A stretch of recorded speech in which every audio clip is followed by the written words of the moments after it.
The leader of the Soul Clan, Soul Heavenly Emperor, is the ancient patriarch of the 8 clans.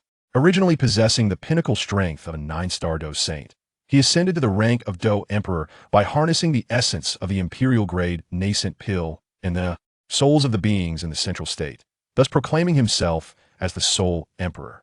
However, he was ultimately sealed by the Flame Emperor at the cost of his physical form. He remains the most formidable adversary of Xiao Yan. Chapter 1. The Rebirth of the Soul Emperor. In the boundless void of an alternate dimension, the once mighty Soul Emperor, who sought to dominate all, faced utter annihilation at the hands of the powerful alliance formed by Xiao Yan and his companions.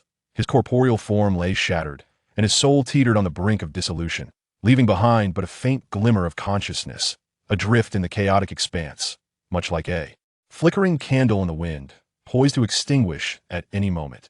Time passed in an indeterminate manner until, quite unexpectedly, this vestige of consciousness encountered a mysterious and formidable surge of power. This force seemed to harbor boundless vitality and profound secrets, and upon contact, it surged into the Soul Emperor's waning spirit like a torrential flood.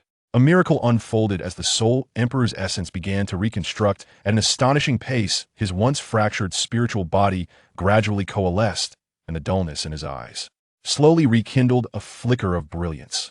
Upon regaining consciousness, the Soul Emperor found himself in a place both strange and familiar with the ancient ancestral grounds of the Soul Clan. He surveyed the recognizable architecture and surroundings, filled with astonishment and bewilderment.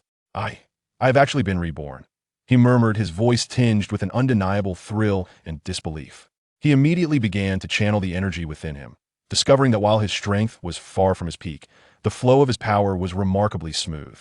Moreover, he sensed the presence of a new and more potent source of energy within. He meticulously sifted through his memories, contemplating his ambitions for this new life. He understood that to fulfill his aspirations, he must exercise greater caution in his strategies, avoiding the impetuousness that characterized his previous existence. First and foremost, he needed to restore his strength and to surpass the might he once wielded. The Soul Clan possessed countless ancient tomes and formidable techniques, and he resolved to seek opportunities for breakthroughs within these resources. He was acutely aware that revealing his existence prematurely could invite unnecessary troubles, perhaps even provoking the adversaries who had once vanquished him. Thus, he embarked on his schemes within the Soul Clan in an exceedingly discreet manner. He first sought out a few elders within the clan who remained fiercely loyal to him. These elders had steadfastly supported him in his past life, and even after his downfall, they continued to uphold the ideals of the Soul Clan. The Soul Emperor disclosed his rebirth to them, elaborating on his plans for this life. The elders, upon hearing his revelation, were filled with excitement, vowing to dedicate themselves entirely to support the Soul Emperor's ambitions. In this life, we must proceed with greater caution. Xiao Yan and the others will undoubtedly believe I have perished completely. We shall exploit their oversight to quietly accumulate strength, the Soul Emperor declared from his elevated position, his gaze profoundly contemplative.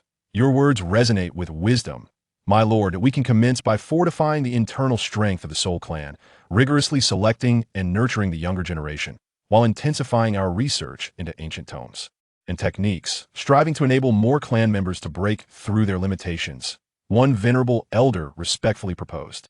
Chapter 2. Schemes in the Shadows. The Soul Emperor nodded slightly, endorsing the elder's proposal.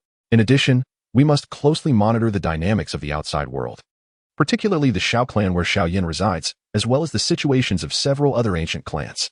Any sign of unrest must be reported to me without delay. In the days that followed, subtle changes began to unfold within the Soul Clan. The younger generation suddenly found that cultivation resources had become more abundant, and the elders began to provide increasingly rigorous guidance. Ancient texts, long relegated to obscurity, were once again brought forth for the enlightenment of the promising disciples. In this high-pressure and opportunity-laden environment, the strength of the younger generation of the Soul Clan began to rise rapidly. Meanwhile, the Soul Emperor devoted most of his time to the clan's library, a repository of invaluable texts and techniques accumulated over countless years. He hoped to unearth a method that would enable him to swiftly restore his strength and transcend to a higher level of cultivation. After perusing numerous ancient tomes, he finally stumbled upon a mysterious technique titled Soul Abyss Art. This technique possessed a uniquely profound method requiring the absorption of soul power as a foundation, continuously refining one's own soul to achieve the goal of enhanced strength. A flicker of excitement gleamed in the Soul Emperor's eyes. He sensed that this technique might be the key to his resurgence in this lifetime. The Soul Emperor resolved to first target some minor factions that had conflicting interests with the Soul Clan. This approach would not only allow him to test his own abilities, but also enable the Soul Clan to accumulate resources. Disguising himself, he departed from the ancestral grounds of the Soul Clan and made his way toward a small, remote faction known as the Blood Wolf Gang. The Blood Wolf Gang was notorious in the region for its brutality, frequently oppressing the local populace and seizing resources. When the Soul Emperor arrived at the gang's stronghold, it was the dead of night. The stronghold was illuminated, and guards patrolled vigilantly around the premises. However, in the face of the Soul Emperor's formidable power, these guards were as feeble as ants, easily dispatched. With a swift movement, he glided past the layers of guards, penetrating the core area of the Blood Wolf Gang. At that moment, the gang leader was in the hall, conferring with several trusted subordinates on how to expand their territory. Suddenly, a powerful aura surged forth, and before anyone could react, the Soul Emperor materialized before them. "Who are you to trespass upon my Blood Wolf Gang?" The gang leader stammered in terror, gazing at the mysterious figure in black robes. The Soul Emperor scoffed. "A mere Blood Wolf Gang dares to perpetrate evil in this domain? Today marks your end." With a wave of his hands, a wave of black fighting spirit instantly enveloped the entire hall. Under the oppressive force of this overwhelming energy, the members of the Blood Wolf Gang collapsed, rendered immobile. The Soul Emperor approached the gang leader step by step, his gaze filled with disdain. "Surrender all your resources, and perhaps I might grant you a more merciful death." The gang leader, acutely aware of the formidable adversary he faced, hastily commanded his subordinates to present all their treasures and cultivation resources. Chapter 3. A glimpse of brilliance. The Soul Emperor surveyed the mountains of treasures and resources before him, nodding in satisfaction. Subsequently, with a mere wave of his hand, a black flame erupted instantaneously, reducing the Blood Wolf Gang as stronghold to mere ashes. The members of the Blood Wolf Gang were similarly consumed by the flames, and thus, the notorious force that had long plagued the region vanished entirely. The assault by the Soul Emperor, though a modest operation, triggered a ripple effect across the continent akin to the butterfly effect. Various factions that had dealings with the Blood Wolf Gang began to investigate the identity and intentions of the Soul Emperor. Meanwhile, those factions that had long harbored a watchful eye on the Soul Clan sensed a stirring within the clan. Among the ancient clans, the Xiao clan, to which Xiao Yan belonged, also caught wind of these events. At this juncture, Xiao Yan had emerged as the pillar of the Xiao clan, his strength having ascended to the level of a Dou Emperor, and his name resonated throughout the continent. Upon hearing news of the enigmatic figure in the black robe, a sense of unease stirred within him. "Elder Yao, who do you think this mysterious figure could be? His actions seem to be driven by a certain purpose." Xiao Yan inquired, frowning as he turned to Elder Yao beside him. Concurrently, several other ancient clans were closely monitoring the situation, although they maintained a facade of peace. The ancient clans were continually vying against one another in the shadows, competing for resources and influence on the continent. They would not overlook any potential factor that could alter the balance of power. Within the Soul Clan, the Soul Emperor had anticipated these external reactions. He was aware that his actions had garnered the attention of certain factions, yet he remained unconcerned. He was confident that, with his current strength and strategies, no one could pose a threat to him for the time being. "Master, the rumors outside are intensifying. Some factions have begun investigating our Soul Clan. Should we take any measures?" An elder reported anxiously to the Soul Emperor. The Soul Emperor smiled gently. "No need for concern. Let them investigate, for now. They will find no leads connecting to our Soul Clan. We shall continue to advance according to our plans, and once our strength becomes formidable enough, these so-called troubles will cease to be an issue." To expedite the enhancement of his strength, the Soul Emperor resolved to venture forth once more in search of opportunities. From ancient texts, he learned of a hidden ancient relic within a mysterious mountain range, rumored to contain powerful treasures and techniques sealed within. He decided to embark on this journey, hoping for fortune. Chapter 4. The expedition to the relic. The Soul Emperor set forth alone on his journey to the mysterious mountain range. This range lay at the edge of the continent, characterized by treacherous terrain and harsh conditions, said to be inhabited by various formidable magical beasts and perilous traps. Yet, for the Soul Emperor, whose singular ambition was to augment his power, these challenges posed no deterrent to his progress. After several days of arduous travel, the Soul Emperor finally arrived at the base of the mysterious mountains. Gazing up at the towering peaks shrouded in clouds, a flicker of excitement sparkled in his eyes. He took a deep breath, channeling the energy within him, and cautiously stepped into the mountains. Upon entering, he immediately sensed a profound surge of energy. The spiritual essence of this place was several times denser than that of the outside world, rendering it an exceptional haven for cultivators. However, behind the rich aura lies a profound danger. During his journey, the Soul Emperor encountered a myriad of formidable beasts, some of which possessed strength rivaling that of a battle saint. Yet, through his exceptional martial prowess and formidable power, the Soul Emperor effortlessly repelled them one by one. As he ventured deeper into the mountains, he finally stumbled upon the ancient ruins recorded in the ancient texts. The entrance to the ruins was concealed within a valley, shrouded by a powerful barrier. The Soul Emperor scrutinized the barrier and discerned that it was an exceedingly ancient sealing technique, not easily unraveled. He circled around the barrier several times, seeking a method of dispelling it. Suddenly, he noticed a few runes flickering with a faint light, seemingly hinting at something. Drawing upon his knowledge of ancient runes, the Soul Emperor pondered and ultimately identified the key to breaking the barrier. Following a specific sequence, he infused his internal battle energy into the runes. As the energy flowed, the runes grew increasingly luminous, and the barrier began to loosen. At last, with a resounding crash, the barrier was successfully dismantled, and the entrance to the ruins gradually opened. An ancient and potent aura surged forth from within, and the Soul Emperor's heart leaped with joy, knowing that extraordinary treasures must lie inside. Armed with his weapon, he cautiously stepped into the ruins. The interior was dimly lit, enveloped in a mysterious atmosphere. Lighting a luminescent stone, he began to explore the depths of the ruins. There, he discovered a grand palace. The massive doors were tightly shut, adorned with an array of peculiar patterns and runes. Approaching the door, the Soul Emperor attempted to push it open, only to find it immovable. He realized that this door likely required a specific method to unlock. Just as he was meticulously examining the runes on the door, a faint sound suddenly emanated from behind him. Startled, the Soul Emperor swiftly turned around, only to find a colossal guardian beast had appeared at his back. This guardian beast, immense in size, radiated the aura of a 9-star Dou Saint. Its body was covered in hard scales that shimmered like metal. Its eyes glowed with a fierce light, resembling two red lanterns, and a viscous green liquid dripped from its mouth, clearly toxic in nature. The Soul Emperor contemplated silently, recognizing the formidable strength of this guardian beast as a vital protector of the core treasures within the ruins. He dared not show any signs of negligence and immediately activated the Soul Abyss technique. Enveloped in swirling black battle energy that exuded an ominous aura of devouring everything in its path, the guardian beast roared and launched its attack first, its powerful forepaws slicing through the air towards the Soul Emperor with a fierce gust. The Soul Emperor deftly evaded the strike, moving like a wraith, while simultaneously coalescing a stream of black sword energy aimed at the beast's neck. The guardian beast reacted swiftly, tilting its head just in time as the sword energy grazed its scales, igniting sparks. Chapter 5. Fierce battle with the guardian beast. The Soul Emperor and the guardian beast found themselves locked in an intense stalemate.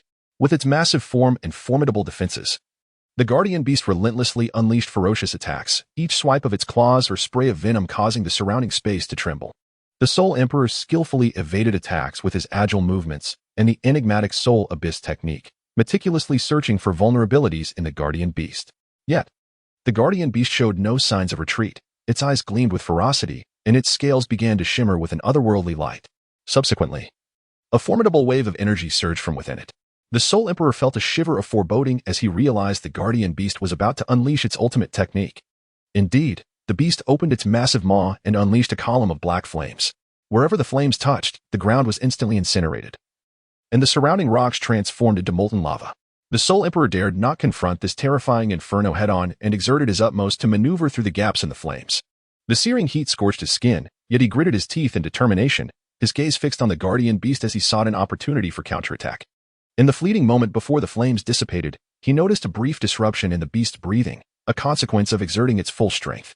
Seizing this rare opportunity, he concentrated all his fighting spirit into his hand and executed the Soul Annihilation Slash. A black sword aura, imbued with cataclysmic force, slashed towards the guardian beast's chest. The collision produced a deafening roar, and the overwhelming impact sent the guardian beast flying several feet away, crashing heavily to the ground. Though it struggled to rise, the deep wound in its chest robbed it of the capacity to resist. Its eyes gradually dimmed, and it ultimately collapsed, devoid of life. The Soul Emperor exhaled a sigh of relief. This battle had drained considerable stamina and fighting spirit from him, yet he had triumphed over the guardian beast. Following a specific sequence, the Soul Emperor infused his fighting spirit into the runes on the grand door. As the energy flowed into the runes, they illuminated brilliantly, and the door began to creak open. Moments later, the door fully swung wide, releasing a wave of even more potent and mysterious energy. Filled with anticipation, the Soul Emperor strode into the palace. The interior of the palace was extraordinarily opulent, with walls adorned with various precious gems that emitted a soft glow. At the heart of the palace stood a stone platform upon which rested an ancient tome, radiating a faint luminescence. The Soul Emperor hastened forward, retrieving the tome. And upon contact, a torrent of information surged into his mind. It was revealed that this was a volume chronicling profound combat techniques, titled the Chaotic Shadow Steps.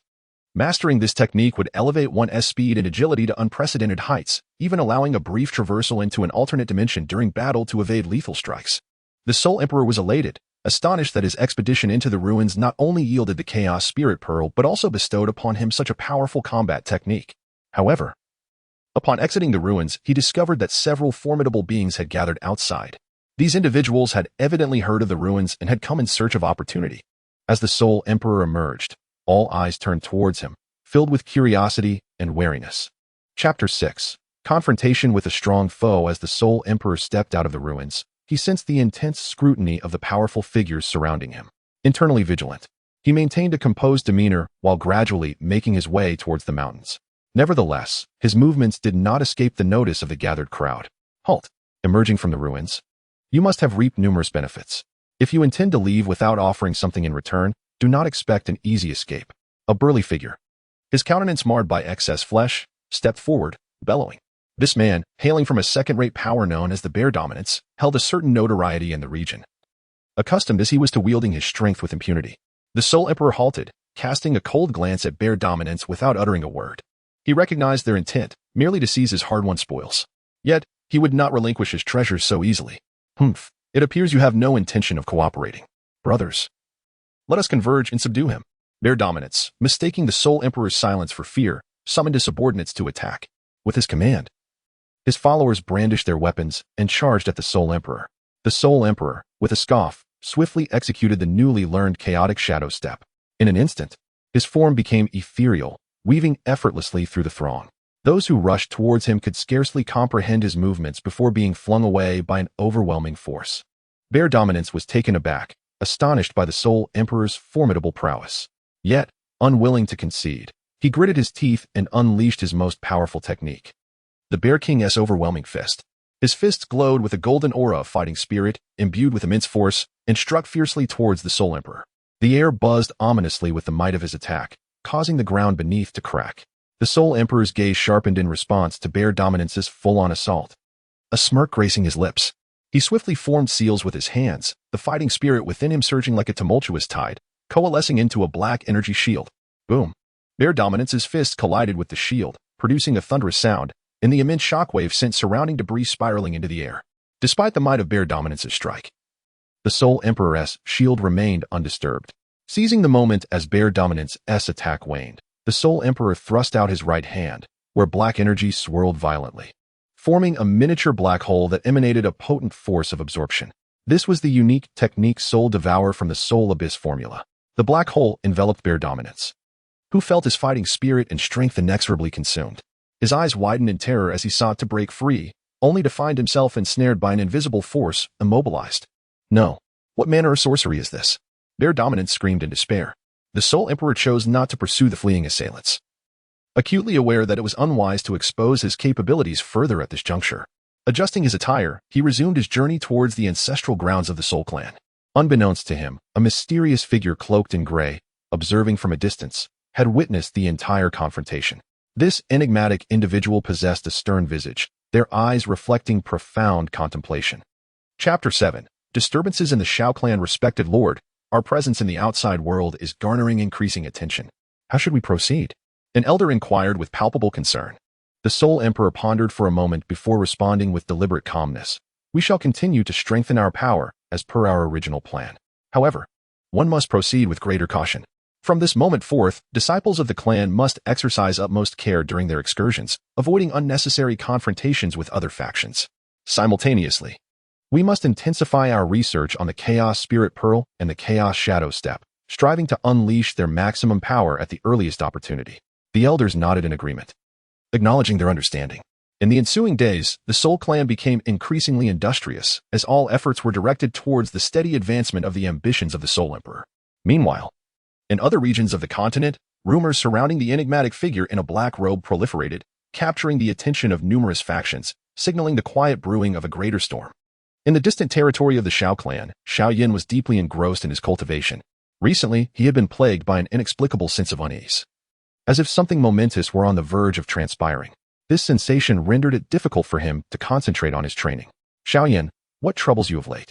You seem perpetually distracted, Queen Medusa inquired with concern, having detected Xiao Yan's unusual demeanor. Xiao Yan shook his head, his brow furrowed. I cannot quite articulate it. Yet I feel a persistent agitation within, as if something ominous is about to occur. A sudden thought struck him. Could there be a connection between his disquiet and the unfolding events? Please elaborate on the situation regarding this mysterious powerhouse, he urged. The elder recounted all that he knew, detailing the Soul Emperor's assault on the Blood Wolf gang and the conflicts with other factions in the ruins. Upon hearing this, Xiao Yan's expression grew grave. This individual possesses a peculiar modus operandi and unfathomable strength. We must remain vigilant. Yao Lao also emerged from his spatial ring, his countenance serious. Xiao Yan, judging by these signs, it is highly probable that this individual is intent on dominating the continent. The Xiao clan must prepare in advance. Xiao Yan nodded slightly, acutely aware that although the Xiao clan was formidable, they could not afford to be complacent in the face of a powerful and mysterious adversary. Issue a decree to bolster the clan's defenses and closely monitor the movements of this enigmatic figure. Additionally, convene the elite disciples of the clan. I shall personally conduct specialized training to enhance their capabilities. In the subsequent days, the Xiao clan entered a state of heightened preparedness. Xiao Yan dedicated considerable time each day to instructing the clan's disciples, imparting his battle experiences and insights. Concurrently, he persistently reinforced his own Dou Emperor strength, seeking to achieve another breakthrough upon his existing foundation. On the other hand, within the Soul clan, the Soul Emperor was diligently executing his plans. He began to experiment with the fusion of the Chaos Spirit Pearl's power and the Soul Abyss technique, hoping to further augment his abilities. Within the confines of a secret chamber, he secluded himself day and night, with the Chaos Spirit Pearl suspended before him, radiating a kaleidoscope of colors. The Soul Emperor channeled the Soul Abyss technique, gradually drawing the pearl's power into his body. Initially, the merging process was fraught with violent clashes of power, causing the Soul Emperor immense agony, as if his very being were on the brink of rupture. Yet, through sheer willpower and remarkable perseverance, he gritted his teeth and endured. As time progressed, he gradually discovered a balance between the two forces, and the power of the Chaos Spirit Pearl began to meld seamlessly with his Dou Qi, resulting in a remarkable enhancement of his strength. Meanwhile, the Soul Emperor was secretly orchestrating the Soul Clan disciples to gather intelligence across the continent, particularly concerning the latest movements of the Xiao clan and other ancient clans. He understood that to realize his ambitions, these ancient clans would pose the greatest obstacles, necessitating thorough preparations in advance. In a hidden corner of the continent, within a dark palace, the enigmatic figure in a gray robe sat in a position of authority, surrounded by a group of cloaked individuals. Keep a vigilant watch on every action of the Soul clan and the Xiao clan. Report any developments to me immediately, the gray-robed figure commanded in a deep voice. The cloaked individuals acknowledged their orders and vanished into the shadows. The various factions were stirring beneath the surface, casting a suffocating atmosphere over the entire continent, reminiscent of the eerie calm before a storm. Everyone sensed that a great battle was imminent, one that might determine the fate of the entire continent. Chapter 8. The Soul Clan's secret meeting deep within the ancestral grounds of the Soul Clan, in a concealed hall. The Soul Emperor sat at the head of the table, exuding an awe-inspiring presence. Below him, several elders stood with grave expressions, flanking either side. The Soul Emperor's gaze was piercing as he slowly spoke. Though the outside world harbors suspicions about us, they remain unaware of my rebirth. We must hasten our efforts and strengthen our power. Another elder interjected, Rest assured, my lord. We have selected a group of elite disciples, assigned dedicated mentors, and allocated resources to them. However, other factions on the continent are eyeing us warily. Should we take action against those who might leak information?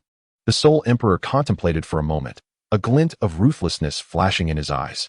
For now, we need not alarm the snakes in the grass. But if any foolish beings dare to overstep our boundaries, they shall pay a grievous price. Subsequently, the Soul Emperor inquired in detail about the intelligence-gathering efforts of the Soul Clan across various regions. He learned that the ancient clans were enhancing their defenses and had not taken any direct actions against the Soul Clan, which provided him with a measure of relief. He instructed the elders to ensure the efficient operation of their intelligence network, leaving no stone unturned in their vigilance. After the meeting concluded, the Soul Emperor resumed his seclusion, fully committed to advancing the integration of the Chaos Spirit Pearl with the Soul Abyss technique, hoping to achieve a qualitative breakthrough soon. In the Xiao clan's training grounds, Xiao Yan stood with his hands clasped behind his back, his gaze sweeping over the ranks of elite disciples below. These individuals were the cream of the young generation within the Xiao clan, their eyes burning with a fervent desire for strength. From today onward, I shall personally conduct specialized training for you all. In this ruthless world, only strength can safeguard our Xiao clan, Xiao Yan declared with conviction. With that, Xiao Yan formed hand seals, circulating his combat energy to demonstrate a sophisticated combat technique for his disciples. The disciples watched intently, each silently contemplating the intricacies of the display. After the demonstration, Xiao Yan instructed the disciples to showcase their learned techniques one by one while he observed, occasionally pointing out their shortcomings and offering guidance. During the specialized training, Xiao Yan discovered a young disciple named Xiao Yan, whose extraordinary talent and grasp of combat techniques surpassed that of his peers. When Xiao Yan executed his techniques, his movements were fluid, and his application of power was impeccable, hinting at a remarkable potential. Delighted, Xiao Yan took a particular interest in Xiao Yan, personally imparting advanced insights and combat skills to him.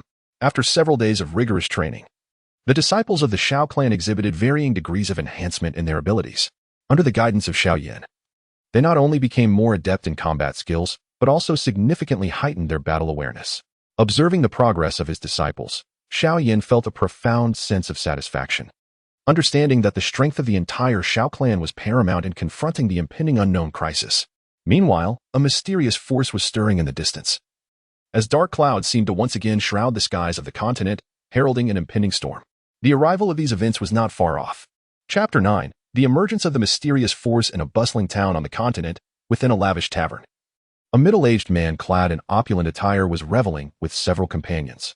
Suddenly, a commotion erupted outside, and a throng of figures clad in black surged in. Led by a grim-faced elder, the elder's gaze swept the room, heading directly toward the table of the middle-aged man.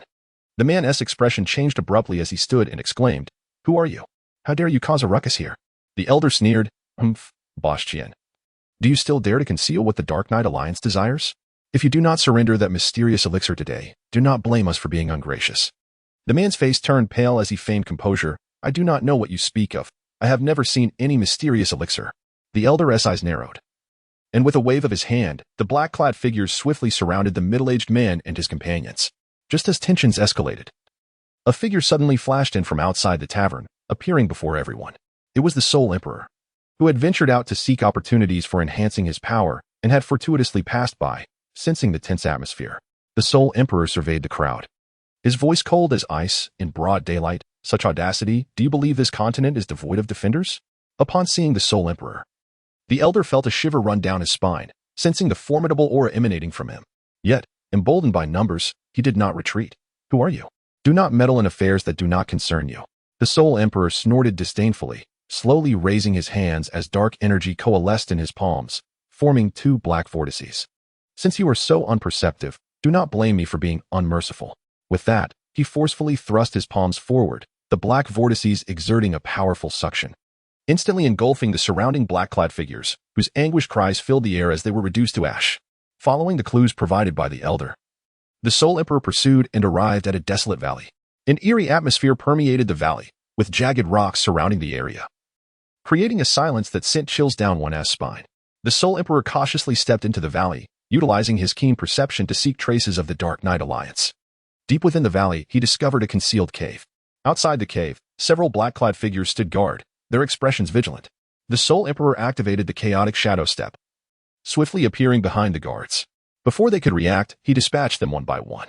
Subsequently, he entered the cave, where the path twisted and turned, adorned with gems that emitted a faint glow, barely illuminating his way forward.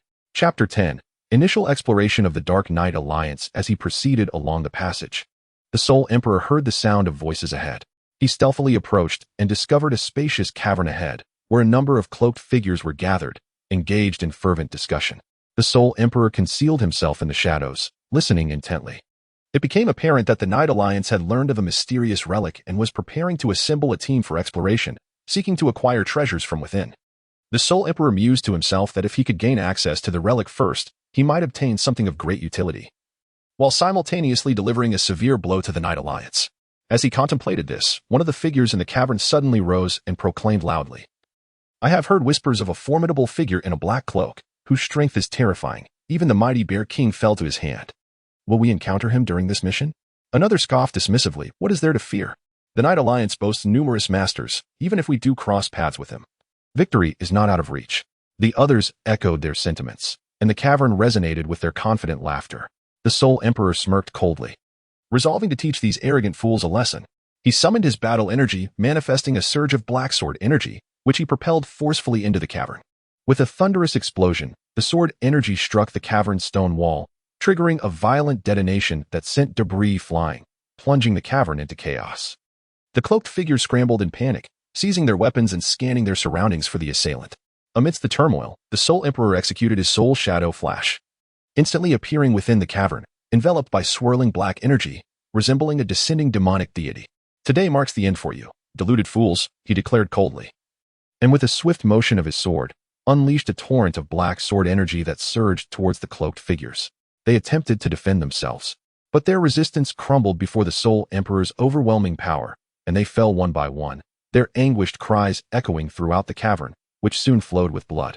Once he had dealt with the cloaked figures, the Soul Emperor searched the cavern, discovering maps and documents pertaining to the mysterious relic. After thorough examination, he pinpointed the general location of the relic and resolved to proceed immediately, aiming to arrive before the Night Alliance. The Soul Emperor journeyed day and night until he finally reached the site of the relic. It lay within an ancient wasteland, the ground adorned with enigmatic runes and fissures, whispering tales of time's passage. The entrance to the relic was concealed beneath a colossal stone mountain, shrouded by a formidable barrier. As the Soul Emperor scrutinized the barrier, he noted its divergence from the one he had previously encountered at another relic, recognizing its greater complexity. He circled the barrier several times, seeking the key to its unraveling.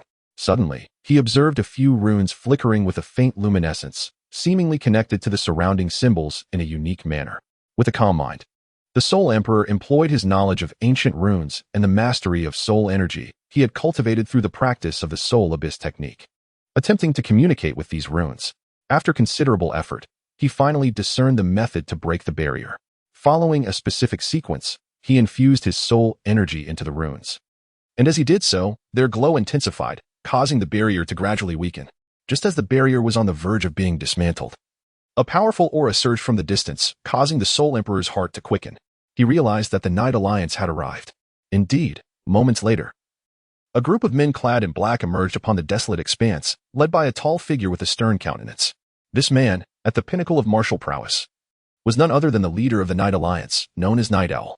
Chapter 11. The Turmoil of Ruins. Night Owl, not daring to underestimate his opponent, unleashed his renowned combat technique, the Shadow of the Night. In an instant, his figure became ethereal, transforming into several dark shadows that surged towards the Soul Emperor from various directions. The Soul Emperor, employing the chaotic shadow step, flickered and effortlessly evaded Night Owl's onslaught, simultaneously thrusting his long sword to unleash a streak of black sword energy directed at Night Owl. Night Owl hastily defended himself. The sword energy collided with his weapon, erupting in a powerful wave of energy. The Soul Emperor was the first to breach the ruins, greeted by an ancient and archaic aura. Inside, the atmosphere was dim and foreboding, with the walls adorned with various strange patterns and runes that emanated a mysterious glow. Gripping his longsword, the Soul Emperor advanced cautiously. As he traversed the corridors of the ruins, he encountered several ancient mechanical traps, ingeniously designed to trigger with the slightest misstep. Relying on his keen perception and extensive experience, he meticulously navigated past each peril. Behind him, the members of the Night Alliance had also entered, their haste causing them to lack the caution of the Soul Emperor. Several black-clad figures inadvertently activated traps, instantly struck by overwhelming energy, perishing on the spot. Witnessing this, Night Owl seethed with anger. Yet he knew he had to exercise greater caution. He led the remaining members of his faction, carefully shadowing the Soul Emperor. As the Soul Emperor delved deeper into the ruins, he eventually reached a spacious hall. At the center stood a massive stone pedestal, upon which rested a box that emitted a faint glow. The Soul Emperor's heart soared. He realized that the treasure was likely contained within this box. Just as he prepared to approach, Night Owl and his cohort arrived at the pedestal as well. Tension hung thick in the air, palpable enough to ignite it. Night Owl sneered, "Cloaked figure, with the guardian beast vanquished, the treasures of these ruins rightfully belong to the Night Alliance. You stand alone. It would be wise to depart." The Soul Emperor scoffed, "The worthy shall claim the treasures. You believe you can monopolize them? Who walks away with the prize today remains uncertain." With that, swirling black energy surged around him, his longsword trembling slightly, radiating a fierce sword energy. Night Owl's expression darkened. With a wave of his hand, The black-clad figures surged towards the Soul Emperor. Employing the chaotic shadow step, the Soul Emperor moved like a wraith among the assailants. His sword danced with lethal grace. And wherever he struck, the black figures fell, crying out in agony. Enraged, Night Owl took matters into his own hands. He executed an advanced version of the Shadow of the Night, his form fracturing into countless shadows that enveloped the Soul Emperor from all directions. Chapter 12. The contest for treasure. The Soul Emperor felt the immense pressure of this formidable assault and did not dare to confront it head-on. He swiftly activated the Soul Abyss technique, conjuring a black energy shield before him. The impact of Night Owl's strike slammed against the shield with a resounding crash, unleashing a powerful shockwave that cracked the very ground beneath them. The Soul Emperor was momentarily staggered by the tremendous impact. Yet his protective shield steadfastly withstood the onslaught of Night Owl. Seizing the opportunity during Night Owl's attack, the Soul Emperor swung his longsword with great force, unleashing a stream of black sword energy that soared towards Night Owl like a radiant rainbow piercing the sky. Night Owl swiftly evaded, the sword energy grazing his form and tearing a gash in his sleeve. Startled, he realized the Soul Emperor's formidable strength exceeded his expectations. However, Night Owl was undeterred. He calculated that defeating the Soul Emperor would not only grant him the relic's treasures but also elevate the Night Alliance's reputation across the continent. Drawing a deep breath, he channeled all his fighting spirit to its zenith, preparing to unleash a more ferocious assault. The Soul Emperor, sensing Night Owl's intent, likewise gathered his strength in the shadows, readying himself to confront Night Owl's lethal strike. Night Owl's fighting spirit surged, enveloping him in a vortex of black energy that drew in the surrounding sand and stones. With a resounding roar, he charged at the Soul Emperor, his palms radiating earth-shattering power as he struck. The Soul Emperor's gaze sharpened. He recognized the potency of this blow and knew he could no longer rely solely on defense. He fused the power of the Chaos Spirit Pearl with the Soul Abyss technique, and his once black fighting energy now shimmered with iridescent hues. The brilliance of his longsword intensified as he executed his self-created technique, the Chaotic Soul Annihilation Sword. A vibrant sword energy surged forth, meeting Night Owl's attack with boundless might. A thunderous roar reverberated through the ruins, causing the very ground to tremble. The collision of energies unleashed a formidable tempest, hurling the surrounding members of the Night Alliance in all directions, many succumbing instantly. Night Owl, too, was thrown back by the sheer force, spitting blood as he crashed several yards away, gravely injured. The Soul Emperor fared little better. His garments were tattered and blood trickled from his lips. Yet his indomitable will kept him steady. At that moment, the box on the stone platform erupted with a brilliant light, a mysterious force pouring forth and enveloping the Soul Emperor. He felt a surge of immense power coursing through him, resonating with his own strength, and in that instant, his prowess was further augmented. Witnessing this scene, Night Owl was filled with resentment, yet he understood he was no longer capable of continuing the fight. Struggling to rise, he fled the ruins with the remaining few black-clad allies, their retreat a disheveled escape. The Soul Emperor did not pursue. Instead, he reveled in the transformation brought forth by this enigmatic power. He recognized that the treasures within the ruins harbored profound secrets that could profoundly influence his ambitions. Chapter 13. The new plan of the Soul Clan. Esteemed Lord, this treasure is profoundly mysterious and shall undoubtedly aid our clan immensely, an elder exclaimed with fervor. The Soul Emperor nodded slightly. Indeed, this treasure was extraordinary, but further research was imperative to unlock its full potential. Subsequently, the Soul Emperor convened the elders to deliberate on new strategies. Now that my strength has increased, we must further enhance the overall power of the Soul Clan to realize our aspirations. The Soul Emperor spoke with profound insight, expressing the necessity of intensifying research on the Chaotic Spirit Pearl and the enigmatic artifact, striving for their seamless integration with our clan's techniques. Concurrently, he emphasized the need to expand our sphere of influence. An elder proposed, "Respected Lord, we could establish clandestine strongholds in remote areas to discreetly recruit talent and develop our power. Simultaneously, we should strengthen cooperation with smaller factions, gradually bringing them under our control." After contemplating for a moment, the Soul Emperor deemed this suggestion viable and nodded in agreement. In the ensuing days, the Soul Clan commenced in orderly execution of the new plan. They established secret bases across various regions while implementing stricter training regimens and guidance for the disciples of the clan. Meanwhile, the Soul Emperor continued his seclusion, delving deeper into the study of the Chaotic Spirit Pearl and the mysterious artifact, hoping to achieve another breakthrough in power. In the Xiao clan, Xiao Yan found himself increasingly restless. He had heard numerous accounts about the mysterious figure in the black robe from various sources, particularly the astounding performance of this figure within the ruins, which heightened his unease. "Elder Yao, what do you believe the origins of this enigmatic black-robed individual to be?" His rate of power increase is astonishing, and I can't shake the feeling that he poses a latent threat to our Xiao clan, Xiao Yan inquired, furrowing his brow. Elder Yao pondered for a moment before responding. Based on the current circumstances, this individual's strength is peculiar, and his methods are ruthless and shrouded in mystery. His emergence is no mere coincidence. There may be a more significant conspiracy lurking behind it. Our Xiao clan must bolster its defenses and swiftly enhance our own strength. Xiao Yan nodded slightly, acutely aware of the gravity of the situation. Consequently, he intensified the training regimen for the Xiao clan disciples and personally visited the clan's library to seek out ancient techniques and combat skills, hoping to discover methods to augment their power. Simultaneously, he dispatched trusted confidants across the continent to gather intelligence regarding the mysterious black-robed figure. He aimed to comprehend this formidable adversary as thoroughly as possible to gain the upper hand in any potential future confrontations. Additionally, he reinforced patrols and vigilance within the Xiao clan's territory to guard against unforeseen events. With the Soul Emperor's series of maneuvers across the continent, the entire landscape became increasingly tense. Various factions sensed an undercurrent surging, as if a storm was imminent. In a bid for self-preservation, numerous smaller factions began seeking alliances with larger powers. Meanwhile, those larger factions, already in competition with one another, discreetly fortified their strength and stockpiled resources, preparing for the uncertainty of the approaching tempest. Within the ancient clans, aside from the Xiao clan's acute focus on the Soul Emperor's actions, other ancient factions were also closely monitoring the evolution of the situation. They understood that the rise of a new powerful force would inevitably disrupt the existing balance of power, affecting their own standing and eventuality they were unwilling to witness. Chapter 14. The Undercurrents of the Continent in a Mysterious Valley. An elder clad in a white robe sat in contemplation, his power unfathomable. He slowly opened his eyes, a flicker of concern passing through them. This continent is on the brink of monumental change. I wonder whether it shall herald fortune or calamity. In another realm, a group of enigmatic cultivators convened to deliberate on a matter of great import. Their leader, a young man with a stern visage, spoke with an icy demeanor, asserting that regardless of the sinister intentions harbored by the mysterious figure in the black robe, they must not allow him to disrupt their meticulously laid plans. Keep a vigilant watch on his movements. Should the need arise, we shall intervene. A palpable tension enveloped the entire continent, with the focal point resting upon the Soul Emperor, whose every action threatened to incite a tumultuous upheaval.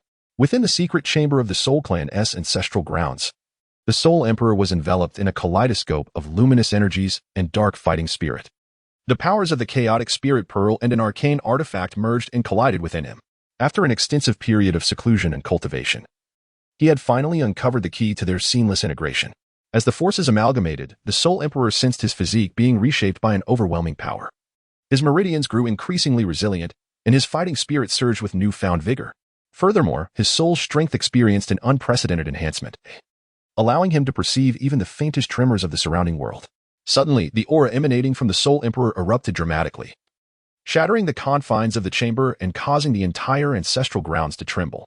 Elders of the clan hurriedly assembled, sensing the terrifying essence of the Soul Emperor, their hearts filled with astonishment and elation. The master has successfully broken through, one elder exclaimed, brimming with excitement. The Soul Emperor slowly opened his eyes, a glimmer of confidence illuminating his gaze.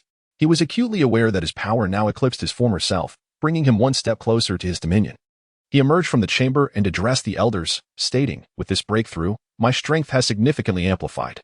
It is imperative that we expedite our plans. Those forces lurking in the shadows must come to understand the might of our Soul Clan. The elders acknowledged his command, their hearts swelling with anticipation for the future. At the headquarters of the Night Alliance, the Night Owl sat in the seat of authority, his countenance darkened, bearing wounds inflicted by the Soul Emperor during an encounter in the ruins. His heart brimmed with resentment towards the Soul Emperor, vowing to exact vengeance. Leader, shall we simply let this go? An agitated figure clad in black interjected. That figure in the black robe has caused us significant losses and stolen treasures from the ruins. With a disdainful snort, the Night Owl retorted that he would not allow such transgressions to go unpunished. I have dispatched operatives to investigate the identity and whereabouts of that black-robed figure. Once we gather sufficient intelligence, we shall launch a comprehensive retaliation, unbeknownst to the Night Owl. His maneuvers had already been detected by the intelligence network of the Soul Clan. Upon learning of the Night Alliance's plans for retribution, the Soul Emperor harbored no trepidation. Instead, a cold smile graced his lips. Since they have come to my doorstep, they shall not complain when I respond in kind. He resolved to turn the tables, delivering a devastating blow to the Night Alliance and those who dared to oppose him. Chapter 15. The new discovery of the Xiao clan. After days of diligent research within the archives of the Xiao clan, Xiao Yan finally unearthed an ancient tome. The text detailed a technique known as the Xiao clan's Star technique, which purportedly allowed its adept practitioners to harness the power of the stars, greatly augmenting their strength. Overjoyed at this discovery, Xiao Yan immediately commenced his study of the technique. Under the guidance of the medicine elder, he gradually mastered the cultivation methods of the Xiao clan's Star technique. He discovered that this cultivation technique resonated remarkably with the fighting spirit within him, allowing him to achieve results with half the effort. Throughout his training, Xiao Yan also realized that the Xiao clan's Star technique not only enhanced his strength, but also fortified his soul power, greatly aiding his comprehension and application of combat skills. Elated, he understood that this technique might secure the Xiao clan a position of significance amidst future crises. Through the relentless efforts of the Night Owl, an alliance led by the Dark Knight League began to take shape, uniting several smaller factions. These forces, for the sake of their own interests, temporarily set aside their conflicts, collectively targeting the Soul Clan. Following the establishment of the alliance, the Night Owl commenced drafting detailed battle plans, intending to first launch assaults on the Soul Clan's secret strongholds across various locations, thereby weakening their influence before concentrating their strength to attack the Soul Clan's ancestral land. Meanwhile, on the side of the Soul Clan, the Soul Emperor was also proactively responding. He reinforced the defenses of their strongholds and dispatched elite disciples to stealthily infiltrate the vicinity of the Alliance's forces, poised to deliver a decisive blow at any moment. In another part of the continent, several neutral factions observed the impending conflict, cognizant that the outcome, regardless of which side prevailed, would significantly impact the state of the continent. Among them, a few powerful neutral forces began clandestine discussions, contemplating whether to maintain their neutrality or seize the opportunity for gain. The entire continent's situation grew increasingly intricate, with various factions preparing for the looming great battle, a confrontation poised to determine the fate of the realm. In a remote town, the location of a secret stronghold belonging to the Soul Clan, an advanced unit from the Dark Knight League stealthily approached, ready to launch a surprise attack. Within the stronghold, Soul Clan disciples were engaged in their daily training and task assignments when suddenly, alarms blared. The disciples swiftly armed themselves, entering a state of combat readiness, as the Soul Clan's early warning system had detected the enemy's proximity. Once the Dark Knight League's presence was exposed, they ceased their concealment and mounted an immediate assault. The town erupted in a cacophony of battle cries as both sides engaged in fierce combat. Although the Soul Clan disciples were outnumbered, they fought valiantly, wielding their exceptional martial skills and indomitable will against their adversaries. The leader of the Soul Clan stronghold, a formidable Dou Saint level expert, unleashed powerful combat techniques, repelling the advancing enemies. The Dark Knight League, undeterred, saw the Night Owl personally lead elite members into battle, escalating the ferocity of their attacks. Chapter 16. Pre-battle clash. As the battle reached a stalemate, a reinforcement unit from the Soul Clan arrived. This unit had been strategically positioned by the Soul Emperor in advance, and their arrival instantly shifted the tide of battle. The morale of the Soul Clan disciples surged, launching a full counteroffensive against the Dark Knight League.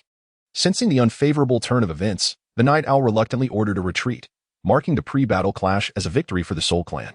However, both sides understood that this was merely a prelude to the grand conflict yet to come. Leader, what shall we do now? The strength of the Soul Clan seems to exceed our expectations, one anxious subordinate inquired. Who are you, and why have you come here? The Night Owl questioned warily. May I inquire about your requests? Night Owl asked cautiously. The mysterious powerhouse waved his hand, suggesting that they should postpone such discussions until they had jointly defeated the Soul Emperor. After a moment's contemplation, Night Owl deemed there were no better alternatives and consented to the inclusion of the enigmatic figure.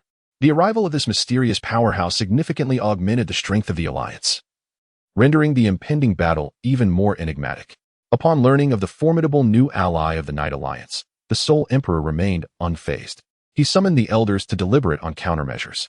Master, we know little of this suddenly emerged Dou Saint. We must exercise caution, one elder expressed with concern. The Soul Emperor nodded slightly, casting a steady gaze over the assembled elders. Regardless of his origins or intentions, since he dares to oppose us, we must ensure he does not succeed. Let us first analyze the current situation. With that, he gestured, and a massive luminous screen appeared before them, vividly delineating the distribution of various factions and their recent activities. Although the small factions united under the Night Alliance lacked individual strength, their collective presence posed a certain threat. The addition of the mysterious Dou Saint indeed introduced unpredictability. However, they were not a monolithic entity. Each harbored their own agendas. The Soul Emperor continued. We shall exploit their internal discord to divide and conquer. Another elder proposed, Master, we could dispatch some intelligence operatives to infiltrate the alliance, uncover their detailed plans, and simultaneously disseminate rumors to sow suspicion among them. A flicker of approval sparkled in the Soul Emperor's eyes. This strategy is feasible. Moreover, we must bolster our own defensive fortifications, enhancing the protection levels of our various strongholds. We shall distribute some of the higher-tier combat techniques that have been lying idle within our clan, allowing our disciples to familiarize themselves swiftly, so they may prove effective in critical moments. Following this, the Soul Emperor meticulously arranged troop deployments, segmenting the elite of the Soul Clan into several teams, each responsible for defense and emergency support in different regions. He also personally selected a group of exceptionally talented young disciples for specialized training in the forthcoming days, hoping they would emerge as unexpected reinforcements in the looming conflict. Once all preparations were in place, the Soul Emperor retreated to a secure chamber, determined to further consolidate his strength before the impending battle, ensuring that he would remain invincible in the face of any formidable adversary. Chapter 17. The Alliance's schemes. Within the Alliance's encampment, Night Owl sat across from the mysterious Dou Saint, discussing their next steps. Elder, though we now possess a measure of strength, the Soul Clan's deep-rooted heritage is formidable. How should we orchestrate our attack to achieve decisive success? Night Owl inquired respectfully. The mysterious powerhouse, with a profound gaze, pondered for a moment before responding. The Soul Clan's defensive system is exceedingly robust. A direct assault would likely incur heavy losses. We should first target their supply lines, severing their provisions to incite internal chaos. Night Owl's eyes brightened with realization. You speak truly. The Soul Clan has numerous resource transport routes. If we can successfully intercept them, we will undoubtedly disrupt their plans. Subsequently, the enigmatic powerhouse elaborated on the offensive strategy with meticulous detail. He proposed to divide the Alliance's forces into multiple contingents. One would feign a frontal assault to draw the primary forces of the Soul Clan, while another would stealthily maneuver to raid the Soul Clan's resource reserves and supply lines. Simultaneously, he suggested employing certain individuals within the Alliance, skilled in intelligence work, to disrupt the Soul Clan's communication network, thereby plunging their command system into disarray. Once deliberations concluded, Night Owl immediately set about organizing the operation. He divided the Alliance members into several small teams, each tasked with distinct missions. During the preparations, Night Owl grew increasingly curious about the identity of the mysterious powerhouse, yet every inquiry was met with vague responses, instilling a sense of unease within him. Nevertheless, the immediate priority was to confront the Soul Emperor, compelling him to temporarily set aside his doubts. The assault team lay in ambush within the mountainside thicket, quietly awaiting the arrival of the convoy. Before long, the sound of rolling wheels echoed in the distance as the Soul Clan's procession gradually came into view. The convoy, composed of dozens of horse-drawn carriages, was flanked by numerous Soul Clan disciples who vigilantly scanned their surroundings. Prepare to strike, the team leader commanded in a hushed tone. The members tightened their grips on their weapons, their eyes betraying a mixture of tension and exhilaration. As the convoy entered the attack range, the leader abruptly gestured, and the team surged forward like tigers descending from the mountains. In an instant, the air was filled with the cacophony of battle cries.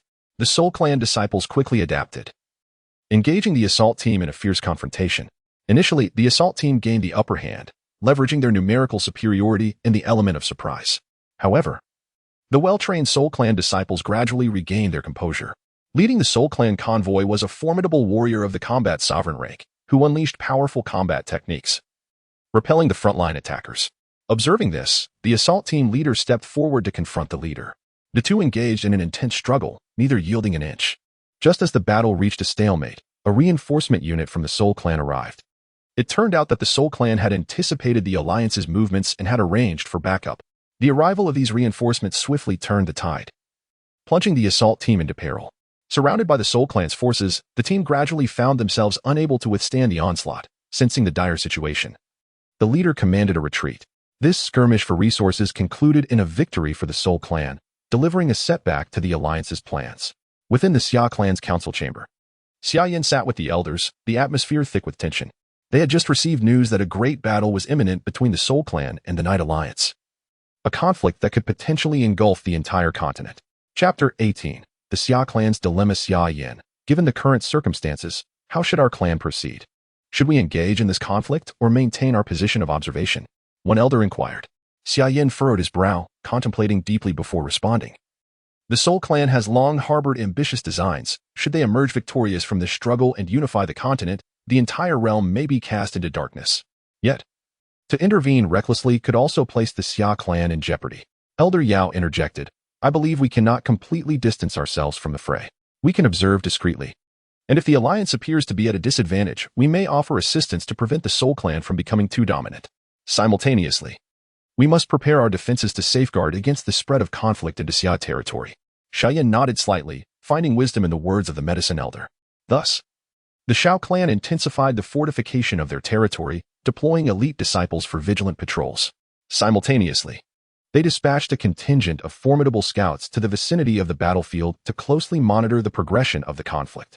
Furthermore, Xiao Yan augmented his cultivation of the Xiao clan's starry technique, hoping to harness greater power in critical moments to safeguard both the Xiao clan and the peace of the continent. Within the alliance's encampment, a mysterious Dou Saint sat alone in his tent, his gaze betraying a hint of complex emotions. At that moment, Yi Xiao entered, hesitating briefly before inquiring, Senior, I have yet to inquire about your origins. As the impending battle approaches, I wish to gain a deeper understanding of you to better coordinate during the fight. The enigmatic figure remained silent for a moment, then slowly removed his mask, revealing a weathered visage. Yi Xiao's eyes widened in astonishment as he recognized. Why, you are the esteemed Gu Yi of the ancient clan? How could you? It turned out that this mysterious powerhouse had been a long-lost figure from the ancient clan. With a heavy sigh, Gu Yi recounted, many years ago, I inadvertently stumbled into a mysterious realm during a trial and was trapped within. When I finally escaped, I discovered that the ancient clan had undergone significant changes. I learned of the Soul Emperor's resurrection. His ambitions are bound to bring calamity to the continent. Thus I resolved to lend my assistance. Yu Zhao's doubts dissipated instantly, replaced by profound respect for Gu Yi.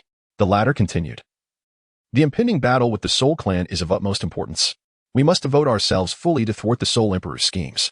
Yu Xiao nodded resolutely, pledging to follow Gu Yi's command. The revelation of Gu Yi's true identity invigorated the morale within the alliance, instilling confidence in the forthcoming battle. After successfully repelling the alliance's resource raid, the Soul Clan resolved to launch a counteroffensive. The Soul Emperor personally led an elite force towards a crucial stronghold of the alliance. This stronghold served as a vital repository for their resources and troops, heavily fortified. Undeterred, the Soul Emperor unleashed his formidable prowess, effortlessly breaching the enemy's defenses. Under his command, the Soul Clan troops surged forward like ferocious tigers towards the stronghold. Inside the alliance's stronghold, the defenders quickly entered a state of combat upon discovering the Soul Clan's approach. Utilizing their robust fortifications, they mounted a fierce resistance. With a flicker of movement, the Soul Emperor executed the chaotic shadow step, instantaneously appearing in the core area of the stronghold. With a sweep of his sword, black sword energy intersected violently, repelling the surrounding foes. An alliance Dou Saint, witnessing the scene, rushed forward to confront the Soul Emperor. With a cold snort, the Soul Emperor activated the Soul Abyss technique, enveloping his opponent in a shroud of dark energy. Under the immense pressure of his power, the Dou Saint gradually faltered, ultimately succumbing to defeat. Seizing the moment, the Soul Clan launched a full-scale assault, and the defenders of the alliance began to falter. Upon receiving the news, Yi Xiao was consumed by urgency. He immediately rallied a group of elite members to provide support. However, upon their arrival, they found the stronghold had already been breached, with the Soul Emperor leading his troops in preparation for withdrawal. With a fierce shout, Yi Xiao charged towards the Soul Emperor, and the two once again engaged in a fierce battle. Chapter 19. The battle rages on. The Night Owl charged towards the Soul Emperor, unleashing the ultimate technique of the Dark Night Shadow Kill. His form transformed into countless black shadows, surging from all directions towards the Soul Emperor. With a glint in his eyes, the Soul Emperor summoned a torrent of black fighting spirit, wielding his long sword with swift precision to create a barrier of sword energy that repelled the Night Owl's assaults. You, Night Owl, are no match for me, the Soul Emperor proclaimed coldly. The Night Owl gritted his teeth, filled with fury and resentment. Today, I shall avenge my fallen brothers. With that, he channeled his fighting spirit to its utmost extent, intensifying his attacks. Meanwhile, the support forces of the Alliance clashed fiercely with the elite troops of the Soul Clan. The battlefield echoed with cries of battle, the glint of blades flashing as both sides fought with fervor. The disciples of the Soul Clan engaged in a desperate struggle against the members of the Alliance, showcasing their exquisite martial skills and indomitable will to fight. From a distance, Gu Yi observed the fierce battle between the Night Owl and the Soul Emperor, knowing well that the Night Owl was no match for his formidable opponent. Without hesitation, he flashed into the fray, unleashing the powerful techniques of the ancient clan. A beam of golden light surged towards the Soul Emperor, exerting considerable pressure upon him. Sensing Gu Yi's formidable strength, the Soul Emperor grew wary. He fused the power of the Chaos Spirit Pearl with that of his mysterious treasures, elevating his prowess to another level. As the three engaged in their intense battle, the surrounding space warped under the force of their overwhelming energies, fissures tearing through the ground. This fierce conflict captured the attention of numerous members from both sides, as they understood that the outcome of this battle would significantly influence the overall situation. Gradually, the tide of battle began to shift amidst the clash between the Night Owl, Gui, and the Soul Emperor. Although the Night Owl and Gui fought in unison, the Soul Emperor, bolstered by the powers of the Chaos Spirit Pearl and his own formidable abilities, began to gain the upper hand. Both the Night Owl and Gui bore various wounds, and their breaths became erratic. Though the Soul Emperor also experienced some fatigue, his gaze remained resolute. As he wielded his long sword, waves of sword energy surged forth, making it difficult for the Night Owl and Gui to approach. Just as the Soul Emperor prepared to deliver a fatal blow, a powerful wave of spatial energy suddenly erupted. The onlookers gazed in astonishment as Xiao Yan arrived, leading a contingent of elite warriors from the Xiao clan. Upon learning of the fierce conflict between the Soul clan and the Alliance, Xiao Yan had deliberated deeply and decided to intervene, aiming to prevent the Soul Emperor's forces from growing any stronger. In a flash, Xiao Yan joined the battle, invoking the stellar technique of the Xiao clan, summoning the power of the stars as a radiant beam of starlight surged towards the Soul Emperor. Feeling the immense power emanating from Xiao Yan, the Soul Emperor was compelled to halt his assault on the Night Owl and Gui, redirecting his full strength to counter Xiao Yan's attack. With Xiao Yan's arrival, the tide of battle shifted dramatically. The Night Owl and Gui, witnessing this turn of events, felt rejuvenated. They adjusted their strategies and, alongside Xiao Yan, launched a coordinated assault against the Soul Emperor. Surrounded by the trio, the Soul Emperor faced mounting pressure. Yet he displayed no intention of retreating, resolutely preparing to confront this formidable challenge. Despite the dire circumstances, the Soul Emperor sustained himself with unwavering will and formidable strength. He continuously unleashed the techniques of the Soul Abyss art, merging them with the Chaos Spirit Pearl, skillfully engaging the three opponents. However, amidst the fierce battle, the Soul Emperor suddenly sensed an anomaly in the mysterious power within him. It turned out that although the power of the Chaos Spirit Pearl and the mysterious artifact was formidable, their fusion had always harbored instability. In such an intense confrontation, this instability was triggered, beginning to backfire against the Soul Emperor. He felt as if a frenzied force was rampaging within him. Signs of ruptured meridians emerged, and a mouthful of blood surged to his throat. Night Owl, Ancient and Xiao Yan noticed the Soul Emperor's distress and seized the opportunity to launch a more ferocious assault. Xiao Yan executed the most powerful move of the Xiao clan star art, channeling the power of the stars like a torrent towards the Soul Emperor. Night Owl and Ancient followed suit, unleashing their ultimate techniques, as three formidable forces converged upon the Soul Emperor. Under this overwhelming onslaught, the Soul Emperor could no longer withstand the assault and was violently propelled away, crashing into a distant peak, stirring up a cloud of dust. Night Owl, Ancient and Xiao Yan remained vigilant, cautiously advancing towards the direction where the Soul Emperor had fallen, preparing to deliver the final blow and decisively conclude the battle. Chapter 20. The struggle of the Soul Emperor. As the dust settled, the figure of the Soul Emperor emerged. His garments were tattered, his body riddled with wounds, blood ceaselessly oozing from him. Yet his gaze remained resolute, devoid of any despair. Observing the approaching Xiao Yan and the others, a surge of intense unwillingness welled up within the Soul Emperor. He understood that if he were to fail here, his grand ambitions would dissolve into nothingness. Gritting his teeth against the excruciating pain and the backlash of the mysterious power, he activated the Soul Abyss art, attempting to reforge his strength. Night Owl, upon witnessing this, sneered, "Soul Emperor, you have reached the end of your road. Today marks your demise." With that, he charged forward, his weapon slicing through the air with a fierce gust. Aimed at the Soul Emperor, a glint of ferocity flashed in the Soul Emperor's eyes. He abruptly raised his hand, and a shield of black energy materialized, blocking Night Owl's attack. Ancient and Xiao Yan soon arrived, and the three renewed their assault on the Soul Emperor. While defending against their attacks, the Soul Emperor sought an opportunity to break free. He knew he had to escape the dire situation swiftly, or he would face certain death. In the heat of battle, the Soul Emperor abruptly executed a soul shadow escape, his figure becoming ethereal in an attempt to slip through the encirclement. Sensing his intention, Xiao Yan and the others immediately intensified their attacks, striving to prevent his escape. Yet, with all his might, the Soul Emperor finally broke through their encirclement and soared into the distance. Night Owl and the others, witnessing this, immediately pursued him, resolute in their determination to prevent the Soul Emperor from fleeing unscathed. The Soul Emperor fled desperately ahead, while Xiao Yan, Night Owl, an ancient relentlessly chased after him. Fully aware of his severe injuries and the increasingly potent backlash from the mysterious power within, he knew that unless he swiftly evaded his pursuers and found a safe place to heal, his life would undoubtedly be in peril. As he flew, he scanned the surroundings, seeking a hiding place. Suddenly, he discovered a mysterious valley ahead, shrouded in thick mist, seemingly concealing some secrets. The Soul Emperor, without a moment's hesitation, soared directly towards the valley. Upon reaching the vicinity, Xiao Yan and his companions hesitated, gazing at the enveloping fog. Given the uncertainty of the valley's conditions, could entering it recklessly pose a danger? Night Owl inquired. After a moment of contemplation, Xiao Yan replied, regardless of the potential risks, we cannot allow the Soul Emperor to escape. We shall proceed with caution and look out for one another. Thus, the three cautiously stepped into the valley.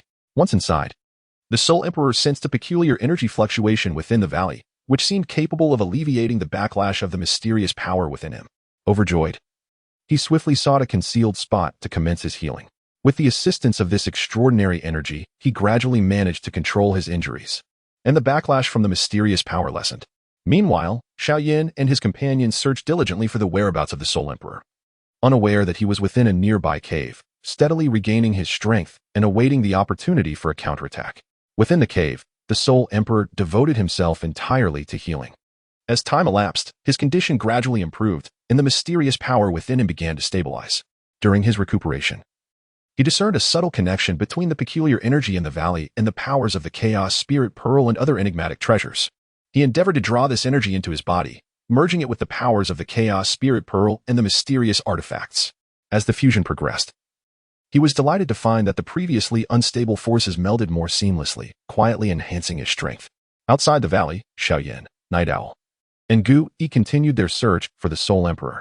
They encountered various peculiar phenomena within the valley, noting that the flora and fauna seemed to harbor immense energy, with mysterious runes and prohibitions appearing in certain areas.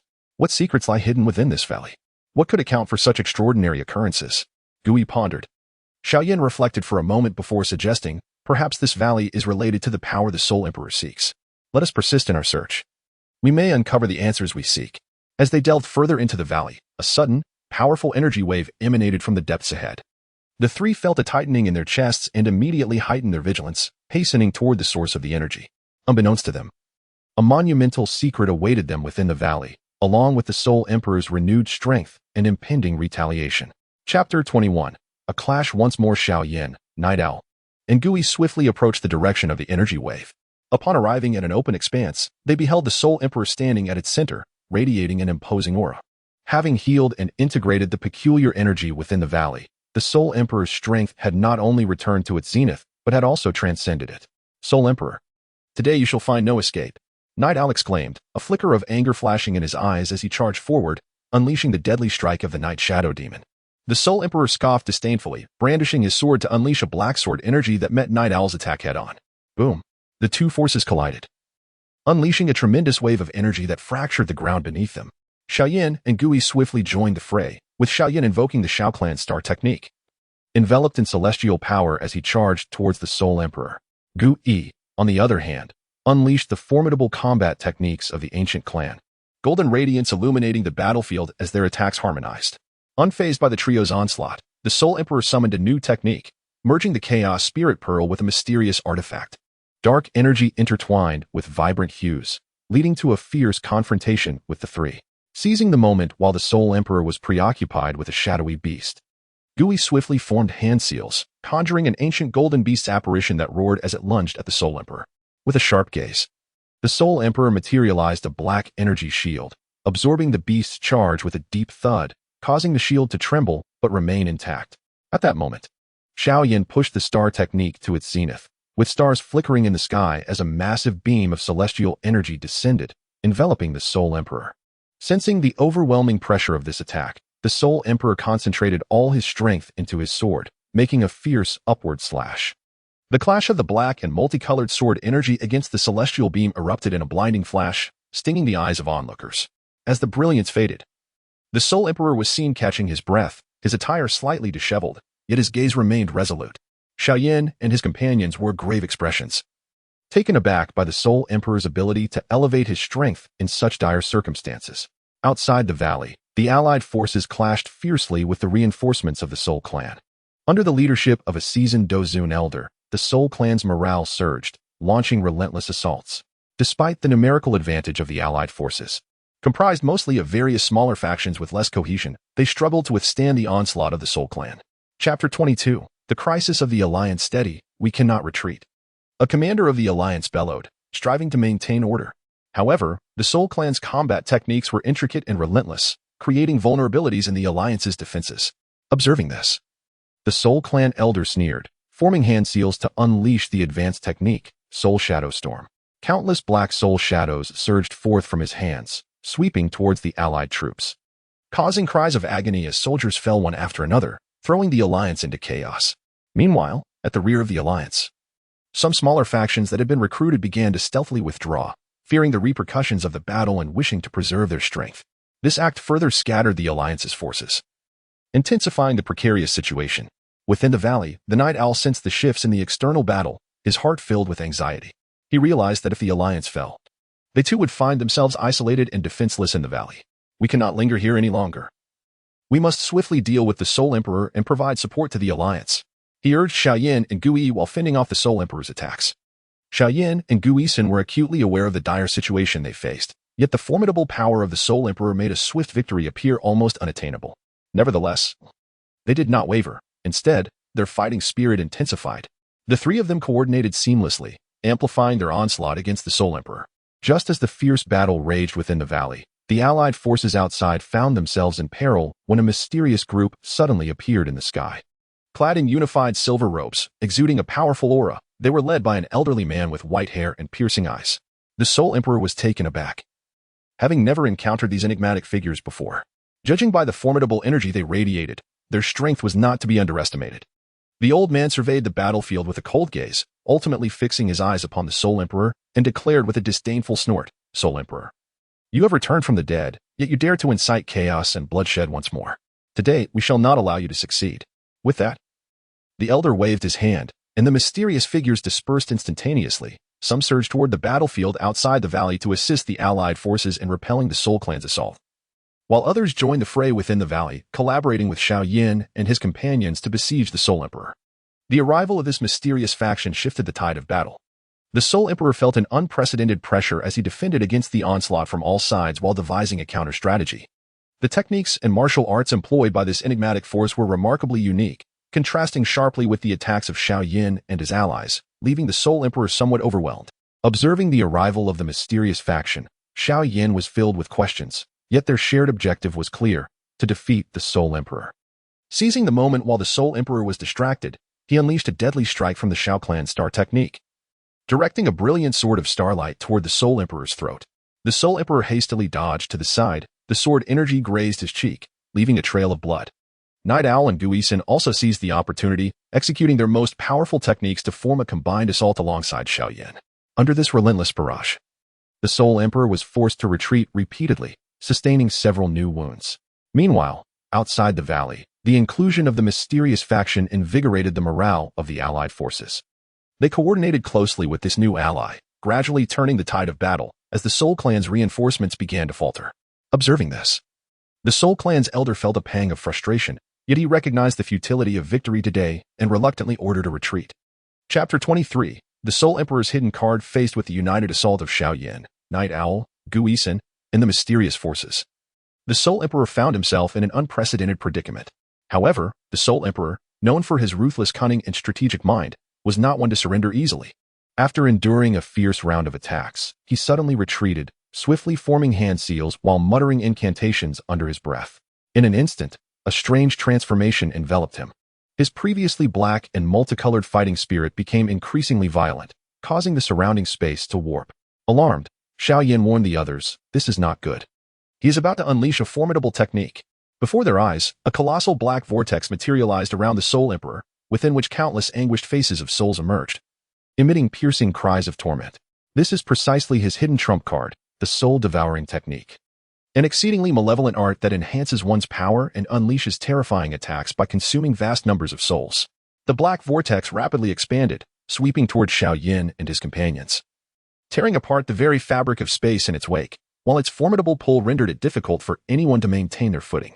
Observing this, the enigmatic elder's countenance shifted dramatically. He immediately gesticulated with his hands, invoking the defensive mastery of a mysterious force.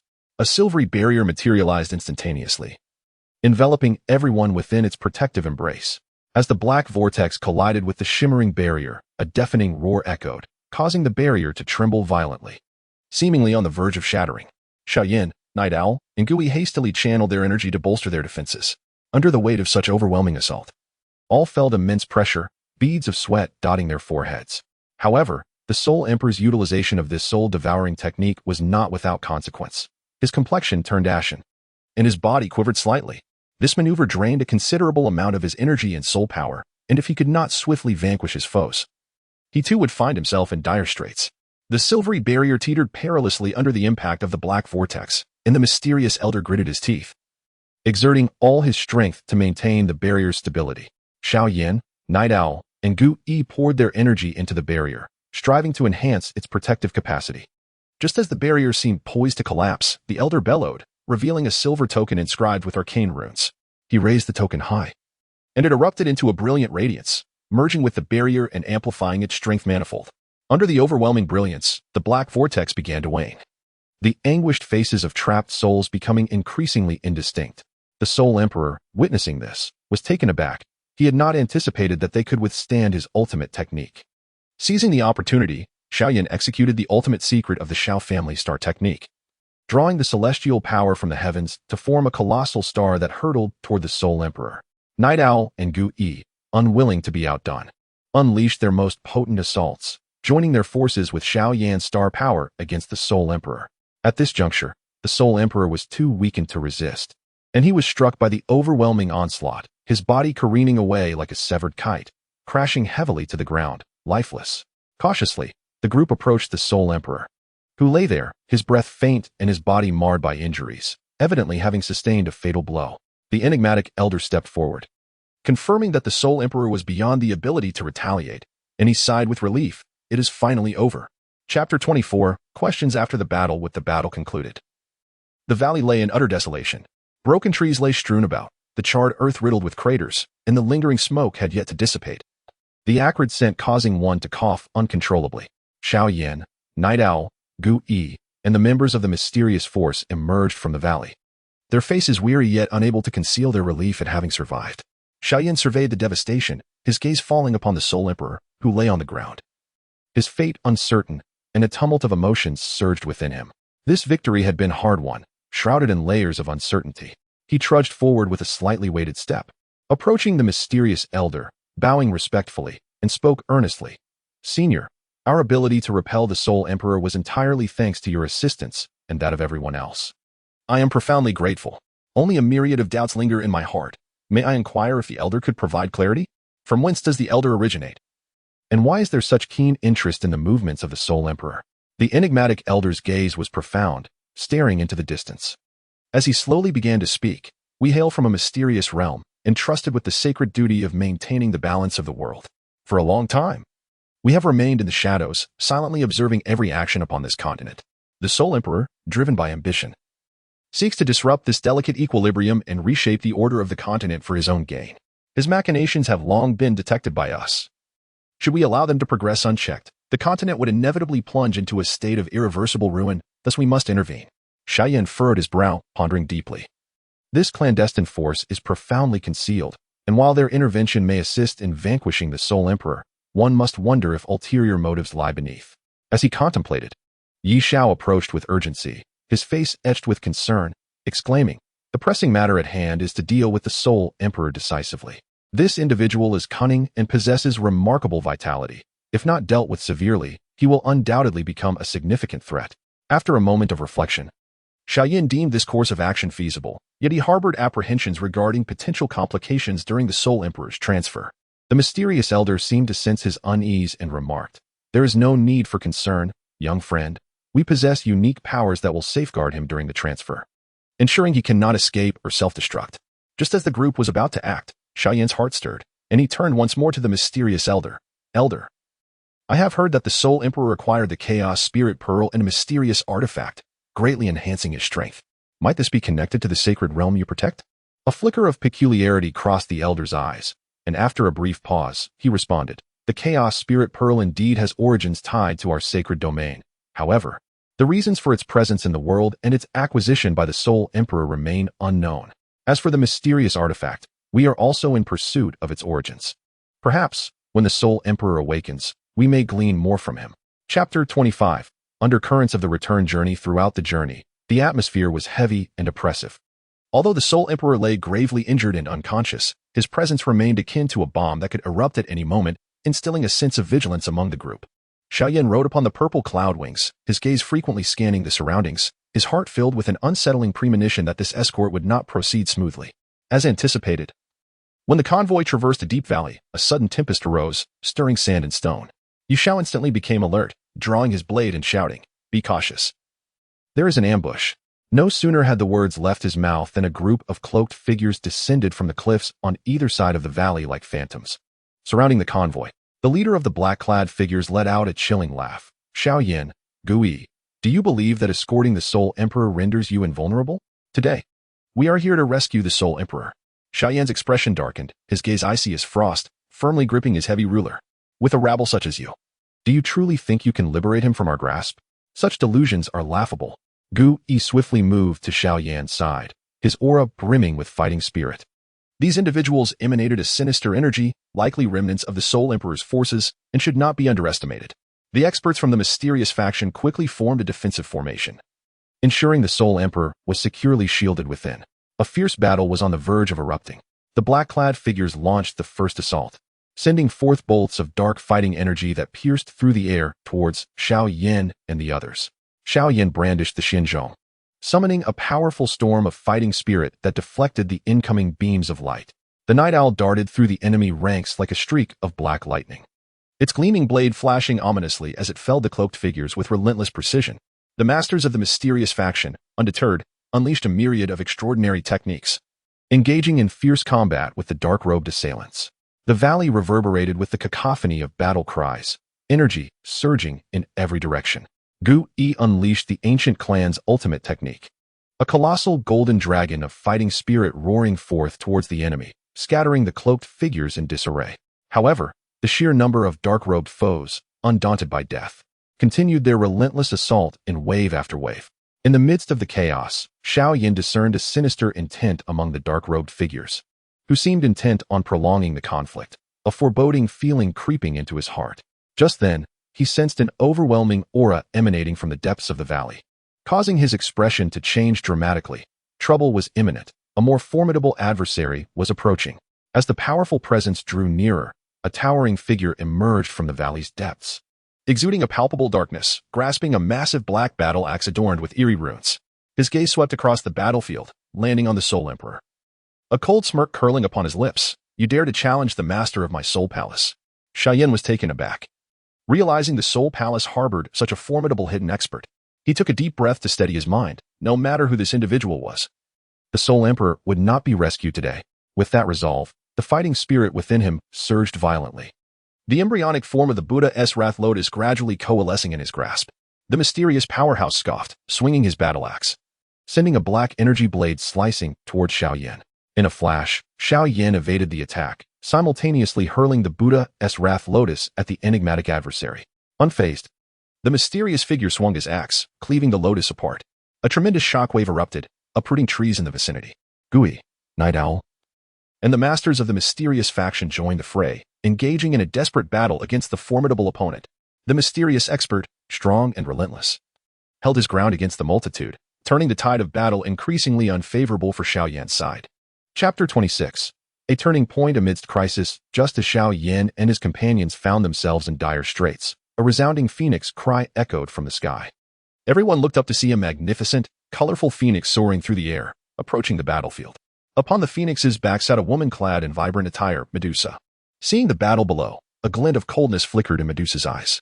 She formed intricate hand seals, chanting incantations under her breath. The phoenix emitted a piercing cry and unleashed a torrent of searing flames towards the mysterious expert and the dark-robed figures. Sensing the tremendous power of the flames, the mysterious figure's expression shifted as he hastily swung his axe to defend himself. Seizing this moment of distraction, Xiao Yan felt a surge of exhilaration. He unleashed his most formidable fighting technique, sending a colossal imprint of fighting spirit crashing towards the mysterious expert. Caught off guard, the enigmatic figure was struck by the imprint, hurtling backward as if a kite severed from its string. The dark-robed minions, witnessing their leader's injury, fell into disarray. After repelling the assault of the enigmatic powerhouse and the cloaked figures, Xiao Yan and his companions, though momentarily able to catch their breath, remained acutely vigilant, tirelessly escorting the Soul Emperor toward the Alliance's encampment. The sky loomed overhead, heavy and oppressive, akin to a leaden slab, rendering the air stifling. Occasional caws of crows added a sense of foreboding to the atmosphere. Xiao Yan, mounted upon the azure cloud wings, surveyed his surroundings with a piercing gaze, ever watchful. Gu, Yi, and Yi Xiao, leading their respective subordinates, formed a protective barrier around the prison cart containing the Soul Emperor, while masters of the mysterious force encircled them. Their energy restraints formed an invisible yet resilient barrier, ensuring the Soul Emperor could not escape. However, just as they believed they would reach the encampment without incident, an unexpected upheaval occurred. The previously tranquil world was abruptly besieged by a tempest, with winds howling and dust swirling violently. The ground was beset by flying debris, striking the group with a cacophony of rustling garments. Thick, dark clouds converged from all directions, swiftly obscuring the sky, transforming daylight into an inky night. A sense of dread washed over Xiao Yan. Something was amiss. He shouted internally, drawing forth the Xian Zhong Qi, his fighting spirits surging within him, enveloping him in a searing flame that repelled the oncoming debris. Simultaneously, Yi Xiao and Gu Yi reacted swiftly, commanding their subordinates to adjust their formation, tightening their defenses around the prison cart. The masters of the mysterious force formed hand seals, reinforcing the restraints on the Soul Emperor. Amidst the gale, a chilling voice echoed, "Xiao Yan, do you believe that by taking the Soul Emperor, you can control the situation? Today shall be your grave." As the words faded, countless dark figures descended from the clouds, emanating a bone-chilling aura, wielding weapons that glimmered with a ghostly light, all aimed at the Soul Emperor. Xiao Yan's expression hardened, his eyes flashing with determination. "No matter who you are, you shall not rescue the Soul Emperor from our grasp." With that declaration, he raised the Xian Zhong Qi high, merging the powers of three distinct flames into a colossal Buddha's Fury Fire Lotus at its tip. The Fire Lotus spun violently, radiating an intense heat that warped the surrounding space, emitting a sizzling sound. Xiao Yan hurled the Buddha's Fury Fire Lotus toward the dark figures, propelled by an unstoppable momentum, akin to a blazing meteor crashing into the enemy ranks.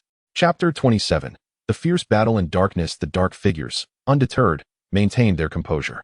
The leader let out a cold snort, and with a swift motion of his black whip, it transformed into a serpentine creature, lunging with ferocity to meet the Buddha's Fury Fire Lotus. A thunderous explosion ensued as the Fire Lotus collided with the black serpent, unleashing a powerful energy shockwave that scattered the surrounding dark figures. Yet, these shadows seemed undaunted, quickly regrouping and charging once more toward Xiao Yan and his companions. With a resounding roar, Gui invoked the formidable Ancient Clan technique, Ancient Clan Dragon Might. His fighting spirit surged brilliantly, morphing into a majestic golden dragon that soared into the sky, unleashing a deafening roar as it charged toward the throng of dark figures.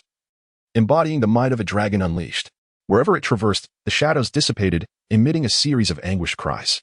The Night Owl moved with a swift grace, like a bolt of black lightning weaving through the enemy ranks, the blade in his hand glinting with a chilling light.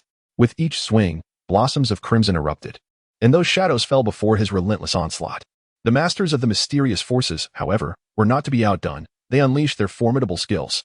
Some clasped their hands together, summoning an ice-blue barrier that froze the encroaching shadows into solid blocks. Others chanted incantations, causing numerous thick vines to burst forth from the ground, ensnaring the shadows tightly.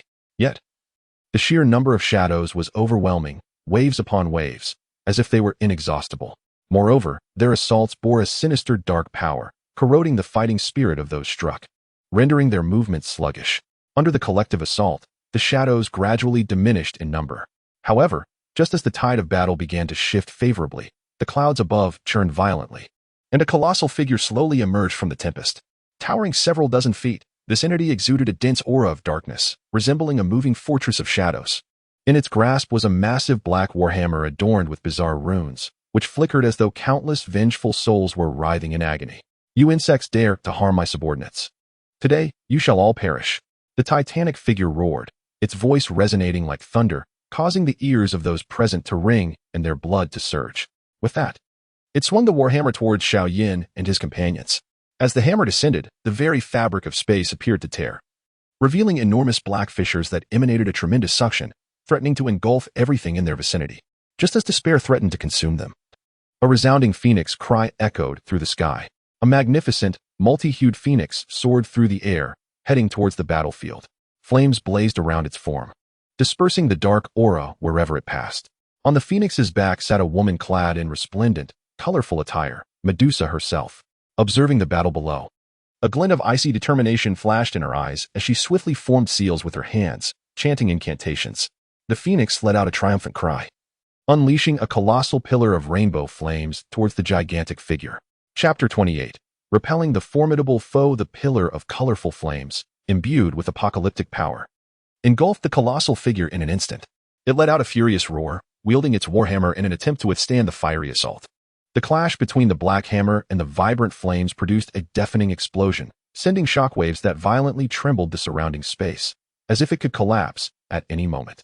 Witnessing this, Xiao Yan felt a surge of renewed vigor and immediately summoned the purple cloud wings, soaring to Medusa's side. "Medusa, your arrival is most fortuitous," he expressed gratefully. Medusa nodded slightly. "Let us first vanquish this foe." With that, the two joined forces, launching a powerful counterattack. Xiao Yan executed a supreme technique, integrating various fighting skills. As the Xian heavy ruler blazed with fiery intensity and struck towards the massive figure. Meanwhile, Medusa commanded the phoenix, continuously unleashing flames upon their formidable adversary. Under the combined assault of the two, the colossal figure began to falter, revealing numerous wounds from which dark blood flowed incessantly. A flicker of fear flashed in the creature's eyes as it swung its warhammer violently, dispersing the surrounding flames, and then turned to flee. Attempt to escape? Not so easily. Xiao Yan bellowed, channeling all his strength as a massive imprint of fighting spirit surged toward the giant figure. Caught off guard, the creature was struck in the back by the imprint, causing it to lurch forward and crash heavily to the ground. Seizing the opportunity, Xiao Yan and his companions rushed forward, poised to deliver a final blow. The giant figure struggled to rise, its eyes filled with venomous hatred. "You will pay for this. Just wait. When the Soul Emperor regains his strength, you shall all perish." With that, its form abruptly transformed into a cloud of black mist, vanishing without a trace. Within the Alliance's camp, the various powerful figures had already received word and gathered to welcome the returning heroes. Upon seeing Xiao Yan and his companions return triumphantly, the crowd erupted in cheers. Subsequently, Xiao Yan, Gui, Yishao, Medusa, and other leaders convened an urgent meeting to discuss their next course of action against the remnants of the Soul Palace. During the meeting, Xiao Yan recounted their harrowing journey in great detail, leaving the attendees with grave expressions. An elder of the Alliance voiced his concerns. "The remnants of the Soul Palace are alarmingly formidable and appear to be ever-present, posing a significant threat to us." Gui nodded in agreement, stating, "Indeed, we must bolster our vigilance against the Soul Clan while also taking proactive measures to uncover the hiding places of the remnants and eradicate them completely." Yishao suggested, "I propose we split our forces to conduct a thorough search of the Dochi continent, leaving no suspicious area unchecked." After a moment of contemplation, Xiao Yan replied, "This attack from the Soul Palace surely has further implications. While we search, we must also enhance the defenses of the Alliance's camp to prevent another ambush." Medusa added, "I can mobilize the forces of the Serpent Clan to assist the Alliance in both defense and search efforts." The assembly reached a consensus, eventually crafting a meticulous plan. Chapter 29. Seeking the hidden stronghold of the Soul Palace. Once the meeting concluded, Xiao Yan, Gui, and Yishao immediately set their plans into motion. Xiao Yan led the elite disciples of the Xiao clan, pursuing the direction taken by the mysterious strongman and the robed figure. They traversed dense forests, the atmosphere dark and damp, permeated by a stench of decay. Occasionally, formidable magical beasts leapt from the shadows, but before the might of Xiao Yan and his companions, these creatures were swiftly repelled. Cautiously approaching the castle, just as they reached the entrance, a throng of robed figures surged forth from within, surrounding them.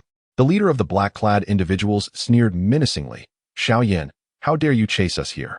You seek your own demise. This is not a place for you to act recklessly." Xiao Yan responded with a cold laugh. "You pitiful remnants, today marks your end. I shall see what schemes you are concocting within this castle." With that, he initiated the attack, charging toward the crowd of robed figures. While the elite disciples of the Xiao clan unleashed their formidable skills, engaging in fierce combat with their adversaries, Xiao Yan unleashed a formidable combat technique. Wielding the heavy Xian ruler with grace, conjuring a tempest of green battle aura that swirled around him, engulfing the figures in black cloaks. The cloaked figures darted to and fro within the storm, yet many were struck by the battle aura, emitting anguished cries. The disciples of the Xiao clan worked in perfect harmony. Some unleashed fiery combat techniques, igniting the black-cloaked adversaries, while others summoned fierce, sword energies that sliced through the air like lightning, decimating their foes. Despite the overwhelming number of black-cloaked figures occupying the advantageous terrain within the castle, Xiao Yan and his companions displayed no fear. They gradually gained the upper hand through their exceptional prowess and indomitable spirit. During the fray, Xiao Yan discerned that the black-cloaked figures seemed to be guarding something of significance. Their relentless assaults, while fierce, consistently converged towards the innermost parts of the castle. A spark of realization ignited within Xiao Yan, prompting him to alter his strategy. He resolved to evade direct confrontation with the black-cloaked figures and instead sought an opportunity to breach their defenses and infiltrate the castle. With a flicker of movement, he activated the purple cloud wings, dashing towards the castle's interior like a bolt of black lightning. The black-cloaked figures, witnessing this, hastily pursued him, yet Xiao Yan, relying on his remarkable agility, deftly navigated the air, evading their strikes with ease. Upon entering the castle, Xiao Yan was enveloped by a dense aura of darkness. The walls were adorned with imposing portraits, the faces of which were grotesquely contorted, their eyes glimmering with malevolence. At the heart of the castle stood a colossal stone platform, upon which rested a mysterious black box emanating an eerie glow. Just as Xiao Yan approached the box to investigate, a formidable group of black-cloaked figures surged forth from beneath the platform, encircling him. These figures exuded a far greater aura of power than their counterparts outside. Their eyes ablaze with a murderous intent, weapons glinting ominously, as if poised to strike Xiao Yan down at any moment. Chapter 30. The secret of the mysterious box revealed. The black-cloaked figures formed a fan-shaped formation, trapping Xiao Yan firmly in the center. The leader of the cloaked figures let out a chilling laugh. Xiao Yan, do you think you can easily seize this box? It is a vital treasure of our soul palace. Today, you shall remain here. Xiao Yan's gaze hardened, gripping the heavy Xian ruler tightly. He declared that no matter what lay within the box, he would not allow these nefarious beings to succeed. With that, he unleashed the Buddha's Wrath Lotus, a powerful surge of energy sweeping across the battlefield. The Buddha's Wrath Lotus radiated a blinding light, exuding an aura of destruction that warped the surrounding space. The black-cloaked figures hastily invoked their defensive techniques, some erecting dark battle aura shields while others summoned barriers of dark energy, striving to withstand the might of the Buddha's Wrath Lotus. Amidst the fierce clash of energies, the castle began to tremble violently, stones cascading from above. Seizing the moment when the black-cloaked figures' defenses faltered, Xiao Yan swiftly darted towards the stone platform. He grasped the black box and, with a rapid pivot, surged towards the castle's exit. The black-cloaked figures, realizing his intent, hastened in pursuit. Xiao Yan raced ahead, pursued relentlessly by the cloaked figures, igniting a thrilling chase within the castle. Thanks to the speed advantage granted by his purple cloud wings, he gradually increased the distance between himself and his pursuers. Upon escaping the castle, he rendezvoused with the elite disciples of the Xiao clan. They fought while retreating, ultimately evading the pursuit of the cloaked figures.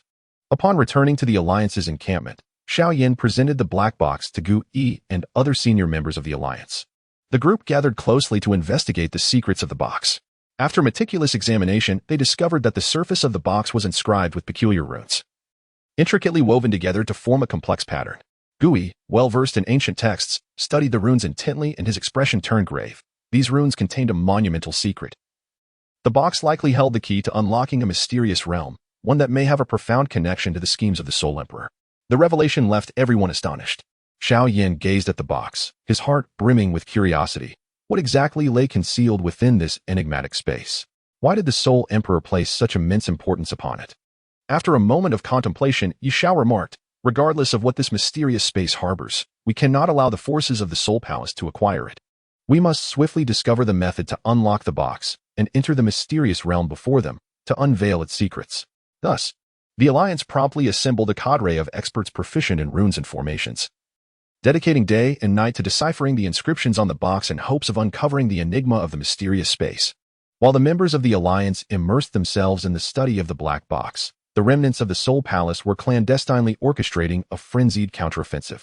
In a secluded valley, a mysterious powerhouse convened with the leader of the previously escaped cloaked figures to discuss their next course of action.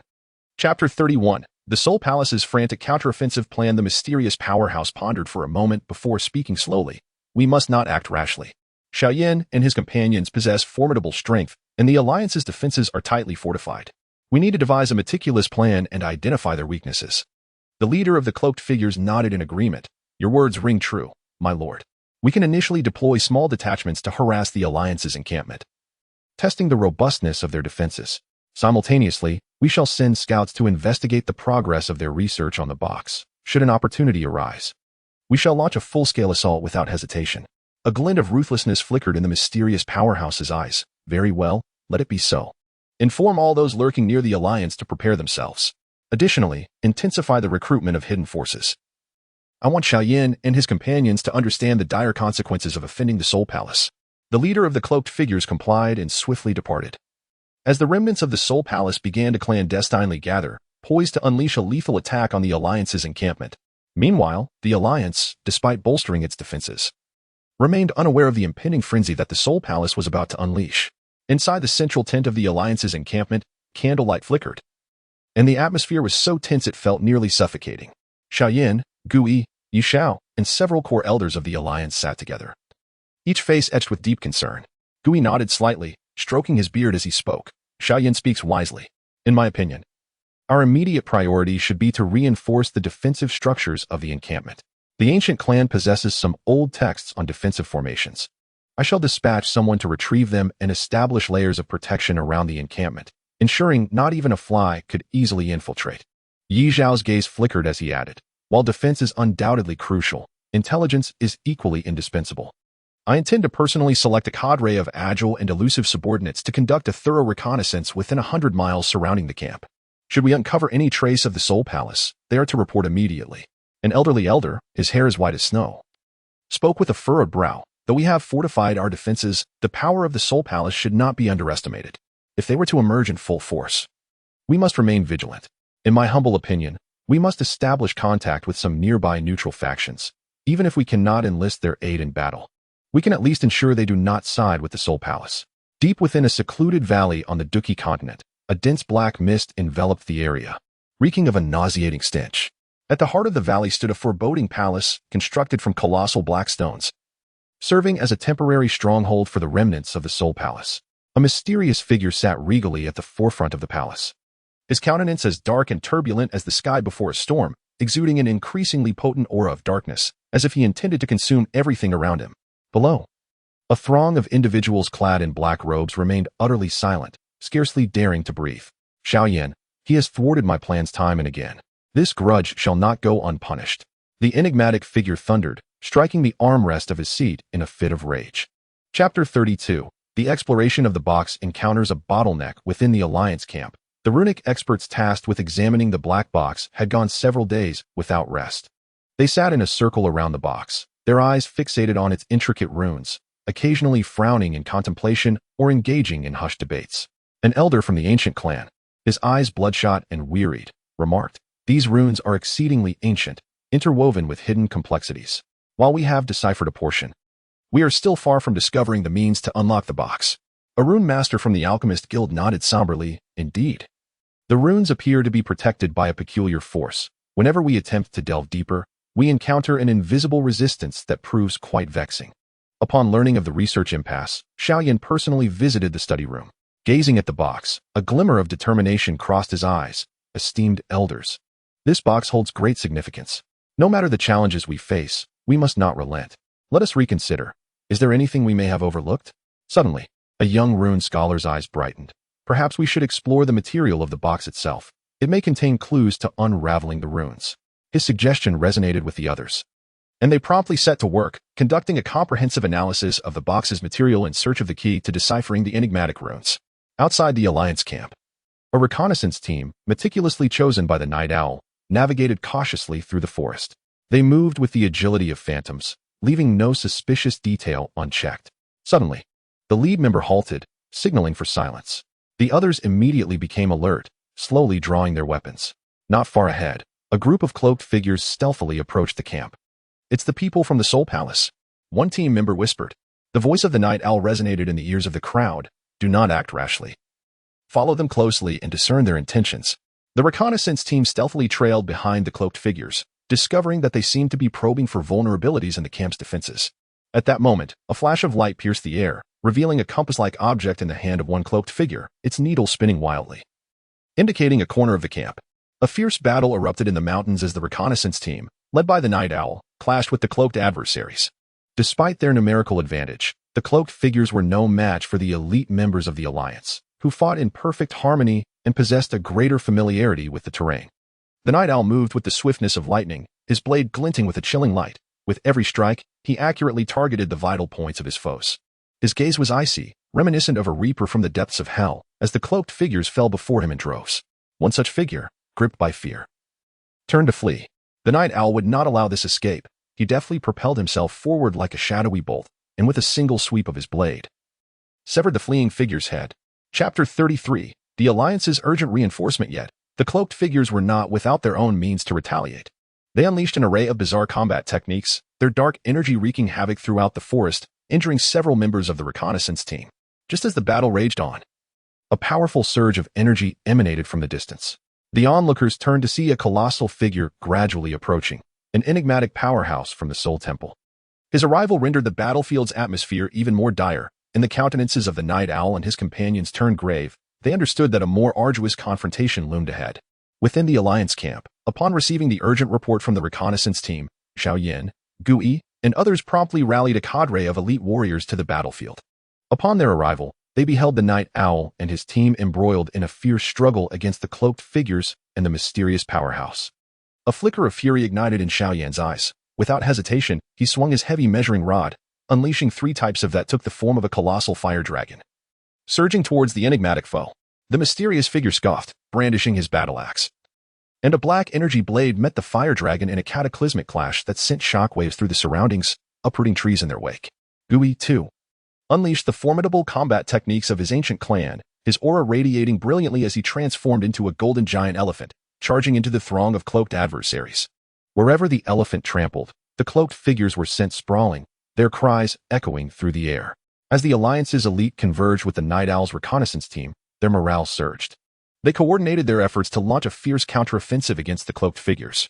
The battlefield erupted with dazzling bursts of energy and the thunderous sounds of combat, plunging both sides into an intensely heated struggle, the outcome of which would critically shape the trajectory of the Alliance's conflict with the Soul Temple. Unfazed by the onslaught from Xiao Yan and his comrades, the mysterious powerhouse remained composed. With his battle axe swirling, he conjured a tempest of dark shadows, deflecting all incoming strikes. Xiao Yan, do you truly believe this will suffice to vanquish me? Such delusions are utterly misplaced. He bellowed with fury, before abruptly plunging his axe into the ground and swiftly forming intricate hand seals. The ground began to tremble violently, and dark fissures emerged, from which countless skeletal soldiers surged forth. Armed with weapons and exuding a chilling aura, these skeletal warriors charged towards Xiao Yan and his companions. Xiao Yan's expression shifted slightly. He had never encountered such a bizarre technique before. Gui, his face serious, cautioned, "Be careful. These skeletal soldiers bear an evil presence. They may prove to be formidable foes." The Alliance quickly adjusted their tactics to confront the unexpectedly appearing skeletal soldiers. Xiao Yan unleashed the Buddha's Wrath Fire Lotus, incinerating the advancing skeletal soldiers into ashes, while Gui commanded a golden giant elephant, using its trunk to ensnare the skeletal soldiers and forcefully slam them to the ground. However, the skeletal soldiers continued to pour forth from the earth, and the Alliance gradually found themselves in a dire struggle, with the situation increasingly unfavorable. Just as the Alliance faced adversity on the battlefield, the rune experts in the camp made a significant discovery. Through an in-depth study of the box's material, they realized it was linked to an ancient stellar power. The young rune scholar exclaimed with excitement, "I understand. The runes on this box require a specific fluctuation of stellar power to activate, and the sequence for activation may be concealed within the arrangement of these runes." Immediately, the team sprang into action, attempting to simulate the stellar power fluctuations to interact with the runes on the box.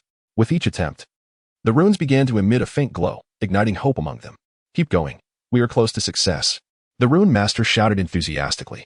Everyone focused intently, carefully adjusting the frequency and order of the stellar power fluctuations, while the situation on the battlefield grew increasingly critical. Whether they could uncover the secret of the box in time became the key to turning the tide. Chapter 34. A beacon of hope in crisis on the battlefield. The conflict between the Alliance and the mysterious powerful beings alongside the skeletal soldiers intensified. Although Xiao Yan and his companions were formidable, They gradually felt overwhelmed by the relentless assaults of the skeletal soldiers and the mysterious adversaries.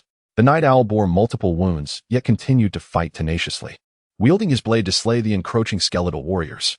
"We cannot give up. We must endure," he gritted through clenched teeth, just as despair threatened to engulf them. A radiant light suddenly emanated from the direction of the camp. Following that, a deafening crash reverberated, as if the very heavens and earth were shaken. Turning to look, they beheld a brilliant light soaring from the tent housing the black box. Could it be that the box has been opened? A glimmer of hope surged within Xiao Yan. The mysterious adversary also noticed this change, his expression darkening. "This is bad. I cannot allow them to succeed." He immediately intensified his attacks in an effort to breach Xiao Yan's defenses and storm toward the camp. Realizing the urgency, Xiao Yan and his companions knew they could not let the mysterious being succeed. They summoned their remaining strength to staunchly block his advance, buying precious time for the camp. Within the camp, as the rune experts continuously adjusted the fluctuations of stellar power, the glow of the runes on the box grew increasingly luminous. Finally, following a violent tremor, the box began to open slowly. A gentle yet potent radiance emanated from the box, illuminating the entire camp.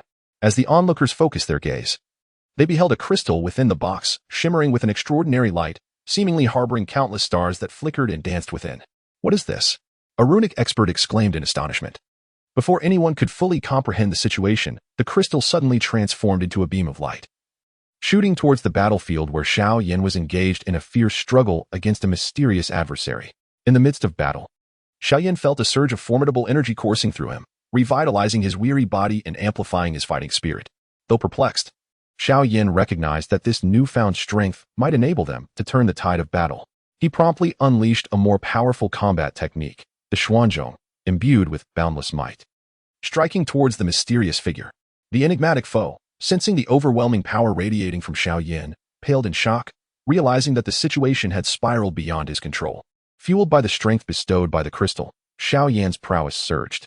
He executed a signature move, a fusion of various combat techniques, as the Xuanzhong blazed with fierce flames, engaging in a desperate confrontation with the mysterious opponent. Despite the adversary's considerable strength, he gradually began to show signs of defeat under Xiao Yan's relentless assault. With numerous wounds appearing on his body, dark blood seeping out. "Impossible. How could you suddenly become this powerful?" the mysterious figure roared in fury. Xiao Yan retorted with a cold snort. "This is all of your own making. Today marks your end." With that, he summoned all his strength, launching a colossal imprint of fighting spirit towards the mysterious adversary. The foe, caught off guard, was struck by the imprint and sent hurtling backwards like a severed kite, crashing heavily to the ground, rendered motionless. Following the fall of the mysterious figure, the skeletal soldiers dissipated into black smoke. The members of the alliance erupted in jubilant cheers, having finally secured victory in this battle. Meanwhile, the enigmatic crystal became the focal point of their curiosity, leaving everyone eager to uncover the secrets it held and the potential impact it might have on the continent of fighting spirit. Chapter 35. Investigating the secrets of the crystal. After a moment of contemplation, Gu Yi remarked, "The power of this crystal is immensely potent and seems to be connected to the forces of the stars. It might be linked to some legendary mysterious relic." Xiao Yan nodded slightly. "Regardless of its origin, this power will undoubtedly aid us in our struggle against the Soul Hall. We must unravel its secrets as swiftly as possible." As the research deepened, a staggering revelation began to surface. This crystal might not merely be a treasure, but rather a harbinger of a monumental secret capable of altering the very fabric of the fighting spirit continent. In a clandestine stronghold of the Soul Hall, the leader of the cloaked figures grew grim upon learning of the mysterious adversary's demise. "My lord has perished. What shall we do now?" he murmured to himself. Yet, the leader quickly regained his composure, fully aware that panic was unwarranted at this juncture. "Issue orders for all remaining forces to lie low for the time being. We must not act recklessly," he instructed his subordinates. Subsequently, the leader of the cloaked figures fell into deep contemplation, recognizing that while the Soul Hall had suffered a significant blow, surrendering was not an option. After considerable contemplation, he conceived a new scheme. Within the Alliance camp, although a victory had been secured in battle, discordant voices began to emerge quietly within. Certain factions commenced a dispute regarding the ownership of the mysterious crystal. This crystal was unveiled within the Alliance camp and should rightly be safeguarded collectively to enhance the strength of us all, asserted a leader from a medium-sized faction. Yet, an elder from a powerful faction countered, "If it were not for our family's rune expert, this box would have remained sealed. The crystal ought to belong to our family." Both sides remained steadfast in their positions, unwilling to yield, and the atmosphere grew increasingly tense. Upon learning of this situation, Xiao Yan, Gui, and others swiftly intervened to mediate. With a grave expression, Xiao Yan remarked, "Gentlemen, the threat posed by the Soul Palace has not yet been eradicated. We cannot allow a trivial matter to incite internal strife. This crystal pertains to the safety of the entire Dochi continent. We should collaborate to study it and judiciously harness its power." Despite the earnest attempts at reconciliation by Xiao Yan and his companions, the undercurrents of discord within the alliance began to surge, as some individuals with ulterior motives sought to exploit this discord for personal gain. Meanwhile, the leader of the black-cloaked figures from the Soul Palace discreetly observed these developments, preparing to deliver a fatal blow to the alliance at the opportune moment. Chapter 36. Undercurrents rising under the mediation of Xiao Yan and others, the heated debate regarding the ownership of the mysterious crystal was temporarily suspended, and the alliance camp appeared to regain its calm. However, the hidden undercurrents surged more violently beneath the surface. Leaders of the medium-sized factions convened, their expressions grim as they deliberated. "We cannot let this matter rest. That crystal is vital to the enhancement of our alliance's overall strength. We cannot allow a few prominent families to monopolize its benefits," one member declared through gritted teeth. They resolved to discreetly connect with other medium and small factions, aiming to reintroduce a proposal for the distribution of the crystal at the Alliance Assembly, seeking to secure greater advantages for themselves. Within the powerful factions, rune experts convened in urgent discussion. This crystal was unlocked solely through the rune power of our family. It must not be easily relinquished to others. The elders' gazes were resolute, as they both fortified the protection of their family's researchers on the crystal and secretly prepared strategies to address potential new disputes within the alliance. Xiao Yan and Gui sensed the rising tension. They understood that if not handled properly, the alliance faced the peril of fragmentation. Xiao Yan traversed between various factions, patiently persuading them to recognize the gravity of the current threat posed by the Soul Palace, emphasizing that only through unity could they confront formidable adversaries. Gui, leveraging his connections, gathered intelligence from all corners, vigilantly monitoring the movements of those with nefarious intents. Simultaneously, the leader of the black-cloaked figures from the Soul Palace clandestinely observed every move made by the alliance camp. A cold smile flickered across his face, concealed beneath his cloak. The internal conflicts within the alliance presented an opportune moment for intervention. As he transmitted intelligence back to the Soul Palace headquarters, he meticulously plotted how to exploit this discord and deliver a devastating strike to the alliance. He instructed his subordinates, powerful figures from the Soul Palace, to lie in wait around the alliance camp, poised to create chaos and incite greater conflict within the alliance at the right moment.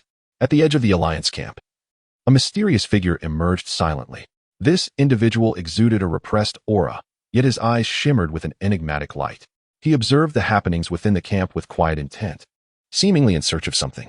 Upon overhearing a discussion regarding the mystical crystal, an unusual expression flickered in his gaze before he vanished into the shadows. In a secluded corner of the camp, several minions from various factions huddled together in hushed whispers. "Have you heard? Someone plans to seize the crystal amidst the chaos. We might also partake in the spoils. Stop your foolish talk. If we are discovered, we shall be doomed." Nevertheless, the seeds of greed quietly took root in their hearts, and they began to discreetly monitor the crystal's storage location, preparing to strike when turmoil ensued. As time passed, the atmosphere within the alliance camp grew increasingly oppressive, as if a storm was imminent. Xiao Yan and Gui sensed an unprecedented pressure. They had to devise a sound resolution swiftly to alleviate the internal discord while remaining vigilant against potential attacks from the Soul Palace. What unpredictable changes would the reappearing and vanishing figure, alongside those nefarious minions, bring to the alliance? All remained shrouded in uncertainty, awaiting confrontation. While the alliance camp simmered with undercurrents due to the disputed ownership of the mystical crystal, a mysterious visitor arrived unannounced. Chapter 37. The mysterious visitor. This individual rode a flying beast radiating an extraordinary glow, descending gently at the camp's entrance. Clad in a long black robe adorned with intricate golden patterns, he wore a wide-brimmed hat that obscured much of his face. The guards of the camp immediately heightened their vigilance, gripping their weapons tightly and surrounding the enigmatic visitor. "Who are you? What brings you to the alliance camp?" the lead guard demanded loudly. The mysterious visitor remained calm, raising a hand to signal the guards to ease their tension. His voice was deep and magnetic. "I am a traveler from a distant land. Having heard of the disputes concerning the mystical crystal, I have come to investigate." The guards exchanged uncertain glances, unsure of how to proceed. Just then, Xiao Yan and Gui happened to pass by. Upon seeing the mysterious visitor, Xiao Yan felt an inexplicable sense of familiarity, as if they had crossed paths long ago. Gu Yi, however, scrutinized the figure with caution, sensing that this individual was no ordinary person. Since you are aware of matters concerning the crystal, you must be someone of significance. Why not accompany us to the conference hall for a more detailed discussion? Xiao Yan proposed. The mysterious visitor nodded slightly and followed Xiao Yan and Gu Yi towards the hall. Along the way, the eyes of the crowd were drawn to this enigmatic newcomer, speculating about his identity and purpose. Upon reaching the conference hall, Xiao Yan and Gu Yi invited the mysterious visitor to take a seat and offered him tea. As he removed his hat, a handsome and resolute face was revealed, with eyes deep as abysses, seemingly harboring boundless wisdom. My name is Xingyao, hailing from a place known as the Star Continent. There, we also possess entities akin to the mystical crystal, and I have conducted some research on it. Xingyao spoke slowly. Xiao Yan and Gu Yi exchanged glances, their eyes filled with astonishment. Mr. Xingyao, could you assist us in resolving the current dispute regarding the ownership of the crystal? This crystal is of paramount importance to our Dou continent. Yet severe divisions have emerged within the alliance as a result, Gu Yi inquired anxiously. After a moment of contemplation, Xingyao replied. The power of the crystal is both formidable and enigmatic. If harnessed wisely, it could indeed bolster the overall strength of the Dou continent. However, before we address the issue of its ownership, we must first uncover the true secret hidden within this crystal. Thus, accompanied by Xiao Yan and Gu Yi, Xingyao made his way to the location where the mysterious crystal was stored. Upon beholding the crystal, a flicker of astonishment crossed his eyes. The energy fluctuations emanating from this crystal were strikingly different from those I encountered in the Starry Continent, yet they harbored an even more potent force. As he spoke, Xingyao extended his hand and gently touched the surface of the crystal. In an instant, the crystal radiated a brilliant light, and a wave of powerful energy surged forth, causing everyone to stagger back a few steps. Yet, Xingyao remained undeterred. He closed his eyes and wholeheartedly attuned himself to the information conveyed by the crystal. After a considerable time, he slowly opened his eyes, a grave expression settling upon his face. This crystal conceals a tremendous secret that pertains to the very existence of the Dou continent. We must convene the various factions of the alliance as swiftly as possible to discuss a course of action. Xingyao's words instilled a sense of urgency in Xiao Yan and Gu Yi, prompting them to immediately prepare for an alliance conference.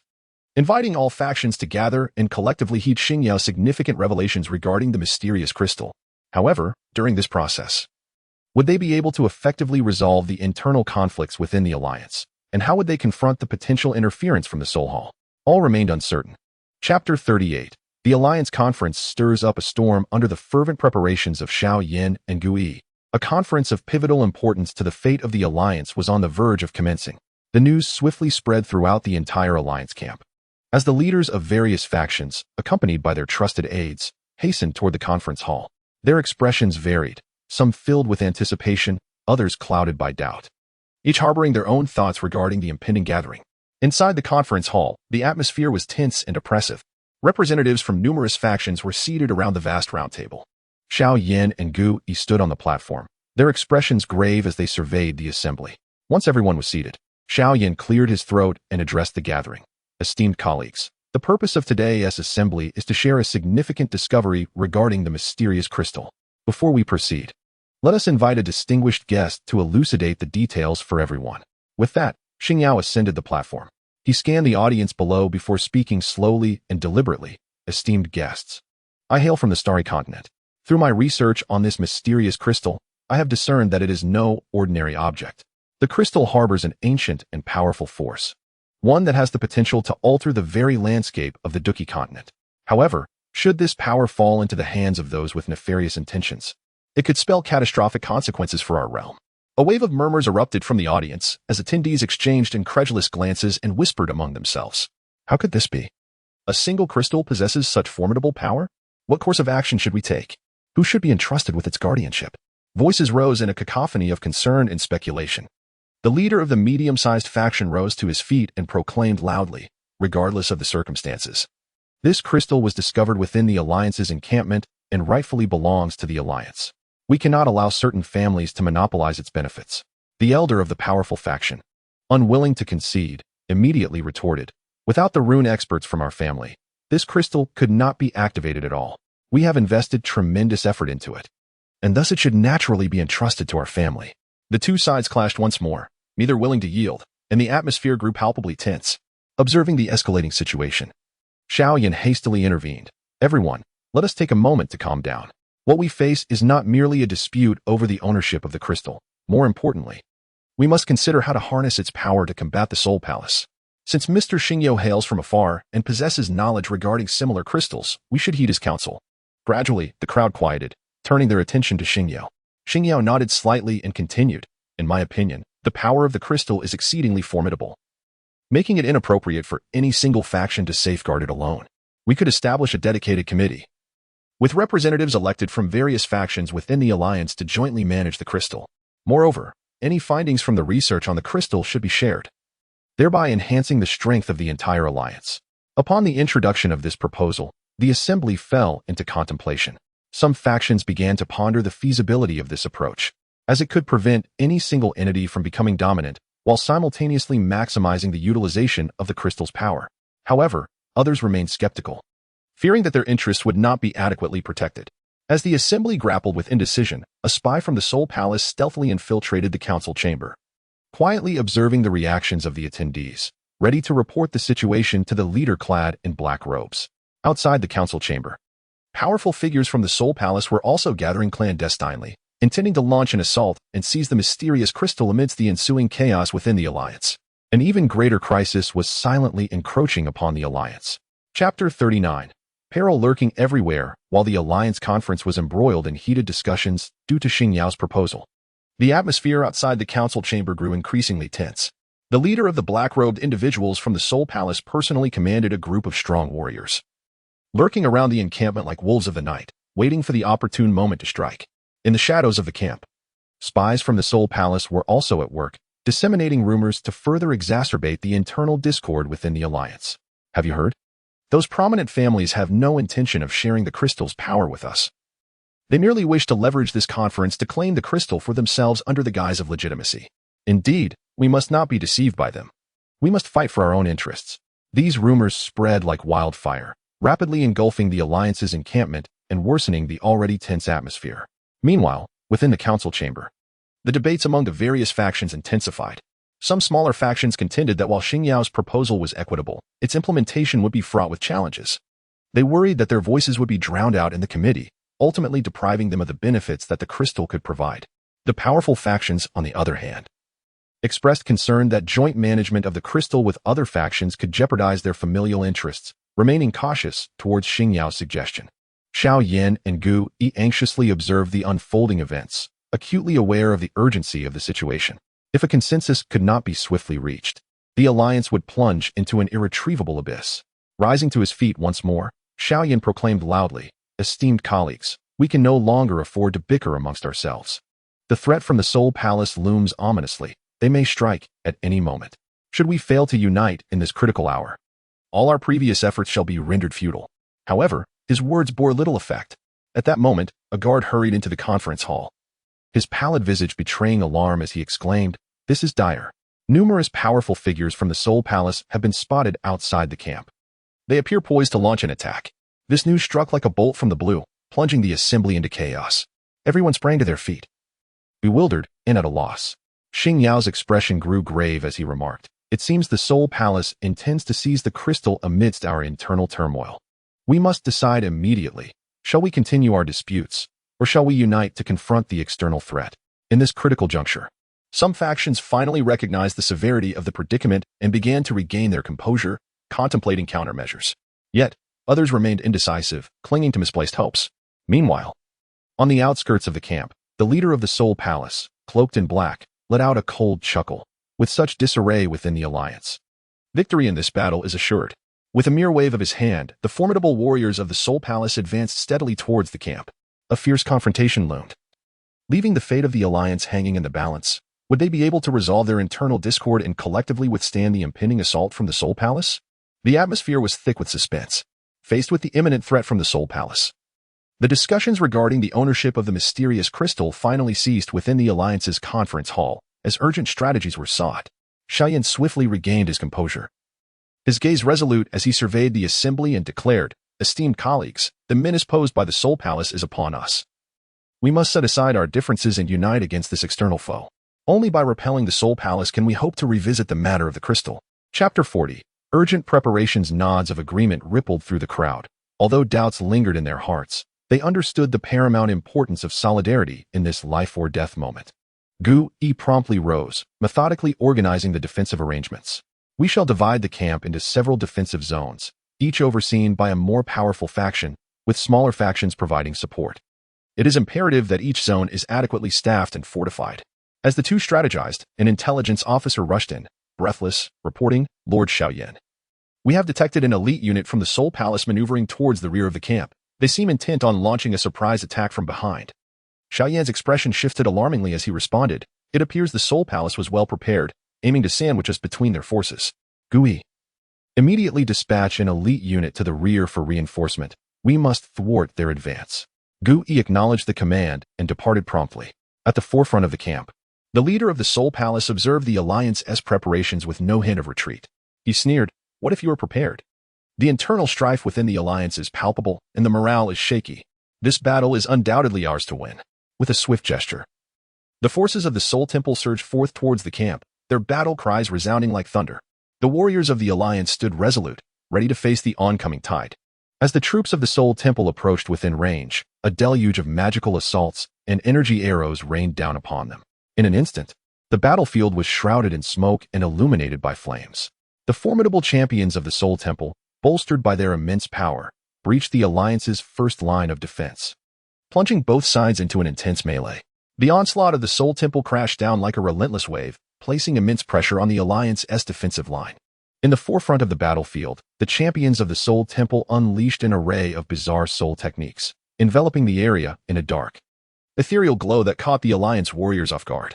A powerful emperor from the Soul Temple swiftly appeared at a vulnerable point in the Alliance's defenses, wielding a black whip that lashed out like a serpent, incapacitating several Alliance soldiers in an instant. The leader of the defending faction, witnessing this, let out a furious roar and charged forward with his sword drawn.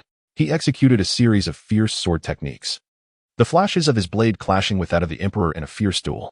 Their combat was a fierce exchange, shaking the ground beneath them into a pockmarked terrain from the residual energy of their strikes. In Chapter 41, Fierce Confrontation, on the flank of the camp, another elite unit from the Soul Temple attempted to breach the Alliance's defenses. They formed a tight battle formation, coordinating seamlessly as they pressed forward. Despite the valiant resistance of the Alliance warriors, the cohesive assault gradually weakened their line.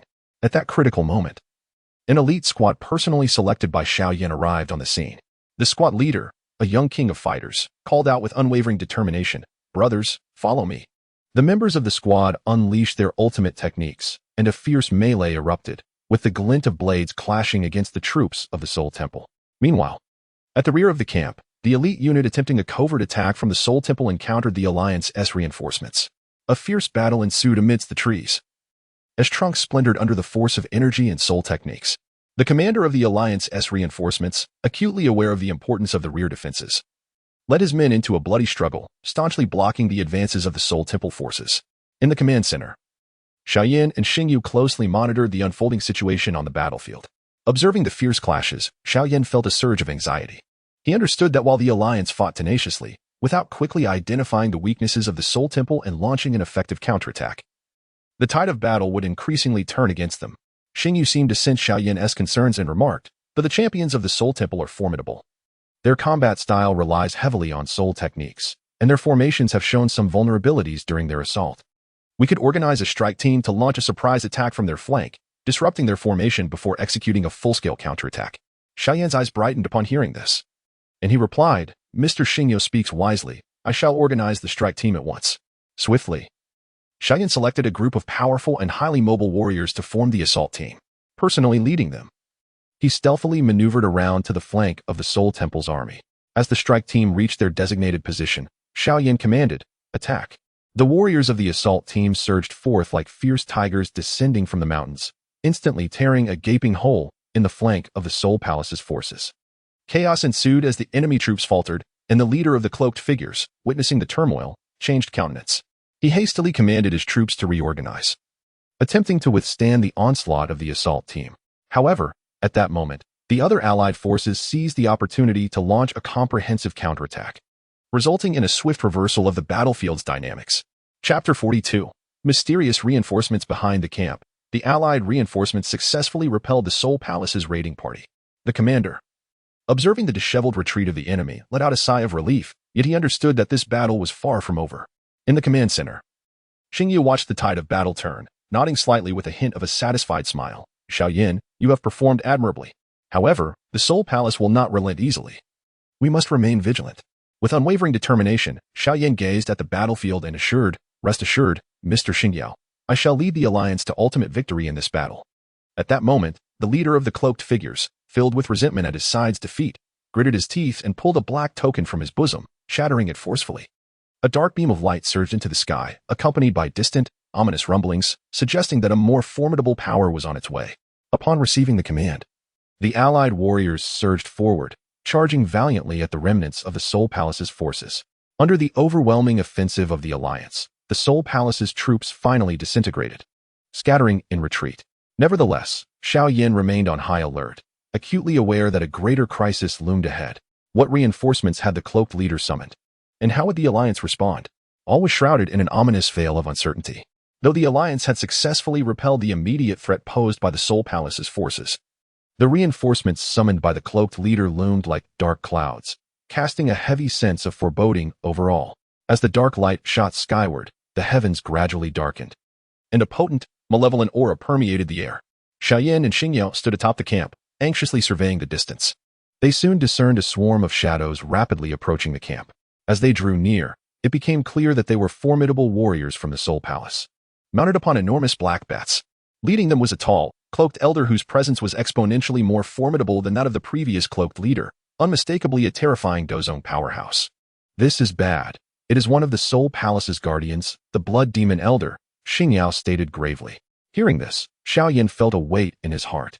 Dou Saint powerhouses were among the pinnacle of existence on the Duqi continent, and with the Blood Demon Elder personally arriving, the pressure facing the alliance was palpable. The Blood Demon Elder and his retinue descended before the camp, his cold gaze sweeping over the alliance members before finally settling on the cloaked leader, scoffing contemptuously, incompetent fool, incapable of managing a rabble. The cloaked leader bowed his head, too fearful to respond. Today, none of you shall escape. You will all become sacrifices for my Seoul Palace. The Blood Demon Elder proclaimed with maniacal laughter. With that, he waved his hands, and the Seoul Palace warriors immediately dispersed, forming a bizarre formation. In an instant, a dense black fog enveloped the entire camp, severely impairing the visibility of everyone present. Observing the situation, Xiao Yan immediately called out, "Do not panic, maintain formation, and focus on defense." The warriors of the alliance swiftly adjusted their stances, drawing closer together to form a tightly knit defensive formation. However, under the formidable pressure exerted by the Blood Demon Elder, an invisible weight bore down upon them, rendering their breaths labored. Xingyao, surveying the swirling black mist, furrowed his brow in concentration as he meticulously scrutinized the formation set by the Seoul Palace, seeking any potential flaws. Suddenly, a spark of realization ignited in his eyes as he turned to Xiao Yan and said, "Although this formation is peculiar, there exists a relatively weak energy fluctuation in the southeast corner. We can break through from there." Xiao Yan nodded in agreement, promptly selecting a group of stronger warriors to prepare for an assault towards the southeast corner. Just as they were about to execute their plan, the Blood Demon Elder seemed to sense their intentions and sneered, "You think you can break through? It won't be that easy." With that, he swiftly formed hand seals. And from the depths of the black mist, countless black tendrils surged forth, sweeping menacingly towards the alliance. Chapter 43. The grueling breakthrough. Confronted by the onslaught of the black tendrils controlled by the Blood Demon Elder, the alliance found themselves in grave peril. The tendrils moved with the agility of serpents, imbued with immense power and an eerie aura, recklessly barreling towards the alliance's warriors. Witnessing this, Xiao Yan immediately unleashed the flame-dividing wave ruler, a massive fiery ruler that sliced through the foremost tendrils. Yet, the black tendrils continued to emerge unceasingly, and soon, even more tendrils were upon them. "Do not panic. Concentrate your efforts on attacking the tendrils," Xiao Yan shouted, while relentlessly wielding his weighty ruler. Engaging in a life-and-death struggle against the encroaching tendrils, the alliance's warriors rallied to his call, unleashing a torrent of fighting spirit and magical attacks upon the black tendrils. In a moment, the battlefield was ablaze with flickering lights and the sounds of explosions echoed throughout. Amidst the fierce combat, casualties began to mount among the alliance's warriors.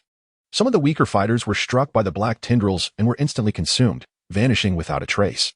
Yet, the remaining warriors did not falter. They gritted their teeth and resolutely resisted.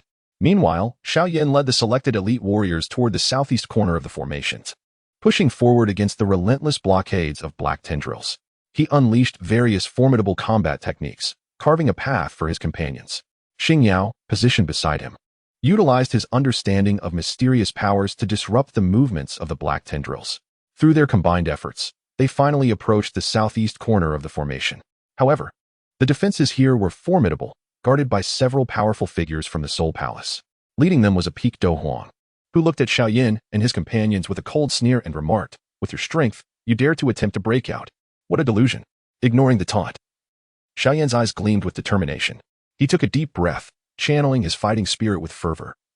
As the embryonic form of the Buddha's Wrath Fire Lotus began to coalesce in his hands, the Peak Dou Huang sensed the terrifying energy fluctuations emanating from the Buddha's Wrath Fire Lotus. His expression shifted in alarm as he attempted to evade. But it was already too late. Xiao Yan suddenly hurled the Buddha's Fury Fire Lotus from his hand, and the enormous Fire Lotus detonated amidst the Soul Hall's formidable warriors, sending them all flying with its overwhelming force.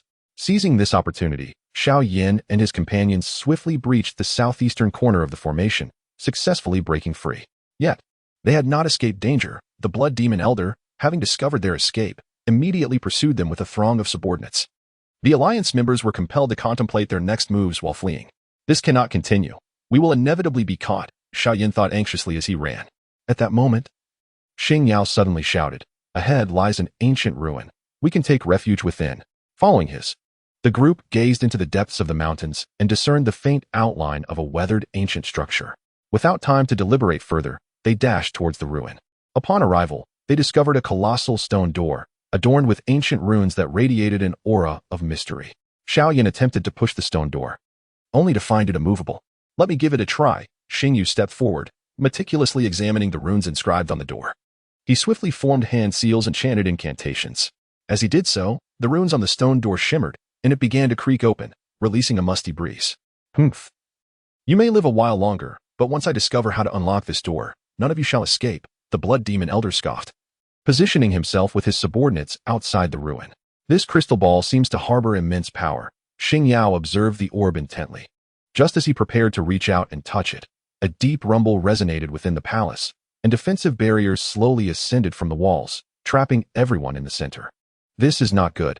It seems there are traps here," Xiao Yan warned, keeping a vigilant eye on his surroundings while gripping the Xian Zhongqi tightly. At this moment, they faced not only the unknown dangers within the ruin but also the relentless pursuit of the Blood Demon Elder, escalating their perilous situation. As the defensive barriers rose, Xiao Yan and his companions found themselves ensnared in a confined space, shrouded in an aura of unknown peril. The faint glow emanating from the crystal ball appeared particularly enigmatic in this enclosed environment, seemingly enticing them while also concealing a grave threat. Xingyu furrowed his brow, scrutinizing the surrounding barriers. These barriers were composed of an unusual energy, emitting a soft blue light, impenetrably hard to the touch, and brimming with potent electricity. A careless touch could result in a shocking jolt. These defensive barriers seem to be connected to the crystal ball. If we recklessly touch it, we may trigger the ruin's protective mechanisms, Xingyao remarked. Xiao Yan nodded, scanning the area in search of another escape route. However, apart from the firmly shut stone door, there were no other passages in sight. Just then, the murals on the walls suddenly flickered to life, and scenes began to flow across the frescoes. The group was astonished to discover that these images seemed to narrate an ancient tale. Once, this place had been the stronghold of a powerful, mysterious organization that wielded a force capable of altering the world.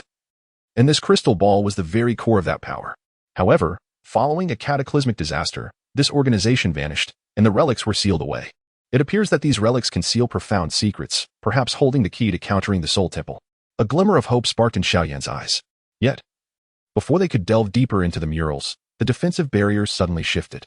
Energy rays erupted from the barrier, launching an assault on the group. In the ensuing chaos, a warrior was inadvertently struck by an energy ray, letting out a piercing scream as his body succumbed to a powerful current, collapsing to the ground in convulsions. Witnessing this, Xiao Yan felt a surge of urgency. He understood that continuing in this manner was untenable, and they must swiftly find a means to breach the defensive barrier. He turned to Xingyao, hoping that this enigmatic figure from the Starry Continent would possess a solution. Chapter 45, Breaching the Barrier. At that moment, Xingyao was wholly absorbed in studying the murals, uncovering what appeared to be clues regarding the deactivation of the defensive mechanism. The flickering runes and cryptic patterns seemed to convey a certain message to him. As he analyzed these signals in his mind, he muttered incantations under his breath. Suddenly, his eyes lit up. He had discovered the key. Xiao Yan, I have found the method to break the barrier. This crystal sphere requires specific energy fluctuations for activation, which are connected to the attributes of our fighting spirit. We need to input our fighting spirit into the crystal sphere in a precise order to dismantle the defensive barrier, Xing Yao declared. Upon hearing this, Xiao Yan immediately rallied the group, preparing to implement Xing Yao's instructions for attempting to breach the barrier. Just then, the blood demon elder outside the relic seemed to sense the anomaly within, intensifying his assault on the stone door, which began to show faint cracks, threatening to be breached at any moment. Without a moment's hesitation, Xiao Yan swiftly organized the warriors, dividing them into distinct groups based on their fighting spirit attributes, each with a clearly defined sequence. Listen carefully, we have little time. We must strictly adhere to the order as stated by Mr. Xing Yao, sequentially inputting our fighting spirit into the crystal sphere. Remember, do not panic. Maintain a steady output of fighting spirit. Xiao Yan's voice resonated with unwavering conviction, instilling courage within the group. The first group of warriors stepped forward, taking a deep breath as they cautiously extended their hands to inject their fighting spirit into the crystal sphere. The sphere, which previously emitted a gentle glow, flickered intensely upon contact with their fighting spirit, its radiance intensifying. Subsequently, the second group followed suit, and as their fighting spirit merged, peculiar patterns began to emerge on the surface of the crystal sphere, writhing as if alive, with each group sequentially contributing their fighting spirit. The transformation of the crystal sphere became increasingly pronounced. However, midway through, a warrior, overwhelmed by anxiety, caused a fluctuation in the fighting spirit output. In an instant, the crystal sphere dimmed, its previously appearing patterns fading away, and the energy rays from the defensive barrier became even more ferocious, sweeping wildly towards the group. Finally, the last group of warriors completed their input of fighting spirit. In that fleeting moment, the crystal sphere erupted with a blinding brilliance, illuminating the entire space. The energy rays upon the defensive barrier vanished in an instant, and the once impenetrable shields began to slowly dissipate. A wave of exhilaration surged through the crowd, as they believed the crisis was nearing its end. However, just then, a deafening roar echoed within the ruins, and the ground began to tremble violently, as if the entire structure were on the verge of collapse. This is bad. We have triggered other mechanisms, Starry exclaimed, his face paling dramatically. Xiao Yan, surveying the chaotic scene around him, felt a surge of anxiety. He knew that the blood demon elder could burst through at any moment. And now they were faced with the imminent peril of the ruins collapsing. How were they to choose their path? Chapter 46, Secrets of the Depths of the Ruins amidst the violent quaking of the ruins. Xiao Yan and his companions had no choice but to temporarily set aside the threat posed by the blood demon elder and focus entirely on confronting the imminent danger of the collapsing structure. Enormous stones plummeted from above, jagged fissures appeared in the ground, and molten lava oozed forth from the cracks, saturating the air with an aura of destruction. Follow me into the depths of the ruins. Perhaps there lies another escape, Xiao Yan shouted, wielding the Xian heavy ruler to deflect falling debris and clear a path for his companions. With Xiao Yan leading the way, they trudged onward into the depths of the ruins, evading various dangers and sustaining injuries along the way. As they delved deeper, the environment around them began to shift. The once dim space became illuminated, with walls adorned by glowing runes that seemed to guide their passage. Observing the runes, Starry remarked, these inscriptions appear to narrate deeper secrets, perhaps related to the murals we encountered earlier. Continuing onward, they arrived at a vast circular hall. At the center stood a colossal stone platform, upon which rested a tome emanating an ancient aura. Xiao Yan approached cautiously and, as his fingers brushed the surface of the book, a powerful stream of information surged into his mind.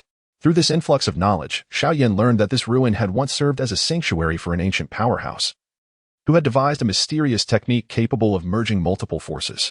The crystal orb was the key to unlocking this profound legacy. Should one successfully cultivate this technique, they would gain extraordinary strength, sufficient to contend with formidable entities such as the Soul Palace. Yet, as Xiao Yan basked in this revelation, the entrance to the hall was suddenly breached by a tremendous force, and the blood demon elder, accompanied by a cadre of Soul Palace warriors, stormed in. Humph. You have ultimately failed to escape. Hand over that book, and perhaps I shall grant you a swift end, the blood demon elder declared, his expression dark and foreboding. Xiao Yan tightened his grip on the tome, fully aware that it represented their hope against the Soul Palace and must not fall into the hands of the blood demon elder. He glanced at his companions, their eyes resolute, all prepared for battle. An ultimate confrontation with the blood demon elder was imminent. The appearance of the Blood Demon Elder intensified the already precarious situation. Carefully stowing away the tome containing the mysterious technique, Xiao Yan brandished his Xian heavy ruler and positioned himself before his companions, steadfastly meeting the gaze of the Blood Demon Elder. The Blood Demon Elder, today you shall not take anything from us.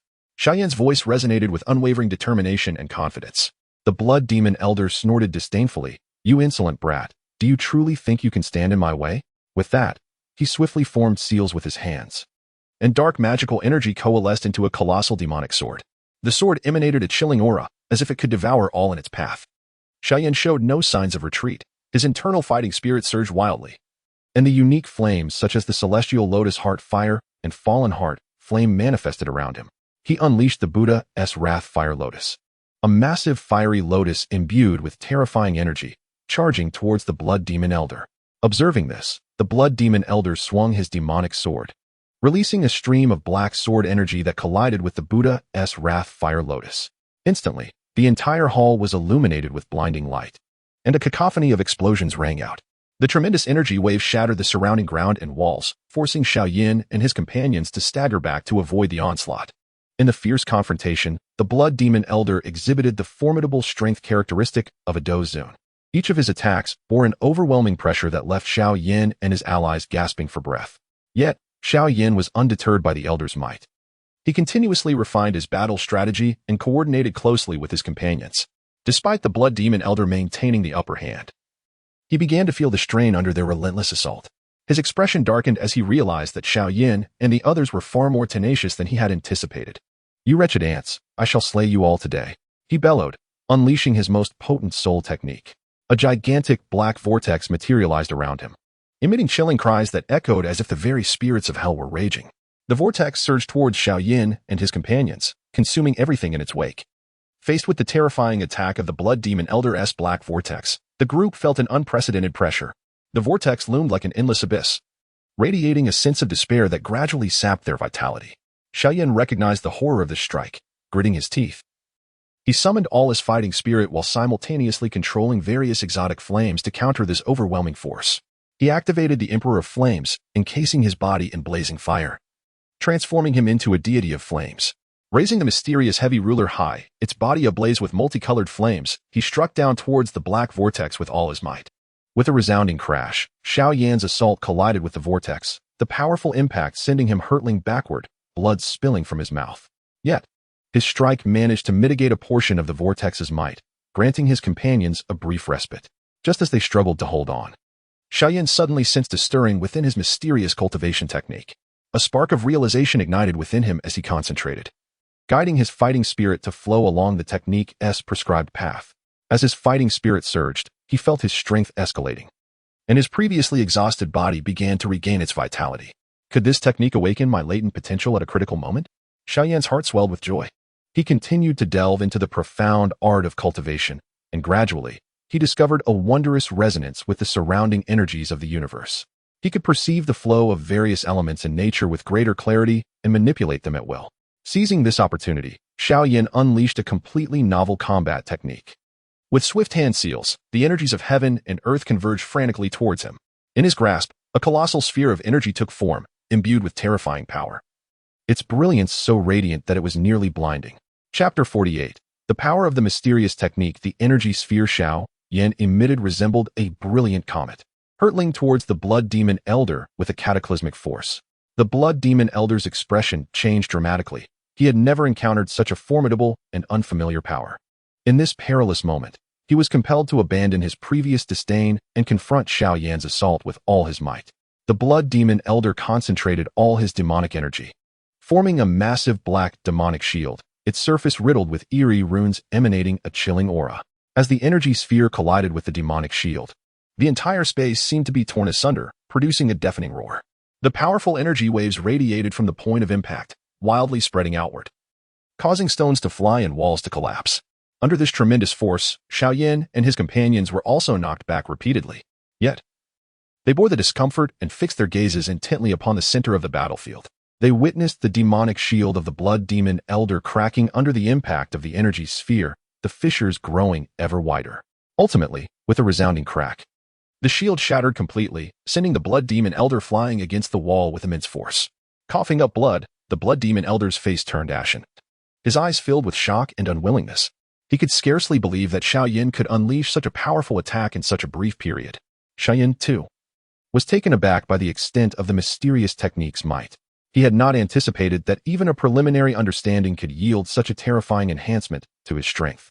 However, he realized that it was not yet time to relax. The Blood Demon Elder was, after all, a formidable Dou Saint expert, and there might still be hidden cards to play. Everyone, be cautious. The Blood Demon Elder has not yet lost his fighting capability. Xiao Yan warned as he continued to channel the mysterious technique, maintaining a state of formidable energy within.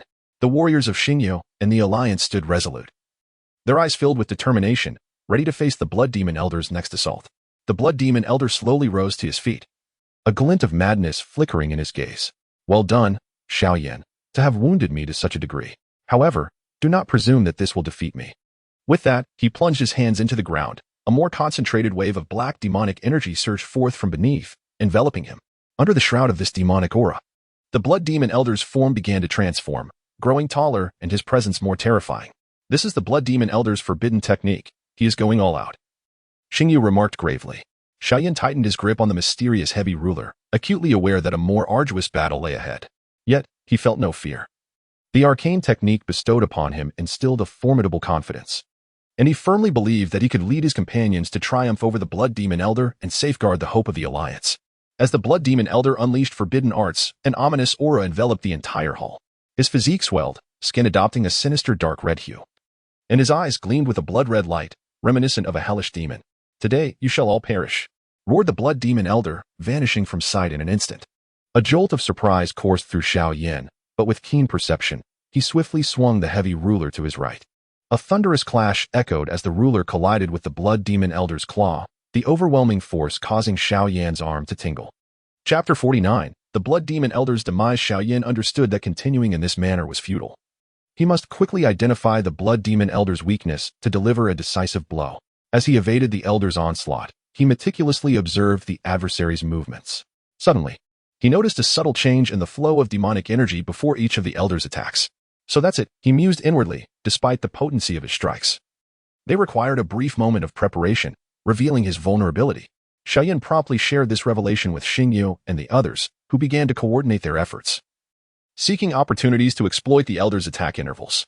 A deafening explosion erupted as the Buddha's Wrath Lotus detonated before the Blood Demon Elder, the force of the blast mangling his arms. The Elder let out a pain scream, his body hurtling backward. Xiao Yan and his comrades did not grant the Blood Demon Elder a moment's respite. They unleashed their most powerful attacks, charging toward him.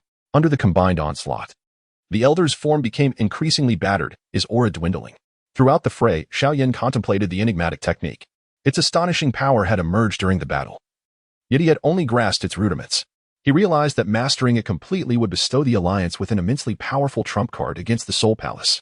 Xingyu, perceiving Xiao Yan's thoughts, remarked, Xiao Yan, this technique is unfathomable. The energy manipulation it entails diverges greatly from the martial arts of Douqi continent. Future training will likely be fraught with challenges. Xiao Yan nodded slightly, his gaze resolute. No matter the difficulty, I shall fathom it. For the Alliance and for the Douqi continent. Chapter 50. Return to the Alliance camp. Xiao Yan presented the items acquired from the ruins to the group, recounting their experiences within. Upon hearing of the existence of the mysterious technique, astonishment rippled through the assembly. The leader of the mid-tier faction spoke, Xiao Yan. If this technique enables the Alliance to train collectively, enhancing our overall strength, how could we fear the annihilation of the Soul Palace? However, an elder from a powerful faction wore a troubled expression. Such a mysterious technique. If we recklessly allow everyone to practice it, the consequences of any misstep could be dire. Thus, the assembly fell into heated debate once more. Xiao Yan surveyed the crowd and proclaimed, Esteemed colleagues, I understand your concerns. The cultivation technique in question is indeed not to be disseminated casually. However, we can initially allow a select group of individuals, endowed with considerable strength and unwavering resolve, to delve into its practice. Once they have discerned a safe and effective method, we can gradually extend its application. Upon hearing this proposal, the assembly found it to be quite reasonable and reached a temporary consensus. In the ensuing days, Xiao Yan, Xingyu, and several elite members of the Alliance began secluding themselves to cultivate this enigmatic technique. Meanwhile, the others in the camp, under the guidance of Gui, utilized the energy crystals acquired from the ruins to bolster the camp's defensive structures and train the soldiers, enhancing their combat abilities. The entire alliance camp was bustling with activity, each individual preparing for the impending significant battle against the Soul Temple. Within the seclusion chamber, Xiao Yan and Xing Yao, alongside their peers, immersed themselves wholly in the cultivation of the mysterious technique. Seated upon a mat, Xiao Yan followed the prescribed flow of the technique, guiding the Dou Qi within him to flow gradually. However, the intricate operation of this mysterious technique was vastly different from the methods he had previously practiced. With each cycle completed, an invisible force seemed to impede his progress, rendering the flow of his exceedingly arduous. Xing Yao, noticing Xiao Yan's predicament, opened his eyes and remarked, "Xiao Yan, the energy system of this technique operates independently. When our from the Dou Qi continent integrates into it, a repulsive reaction occurs. I encountered a similar situation during my time on the Starry Continent. Perhaps we need to discover a method of harmonization." Taking a deep breath, Xiao Yan inquired, "Mr. Xing Yao, do you have any thoughts on this matter?" After a moment of contemplation, Xing Yao suggested, "We could attempt to utilize the energy crystals from the ruins, leveraging their unique energy to guide the fusion of our." Xiao Yan found this approach promising. He retrieved a piece of an energy crystal, clasping it in his hand, and once again attempted to operate the mysterious technique. The energy from the crystal gradually flowed into his body, intertwining with his. Initially, the results were not apparent. But as time progressed, Xiao Yan began to sense a diminishment in the repulsive reaction within him, and the flow became somewhat smoother. However, just as he believed all was proceeding favorably, a sudden and formidable backlash surged forth, causing his body to tremble violently, and he coughed up a mouthful of blood. The other adept practitioners also encountered similar challenges. Some were unable to control the internal energy conflicts, resulting in damage to their meridians, while others fell into a state of mental disarray during the operation of the technique. The atmosphere within the seclusion chamber was thick with tension and anguish. Chapter 51. An unexpected discovery. After enduring the backlash of energy, Xiao Yan did not succumb to despair. He calmed his mind and meticulously examined the flow of energy within him. During yet another attempt to guide the integration with the mysterious technique, he inadvertently discovered that when he infused a strand of the azure lotus earthfire into the previously tumultuous energy fluctuations began to exhibit a modicum of tranquility. A spark of inspiration ignited within him, and he immediately intensified the output of the azure lotus earthfire, cautiously allowing this extraordinary flame to merge with the energy of the mysterious technique. With the intervention of the azure lotus earthfire, the formerly chaotic energies gradually established order, and the flowed more smoothly along the designated path of the mysterious technique. Xiao Yan was filled with elation as he promptly shared his remarkable discovery with Xing Yao and the other formidable practitioners. Upon hearing his words, everyone eagerly followed suit. Each individual harnessed their unique powers, some integrating their distinctive Dou Qi attributes, while others utilized special energy artifacts acquired from the ruins. After experimenting with various techniques, they ultimately discovered an energy harmonization method that suited each of them, alleviating the challenges they faced in their cultivation. As their training progressed, Xiao Yan was thrilled to realize that the mysterious technique not only enhanced his Dou Qi prowess but also provided significant nourishment and fortification to his mental acuity. His perception became increasingly acute, enabling him to detect the most subtle changes in his surroundings. During a profound meditation session, he seemed to enter a wondrous realm, where countless flickering runes and flowing energy lines appeared before him, seemingly conveying an ancient and enigmatic message. Focusing intently, Xiao Yan endeavored to decipher these messages. Gradually, he discerned that they bore a close connection to the subsequent cultivation methods of the mysterious technique. Eagerly, he shared his findings with Xing Yao and the others. Xing Yao's eyes sparkled with enthusiasm as he exclaimed, "Xiao Yan, this may very well be the key to mastering the mysterious technique. If we can fully interpret these messages, we might elevate our practice to unprecedented heights." The group, inspired by this revelation, felt their fervor for cultivation surge. However, just as they reveled in their unexpected discovery, urgent footsteps echoed from outside the closed chamber, signaling a pressing situation. While Xiao Yan and the others were consumed with excitement over the newfound insights into the mysterious technique, Gu Yi approached with an anxious expression, striding briskly toward them. He knocked forcefully on the chamber door and called out, "Xiao Yan, come quickly. The Soul Palace has made a significant move." Immediately halting their practice, Xiao Yan and the others opened the door to the chamber. Upon seeing Xiao Yan, Gu Yi quickly informed him, "Our spies have reported that the Soul Palace has been amassing a considerable force and seems to be planning a large-scale operation. Moreover, they are searching for a particular herb believed to be connected to a formidable soul technique." Xiao Yan's expression turned grave upon hearing this. He understood well that the Soul Palace would not engage in such activities without reason. They were undoubtedly concocting some sinister plot. Gui continued to dispatch spies to closely monitor the Soul Palace's movements and ascertain their true intentions, Xiao Yan instructed. Subsequently, Xiao Yan convened the leaders of the alliance to discuss a counter-strategy. The leader of a medium-sized faction expressed concern. The Soul Palace's approach is formidable. Although we previously triumphed over the Blood Demon Elder, the alliance's strength has yet to fully recover. What shall we do? An elder from a powerful faction furrowed his brow. If the Soul Palace indeed possesses a powerful soul technique, our situation will become even more dire. After a moment of contemplation, Xiao Yan replied, Esteemed colleagues, while we face immense pressure, we must not succumb to chaos. On one hand, we must expedite our cultivation of the mysterious technique to enhance our strength. On the other, we must bolster the alliance's defenses by organizing more patrols to thwart any potential ambushes from the Soul Palace. The assembly nodded in agreement, signaling their resolve. In the days that followed, the alliance encampment entered a state of heightened vigilance. Patrols roamed the perimeter day and night, while defensive fortifications were incessantly reinforced. Xiao Yan and his companions retreated once more into their secluded chambers, devoting themselves entirely to the cultivation of a mysterious technique, hoping to achieve significant breakthroughs in the shortest possible time. Meanwhile, the Soul Palace plotted their grand scheme, and the particular herbs they sought promised formidable soul techniques. Whether the alliance could withstand the impending storm remained shrouded in uncertainty. Chapter 52. The clue of the herbs to discern the purpose behind the Soul Palace's quest for the special herbs. Xiao Yan resolved to personally lead a small team to uncover the clues. He selected several formidable and seasoned warriors to accompany him as they departed from the alliance encampment. Following the vague intelligence provided by scouts, they ventured into a mysterious range of mountains.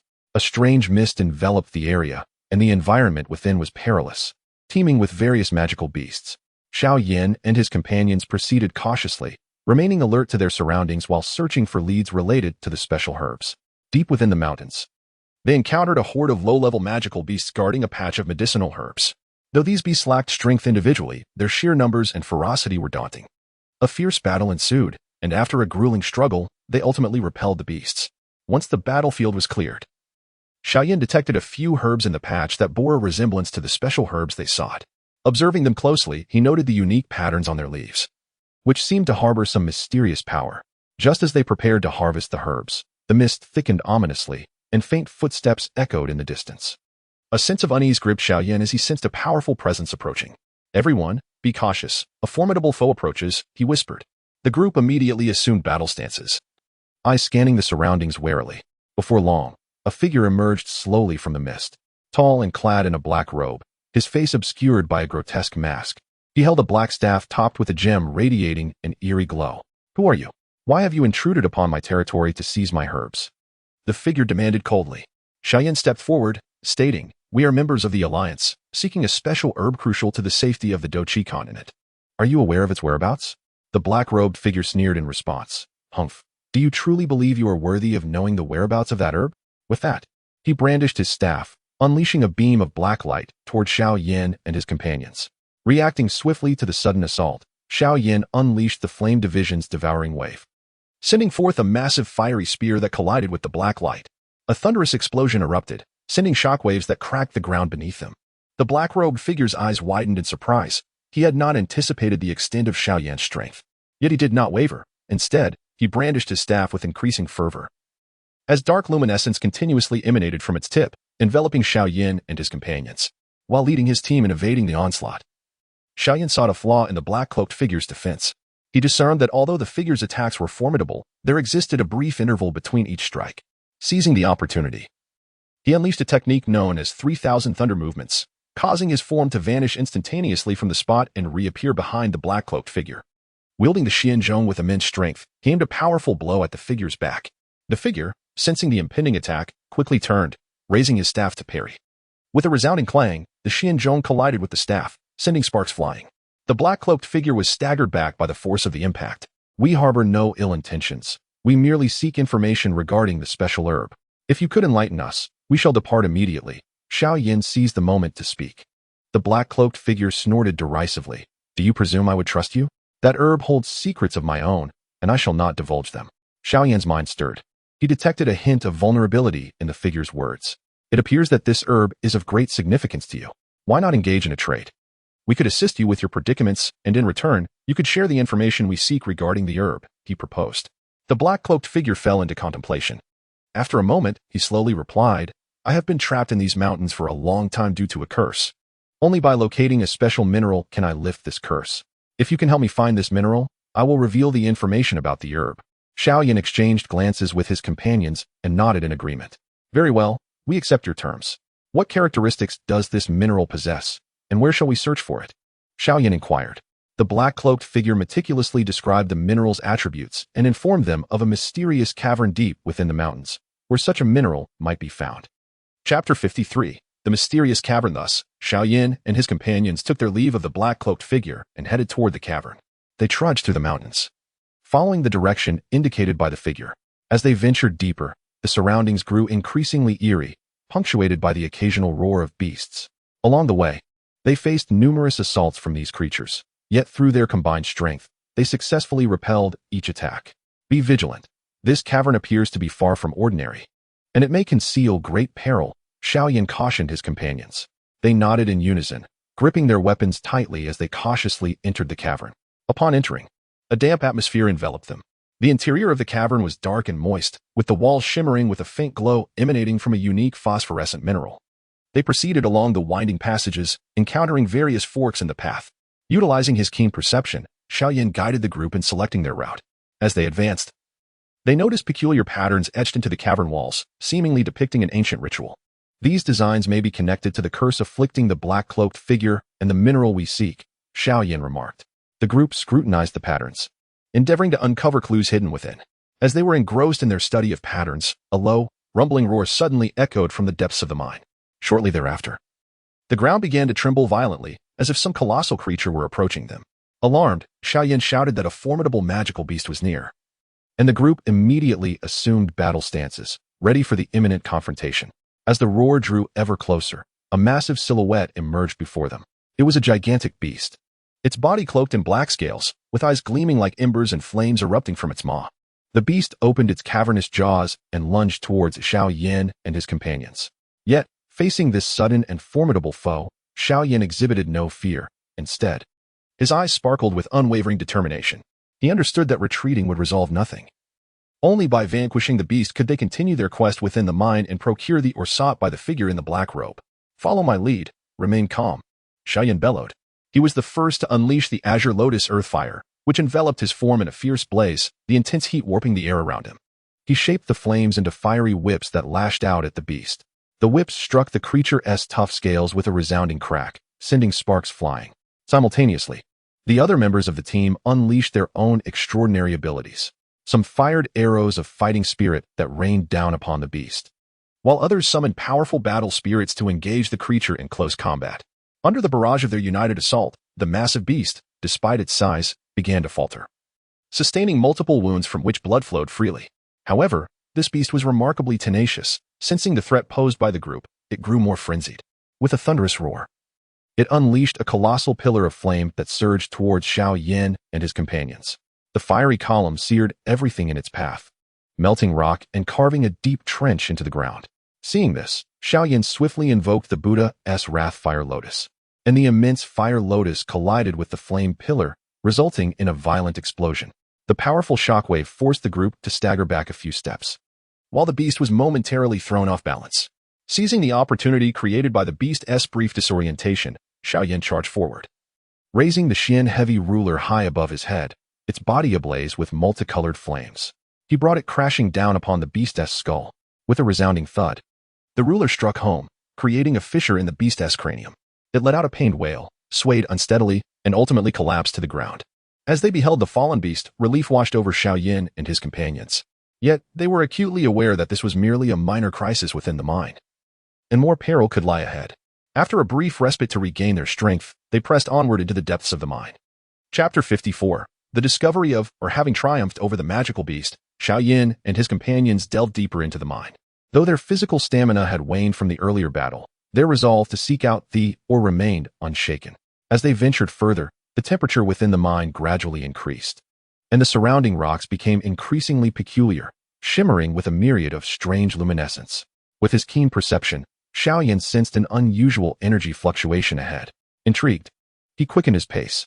As they rounded a bend, a vast cavern unfolded before them. A faint halo enveloped the cave, under which lay a luminous ore. Radiating a ghostly glow at its center, its surface adorned with mysterious patterns that perfectly matched the description given by the cloaked figure. This is it. Xiao Yan could hardly contain his excitement as he stepped closer, crouching down to examine the ore in detail. It felt icy to the touch, and a peculiar energy coursed from his fingertips throughout his body, invigorating his spirit. The team members gathered around, their eyes alight with astonishment. This is splendid. Securing this, or will enable us to exchange it for leads on the herbs from the cloaked figure and unravel the true intentions of the Soul Palace. One team member exclaimed with enthusiasm. Just as they prepared to seize the ore and depart, a subtle tremor rippled through the cavern.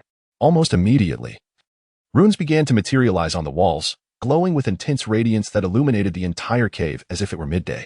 This is not good. It seems a defensive mechanism has been triggered. Xiao Yan's expression shifted as he quickly stood, scanning the surroundings with vigilance. Within the brilliance, several ethereal figures gradually solidified, clad in ancient armor and wielding formidable weapons, emanating an overwhelming sense of pressure. These must be the guardians of this region, Xingyao remarked gravely. Having appeared behind the group, concerned for their safety, their strength is formidable, and it appears they will not allow us to take the ore lightly. The leading spirit stepped forward, its voice resonating with an otherworldly echo. Intruders, the treasures here are not for you to claim at will. Depart swiftly, or we shall not be merciful. Xiao Yan clasped his hands in a gesture of respect and replied earnestly, Esteemed elder, we are not driven by greed.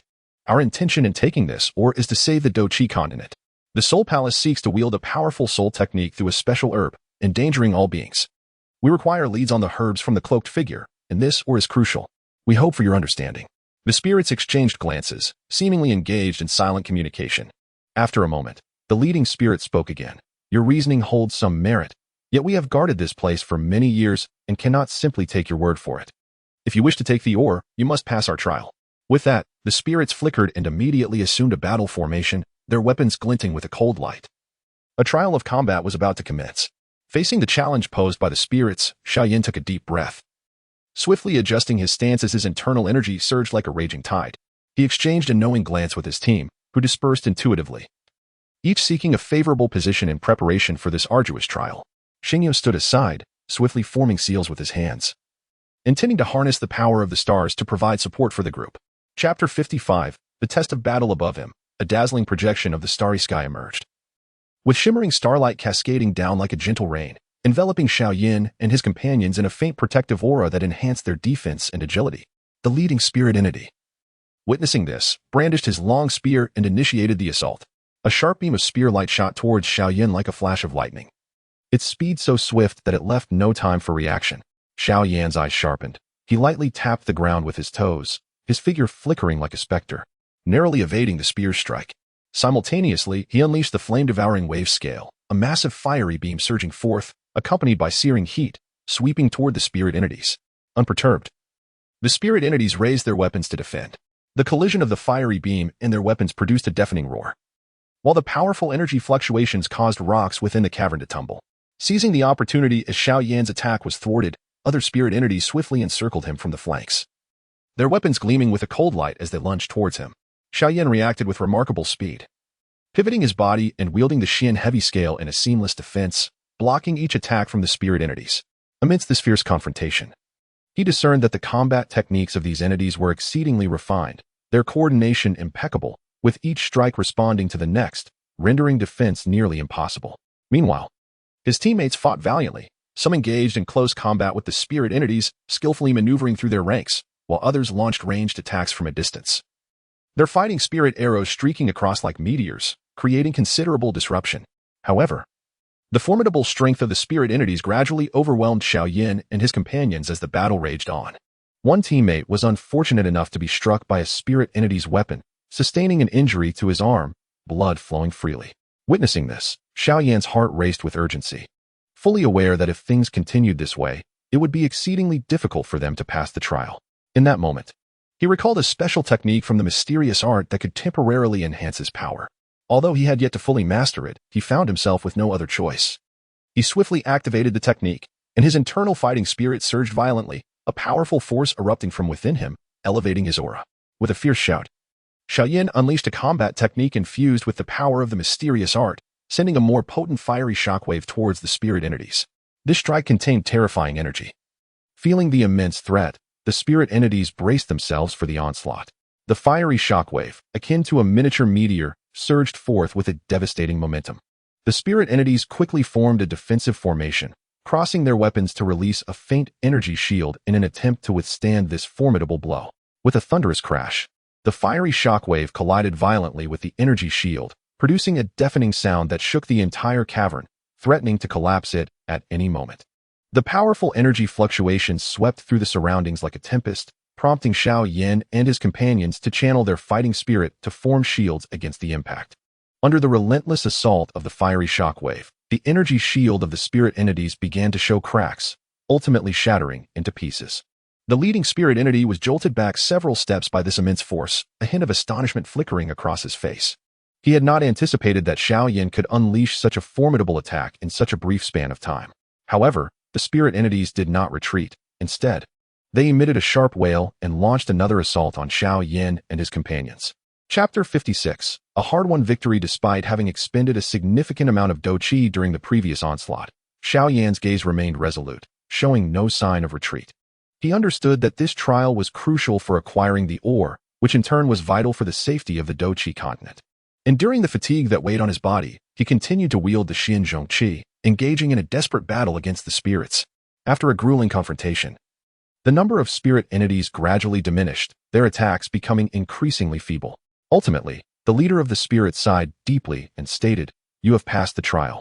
You may take this ore. I hope you will fulfill your promise to use it to save the Dou Qi continent." With that, the figures of the spirits began to fade away. Upon hearing this, Xiao Yan and his companions were filled with overwhelming joy. They disregarded their fatigue and cautiously picked up the ore, making their way out of the mine. They were acutely aware that more pressing matters awaited them: the need to obtain clues about the medicinal herbs from the man in the black robe, and to unravel the conspiracy of the Soul Palace. "You have indeed kept your word and brought the ore," the man in the black robe remarked. Xiao Yan handed over the ore and replied, "Sir, we have fulfilled our agreement. Now it is time for you to honor your promise and provide us with the clues regarding the special herbs." The black-robed figure took the ore, scrutinizing it carefully. Once he confirmed its authenticity, he spoke slowly. "The special herb is called soul breathgrass, which grows in the depths of the ice abyss in the extreme cold land. The environment there is harsh, guarded by powerful beasts. Acquiring the herb will not be an easy task." Xiao Yan's brow furrowed slightly upon hearing this. The mere mention of the ice abyss in the extreme cold land sent chills down his spine. Yet, he felt no inclination to retreat in the face of the Soul Palace's conspiracy. "Thank you for the information, sir. May I inquire what makes the soul breathgrass so special that the Soul Palace covets it so?" Xiao Yan asked.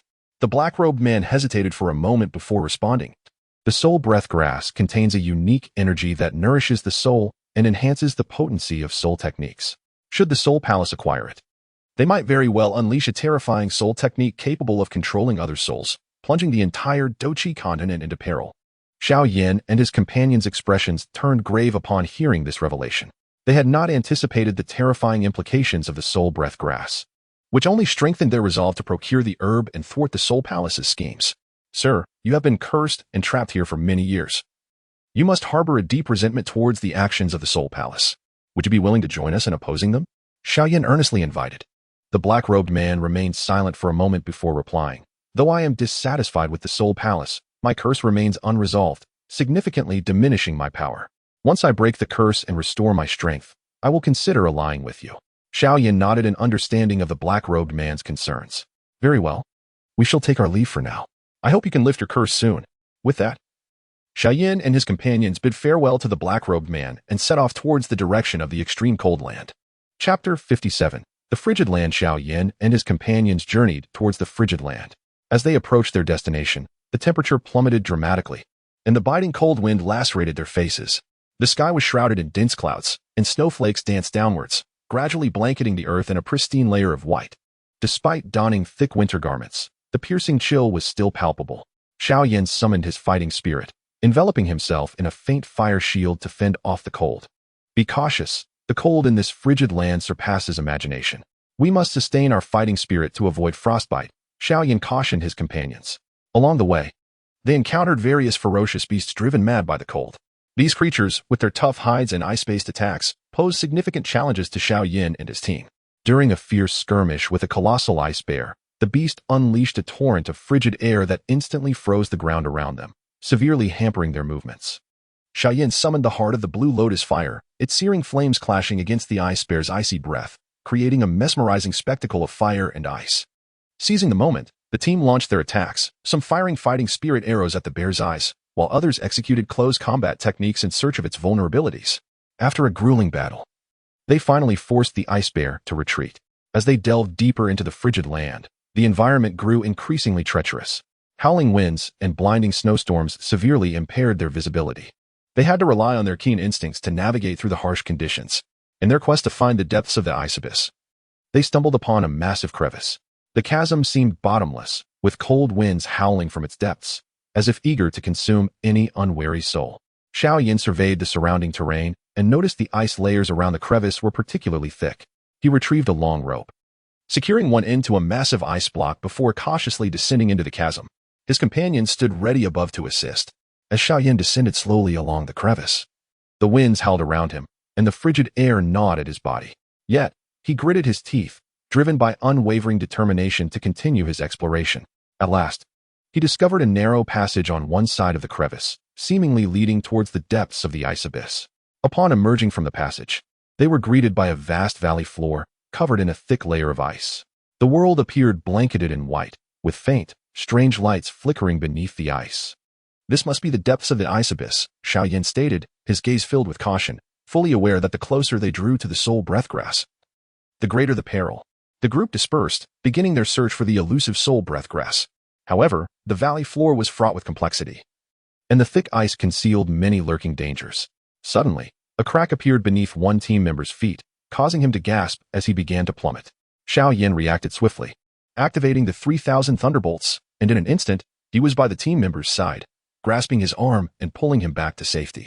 Chapter 58. The Depths of the Ice Abyss. Everyone, be cautious. The ice layer is unstable, Xiao Yan warned. The group proceeded with heightened caution, each step taken with meticulous care. At that moment, Xingyao suddenly exclaimed, "Xiao Yan, look over there." The others followed his gaze and beheld, in the heart of the valley, a region emanating a soft blue light, standing out remarkably against the pristine white surroundings. Could the soul resonance herb be located there? One of the team members speculated. Xiao Yan nodded in affirmation, stating, "It is highly likely. Let us investigate." The group made their way toward the area of blue light, and as they drew nearer, they discovered that the glow was emitted by a vast icy lake. At the center of the lake lay a herb radiating blue light, the very soul resonance herb they had been desperately seeking. However, before they could approach the icy lake, ripples suddenly disturbed the surface, and a colossal ice beast slowly rose from the depths. This beast was immense, its body encased in crystalline ice armor, with eyes gleaming a chilling red, exuding a formidable aura of oppression. "This is the guardian of the soul resonance herb. Everyone, be cautious," Xiao Yan shouted. The ice beast let out a furious roar, swinging its massive icy claws towards Xiao Yan and the others. Where the claws struck, the air froze, forming sharp icicles. The group swiftly dispersed to evade the beast's assault. In the face of the guardian beast's ferocious attack, Xiao Yan reacted swiftly. He unleashed the blue lotus earth heart flame, engulfing his body in blazing flames, the searing heat contrasting sharply with the chilling aura of the ice beast, creating violent energy fluctuations in the air. "Coordinate with me. Target the beast's weaknesses," Xiao Yan bellowed, as he conjured fiery whips of flame and lashed out at the ice beast. The whips struck the beast's hard ice armor with fierce intensity, scattering shards of ice. The ice beast, feeling the pain, roared in agony, swinging its enormous claws in an attempt to extinguish the flames. The team members rallied to Xiao Yan's command. Some unleashed ranged energy attacks, arrows of energy raining down upon the ice beast, while others summoned their battle spirits to engage the beast in close combat. Xingyao stood to the side, quickly forming hand seals, harnessing the power of the stars to create a starlit domain around the ice beast, diminishing its speed and strength. Although the ice beast was formidable, it began to struggle against the combined onslaught of the group. Numerous wounds appeared on its body, blue blood oozing forth and instantly freezing upon contact with the icy surface. Nevertheless, the ice beast was remarkably tenacious. Sensing the threat posed by the group, it became even more frenzied. It inhaled deeply and unleashed a massive ice pillar towards Xiao Yan and the others. Upon witnessing this, Xiao Yan swiftly activated the Buddha's Wrath Fire Lotus. the massive fire lotus colliding with the ice pillar and triggering a violent explosion. The powerful shockwave forced the group to stagger back a few steps, while the ice beast wobbled from the force. Seizing the opportunity of the beast's brief disorientation, Xiao Yan surged forward, raising the Xian heavy ruler high, its body ablaze with multicolored flames, and struck down fiercely upon the ice beast's head. With a resounding crash, the Xian heavy ruler struck the ice beast, causing a crack to form in its icy armor, eliciting a pained howl as its body swayed unsteadily. Yet the ice beast did not succumb. It struggled to rise once more, its eyes gleaming with a frenzied light, poised to unleash one final assault. Xiao Yan and his companions had already expended a considerable amount of stamina and Dou Qi, yet their gazes remained resolute, devoid of any hint of retreat. They understood well that this battle was pivotal to securing the Soul Breathgrass and thwarting the schemes of the Soul Palace. Chapter 59. The perilous acquisition of the Soul Breathgrass. Xiao Yan gripped the heavy ruler tightly, acutely aware of the dwindling Dou Qi within him. Recognizing that this moment would be decisive in determining victory or defeat, the ice beast swayed its massive body, emitting a thunderous roar as it lunged crazily towards Xiao Yan and the others, the chill in the air intensifying, as if seeking to freeze everything in its path. Xiao Yan's gaze was piercing, his mind racing with calculations. He knew the ice beast's tough hide rendered ordinary attacks futile. A strike at its vital points was imperative. In the instant the ice beast charged, Xiao Yan unleashed the 3,000 thunder movements, his form darting like lightning to the side of the beast. Simultaneously, he compressed the green lotus earth heart fire and the falling heart flame into a small, yet powerfully energetic fire core, which he propelled with great force towards the beast's neck. The fire core struck true, erupting instantly and generating a searing heat that melted a large expanse of ice armor from the ice beast's neck, causing torrents of blue blood to flow forth. In agony, the beast thrashed wildly, its enormous claws sweeping towards Xiao Yan. He deftly evaded, using the opening created by the beast's attack to dash towards its head. With the heavy ruler imbued with the remnants of his Dou Qi, he struck down fiercely upon the beast's eye. At last, the ice beast's colossal form quivered and then crashed to the ground with a thunderous impact, sending ice shards flying. Xiao Yan and his companions collapsed onto the icy surface, gasping for breath, nearly depleted of energy from the fierce battle. However, they understood that they could not afford to let their guard down just yet. Xiao Yan struggled to rise, making his way toward the ice lake that radiated a blue glow. The air above the lake was biting cold, and with each step, it felt as though his feet were being encased in ice. Yet, gritting his teeth and driven by unwavering determination, he advanced towards the center of the lake where the Soul Breathgrass lay. When he finally reached out to touch it, a refreshing energy coursed through his arm, invigorating his spirit. Xiao Yan carefully plucked the Soul Breathgrass and secured it within a specially crafted jade box. At that moment, his teammates began to arrive, their eyes filled with relief as they beheld the Soul Breathgrass in Xiao Yan's hands. However, before they could exhale in relief, a chilling laughter echoed from the distance. Did you think obtaining the herb would ensure your safety? Startled, the group looked up to see a cadre of figures in black robes approaching slowly, accompanied by that sinister laughter. Leading them was a middle-aged man with a stern visage and malevolent eyes. His gaze swept over the Soul Breathgrass in Xiao Yan's possession, and a greedy smile curled at the corners of his mouth. Hand over the Soul Breathgrass, and I can grant you a swifter demise. Xiao Yan clutched the jade box containing the Soul Breathgrass tightly to his chest, eyeing the man warily.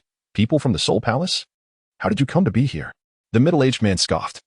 We have long been aware of your quest for the Soul Breathgrass, and have been waiting here in ambush for you. Did you truly believe you could easily thwart our plans? Such naivety is laughable. Chapter 60. The ambush of the Soul Temple. Xiao Yan silently lamented. Having just endured a grueling battle against the ice beast, the stamina and energy of the group were nearly depleted. Now, confronted with the ambush from the Soul Temple, the situation appeared exceedingly dire.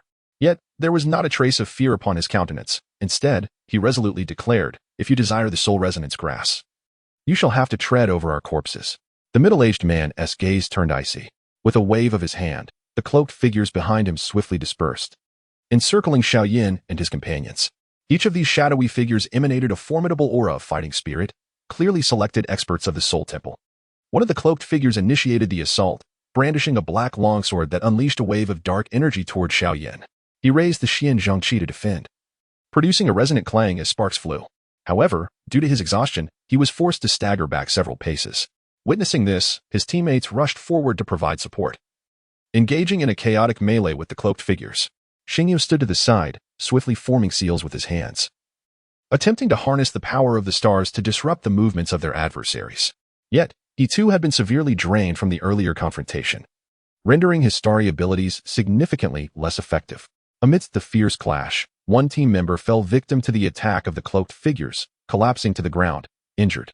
Xiao Yan felt a surge of urgency. He realized that if this continued, they would all be at risk of perishing. Suddenly, an idea struck him, and he shouted to Xing Yao, "Mr. Xing Yao, let us combine our strengths and utilize the ice elements around us." Xing Yao instantly grasped the plan. The two swiftly channeled their remaining powers, guiding the surrounding ice elements to coalesce. The ice layers surrounding the lake began to tremble violently, and countless sharp ice spikes erupted from the ground, targeting the cloaked figures. The cloaked figures, witnessing this, hastily summoned their fighting spirit to defend against the onslaught. Seizing the opportunity, Xiao Yan led his team towards a vulnerable spot in the encirclement. The ice spikes, summoned by Xiao Yan and Xing Yao, surged forth like bamboo shoots after a rain, relentlessly assaulting the cloaked figures. As the cloaked figures struggled to maintain their defenses, ice shards flew in all directions, and radiant light flickered amidst the chaos. Taking advantage of the disarray, Xiao Yan unleashed his technique, 3,000 thunder movements, propelling himself and his comrades towards the southwestern direction of the encirclement with unwavering determination. The number of cloaked figures in the southwest was relatively fewer. Xiao Yan wielded the Xianzhong Qi, each swing imbued with tremendous power, forcing back those who attempted to obstruct their path. His teammates, equally unyielding, unleashed their own formidable abilities, engaging in a life-and-death struggle against the cloaked figures. One team member executed a fierce sword technique that flashed with brilliance, repelling two cloaked figures and carving a path for the group. However, the cloaked figures of the Soul Temple were not to be trifled with. The middle-aged man leading them, his expression darkening, began to chant incantations, his hands forming seals with rapid precision. Suddenly, dark clouds gathered above, coalescing into a formidable surge of dark energy that manifested as a massive black barrier, completely sealing off any escape for Xiao Yan and his companions. Thinking of escaping? Not so easily. The middle-aged man sneered. Xiao Yan gazed at the impenetrable black barrier, his heart racing with anxiety, yet he refused to surrender. Drawing a deep breath, he summoned every last ounce of fighting spirit within him and unleashed the Buddha's Wrath Fire Lotus. The colossal fire lotus, infused with terrifying energy, charged toward the black barrier.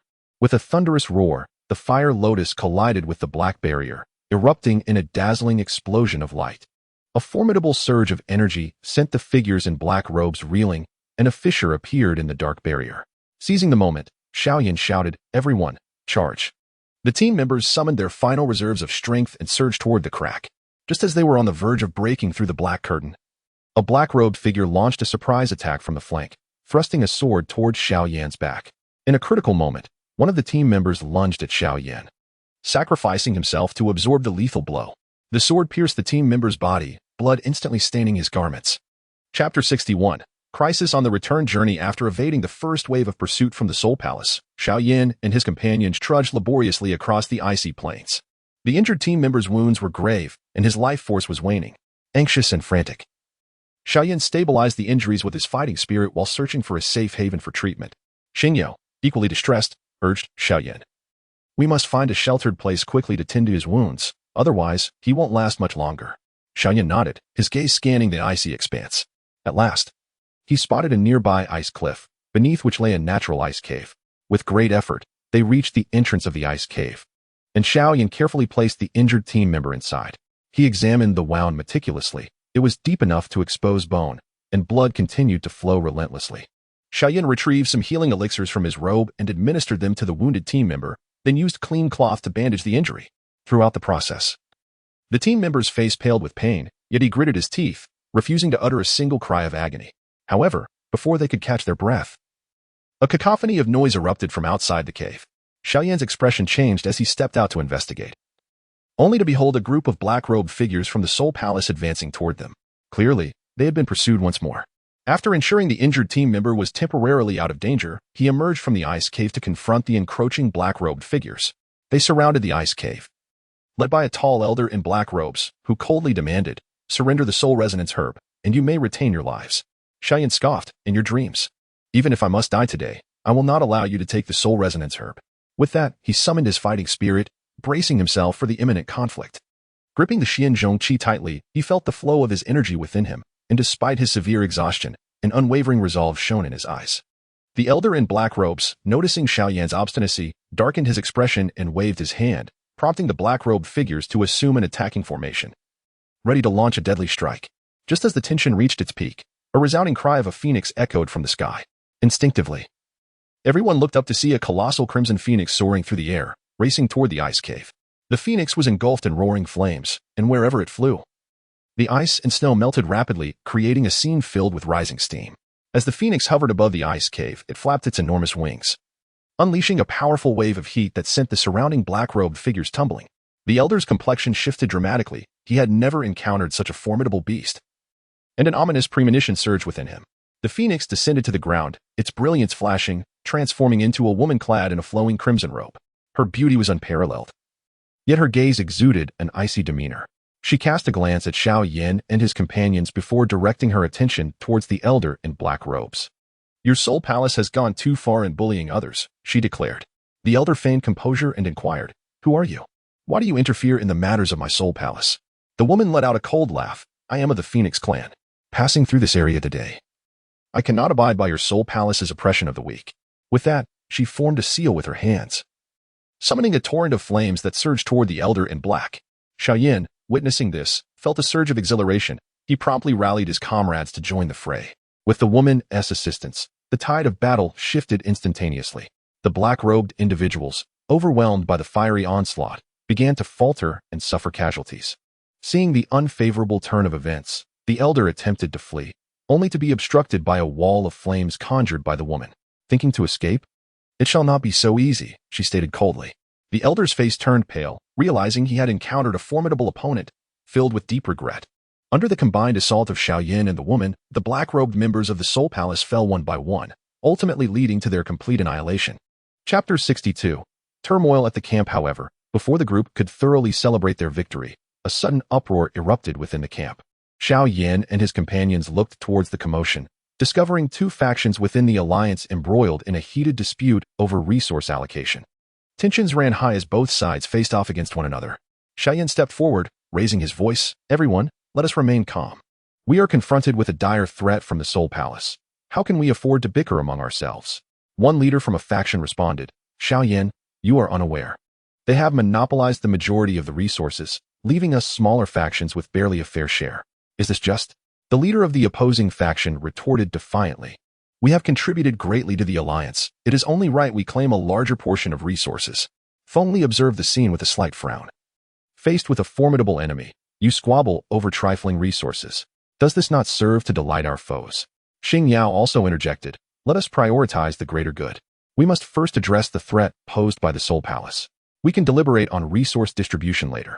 As the debate raged on, a scout arrived with alarming news. Trouble. "The Soul Palace is mobilizing again. They appear to be gathering more forces, heading towards our camp." This revelation struck like a thunderbolt, silencing all present. Xiao Yan's expression turned grave as he addressed the assembly. "Friends, the Soul Palace will not relent. We must unite in our response. As for the issue of resource allocation, we shall resolve it justly after we have repelled the Soul Palace." Upon hearing this, the crowd nodded in agreement. Subsequently, Xiao Yan entrusted the soul-consuming grass to Xing Yu for safekeeping and convened the leaders of the alliance to strategize against the impending assault from the Soul Palace. During the meeting, suggestions were put forth to bolster the camp's defenses, while others advocated for a proactive approach to identify the weaknesses of the Soul Palace. An animated discussion ensued in the council hall of the alliance camp, culminating in a consensus to adopt a defensive counterattack strategy. Initially, the plan was to leverage the camp's formidable defenses to deplete the Soul Palace's forces and morale before seizing the opportune moment to launch a counteroffensive. Following the meeting, the assembly sprang into action. Those adept in the construction of defensive fortifications led their subordinates to reinforce and enhance the camp's walls, watchtowers, and other defensive structures. They strategically equipped the walls with an array of defensive weapons such as powerful crossbows and catapults, while also excavating traps and concealing various hidden devices around the camp's perimeter. Concurrently, Xiao Yan and Xing Yao spearheaded a group of formidable warriors in researching the soul essence grass, hoping to swiftly comprehend its properties and devise methods to counter the terrifying soul techniques wielded by the Soul Palace. Feng Li joined the research team, contributing fresh perspectives born from the Feng clan's unique understanding of celestial spiritual entities. In the camp's training grounds, warriors trained day and night to hone their combat skills. They rehearsed various tactical combinations, simulating scenarios of battle against the Soul Palace. Xiao Yan personally guided the warriors, imparting his extensive combat experience and techniques without reservation. As the date of the Soul Palace's assault drew nearer, the atmosphere within the Alliance camp grew increasingly tense. Each individual understood that the forthcoming battle would determine not only the fate of the Alliance, but also the destiny of the entire Dochi continent. Within the dimly lit conference hall of the Alliance camp, the atmosphere was so heavy one could almost wring water from it, gathered around a massive stone table. Xiao Yan and the leaders of various factions engaged in a fervent exchange of ideas regarding how to withstand the impending onslaught from the Soul Palace. However, remaining in a defensive posture was not a sustainable solution, as it would eventually lead to their exhaustion. A woman dressed in elegant attire, with finely arched brows, expressed her dissent, twirling a delicate jade hairpin in her hand, her eyes betraying her concern. Xiao Yan listened intently to the discourse, allowing his gaze to sweep across each face present. After a moment, he cleared his throat and spoke slowly. In my view, we might consider a strategy of defense followed by offense. The camp's fortifications already possess a certain foundation. If we concentrate our efforts on fortifying and enhancing them, we can utilize this robust line of defense to wear down the Soul Palace's forces and morale. Once they are fatigued and lax, we can seize the opportune moment to launch a thunderous counterattack.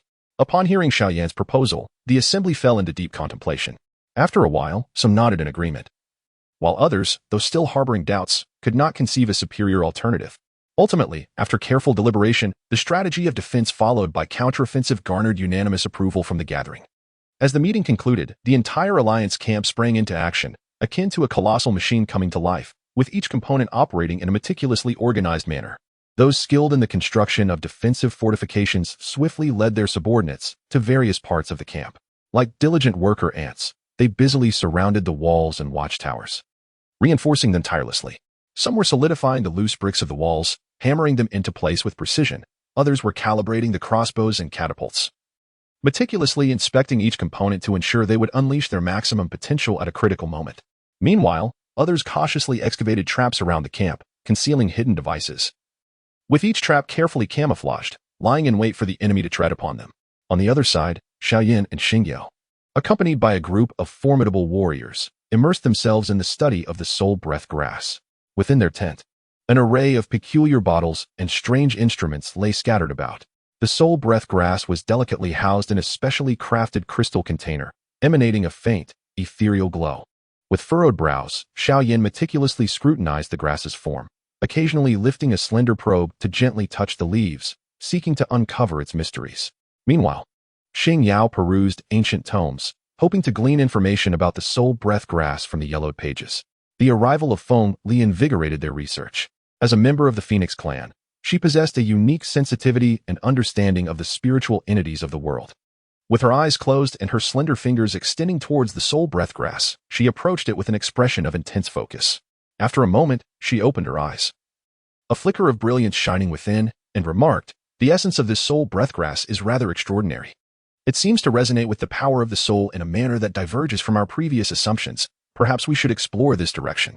Upon hearing Feng Li's insights, both Xiao Yan and Xingyu were enlightened, promptly adjusting their research approach according to her guidance. Throughout the entire Alliance camp, preparations for the impending battle with the Soul Hall reached their final stages. Everyone understood that this confrontation was a matter of life and death, leaving no room for error. Chapter 63. The Soul Hall approaches. Half a day later, dark clouds loomed on the horizon, revealing a throng of Soul Hall troops. They advanced with fierce momentum, akin to a tidal wave crashing towards the Alliance camp. The alarm bells rang throughout the camp, with every member of the Alliance taking their positions, their gazes fixed upon the encroaching enemy. The Soul Hall army halted several hundred meters from the camp, forming a precise formation. Leading the charge were several black-robed figures, their cold eyes fixed on the camp, exuding a formidable pressure that made the very air tremble. With a command given, the Soul Hall forces initiated their assault. Countless beams of fighting spirit shot forth from their hands, hurtling like meteors towards the Alliance's defenses. In an instant, flames erupted around the camp, the sounds of explosions ringing out incessantly. The defending warriors swiftly activated their defensive weaponry. Arrows shot from powerful crossbows, slicing through the ranks of Soul Hall soldiers, while catapults hurled massive stones, raining down destruction upon the enemy. From his vantage atop the camp's watchtower, Xiao Yan keenly observed the battlefield, gripping the Xuanzhong tightly, ever ready to support regions in crisis. Just as Xiao Yan showcased his prowess amidst the enemy ranks, a mysterious figure clad in black suddenly surged forth from the Soul Hall's formation. Moving with astonishing speed, akin to a bolt of black lightning. The figure swiftly reached Xiao Yan. In the black-robed figure's hand, a strange sphere of black flame coalesced, lunging towards Xiao Yan with fierce intent. Sensing the terrifying power contained within the black flames, Xiao Yan dared not underestimate it, swiftly employing the devouring wave to counter. The collision of the black flames and Xiao Yan's fighting spirit erupted in a deafening clash, powerful energy waves sending surrounding soldiers reeling. The two engaged in an exhilarating aerial duel, neither yielding an inch. The emergence of the enigmatic black-robed figure shifted the dynamics of the battlefield. The Soul Palace army, invigorated, intensified their offensive. The Alliance's defenses, under the relentless assault, began to reveal cracks.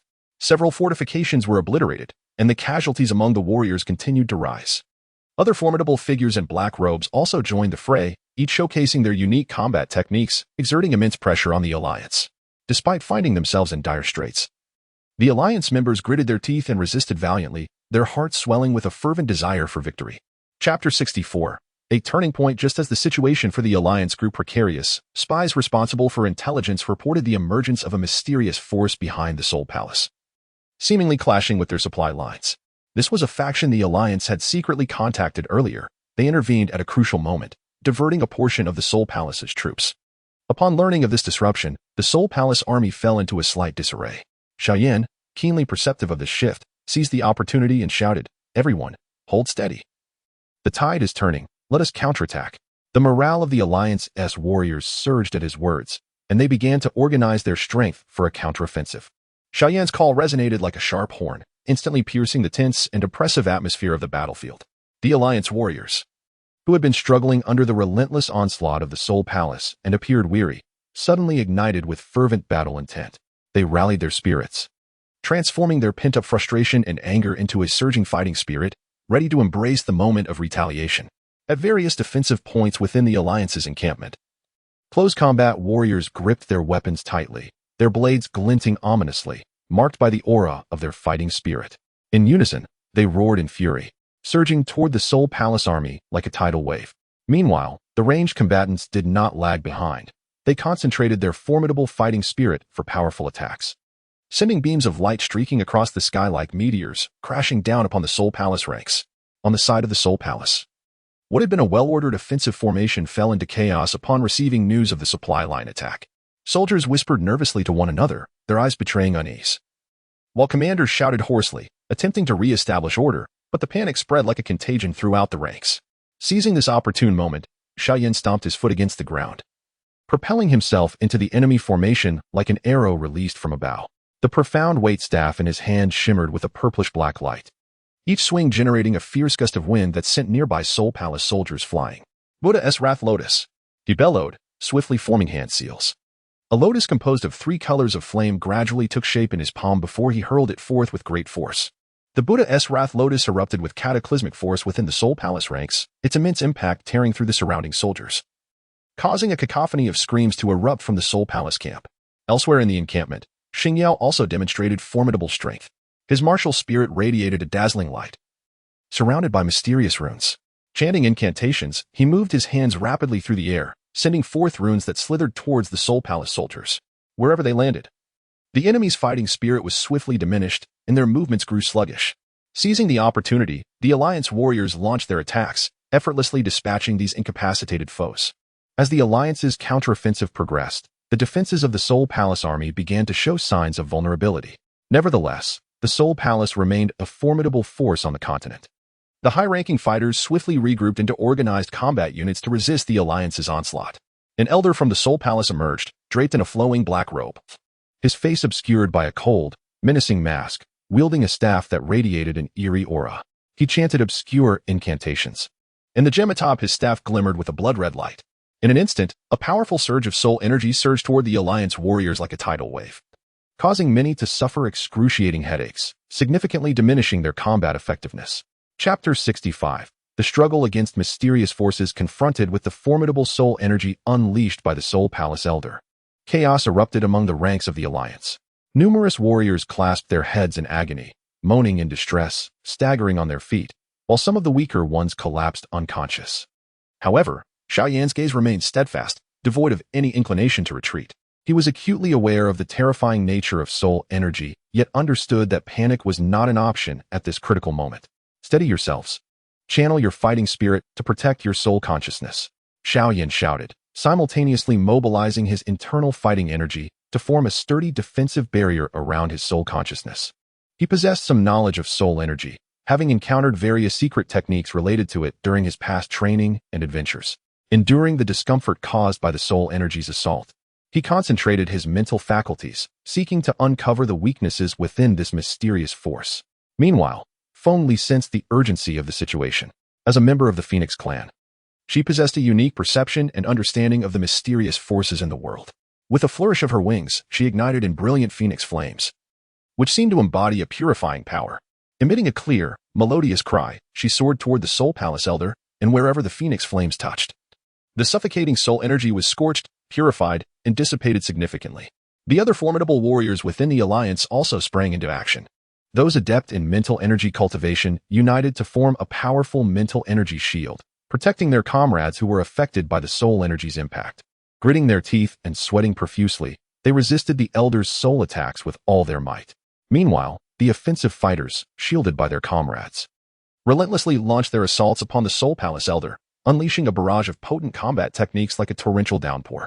In the face of the Alliance's counterattacks, the Soul Palace Elder exhibited no signs of fear. With a derisive sneer, he intensified the swirling of his staff, the blood-red glow becoming ever more brilliant. Under his control, the soul energy became increasingly frenzied, resembling a ferocious beast relentlessly battering against the Alliance's defenses. Yet, bolstered by their indomitable will and cohesive cooperation, the Alliance held their ground.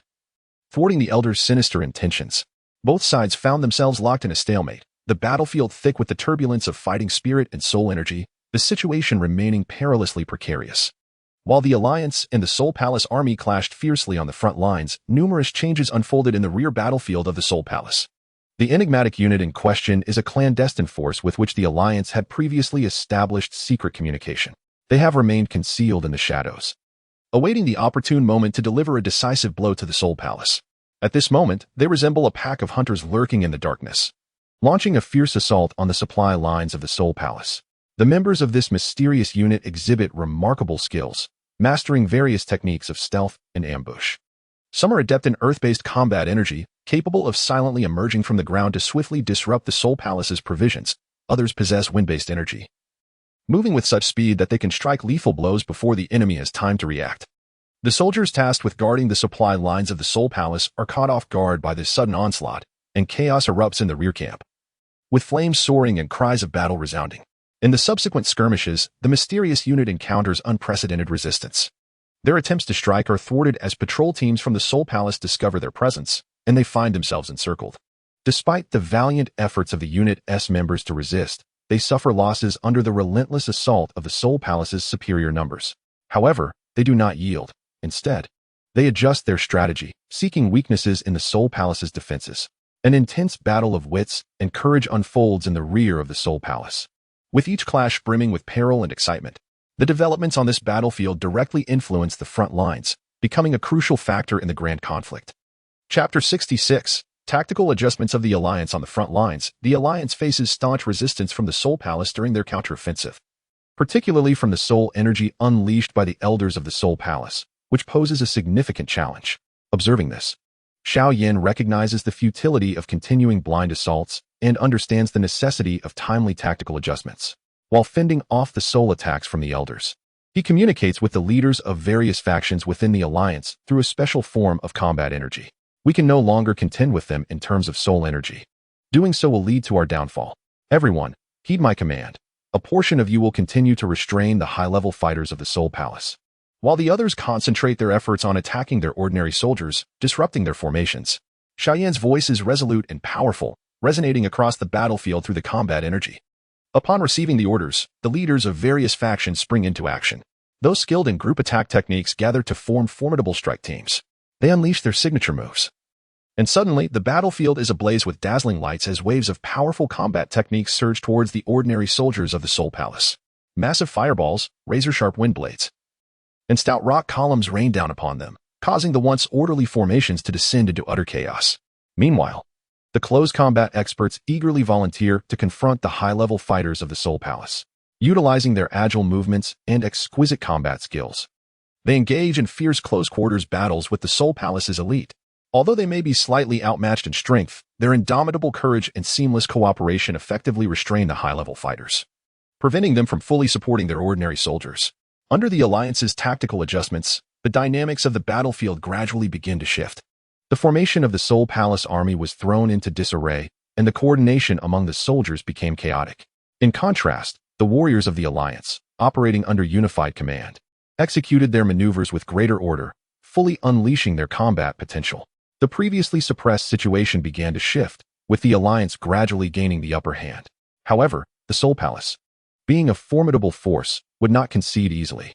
Both sides engaged in fierce contention on the battlefield, with every inch of ground gained or lost accompanied by intense combat and grievous casualties. The conflict intensified, and the outcome remained shrouded in uncertainty. Faced with the Alliance's methodical tactical advance, the Soul Palace troops, though disorganized, were not to be underestimated. Their profound heritage rendered them resilient. The high-ranking combatants, previously constrained, began to unleash their most potent techniques after a brief moment of panic. One such combatant, a Soul Palace Emperor clad in a dark purple robe, was enveloped in an eerie purple mist. Wherever the mist spread, the air seemed to corrode, emitting a hissing sound. With swift movements of his hands, the purple mist coalesced into several massive serpents, which lunged menacingly at the Alliance's melee experts. The melee fighters of the Alliance exhibited no fear. They exchanged glances and quickly dispersed. Their movements were agile, akin to phantoms, as they navigated through the openings between the serpents' attacks. One among them, wielding a gleaming longsword, seized the moment to leap high into the air, using gravity to bring the blade crashing down upon the serpent's vulnerable underbelly. With a resounding thud, the serpent's body was cleaved open, purple blood gushing forth and pooling into a foul-smelling liquid. The Soul Palace Emperor, upon witnessing this, snorted coldly and, with a mere thought, commanded the remaining serpents to attack with renewed fervor, plunging both sides into a relentless stalemate. Meanwhile, amid the chaos, the ordinary soldiers of the Soul Palace began to regroup under the fervent shouts of their lower-ranking commanders. They drew closer together, forming small battle formations in an attempt to withstand the Alliance's mass assaults with dense defenses. In these formations, the frontline soldiers wielded heavy shields, tightly arranged to create a formidable barrier, while those in the rear rained down energy arrows through the gaps, retaliating against the Alliance's assault teams. The battlefield became a cacophony of flying arrows and the deafening cries of battle. Xiao Yan, acutely aware of the shift in the Soul Palace's tactics, understood that if they regained their footing, all previous efforts might be rendered futile. Thus, he harnessed his energy to its fullest extent, stamping his foot forcefully on the ground and propelling himself like a cannonball towards the area where the Soul Palace soldiers were regrouping. The Xian heavy ruler in his hand sliced through the air with vigor, each swing generating a fierce gale that knocked down approaching energy arrows. "Everyone, give it your all. We must not let them recover," Xiao Yan shouted as he charged forward, rallying the spirits of the Alliance warriors. Upon hearing his call, the morale of the Alliance soldiers surged, and their assaults became even more vigorous. Under Xiao Yan's leadership, the attack teams coordinated with greater synergy, relentlessly probing for weaknesses in the Soul Palace's formations and launching wave after wave of assaults. Chapter 67, The New Movements of the Mysterious Forces Behind the Soul Palace. The mysterious forces found themselves in a stalemate with the troops guarding the supply lines of the Soul Palace. The guerrilla tactics previously employed by the mysterious forces had diminished in effectiveness following the Soul Palace's bolstered defenses, leading to increasing losses. However, they did not succumb to despair. Their leader, a robust and sharp-eyed middle-aged man named Shadowwind, understood all too well that if they continued down this path, the mysterious forces would inevitably face annihilation. Thus, he summoned his elite members for an urgent meeting. "My brothers, the situation is dire. The Soul Palace has strengthened its defenses, and our tactics must adapt," Shadowwind declared, his gaze resolute as he surveyed the assembly. A young member furrowed his brow and asked, "Leader, what shall we do? Their patrols are too dense. We can hardly find an opportunity to strike." Shadowwind narrowed his eyes, contemplating for a moment before responding, "We can no longer rely solely on destruction. We must find a way to sever their communications. Once they lose contact between their front and rear, the morale of the Soul Palace troops on the battlefield will inevitably falter." Upon hearing this, the members nodded in agreement. After extensive discussion, they devised a bold plan. Shadowwind selected a few members skilled in stealth and trap disarming to form a special operations team. Under the cover of night, they stealthily advanced towards the communication hub behind the Soul Palace. With the interruption of communications at the rear of the Soul Palace, the troops on the front line were thrown into chaos. Fear and confusion filled the eyes of the soldiers, and the once reassembled formations became disarrayed once more. The Alliance warriors, keenly sensing this golden opportunity, launched a more ferocious assault under the leadership of Xiao Yan, wielding his heavy ruler with increasing ferocity. Each of Xiao Yan's strikes was imbued with tremendous power, sending the Soul Palace soldiers flying. He unleashed the flame-splitting wave ruler, its shadow resembling a surging tide that swiftly engulfed a multitude of Soul Palace soldiers. Under his command, the Alliance's melee experts plunged into the ranks of the Soul Palace forces like sharpened blades, coordinating seamlessly to completely disrupt the enemy's defenses.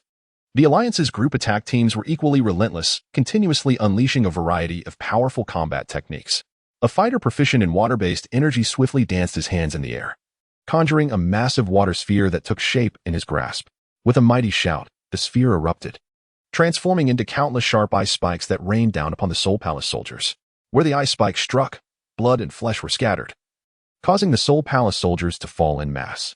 Meanwhile, Xing Yao provided support from the rear, utilizing his mastery of mental energy to assist the Alliance warriors. He consistently unleashed mental disruptions, causing the high-level fighters of the Soul Palace to experience fleeting moments of distraction during battle.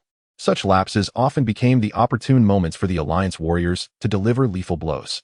Chapter 68. The threat of forbidden techniques in the Soul Palace. A few elders of the Soul Palace formed a circle, their hands rapidly weaving intricate seals as they chanted incantations. An eerie and formidable aura emanated from them, distorting the air around them. As they moved, black fissures began to emerge on the ground, and a sinister force slowly seeped forth from these cracks.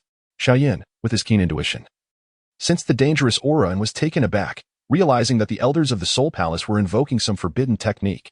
Without a moment's hesitation, he dashed toward their direction. "Everyone, be cautious. The Soul Palace is performing a forbidden art. We must thwart them," he shouted as he ran. Upon hearing Xiao Yan's call, the powerful members of the Alliance converged towards the elders of the Soul Palace. However, the malevolent force emanating from the underground fissures formed a formidable barrier, obstructing their path. The warriors approaching the barrier immediately felt an overwhelming pressure bearing down on them, as if they were being ensnared by an invisible force, rendering them nearly immobile.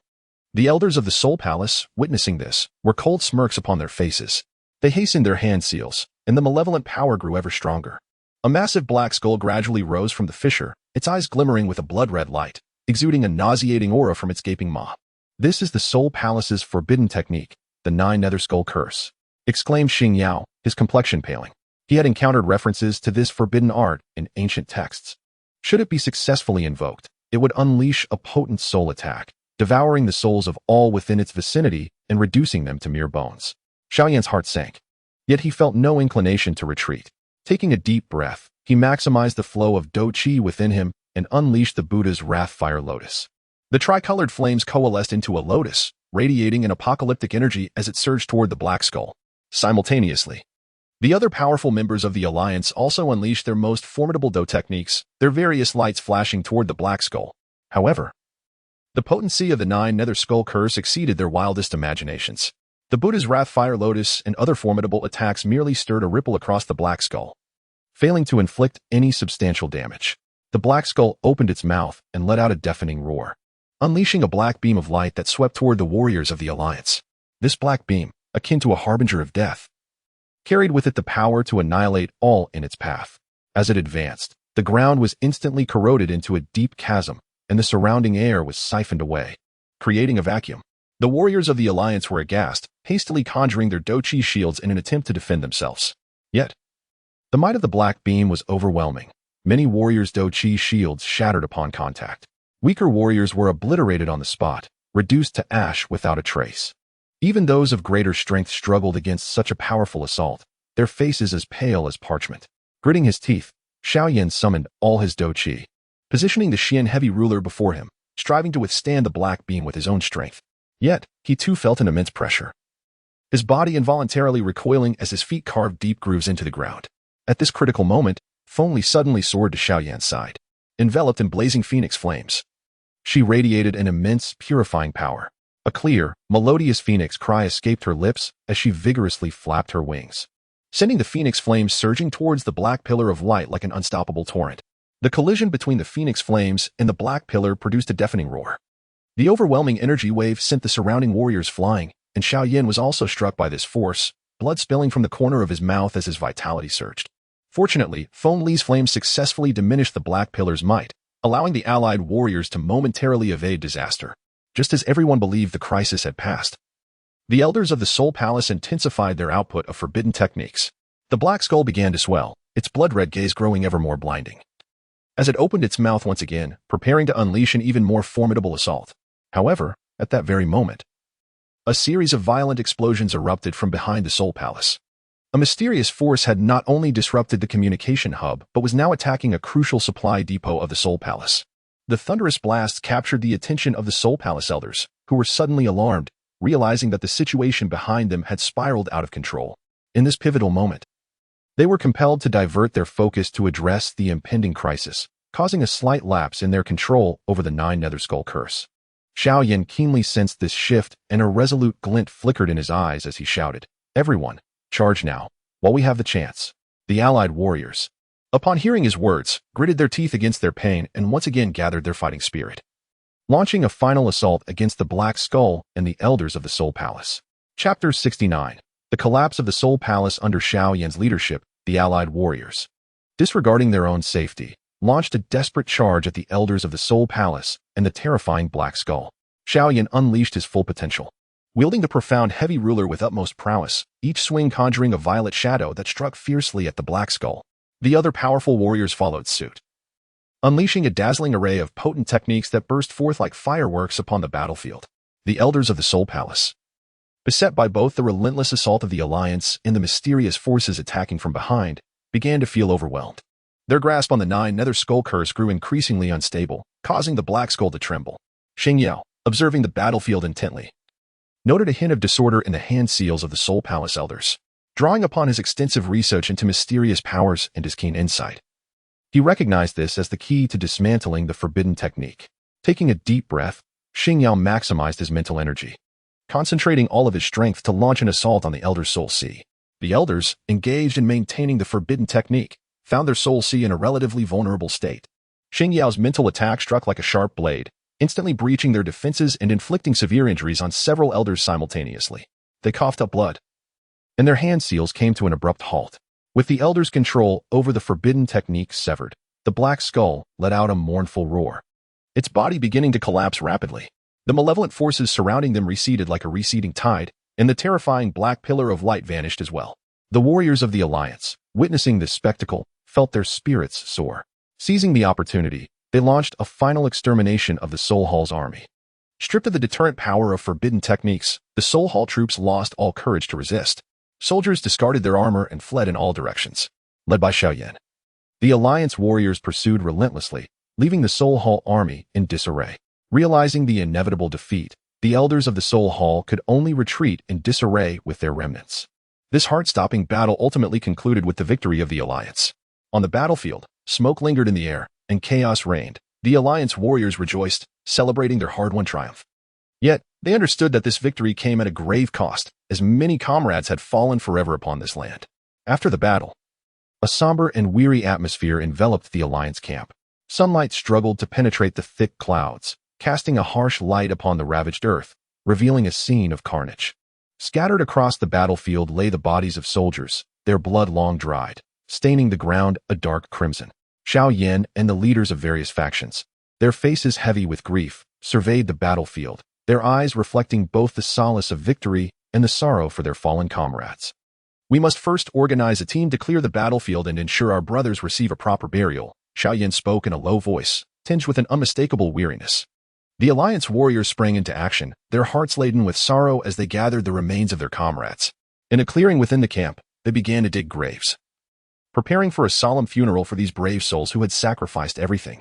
Meanwhile, the logistics personnel were busily tending to the injured, accounting for material losses, and repairing damaged fortifications.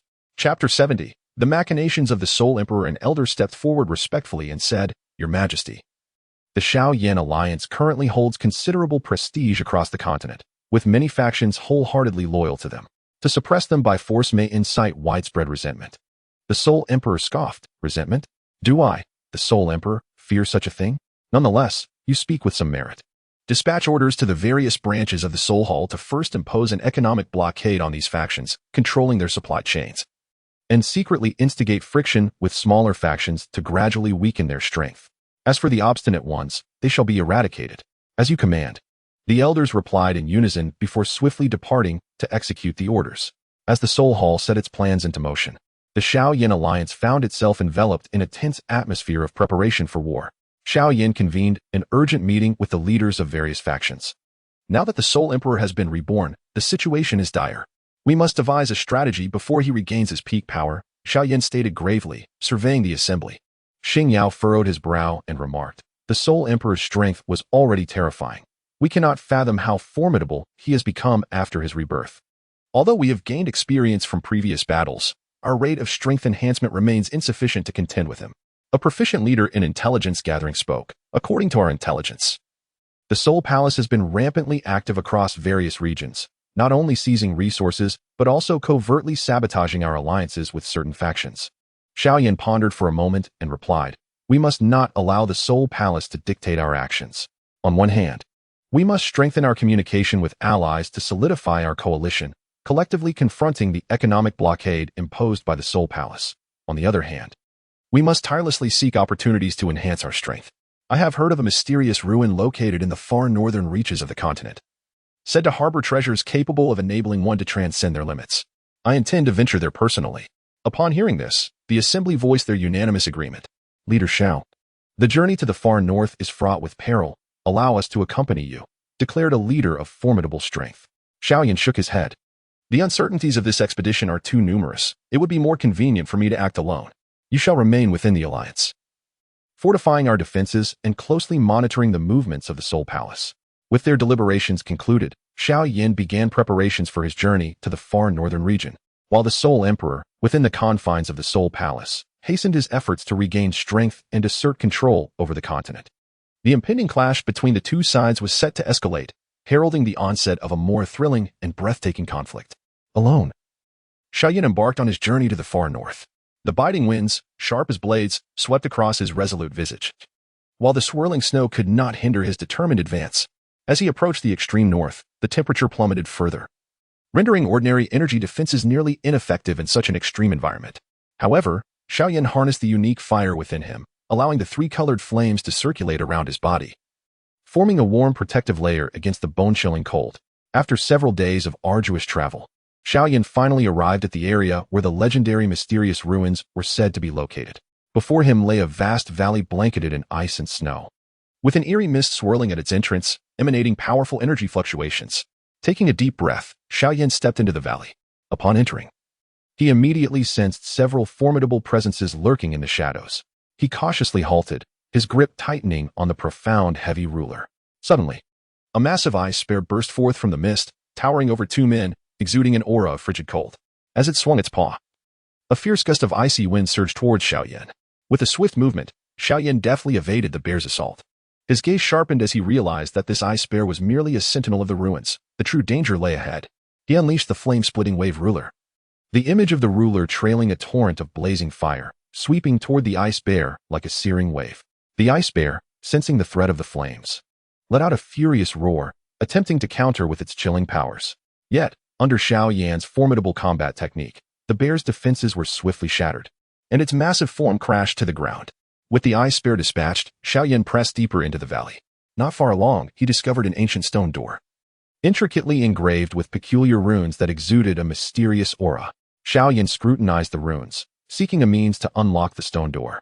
Just as he concentrated on his examination, the surrounding mist thickened, and several figures emerged from the fog, encircling him.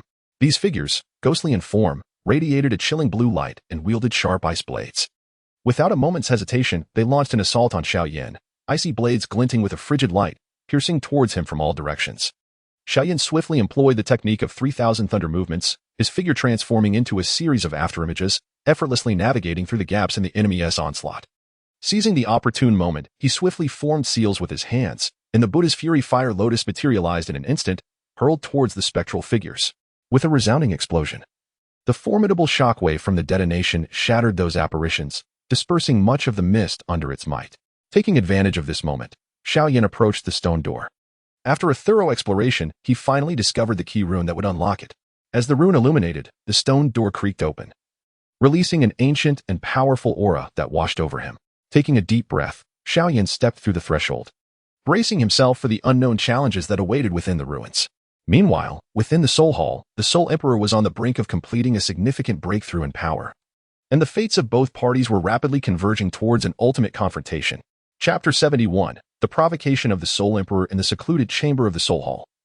The Soul Emperor was enveloped in a dense and turbulent black fighting spirit. As he continuously refined rare heavenly materials, his strength surged like a rocket.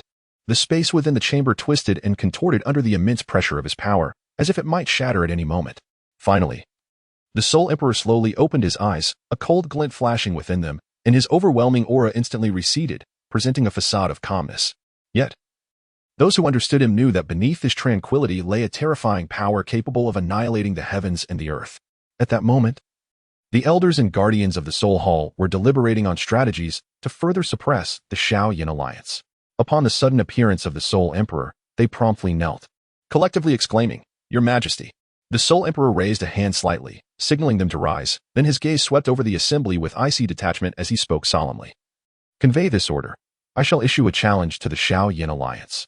3 days hence, at the ruins of the Soul Hall, I will face Xiao Yan in direct combat. I intend to make the entire Doqi continent aware of who the true sovereign of this land is." Although the elders felt a twinge of concern upon hearing this, they dared not defy the Soul Emperor's command and quickly responded, "As you wish." Meanwhile, at the Xiao Yan alliance's camp, Xiao Yan had just returned from the mysterious ruins in the far north.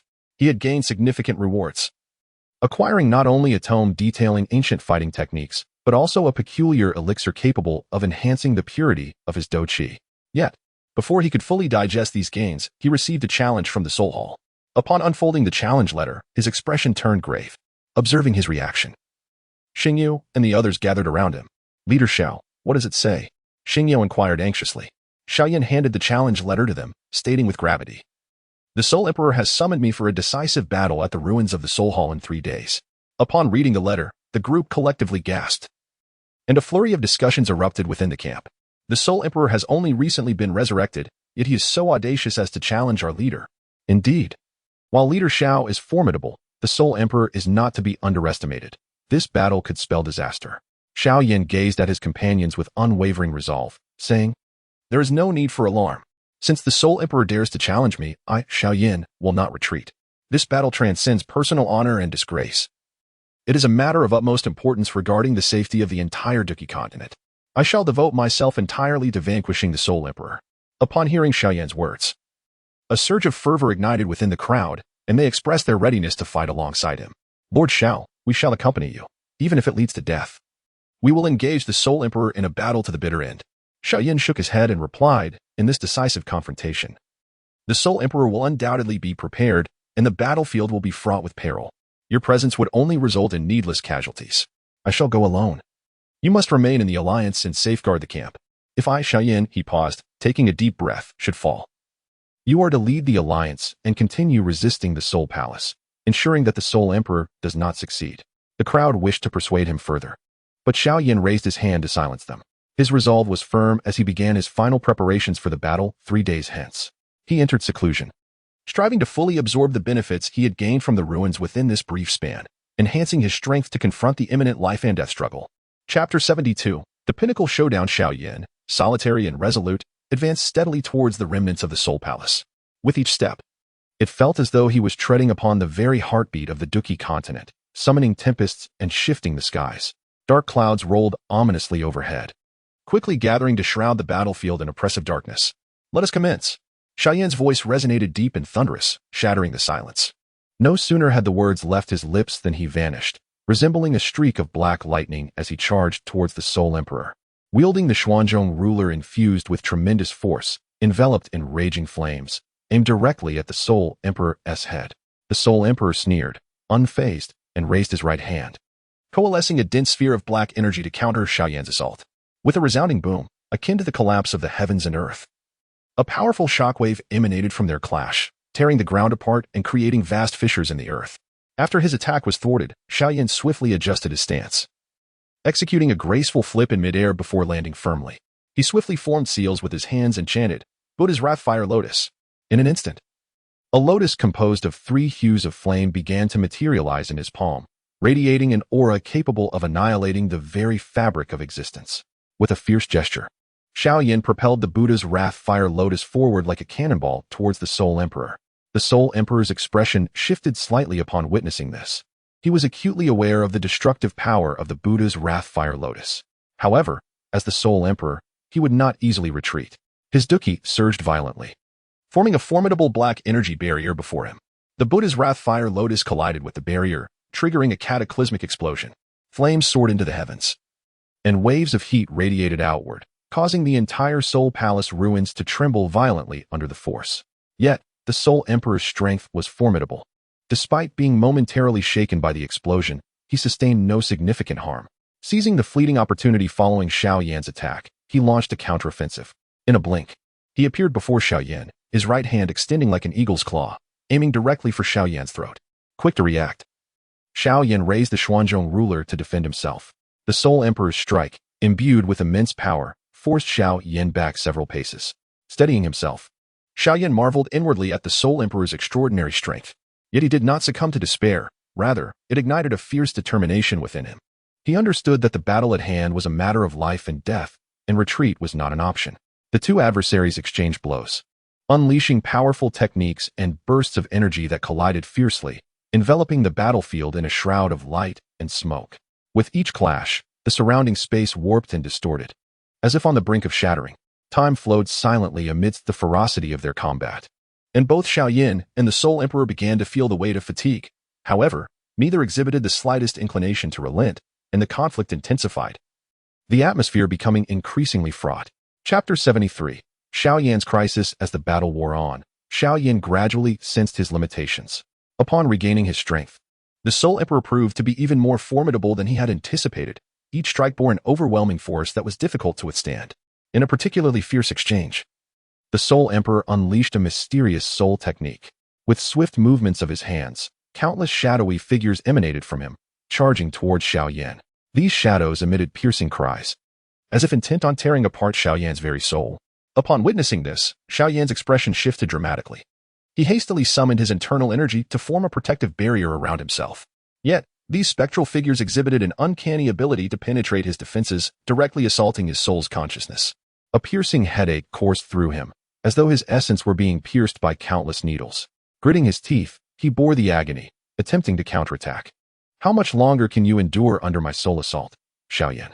The Soul Emperor observed Xiao Yan's torment with a smug grin. He intensified the output of his soul technique, sending forth an even greater number of shadowy figures towards Xiao Yan. Fully aware that he could not continue in this manner without risking severe damage to his soul, Xiao Yan took a deep breath and forcefully activated his, striving to dispel the encroaching shadows with its power. The three-colored blazed within him, emanating an immense purifying force. Under the influence of the spectral figures began to dissipate, and Xiao Yan's suffering was somewhat alleviated. However, before he could even catch his breath, the Soul Emperor launched yet another wave of assault.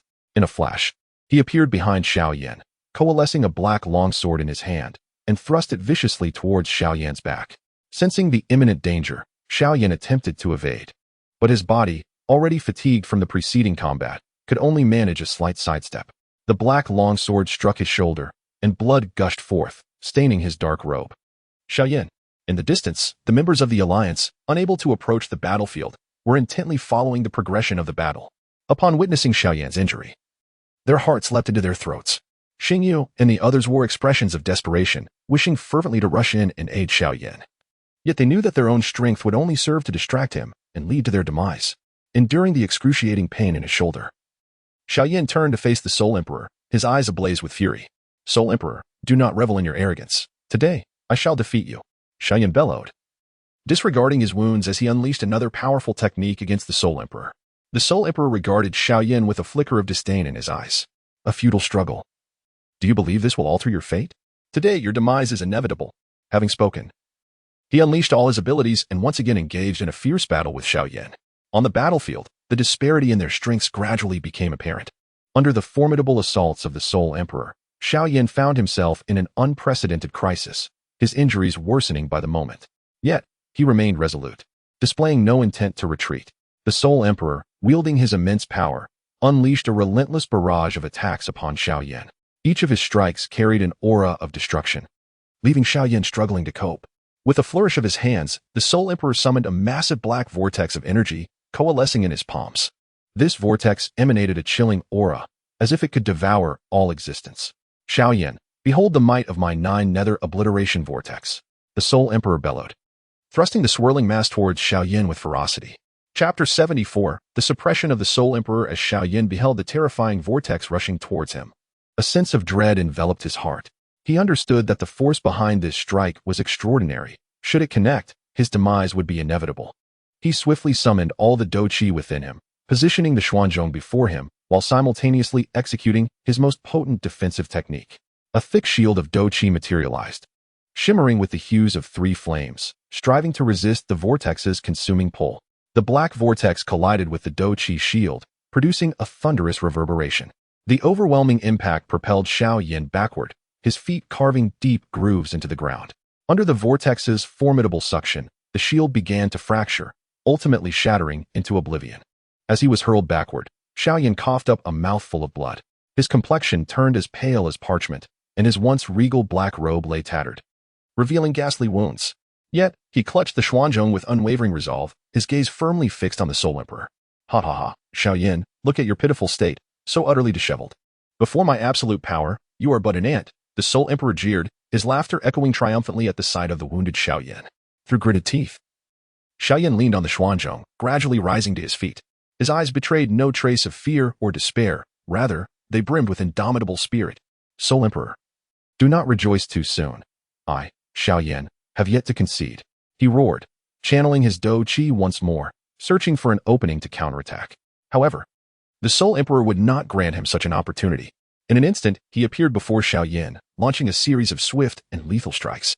Xiao Yan barely managed to defend himself, yet new wounds appeared upon his body. Under the Soul Emperor's overwhelming suppression, Xiao Yan's form wavered, and his consciousness began to blur.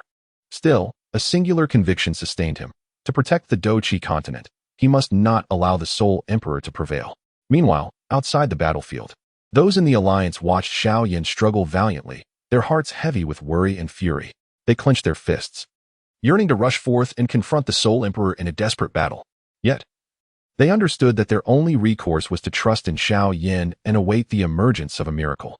As Xiao Yan stood on the precipice of life and death, whether he could unleash astonishing power to turn the tide of battle remained uncertain. The Soul Emperor gazed at the nearly incapacitated Xiao Yan, a triumphant smile gracing his lips. He slowly raised his hand, summoning a beam of black energy, poised to deliver the final blow. Xiao Yan, it is over. This continent shall once again fall under my dominion, and you shall become naught but a whisper of history, the Soul Emperor proclaimed coldly, the energy beam growing ever more radiant. Just as the beam was about to strike Xiao Yan, he suddenly felt a mysterious power surge within him. This force was warm and formidable, revitalizing his weary body. Startled, he instinctively swung the mystic heavy ruler towards the oncoming energy beam. Boom! A thunderous clash erupted as the energy beam collided with the mystic heavy ruler, unleashing a brilliant explosion of light.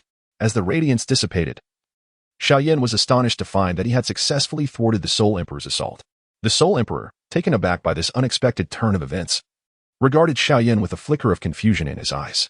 Seizing the opportunity, Xiao Yan gritted his teeth against the excruciating pain and turned to flee into the distance. He understood that his current strength was insufficient to contend with the Soul Emperor. He must first escape and seek a chance to regain his power before formulating a new plan. Chapter 75, The Dawn of the Soul Emperor's Reign. Thus, the Soul Emperor turned to the powerful figures hidden around the ruins of the Soul Hall and declared loudly, from this day forth, I, the Soul Emperor, reclaim control over the Duki continent. Xiao Yan has been vanquished. Any forces that dare to oppose me shall be utterly eradicated. The masters of the Soul Hall knelt on one knee, exclaiming, Long live your majesty. Their voices reverberated through the skies. Subsequently, the Soul Emperor, accompanied by a retinue of formidable experts, departed from the ruins of the Soul Hall, embarking on the establishment of his regime. He dispatched envoys to various factions, conveying his commands and demanding their submission. Those who expressed willingness to yield were granted certain benefits and positions, while those audacious enough to resist faced merciless military campaigns. Meanwhile, after fleeing the battlefield, Xiao Yan sought refuge deep within the mountains. He discovered a secluded cave and began to enter seclusion to heal his wounds.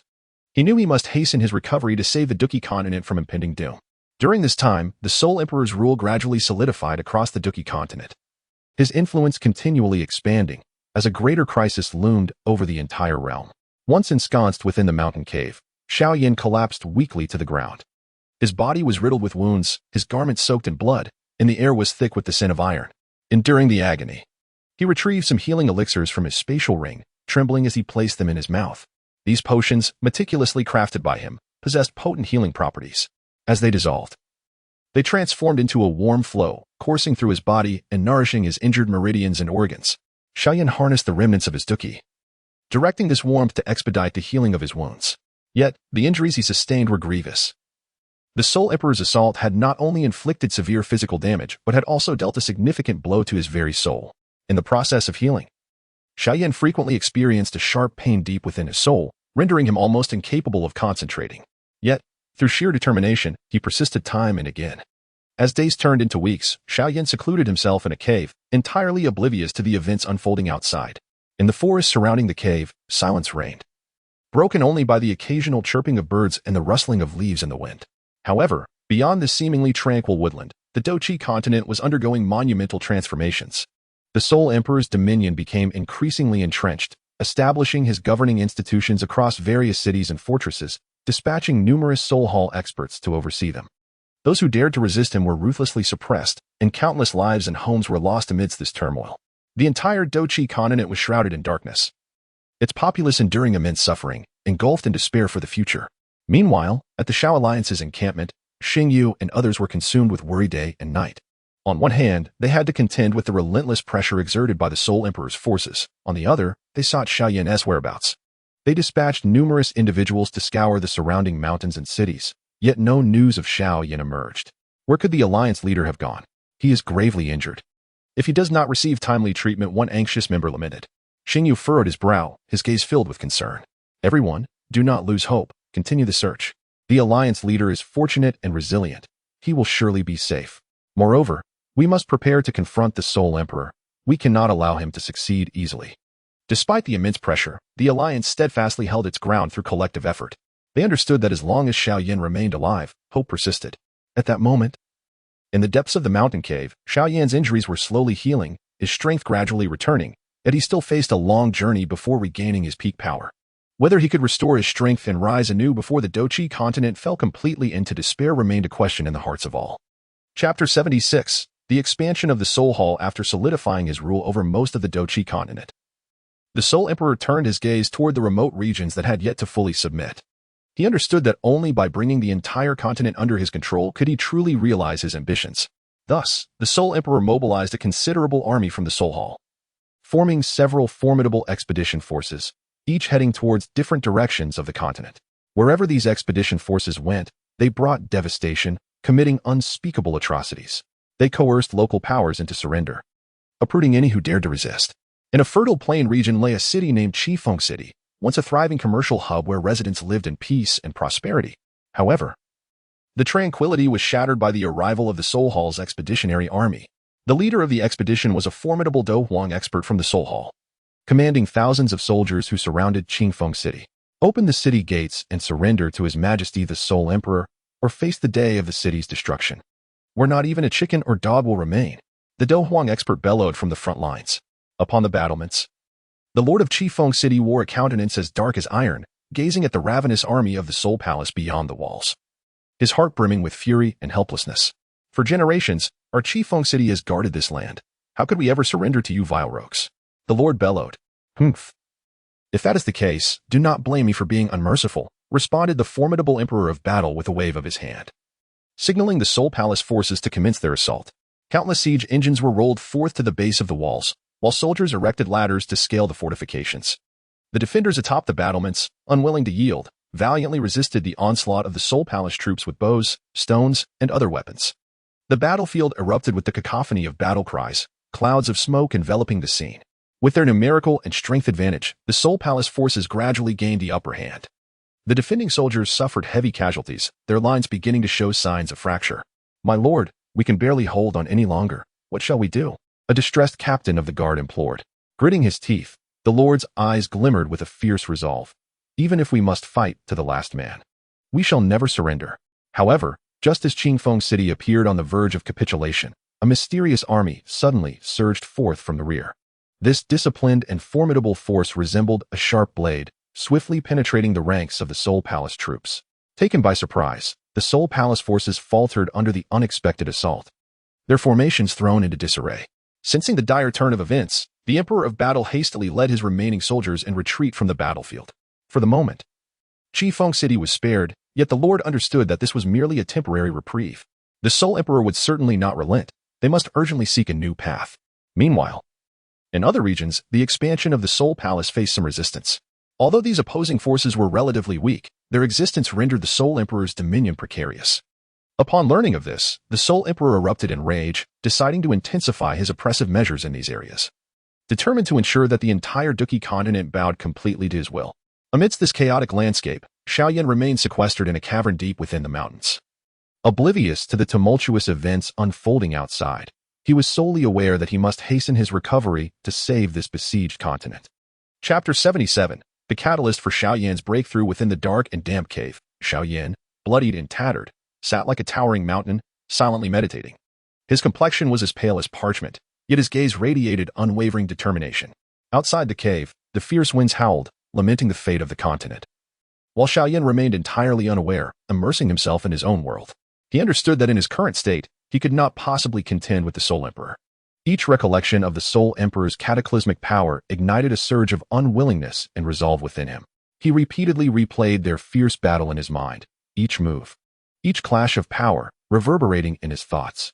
The Soul Emperor's enigmatic soul techniques and the eerie fluctuations of power loomed over him like a shadow. Suddenly, Xiao Yan opened his eyes wide, a glimmer of light flashing within. He swiftly retrieved an ancient tome acquired from the ruins, having only skimmed its contents in haste due to the urgency of the conflict. At this moment, ensnared in despair, he seemed to grasp a lifeline.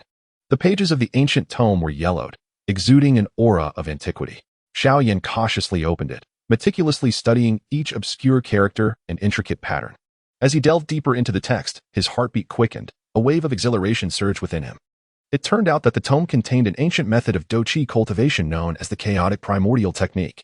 This technique could profoundly refine and transmute Dou, enabling the practitioner to attain a new realm of mastery over it. Xiao Yan dared not be negligent for a moment. He immediately began to circulate the Dou within his body according to the instructions in the tome. He guided the faint Dou along an unusual path, allowing it to flow slowly through his meridians. Initially, the operation of Dou was exceedingly arduous, as if traversing a thicket of thorns.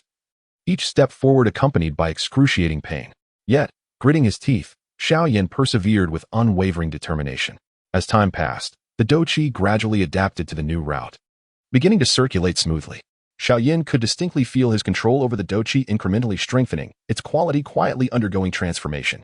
The previously chaotic Dou became increasingly pure and refined, its inherent power growing ever more formidable. During the cultivation process, Xiao Yan also discovered a wondrous resonance between the chaotic primordial technique and the strange fire within him. When the Dou reached its zenith, the three-colored strange fire spontaneously erupted from his body, swirling around him in a slow dance. The strange fire and Dou intertwined and nourished one another, accelerating Xiao Yan's ascent in power.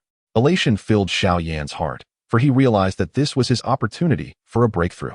He understood that if he could successfully cultivate the chaotic primordial technique, his strength would undergo a qualitative leap, perhaps granting him the ability to contend with the Soul Emperor. Thus, he immersed himself in his training, oblivious to the outside world, wholly devoted to this transformation of power. Meanwhile, outside the cave, the Dou continent was engulfed in turmoil. The Soul Emperor's reign grew increasingly tyrannical, with countless beings struggling in agony, yearning for the glimmer of hope that dawn might bring. Chapter 78. The pressure of the Soul Palace and the Alliance's predicament. The Soul Emperor sat upon the towering throne of the Soul Palace, emanating a chilling black aura. His gaze, sharp as a hawk's, scanned the trembling ministers below. And he coldly commanded, in those remote regions, there are still those who dare to resist. Reinforce our forces within a month.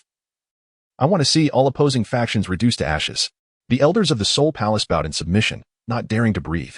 The Soul Emperor's current might was unrivaled across the Dou continent. Every command he issued was akin to a divine edict, and none dared to defy him. In the Xiao Yan Alliance's encampment, Xing Yao and others sat together, the atmosphere thick with tension. A scout hurriedly entered, kneeling on one knee, and reported anxiously, "My lords, it's dire. The army dispatched by the Soul Emperor grows increasingly ferocious. We have lost strongholds in multiple locations, and the common folk are displaced, suffering greatly." Xing Yao's countenance turned ashen, his fists clenched, slamming onto the table as he exclaimed in fury, "How could this demon, the Soul Emperor, be so ruthless? We must devise a way to stop him." Another leader of the alliance sighed heavily, lamenting, "Now that the esteemed Xiao is missing, we are leaderless. Our strength pales in comparison to the Soul Palace. What can we do to halt their advance?" A heavy silence enveloped the group, their eyes reflecting deep concern and confusion. At that moment, a member of the alliance suddenly recalled something and suggested, "Could we possibly reach out to other forces not under the control of the Soul Emperor, uniting to collectively oppose the Soul Palace?" A glimmer of hope sparked in Xingyao's eyes as he quickly replied, "This might indeed be a viable strategy. However, the Soul Emperor's oppressive influence looms large, and many factions, in their quest for self-preservation, have distanced themselves from us. Persuading them will prove to be a formidable challenge."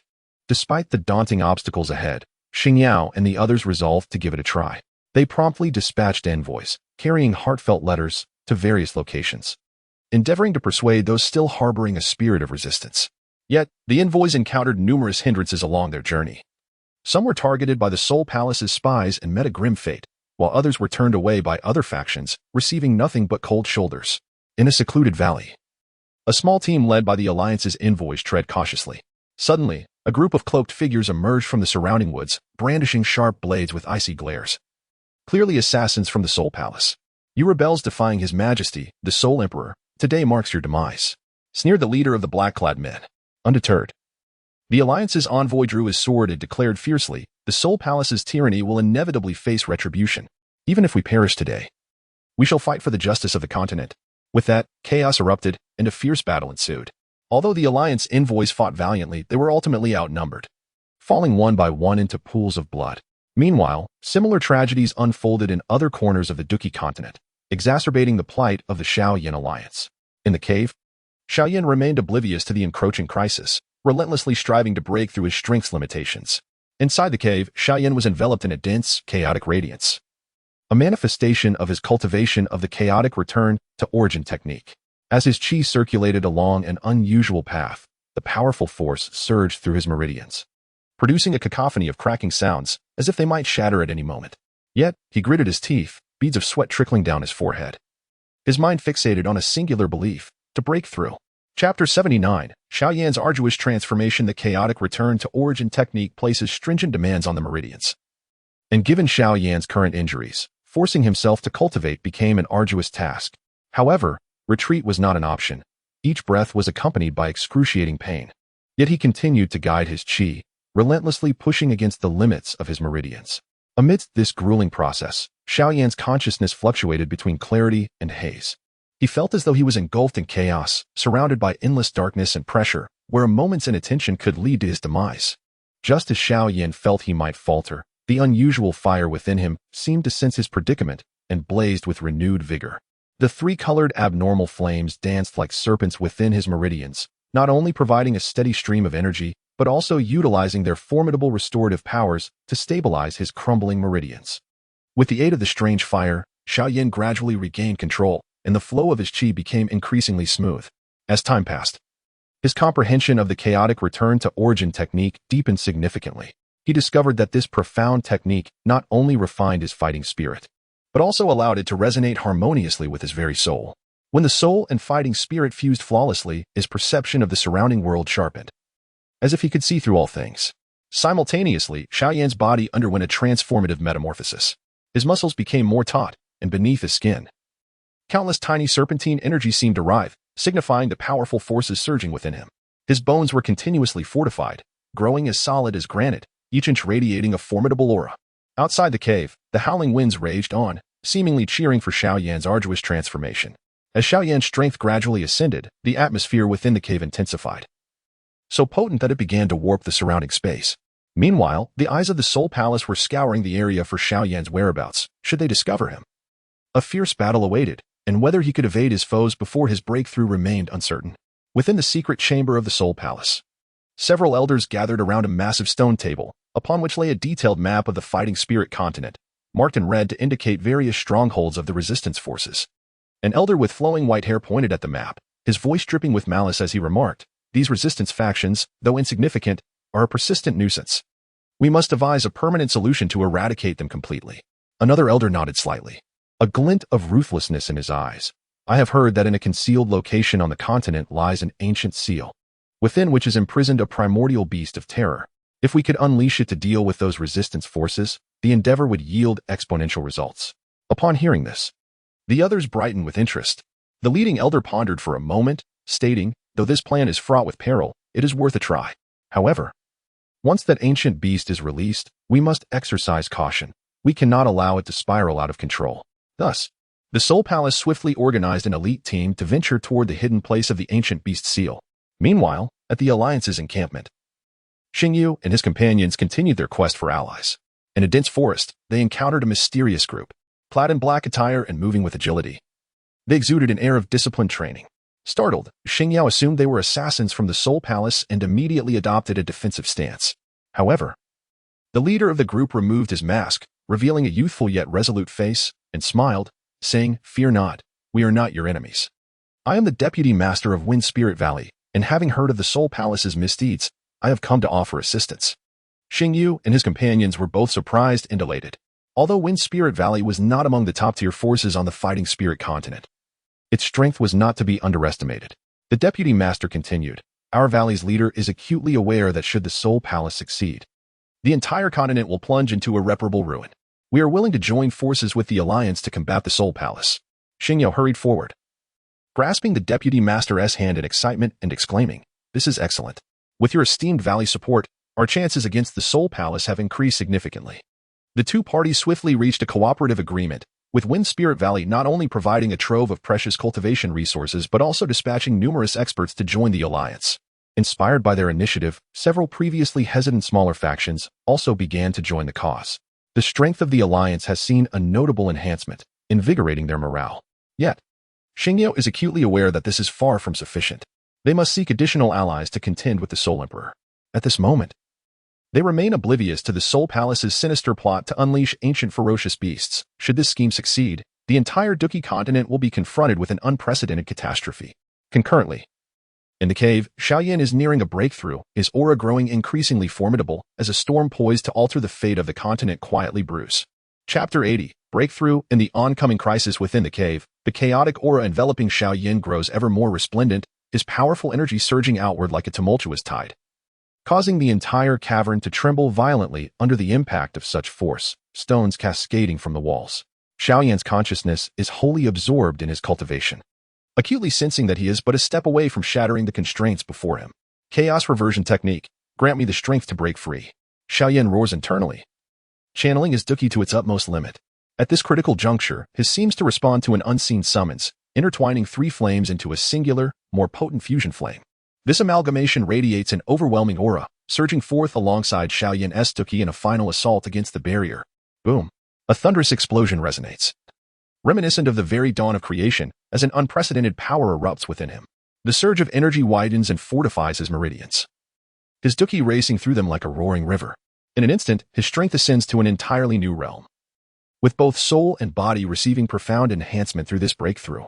Xiao Yan slowly opens his eyes, a glimmer of brilliance flashing within them. Merely this gaze sends ripples through the surrounding air.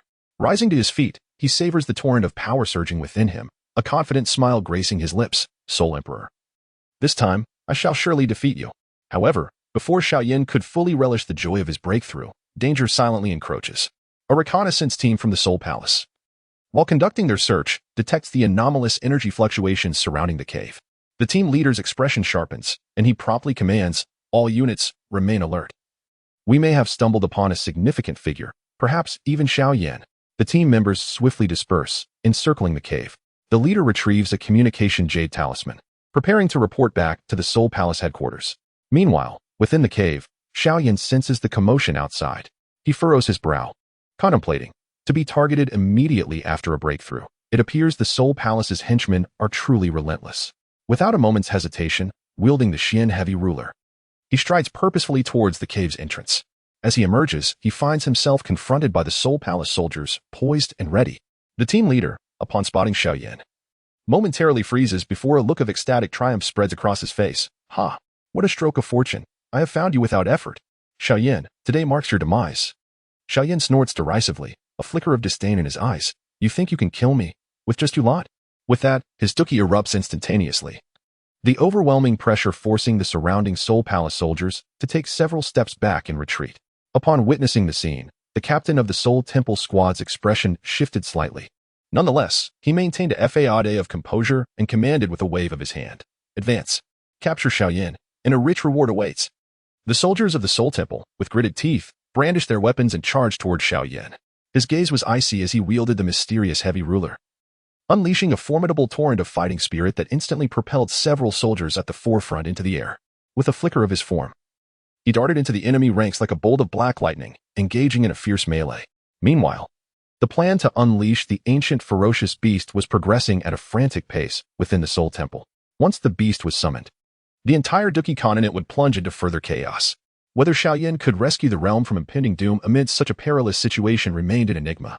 Chapter 81. Intense battle surrounded by the soldiers of the Soul Temple, Xiao Yan resembled a war deity, wielding the mysterious heavy ruler with an impressive vigor. Each swing conjured a powerful gust of wind, sending adversaries flying in all directions. Despite their overwhelming numbers, the soldiers of the Soul Temple appeared feeble in the face of Xiao Yan's formidable strength following his breakthrough. Xiao Yan, do not be so arrogant. The captain of the Soul Temple squad, incensed by the fall of his men, swiftly formed seals with his hands, his fighting spirit surging around him as he invoked a peculiar soul technique. Surrounding his body, countless black soul shadows emerged, clawing and lunging toward Xiao Yan. Xiao Yan's expression sharpened as he sensed the perilous aura emanating from this soul technique. Yet, unperturbed, the within him surged forth, incinerating the soul shadows with a crackling sound. Is that all you've got to show before me? Xiao Yan scoffed, unleashing the flame division devouring wave ruler, its fiery silhouette resembling a searing tide surging toward the captain of the Soul Temple. The captain's countenance paled as he hurriedly summoned a fighting spirit shield in defense. However, before Xiao Yan's potent technique, his shield shattered like parchment in an instant. With a resounding blast, he was engulfed by flames, letting out a horrific scream as he collapsed. His fate uncertain. Having dealt with the Soul Temple squad, Xiao Yan did not lower his guard. He understood that the Soul Temple would undoubtedly dispatch more forces to search for him. Thus, he swiftly departed from the cave's vicinity, heading towards the Alliance's encampment. At the Alliance camp, Xingyu and his allies, after forming a coalition with Fengling Valley and other factions, began actively preparing a strategy to counter the Soul Temple.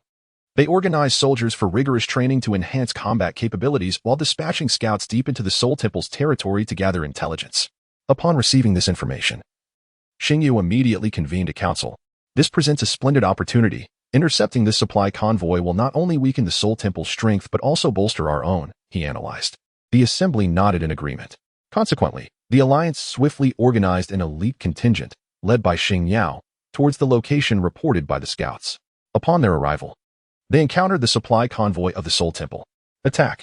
With a commanding shout, Xingyu signaled the Alliance forces to charge at the Soul Temple's ranks like ferocious tigers descending from the mountains. The Soul Temple's guards, upon realizing the situation, hurriedly adopted defensive postures, but soon found themselves ensnared by the onslaught of the Alliance's elite. A fierce battle unfolded, echoing with the cries of war throughout the valley. In a secluded gorge on the continent of Duki, an elite team from the Soul Hall had arrived at the ancient site of a powerful seal. At the heart of this location stood a colossal stone door, intricately adorned with archaic and enigmatic runes, exuding an overwhelming aura of restraint. Chapter 82. The emergence of the ancient beast. The team leader stood before the stone door, clutching a jade pendant that emanated a ghostly glow. This pendant had been seized from the guardian of an ancient relic, said to be the key to unlocking the venerable seal. Taking a deep breath, the leader carefully fitted the pendant into the slot on the door. As the pendant settled into place, the runes began to flicker with a strange luminescence, growing ever brighter as the surrounding space twisted violently. Quickly, everyone retreat and prepare to confront the ancient beast, the leader shouted.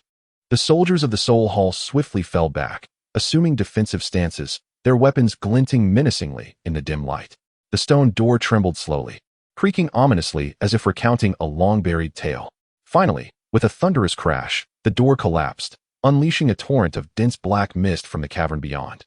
Amidst the swirling fog, a low, rumbling growl reverberated, suggesting that a slumbering giant was on the brink of awakening. As the mist thickened, a massive silhouette gradually emerged. This ancient beast towered like a mountain, its body cloaked in dark scales that glimmered with a cold, eerie light. Its eyes resembled enormous crimson lanterns, radiating a ferocious and ruthless aura. Long, sharp fangs protruded from its jaws, drool dripping from the corners of its mouth and instantly corroding the ground beneath. This is the ancient beast, A soldier from the Soul Hall quivered, fear evident in his gaze. Although they had mentally prepared for this encounter, the sheer might of the creature still left them awestruck. Suppressing his own trepidation, the team leader bellowed, "Stay steady, follow the plan. We possess a method to control it. We must guide it toward the opposing forces." However, as soon as the ancient beast manifested, it began to lash out uncontrollably, attacking its surroundings with wild abandon. It swung its enormous claws, effortlessly flattening nearby peaks and triggering minor tremors. The soldiers scattered in panic, evading the beast's onslaught, and the original plan was thrown into disarray. Upon hearing the chaos, the expressions of the onlookers shifted dramatically. The Soul Hall has truly lost its mind, releasing such a terrifying entity. Xingyao exclaimed in fury. Xiao Yan furrowed his brow, acutely aware of the ancient beast's formidable power. Given the current strength of the alliance, withstanding such a threat would be no simple feat yet. There was no hint of retreat in his eyes as he resolutely declared, "Do not panic. Since the Soul Hall has concocted this sinister plot, we shall devise a countermeasure. First, we must comprehend the nature of this ancient beast, then formulate a battle strategy." Chapter 83. Discovering the beast's weakness. Xiao Yan led the elite members of the alliance toward the direction of the ancient beast. Along the way, they beheld the devastating aftermath of its rampage. The earth lay torn asunder, mountains reduced to rubble, rivers diverted, leaving desolation in its wake. The destructive power of this ancient beast is utterly astonishing. If it is not halted in due time, the entire Duki continent shall be laid waste by its wrath. One of the alliance members expressed with a visage of grave concern. Xiao Yan, his countenance grave, nodded in agreement, emphasizing the urgency to identify its vulnerabilities. "Let us disperse and remain vigilant for any clues. No trace associated with this ferocious creature should be overlooked." The group acknowledged his command and swiftly employed their skills, meticulously scouring the ravaged terrain. Xiao Yan, relying on his acute perceptive abilities, advanced while attuning himself to the lingering scent of the beast in the air. Suddenly, he discerned marks on the ground ahead that diverged from the surrounding area, seemingly forged by the relentless impact of an immense force. Kneeling to inspect these traces, he discovered they emanated a peculiar energy fluctuation. A thought ignited in his mind. Perhaps this was linked to the creature's weakness. At that moment, a member called out from a short distance, "Leader Xiao, come quickly." Xiao Yan sprang to his feet and rushed towards the member's location. There, upon a colossal boulder, were inscribed ancient characters and designs. As he meticulously deciphered them, he uncovered invaluable information regarding the ancient beast, known as the chaotic demon ape, immensely powerful with tough skin, yet possessing a soft scale at its brow, the very locus of its vulnerability. However, striking at this weakness proved to be extraordinarily challenging, as the chaotic demon ape boasted remarkable speed and guarded its weakness with utmost vigilance. "Regardless of the difficulty, we must make an attempt," Xiao Yan declared resolutely. "Now that we are aware of its weakness, our next step is to devise a means to approach its brow." Just as they were strategizing, a thunderous roar echoed from afar, unmistakably that of the chaotic demon ape.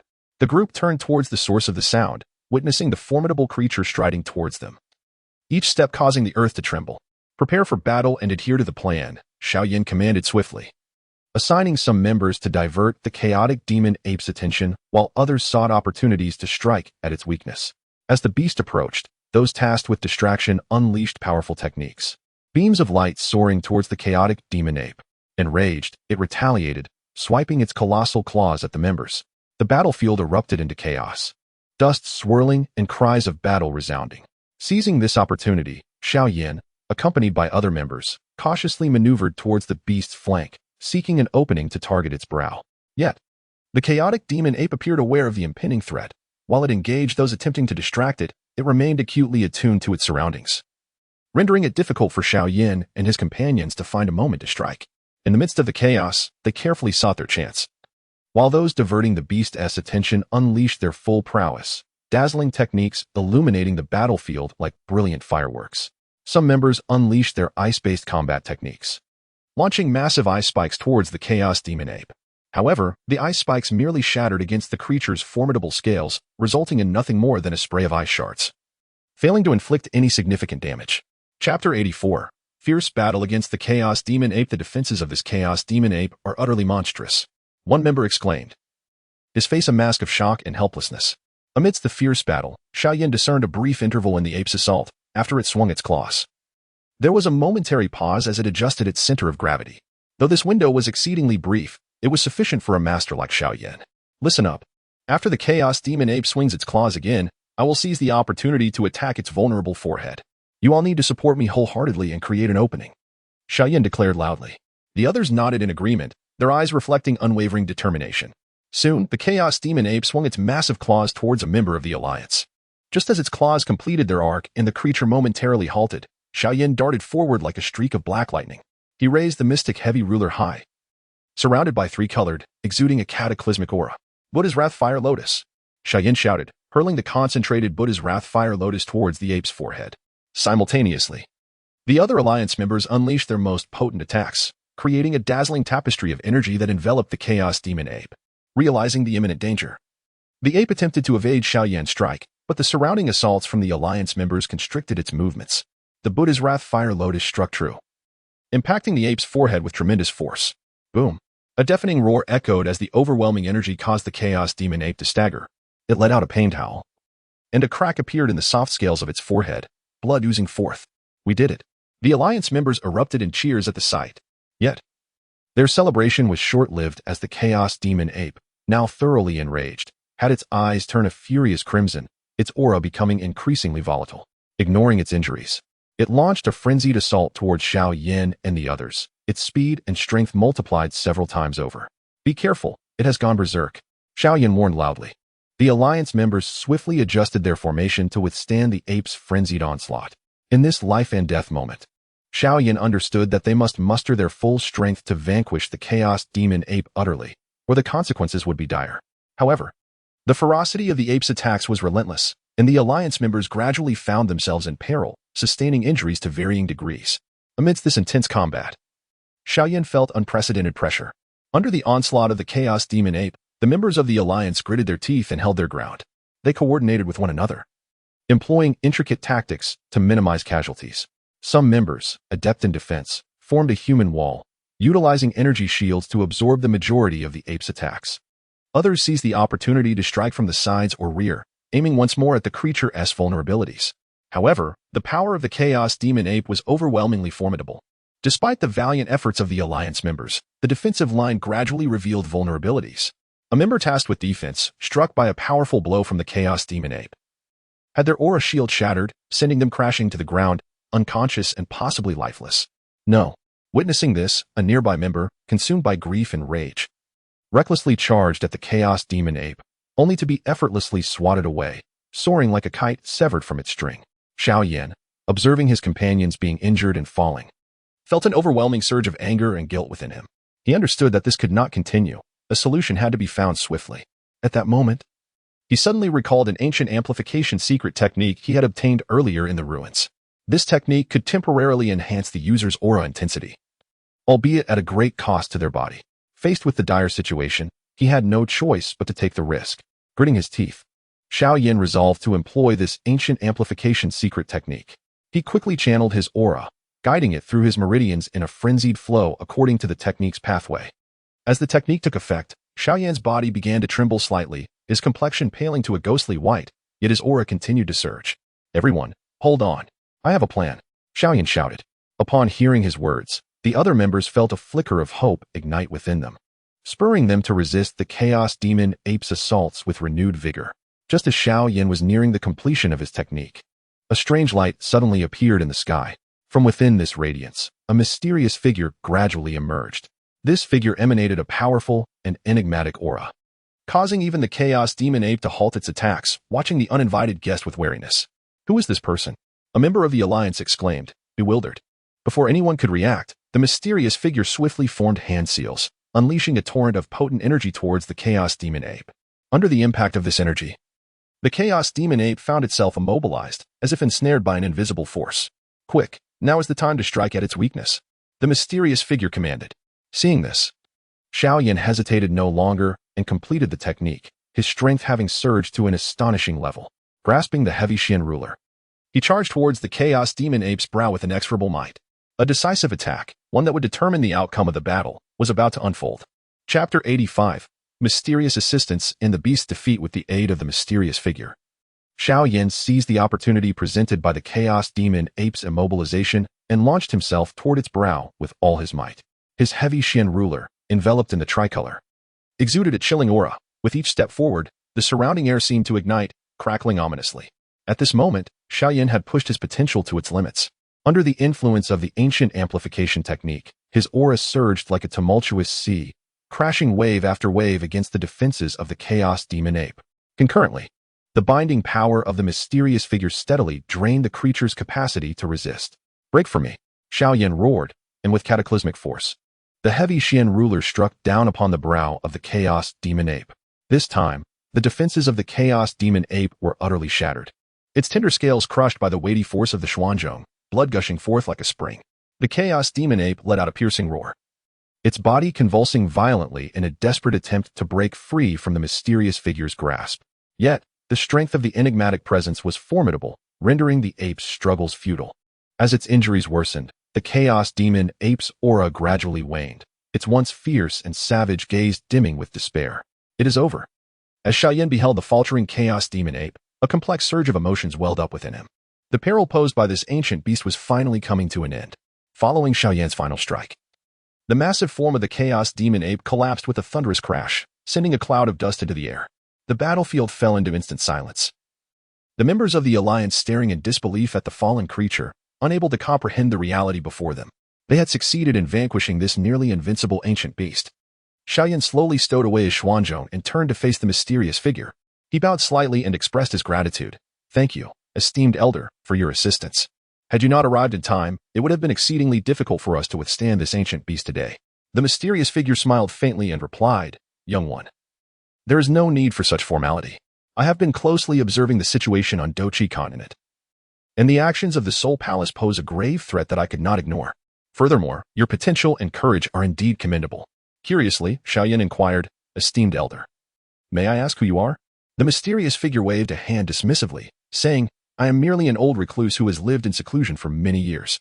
Now that the beast is vanquished and a portion of the Soul Palace's schemes have been thwarted, the threat still lingers.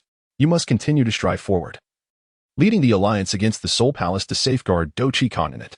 Xiao Yan nodded resolutely, assuring, "Rest assured, esteemed elder, I will not disappoint your expectations, nor those of the entire Dochi continent." Subsequently, the mysterious figure shared further intelligence and strategies regarding the Soul Palace before vanishing into a beam of light on the horizon. Watching the direction in which the figure disappeared, Xiao Yan silently vowed to swiftly enhance the alliance's strength and decisively defeat the Soul Palace. Meanwhile, within the Soul Palace, upon learning of the Chaos Demon Ape's defeat, Emperor Soul's countenance darkened ominously. He recognized that the contest with Xiao Yan's alliance was destined to become increasingly fierce and brutal. Chapter 86, The Counterattack of the Soul Palace and the Soul Palace. Upon hearing of the ancient beast Chaos Demon Ape's defeat at the hands of Xiao Yan and his companions, Emperor Soul was consumed by rage. He slammed his hand down on the armrest of his chair, shattering it under the force of his powerful Do Qi. "Xiao Yan, once again you thwart my plans."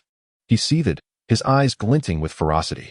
In the face of Emperor Soul's wrath, the elders of the Soul Palace bowed their heads, not daring to utter a sound.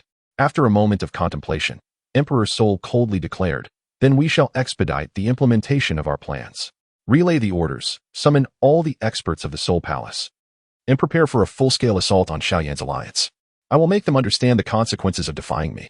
"Yes, your majesty," the elders replied in unison, swiftly departing to prepare for the Soul Palace's counteroffensive. In the alliance camp, Xiao Yan and his companions returned triumphantly with the news of their victory over the chaotic demon ape. The entire camp erupted in jubilation, with warriors cheering and celebrating this hard-earned success. However, Xiao Yan remained grounded, fully aware that the Soul Palace would not relent. A greater crisis loomed on the horizon. "Everyone, please quiet down," Xiao Yan proclaimed from the center of the camp. "Although we have successfully defeated the chaotic demon ape, the Soul Palace is sure to launch a more ferocious counterattack. We must not exhibit the slightest negligence and must prepare to respond immediately." Upon hearing his words, the crowd fell silent, their joy swiftly replaced by a somber gravity. Xingyao stepped forward and remarked, "Leader Xiao is correct. We must enhance the defenses of the camp without delay and organize training for the warriors to elevate their combat capabilities." Thus, the alliance sprang into action.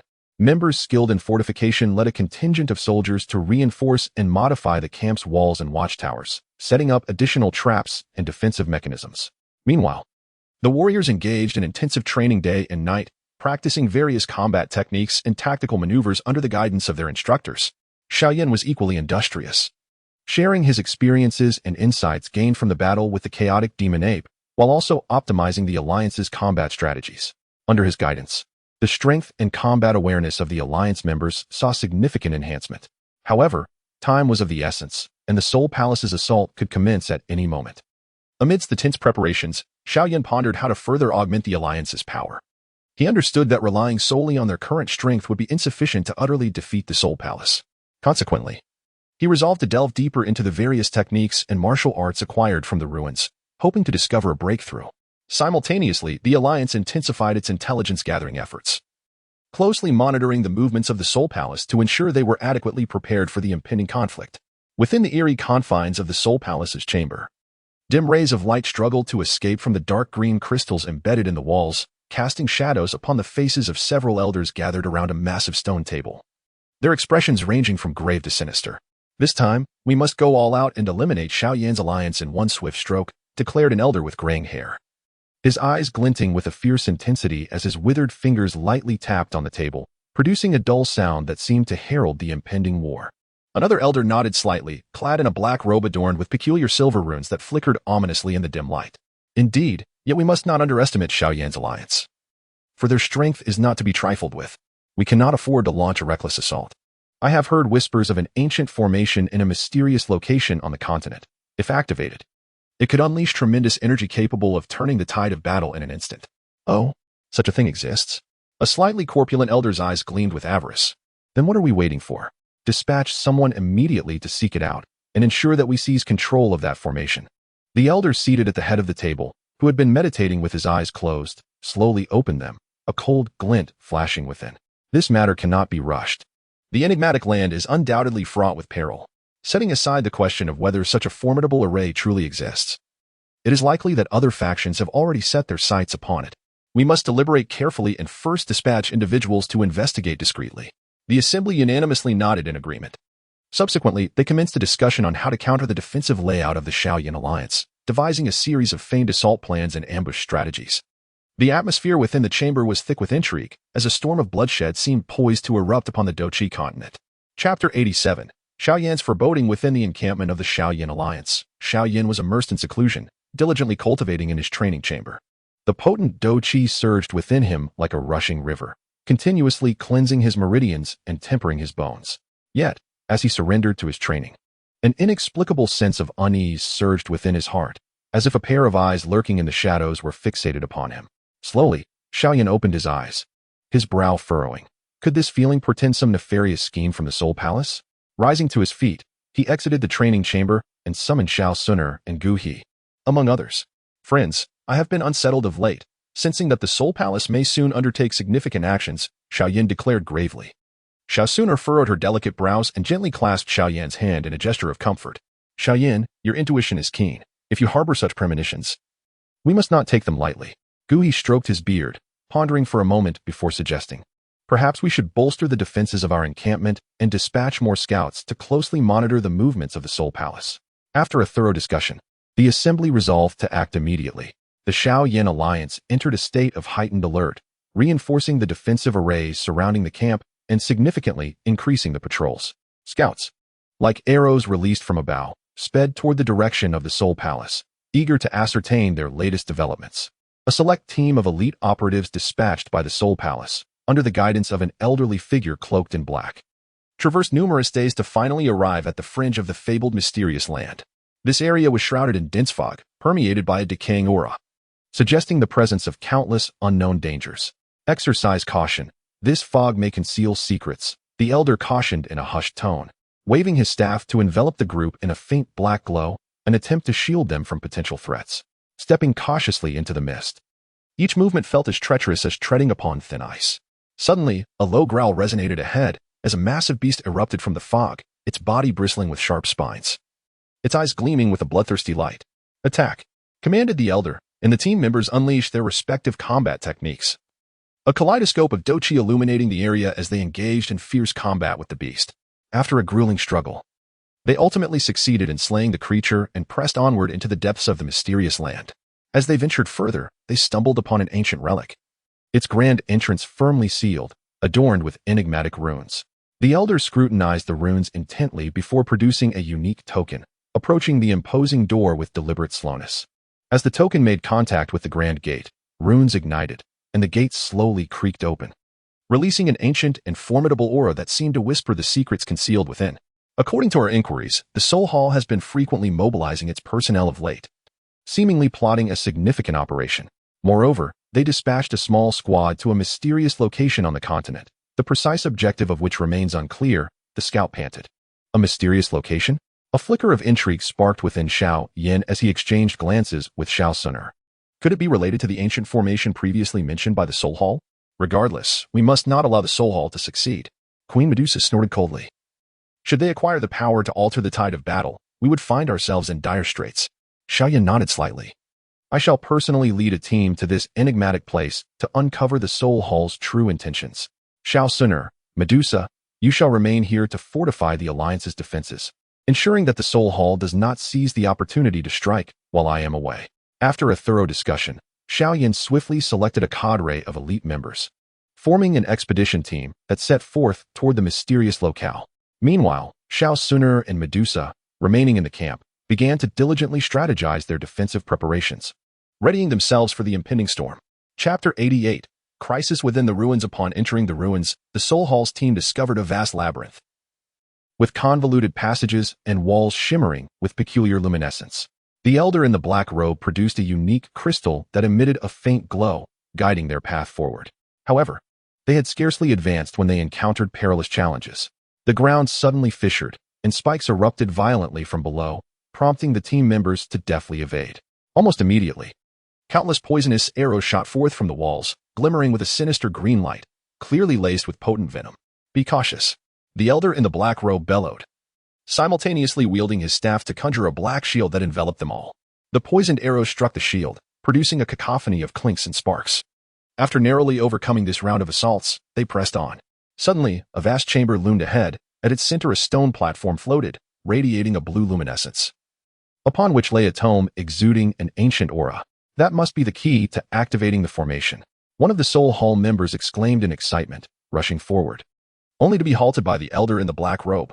Exercise caution, there may be treachery afoot, he admonished, his gaze scrutinizing the area around the platform. He discerned that faint runes flickered around it, seemingly concealing a formidable defensive mechanism. Just as they hesitated, Xiao Yan's alliance team arrived at the entrance of the ruins, and an intense confrontation was poised to unfold within this enigmatic site. As Xiao Yan's alliance team stepped into the ruins, they were immediately engulfed by a palpable tension. They swiftly traversed the passages, soon encountering the Soul Hall squad in a fateful confrontation. Humph, Xiao Yan, I never expected to encounter you here, the elder in the black robe remarked, a glint of murderous intent flashing in his eyes. Your presence here today is nothing short of courting death. Xiao Yan's lips curled into a slight smile of confidence as he addressed the minions of the Soul Palace. What schemes do you intend to plot in this mysterious place? The atmosphere turned tense, the air thick with animosity. With a wave of his staff, the elder in black summoned the members of the Soul Palace to take up their battle positions, ready to strike. Xiao Yan, undeterred, exchanged a knowing glance with his alliance team, and together they ignited their fighting spirit, a radiant glow emanating from their bodies. Attack! At the elder's command, the Soul Palace members surged forward, unleashing a torrent of dark energy akin to a raging tide directed at Xiao Yan and his companions. In a flash, Xiao Yan executed the flame-dividing wave, conjuring a colossal wave of fire to counter the impending assault. The collision of their powers erupted in a deafening roar, shaking the very ruins around them. Amidst the fierce battle, Xiao Yan astutely discerned the weaknesses of the Soul Palace squad. Seizing the opportunity, he led his allies in a fervent counterattack, momentarily forcing the Soul Palace into a defensive stance. In a fleeting moment of respite, his gaze fell upon a mysterious book levitating on a stone platform. A spark ignited within him, realizing that this tome might be intimately linked to the Soul Palace's sinister plot. Everyone, hold them off. I will retrieve that book. Xiao Yan shouted to his comrades before darting towards the stone platform with the swiftness of lightning. The elder in black, alarmed, abandoned his opponent to intercept Xiao Yan with all his might. He unleashed a barrage of dark energy beams from his staff, but Xiao Yan nimbly dodged and evaded, simultaneously activating the 3,000 thunder movements to maximize his speed, reaching the platform in an instant. Just as his hand was about to grasp the book, a shadow struck from the side, one of the Soul Palace's formidable masters. Xiao Yan swiftly pivoted, delivering a powerful punch that collided with the adversary's attack, the force sending both combatants staggering back several steps. The intensity of the battle escalated, with both the Alliance and Soul Palace members entrenched in a grueling struggle. Understanding that time was of the essence, Xiao Yan inhaled deeply and summoned the within him, elevating his fighting spirit to its zenith as he charged once more towards the enigmatic tome. In the midst of his fierce confrontation with the Soul Palace expert, he finally succeeded in seizing the book from the stone platform. He hastily flipped it open, revealing detailed accounts of an ancient array. It was revealed that this array, known as the Chaotic Annihilation Array, possessed the potential to unleash cataclysmic power capable of obliterating the entire continent. The Soul Palace sought to harness this array to annihilate Xiao Yan's alliance and subsequently dominate the Dou continent. How ambitious the Soul Palace is, Xiao Yan scoffed. Stashing the book away, he understood that the secrets of the array must never fall into their hands. Back to back with his alliance members, Xiao Yan stood resolutely against the onslaught of the Soul Palace. In the midst of battle, he noticed that the walls of the ruins seemed to conceal hidden mechanisms, leading him to speculate that these devices might be connected to the activation of the array. Thus, while fighting, he remained vigilant of his surroundings, searching for a way to unravel the mechanisms. Chapter 89. Breaking through this cannot continue. We must devise a method to break through, Xiao Yan contemplated inwardly. At that moment, he noticed cracks beginning to appear in the ground of the ruins, and a powerful energy surged from beneath. This is not good. The ruins seem poised to collapse, exclaimed Xiao Suner. The others looked up to see stones raining down from above, and the entire structure teetered on the brink of disaster. The members of the Soul Palace also sensed the imminent danger. They paused their assault and, like Xiao Yan and his companions, began to search for an escape route. However, the passage had been obstructed by fallen debris, leaving them in a dire predicament. Xiao Yan gazed at the mysterious tome in his hands, and suddenly, a spark of inspiration struck him. He perceived that the runes within the book bore a connection to the mechanisms on the walls of the ruins. Swiftly, he followed the instructions within the tome to decipher the mechanism, hoping to unveil a path to safety. With unwavering determination, he labored to solve the puzzle, beads of sweat trickling down his forehead. Gradually, the runes on the wall illuminated, revealing a hidden passage. Everyone, hurry inside, Xiao Yan shouted, leading the members of the Alliance into the concealed corridor. Witnessing this, the members of the Soul Palace followed suit. The passage was narrow and dim, and as they ran, they deftly dodged the protruding spikes and traps that emerged from the walls. Behind them, the thunderous cacophony of the collapsing ruins grew ever closer, as if a colossal beast were in pursuit. At the end of the corridor, a massive stone door came into view. Xiao Yan noticed a recess in the door that resembled the shape of his mysterious tome. Without hesitation, he embedded the book into the recess, causing the stone door to creak open and a refreshing breeze to wash over them. As they burst through the stone door, they found themselves outside the ruins. However, before they could catch their breath, the elder in a black robe from the Soul Palace and his entourage hastily pursued them, signaling the onset of yet another battle. The audacity of the Soul Palace is astounding, attempting to activate the Chaos Annihilation Array. Ancient River fumed upon hearing this. Now that we have acquired the tome regarding the array, we must not allow the Soul Palace another chance to interfere, Xiao Yan declared resolutely. We need to bolster the protection of the tome and investigate how to dismantle the array in order to prevent another assault from the Soul Palace. The others nodded in agreement. Subsequently, Xiao Yan designated specific personnel to study the mysterious tome, while simultaneously reinforcing the Alliance's defensive capabilities. He understood well that the Soul Palace would not relent, and a fiercer confrontation loomed on the horizon. In the following days, an atmosphere of tension and urgency permeated the camp of the Xiao Yan Alliance. Everyone was diligently preparing for the impending crisis, acutely aware that this conflict with the Soul Palace would determine the fate of the entire Dou continent. Enraged by the loss of the mysterious tome, the Soul Palace elders convened once more in a secret chamber to devise a counter-strategy. That Xiao Yan has thwarted our plans, one elder hissed through clenched teeth. The Grand Elder's expression darkened. Though we have lost that tome, we now know the location of the Chaos Annihilation Array. We can proceed directly to its site and forcibly activate it. However, the area surrounding the magical array must undoubtedly possess formidable defensive mechanisms. If we recklessly advance, we may suffer tremendous losses, one elder voiced with concern. The Grand Elder let out a cold chuckle, remarking, we can first send someone to divert the attention of the Xiao Yan Alliance, ensuring they remain preoccupied with our ruse. Meanwhile, we shall dispatch our most powerful forces to stealthily approach the location of the magical array and activate it. Once the array is initiated, no matter how formidable the Xiao Yan Alliance may be, they will be reduced to ashes. After reaching a consensus, the Soul Palace commenced the meticulous execution of their new strategy. On one front, they dispatched small contingents to sow chaos around the Xiao Yan Alliance, while on the other, they selected a cadre of elite warriors to journey to the enigmatic site of the magical array. The recent maneuvers of the Soul Palace are rather peculiar. They seem intent on deliberately distracting us, Xiao Yan remarked. Xiao Suner furrowed her brow, pondering. Could they have ulterior motives? Consequently, Xiao Yan assembled a select team of elite fighters, preparing to venture toward the mysterious array. Simultaneously, he instructed Xiao Suner and Medusa to bolster the defenses of their camp, guarding against a potential assault from the Soul Palace. Leading his team, Xiao Yan embarked on the journey toward the mystical array. They proceeded with utmost caution, ever vigilant of potential ambushes laid by the Soul Palace. After several days of arduous travel, they finally reached the vicinity of the magical array. This area was enveloped in a dense aura of darkness, the air thick with a stifling, oppressive scent. "Be cautious. Danger lurks everywhere," Xiao Yan whispered, urging his companions to advance slowly. Suddenly, a contingent of Soul Palace guards materialized ahead. "Charge!" With a commanding shout, Xiao Yan directed his team to unleash their fighting techniques, engaging in a fierce battle with the Soul Palace sentinels. Displaying immense prowess, Xiao Yan executed the Buddha's Wrath Flame Lotus, a colossal fiery lotus that instantaneously engulfed the surrounding guards. After vanquishing the Soul Palace sentinels, they pressed deeper into the area. Before long, a massive magical array came into view, emanating an eerie glow, its surroundings etched with cryptic runes that seemed to narrate tales of its formidable power and peril. As Xiao Yan gazed upon the array, an unprecedented sense of oppression surged within him. The runes flickered with a life of their own, as if heralding an impending cataclysm. Just as he prepared to delve further into the core of the array, the surrounding space began to vibrate violently. "Be careful," Xiao Yan shouted, simultaneously enveloping himself in a protective layer of fighting spirit, safeguarding his team within. The once tranquil ground abruptly fissured, and black vines erupted from the earth, slithering towards them with the speed of a serpent. These tendrils were adorned with menacing thorns, emitting a nauseating stench indicative of potent toxins. The team reacted swiftly, each employing their combat techniques to fend off the impending onslaught.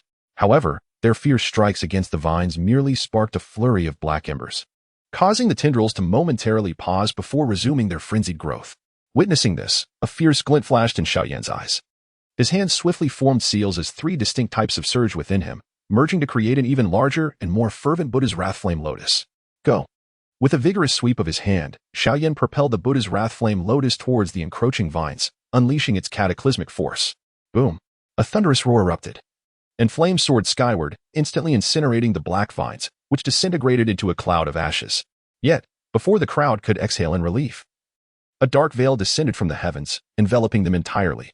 With a sweeping motion of his long sleeves, the Soul Emperor summoned a surge of brilliance from the runes within the formation, causing the energy barrier, previously shattered by Xiao Yan, to begin its slow restoration. Simultaneously, the energies within the formation surged violently, converging towards Xiao Yan and his companions, seemingly intent on crushing them utterly. Inside the formation, Xiao Yan felt the increasingly potent and tempestuous energy surrounding him, his brow furrowed in concern. He understood that the crisis they faced far exceeded their expectations. The Soul Emperor's plot had already unfurled, and they found themselves in a dire predicament. However, there was no trace of retreat in Xiao Yan's gaze. Only a fervent fighting spirit ignited within him. Clenching his fists, he silently vowed, "Soul Emperor, your machinations shall not succeed. I, Xiao Yan, will dismantle your scheme." At that moment, the members of his team gathered resolutely around him, their eyes filled with determination, ready to confront this life and death crisis alongside Xiao Yan. Chapter 91. Struggle and desperation. The black veil loomed like a prison, binding Xiao Yan and his companions tightly within the formation. The energy inside surged more violently, akin to a raging tsunami, crashing relentlessly against their defenses. Xiao Yan continuously channeled his fighting spirit to reinforce the barrier. Yet the overwhelming energy assaults began to mar the surface with fine cracks. "Everyone, steady yourselves. Do not panic," Xiao Yan shouted, his mind racing for a countermeasure. He observed the formation's fluctuations, striving to discern the patterns of energy convergence in hopes of finding a breakthrough. However, the Soul Emperor's devious plot was too intricate. The flow of energy within the formation bore no vulnerabilities and grew increasingly chaotic with the passage of time. One of the team members, unable to withstand the energy onslaught, was struck by an energy beam and immediately spat blood, hurtling through the air. Witnessing this, Xiao Yan's heart sank with urgency. He darted to the fallen member's side, supporting him and infusing a gentle stream of fighting spirit to stabilize his injuries. "Leader, don't mind me. We cannot allow the Soul Hall's conspiracy to succeed." The member gasped weakly. Xiao Yan gritted his teeth, resolute. "I will not abandon anyone." He turned to the other members, his gaze unwavering. "Let us devise a plan together. We shall break free." At that moment, the runes within the formation shimmered more frantically, as if counting down. The Soul Emperor stood beyond the veil, observing Xiao Yan and his companions with an increasingly frigid smile. "Xiao Yan, struggle all you wish. in the face of this absolute power. Your resistance is but a futile endeavor. Xiao Yan took a deep breath. He knew they could no longer afford to remain passive. He glanced at the heavy ruler in his hand, a sense of resoluteness swelling within him. Everyone, follow my lead. Let us concentrate our strength and unleash our most potent attack in a singular direction, attempting to pierce through this veil. The group nodded in unison, each summoning their strongest fighting spirit, preparing for a desperate battle. Xiao Yan was the first to strike, raising the heavy ruler high. The shaft was enveloped in a rich trinity of extraordinary flames, and he swung it fiercely towards the veil, unleashing a colossal flame slash that roared forth with cataclysmic force. Meanwhile, the members of the team launched their attacks in succession, with beams of fighting spirit in various hues intertwining to form a formidable collective force directed towards the obsidian barrier. A thunderous roar echoed, causing the entire space to tremble violently as the barrier quaked under the intensity of the assault, revealing a vast breach. Yet, before they could rush through, a surge of black energy erupted from the breach, swiftly mending it and recoiling towards them. Xiao Yan, filled with astonishment and confusion, raised his gaze to behold an elderly figure draped in a golden robe, suspended in midair. The elder's hair was as white as snow, yet his eyes were sharp and piercing like those of a hawk, emanating an air of ancient mystery. "Master!" Xiao Yan exclaimed joyfully, his eyes instantly brimming with tears. He could hardly believe that amid such dire straits, Yu Chen would appear. Yao Chen nodded slightly, then turned his gaze towards the direction of the Soul Emperor, a glint of coldness flashing in his eyes. "Soul Emperor, it has been many years, yet you remain as ambitious as ever." The Soul Emperor's expression shifted slightly upon seeing Yao Chen, but he quickly regained his composure, snorting coldly. "Yao Chen, you did not perish back then. Yet today you dare to disrupt my plans." Ignoring the Soul Emperor, Yao Chen addressed Xiao Yan, saying, "Xiao Yan, this formation is exceedingly intricate. With your current strength, it would be arduous to dismantle. However, I know its key. Together we shall strike, and we will surely break this formation." Xiao Yan nodded emphatically, a surge of confidence welling within him. Under Yao Chen's guidance, Xiao Yan and his comrades unleashed their powerful techniques upon specific points of the formation. Yao Chen formed peculiar seals with his hands, and a golden radiance shot forth from his palms, merging with the attacks of Xiao Yan and the others to forge an even mightier force. Under the weight of their united assault, the formation began to tremble violently, its runes flickering uncertainly, seemingly on the verge of collapse.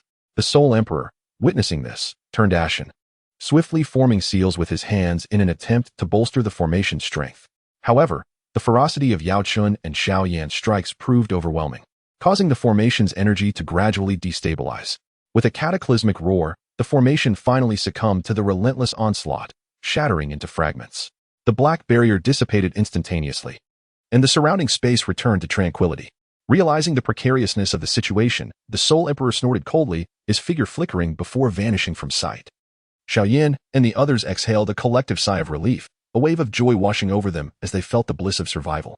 Approaching Yu Chen, Xiao Yan respectfully said, "Master, thank you for your assistance. Without you, we would have surely." Yao Chen smiled, patting Xiao Yan's shoulder. "Silly child. You are my disciple. How could I stand idly by while you fall into peril? However, the Soul Emperor will not relent. We must prepare for the crises that lie ahead." Everyone nodded in agreement, fully aware that the war with the Soul Palace was far from over and that greater challenges awaited them. Yet at this moment, with Yu Chen's presence, their confidence soared, firmly believing they could vanquish the Soul Palace and safeguard the peace of the Douqi continent. Chapter 92. The aftermath of battle in the council chamber of the Xiao residence. Everyone gathered closely. Xiao Yan furrowed his brow and spoke. "Although we have temporarily repelled the Soul Emperor, his strength is overwhelmingly formidable. We must enhance our own powers swiftly." Yao Chen nodded slightly, casting a glance at the others. Indeed, the influence of the Soul Palace permeates the continent. To utterly defeat them, we must not only bolster our strength, but also unite all available forces. At that moment, Medusa suddenly interjected. "I have heard whispers of a mysterious relic in the distant West Desert, said to harbor potent techniques and treasures. Perhaps we could venture there in search of opportunities." The mention sparked a glimmer of hope in everyone's eyes. After a moment of contemplation, Xiao Sinner remarked, "The journey to the West Desert is long and fraught with danger. We must prepare thoroughly." With the discussion concluded, the group began to diligently organize their expedition to the West Desert.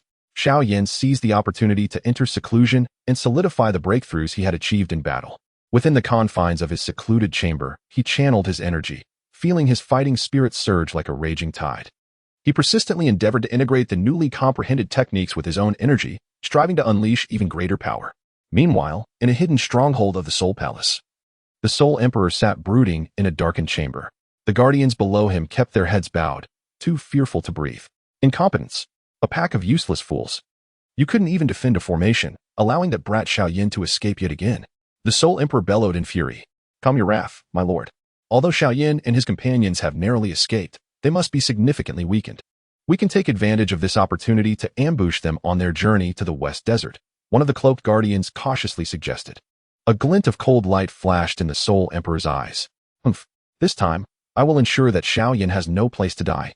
Convey my orders. Summon all the elite members of the Soul Palace. We must eliminate Xiao Yan and his companions in the West Desert. Days later, Xiao Yan and his party embarked on their journey to the West Desert. They braved the elements, traversing vast deserts and treacherous mountains. Along the way, they encountered a band of desert marauders. This group was formidable, outnumbering Xiao Yan and his companions, effectively encircling them. The leader of the marauders, brandishing a large blade, sneered menacingly, "This road is mine. This tree is mine. If you wish to pass, leave a toll." Xiao Yan scoffed, his figure flickering as he appeared before the marauder leader. "You think you can stop us?" With that, Xiao Yan concentrated his energy and struck with a powerful punch, sending the marauder leader flying, crashing heavily to the ground, lifeless. The remaining marauders, witnessing this, fled in terror. With the marauders dealt with, the group continued onward. Unbeknownst to them, an even greater peril was stealthily approaching. On the fringes of the West Desert, a cadre of cloaked figures lay in wait, coldly observing Xiao Yan and his companions' every move. As they pressed on through the arid wasteland, the scorching sands whipped about in the fierce wind, stinging their skin. One day, they arrived at the ruins of an abandoned ancient city.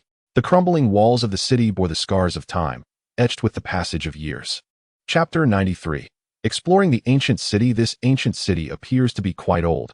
We may uncover clues regarding the mysterious relic, Yao Chen remarked, surveying the ruins thoughtfully. The crowd dispersed, meticulously searching through the ancient city. Beneath a collapsed wall, Xiao Yan stumbled upon a series of peculiar symbols and swiftly beckoned Yao Chen and the others to join him. Yao Chen scrutinized the symbols closely, a flicker of delight crossing his eyes. These symbols were in ancient script, chronicling the location of a mysterious relic. After an extensive interpretation, they learned that the enigmatic relic lay at the foot of a volcano deep within the western desert. However, the journey to the volcano was fraught with peril, teeming with formidable magical beasts and the potential confrontation with other factions coveting the relic. Just as they prepared to depart the ancient city and continue their journey, a thunderous roar erupted from afar. A colossal sand beast came charging towards them. Its body was clad in tough scales, and it spewed forth scorching sand that melted the ground in its wake. Be cautious.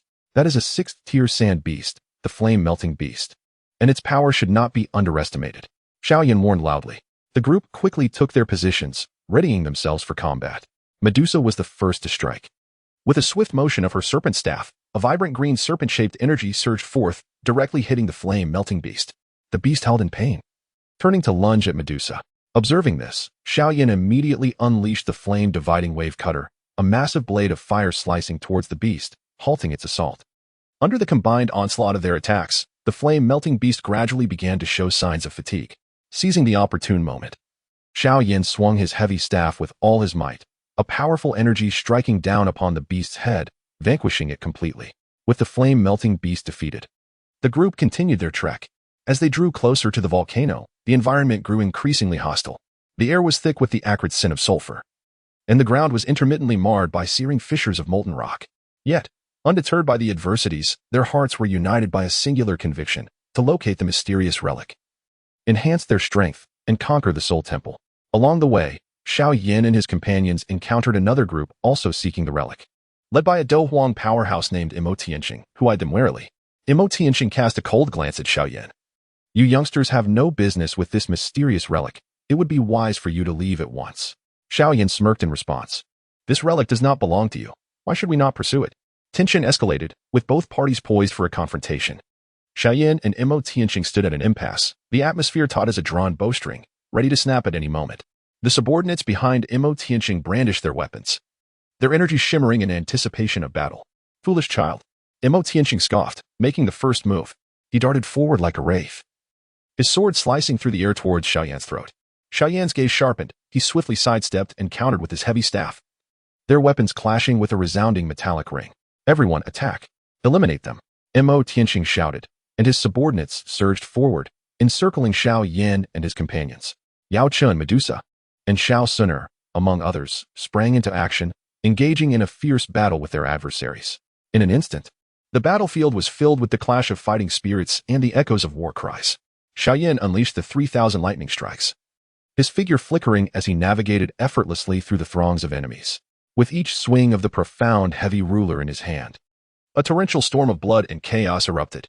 Seeing this, Mo Tianqing was filled with rage and unleashed his most powerful fighting technique, sending a massive sword light hurtling toward Xiao Yan. Sensing the formidable power contained within the sword light, Xiao Yan dared not confront it head-on and quickly retreated. Just as the two sides were locked in combat, a sudden and violent disturbance rippled through the sky. Everyone looked up to see a colossal stone door slowly materializing at the foot of the volcano, covered in mysterious runes that emanated a powerful aura. "It is the entrance to the ruins," someone shouted, prompting all combatants to cease their actions, their gazes fixed intently on the stone door. A glimmer of greed flashed in Mo Tianqing's eyes. Disregarding Xiao Yan and the others, he turned and charged toward the door. Noticing this, Xiao Yan immediately pursued him. "Haha, this entrance truly seems destined for me." Xiao Yan laughed heartily as he prepared to step to the stone door, unwilling to concede. Mo Tianqing launched a surprise attack from behind. However, Xiao Yan was already on guard, swiftly turning to block the attack with his profound heavy ruler. "To enter the ruins, you must first pass through me," Xiao Yan declared coldly. At that moment, other factions arrived, their eyes filled with envy upon seeing Xiao Yan had opened the entrance. They too joined the fray, plunging the area around the entrance into chaos. Chapter 94. Perils abound amidst the melee. Xiao Yan, leveraging his formidable strength and agile movements, fought his way to the entrance of the ruins. Seizing the moment, he swiftly darted through the stone door. Yao Qin, Medusa, and the others followed closely behind, successfully entering the ruins. Meanwhile, Mo Tianqing and his cohort were obstructed by other forces, helplessly watching as Xiao Yan and his companions entered, their hearts brimming with frustration. Upon entering the ruins, Xiao Yan and his companions discovered a long corridor adorned with gems that emitted a soft glow, illuminating the passage as brightly as day. At the corridor's end, a powerful wave of energy reverberated in the air. "Everyone, be cautious. This ruins may conceal hidden dangers," Yao Qin warned vigilantly. The group proceeded cautiously down the corridor when suddenly, countless sharp stone spikes shot out from the walls on either side. Xiao Yan reacted swiftly, employing the flame-dividing wave ruler to shatter the spikes entirely. Yet, before they could breathe a sigh of relief, the ground ahead suddenly collapsed, revealing a bottomless black abyss. "Fall back," Xiao Yan shouted, and everyone hurriedly retreated. At that moment, a deep, rumbling roar emerged from the abyss, and a massive black creature surged forth. This creature resembled a spider, its body cloaked in black scales, with 8 enormous claws carving deep marks into the ground. "This is a 6th-tier magical beast, the Shadow Spider King. Be wary of its venomous fangs." Yao Qin's expression turned grave. With a fierce roar, the Shadow Spider King lunged toward Xiao Yan and his companions, its speed astonishingly swift, reaching them in an instant. Xiao Yan hastily wielded the Xianzhong Qi to defend himself. However, the power of the Shadow Spider Sovereign was overwhelmingly formidable, sending him flying. Upon witnessing this, Medusa immediately unleashed her serpent dance, directing a flurry of emerald, snake-like energy toward the Shadow Spider Sovereign. The Sovereign swung its claws, effortlessly deflecting all of Medusa's attacks. Xiao Suner also joined the fray, employing the ancient clan's martial technique. A beam of golden light surged forth, severing one of the Sovereign's claws. In agony, the Shadow Spider Sovereign became even more frenzied, emitting a cloud of black toxic mist that enveloped everyone. Xiao Yan and his companions quickly channeled their energy to resist the encroaching poison while continuing their assault on the Sovereign. Under the relentless onslaught of their combined might, the Shadow Spider Sovereign ultimately succumbed, crashing to the ground. With the Shadow Spider Sovereign vanquished, the group pressed onward. They traversed the corridor for quite some time until they finally arrived at a magnificent palace. The grand entrance was firmly shut, adorned with the intricate carving of a colossal dragon head that exuded an air of majesty. Xiao Yan approached and attempted to push the great door open. Yet it remained utterly immovable. Straining with all his might, he found the door to be as heavy as a mountain, refusing to budge. Frowning, he glanced back at Yao Chun and the others. Yao Chun stepped forward, scrutinizing the dragon motif on the door with a contemplative expression. "This dragon motif appears to conceal a certain secret. Perhaps we need to uncover the means to unlock it," Yao Chun suggested. The group began to scour the area surrounding the door for clues, while Xiao Yan redirected his attention to the dragon design. He noticed 2 recesses where the dragon's eyes should be, indicating something was missing. Everyone, let us search for anything that might fit into these two recesses, Xiao Yan urged. The group promptly dispersed, meticulously examining the surroundings of the palace. Shortly thereafter, Xiao Yan discovered two softly glowing gems in a secluded corner, perfectly shaped to fit the recesses. Xiao Yan inserted the gems into the hollows, and instantly, the dragon motif radiated with brilliant light, causing the door to slowly creak open. An ancient and powerful aura surged forth, and the group cautiously entered the palace. Inside, the vast and illuminated space was adorned with an array of peculiar patterns and inscriptions etched upon the walls. At the center stood a massive stone platform, upon which rested a tome emanating a mysterious glow. Xiao Yan hurried forward to grasp the book. The moment his fingers made contact, a torrent of potent information flooded into his mind. He closed his eyes, diligently absorbing the knowledge. After a lengthy pause, Xiao Yan gradually opened his eyes, his expression brimming with astonishment. Teacher, this book contains a powerful martial technique known as the Dragon Flame Break. It is said that mastering it could summon the might of dragon flames, unrivaled in strength, Xiao Yan exclaimed excitedly. Yao Chen nodded in agreement. Indeed, the Dragon Flame Break is an exceptionally formidable technique. However, the path to mastering it is far from easy. Just as the group prepared to delve into the study of the Dragon Flame Break's cultivation methods, the temperature within the palace plummeted sharply, an eerie presence spreading throughout the chamber. Vigilantly, they scanned their surroundings, only to behold a swarm of shadowy figures emerging from the corners of the palace. These silhouettes bore a human-like form, but radiated a chilling aura, their eyes glimmering with an unsettling green luminescence. Beware, these are ice spirit puppets, formidable foes, warned Yao Chen. The ice spirit puppets emitted deep, ominous growls as they lunged toward Xiao Yan and his companions. Without hesitation, Xiao Yan unleashed the flame-splitting wave, where the searing flames clashed against the frigid aura of the ice spirit puppets, producing a cacophony of explosive sounds. Medusa, Xiao Yan, and others also joined the fray, engaging in fierce combat against the puppets.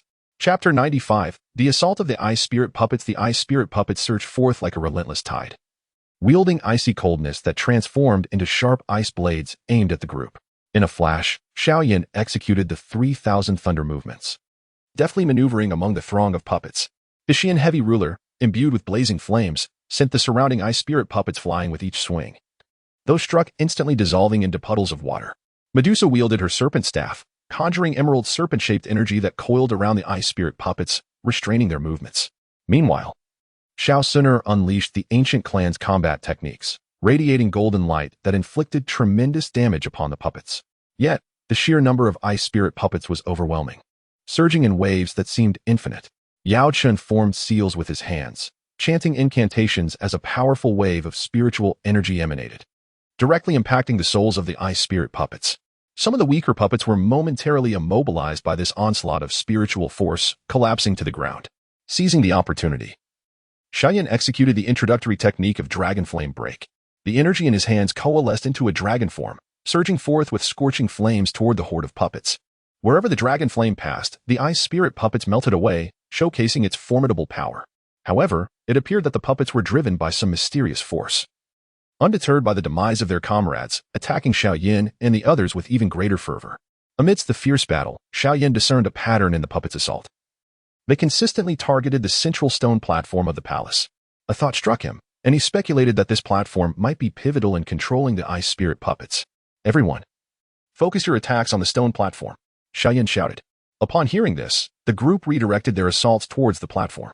Xiao Yan unleashed his strongest attack, a massive flame blade slicing toward the stone structure.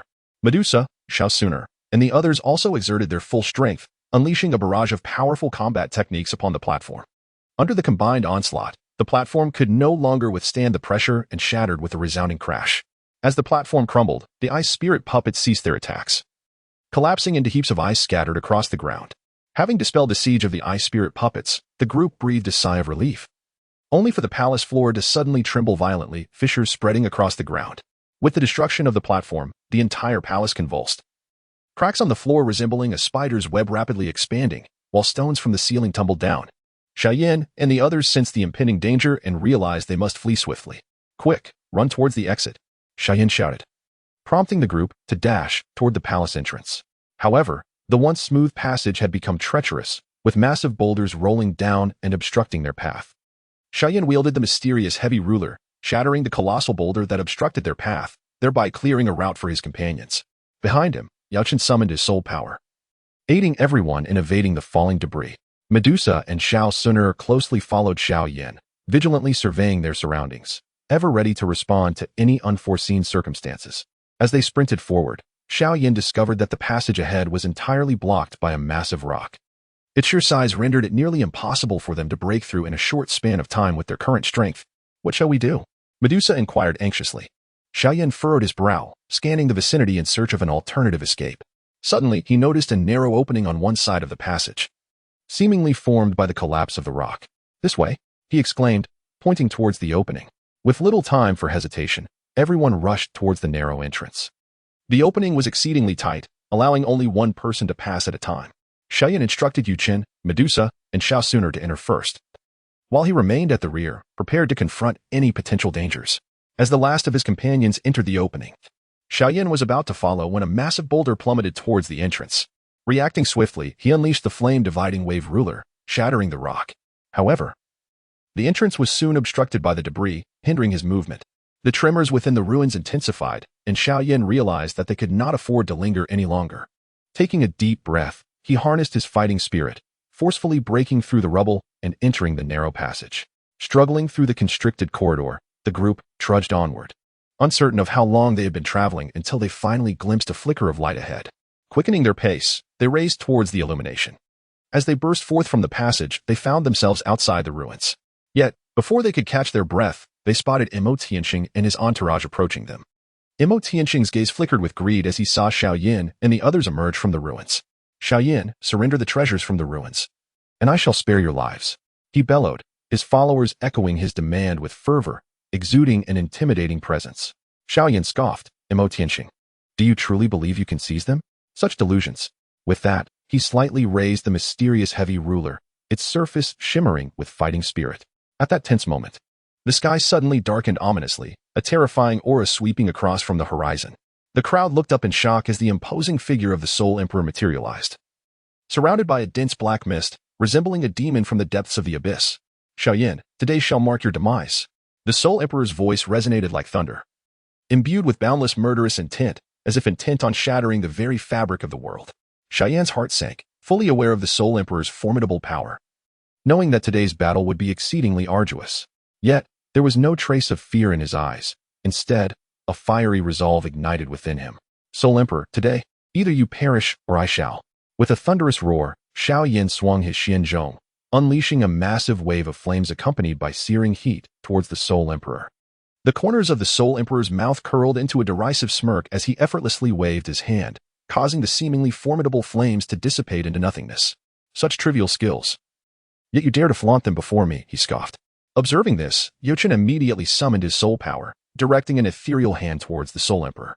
The Soul Emperor's gaze turned icy, and with a cold snort, a massive demonic claw formed from the surrounding black mist, colliding with Yu Qin's spectral hand. The impact reverberated through the space, causing Yu Qin to grunt in pain as he felt the backlash of his soul power, his figure swaying slightly. Medusa and Xiao Yan exchanged glances and acted in unison. Medusa flicked her serpent tail, transforming it into a beam of purple light that surged towards the Soul Emperor, while her sword gleamed with a chilling radiance.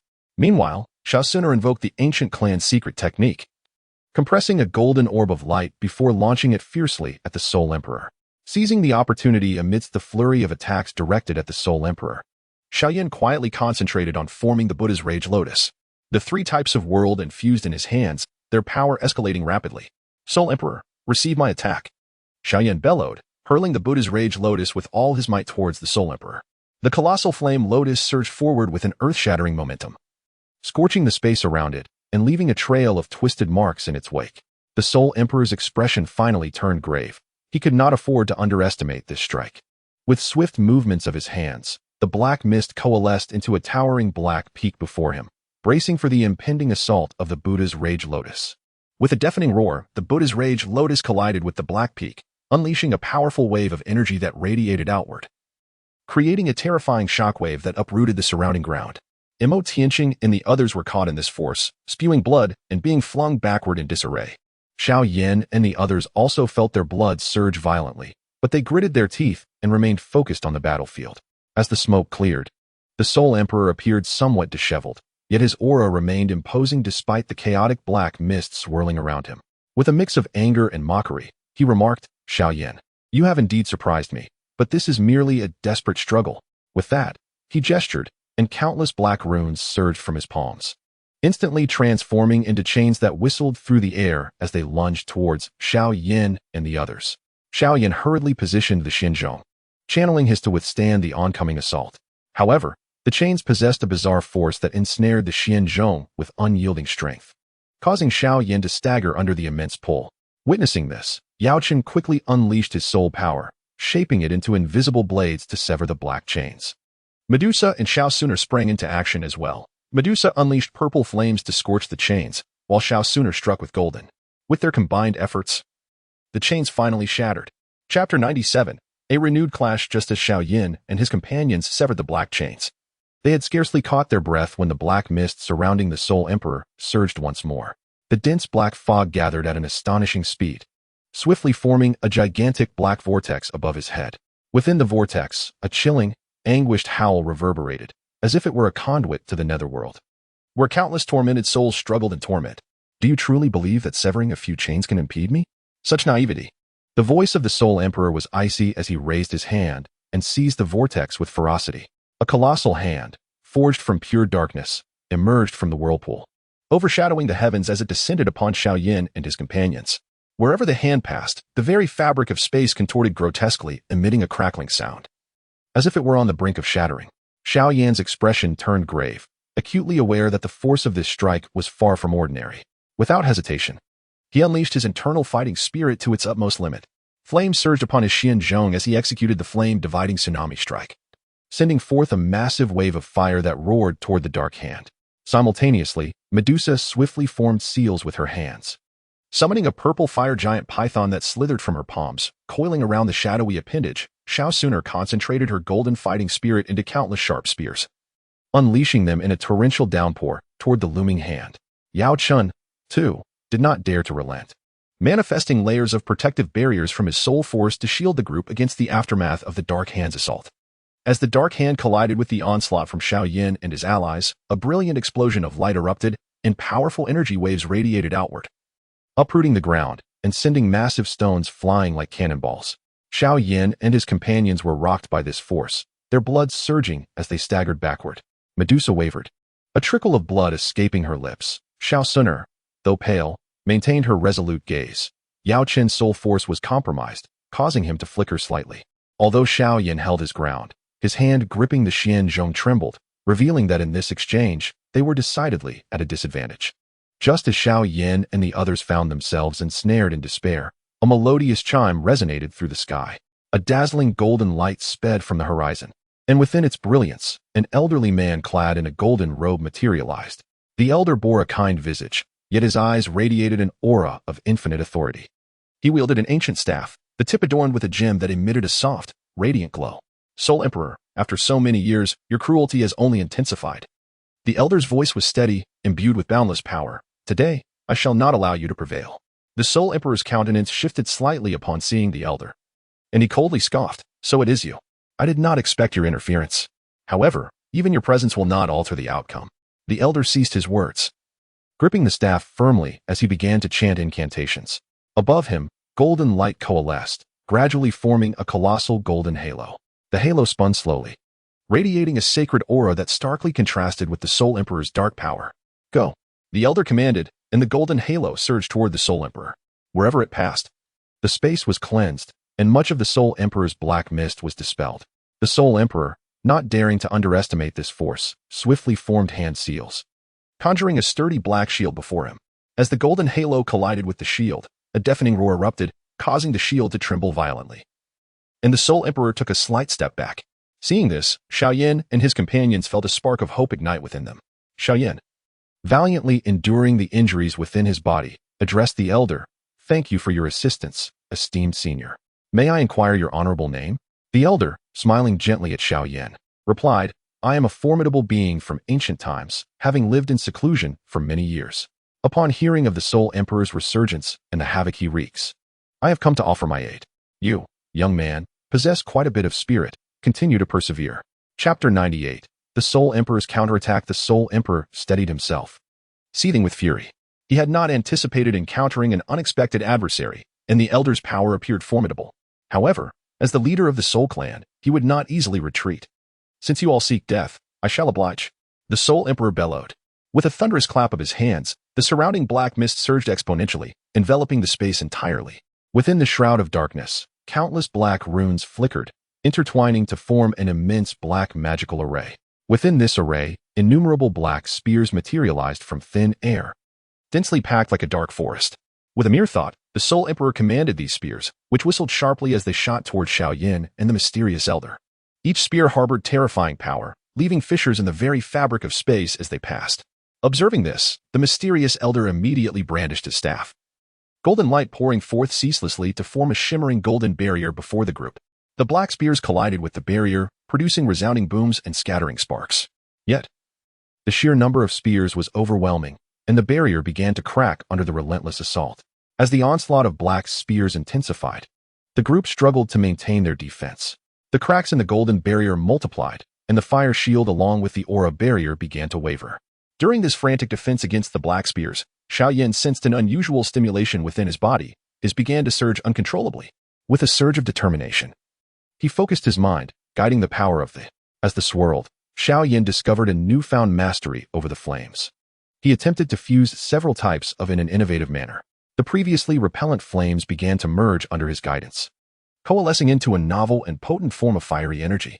Sensing the immense strength of this power, Xiao Yan was filled with elation. Without hesitation, he channeled the fused flame energy into the Xuanzhong. The radiated brilliantly, transforming the ordinary flames into a dazzling spectacle, exuding a captivating aura. "Behold my technique," Xiao Yan exclaimed, swinging the Xuanzhong vigorously toward the horde of black spears. A massive sword chi composed of multicolored flames erupted forth, cleaving through the black spears, which shattered into wisps of dark mist as they dissipated into the air. The sword chi surged unimpeded, directly targeting the Soul Emperor's black magical array. Boom! The sword chi collided with the array, causing it to tremble violently, and innumerable black runes shattered. The Soul Emperor's expression shifted dramatically. He had not anticipated Xiao Yan's breakthrough under such dire circumstances, nor the magnitude of his attack. Just as Xiao Yan and the others believed the tide had turned in their favor, a chilling laughter suddenly emanated from the depths of the Soul Emperor's black magical array. "Xiao Yan, do you truly believe that this will suffice to defeat me?" Such naivety. The voice of the Soul Emperor echoed in the ears of the gathered crowd. And immediately, a more formidable darkness surged forth from the black array. This power rapidly coalesced into a colossal black demon, towering dozens of feet high. Its body enveloped in obsidian scales that radiated an overwhelming sense of oppression. Its eyes glimmered with a blood-red light, and it wielded a massive black battle axe, from which a dark liquid flowed, resembling blood. "This is the dark demon I have painstakingly forged. Today, you shall witness its might." The Soul Emperor cackled maniacally. The dark demon swung its axe towards Xiao Yan and the others. Wherever the axe passed, the fabric of space was torn apart, and a vast black fissure spread toward the crowd. Xiao Yan and his companions' expressions changed dramatically as they hurried to evade the oncoming peril. The mysterious Elder, not daring to underestimate the threat, immediately summoned all his strength, wielding his staff to unleash a powerful golden radiance in an attempt to counter the dark demon's assault. The golden light clashed with the black fissure, creating a dazzling explosion. However, the might of the dark demon was overwhelming, gradually suppressing the golden glow. And the Elder's countenance grew grave. Chapter 99. Reinforcements of the ancient clan. In this critical moment, a resounding horn echoed from the horizon. The ancient clan's warriors surged forth like a golden tide towards the battlefield. Gu Yuan took the lead, followed closely by many elders and elite descendants of the clan. "Xiao Yan, we have come to lend you our strength." Gu Yuan's voice resonated across the combat zone. Upon witnessing the dire situation, he immediately invoked the powerful secret arts of the ancient clan, sending forth a golden light that transformed into a shimmering barrier, blocking the dark demon's attack. Gu Yuan exchanged a knowing glance with the mysterious Elder, and with a slight nod, they simultaneously launched an offensive against the dark demon. Gu Yuan unleashed the ancient clan's ultimate technique, a golden dragon soaring from his hands, lunging at the dark demon, while the mysterious Elder maximized the power of his staff, sending forth countless golden light swords towards the foe. As Xiao Yan and his companions beheld the arrival of the ancient clan's reinforcements, their spirits soared. Xiao Yan immediately gathered his strength, preparing to strike once more. Medusa and Xiao Suner also adjusted their stances, ready to fight alongside Xiao Yan, while Yuchen continued to provide support with soul energy. The dark demon, undeterred by the combined might of the two formidable warriors, swung its axe, blocking the golden dragon and the light swords with ease, and let out a furious roar as it charged towards Gu Yuan and the mysterious elder. The two warriors engaged the dark demon in fierce combat. Gu Yuan's golden dragon coiled around the dark demon, attempting to restrict its movements, while the mysterious elder's light swords sliced at the demon from various angles. Despite the dark demon's strength, it began to show signs of vulnerability under the relentless onslaught of the two powerful adversaries. Wounds appeared upon its form, black blood oozing from the gashes. Seizing the opportunity, Xiao Yan unleashed a combat technique infused with various ethereal flames, a colossal fist of multicolored fire descending upon the dark demon's head. The dark demon sensed impending danger and sought to evade it, yet was ensnared by the golden dragon, rendering it immobile. With a resounding impact, a fist of vibrant flame struck heavily upon the dark demon's head, causing its body to sway precariously, nearly toppling over. Witnessing the dark demon sustain injury, the Soul Emperor was filled with fury. He immediately intensified his control over the dark demon, its aura becoming increasingly frenzied. The dark demon swung its battle axe with wild abandon, launching frenzied assaults on Gu Yuan and the enigmatic elder. Its attacks grew more ferocious, its speed accelerating. Gu Yuan and the mysterious elder were compelled to defend with all their might, resulting in a stalemate between the two factions. Amidst the fierce combat, Xiao Yan suddenly discerned that the Soul Palace's formidable warriors were operating covertly. They did not engage directly in the fray, but were instead orchestrating something around the battlefield. A jolt of alarm surged through Xiao Yan as he realized that the Soul Palace might be plotting something far more sinister. He promptly communicated his discovery to Yao Chun and the others, prompting them to adopt a vigilant stance. Meanwhile, the ground beneath the battlefield began to tremble faintly, as if some formidable entity was about to emerge from below. Xiao Yan and his companions' expressions shifted drastically, unknowing of the Soul Palace's true intentions. Gu Yuan and the mysterious elder also noted the disturbance, temporarily halting their assault on the dark demon to cautiously observe the surrounding commotion alongside Xiao Yan. Suddenly, the earth split apart with a thunderous crack, and countless black tendrils surged forth from the depths, coiling towards the group. These tendrils exuded a putrid stench, adorned with sharp barbs. The Soul Emperor, witnessing this spectacle, wore a sly smile of triumph. "This is the surprise I have prepared for you. Die," he cackled madly. The black tendrils flooded in like a relentless tide, encircling Xiao Yan and the others. The onslaught of the tendrils was swift and formidable. Xiao Yan wielded the Xian heavy ruler, severing the encroaching tendrils, yet their sheer number was overwhelming. As one batch was cut down, another emerged. Medusa and Xiao Suner joined forces to unleash a storm of fighting spirit, endeavoring to push back the tendrils. However, the tendrils proved remarkably resilient, rendering the storm's damage minimal. Yao Chan unleashed his soul power, attempting to disrupt the tendrils' movements, but they seemed impervious to his efforts, as if governed by some mysterious force. Gu Yuan and the mysterious elder found themselves ensnared as well, needing to fend off both the dark demon's assaults and the entanglements of the black tendrils. Seizing the opportunity, the dark demon launched an even more vigorous attack, leaving them overwhelmed. Amidst the chaos, Xiao Yan observed that these black tendrils appeared to emanate from a colossal formation buried underground. A thought ignited within him. If he could locate the core of the formation and destroy it, perhaps this crisis could be averted. "Hold on, everyone. I shall find the core of the formation." Xiao Yan shouted resolutely, then swiftly dashed underground, following the direction of the black tendrils. Chapter 100. Seeking the flaw, Xiao Yan delved deeper underground. Tracing the path of the black tendrils, the subterranean realm was shrouded in darkness, permeated by a foul odor. He advanced cautiously, skillfully avoiding the hidden black tendrils lurking in the shadows. As he progressed, he noted that the surrounding walls were inscribed with peculiar runes. The runes emitted a faint black glow, seemingly whispering an ancient secret. Xiao Yan felt a surge of curiosity within him, yet at that moment, he had no time to delve into the mysteries of these symbols. His objective was to locate the core of the formation. As he ventured deeper, he sensed an increasingly potent dark power enveloping him. He understood that he was drawing closer to the heart of the array. At last, within a vast cavern, he beheld a colossal crystal radiating a black luminescence. Surrounding the crystal were countless black runes that flickered incessantly, as if bestowing strength upon the gem. Furrowing his brow, Xiao Yan was taken aback by the formidable defenses of the crystal. He scrutinized the shield closely and discerned a correlation between the runes on the shield and those adorning the surrounding walls. A spark of inspiration ignited within him, prompting him to attempt to unravel the mystery of the runes. Calming his mind, he meticulously observed the symbols on the shield. Although intricate, the runes seemed to follow a certain pattern.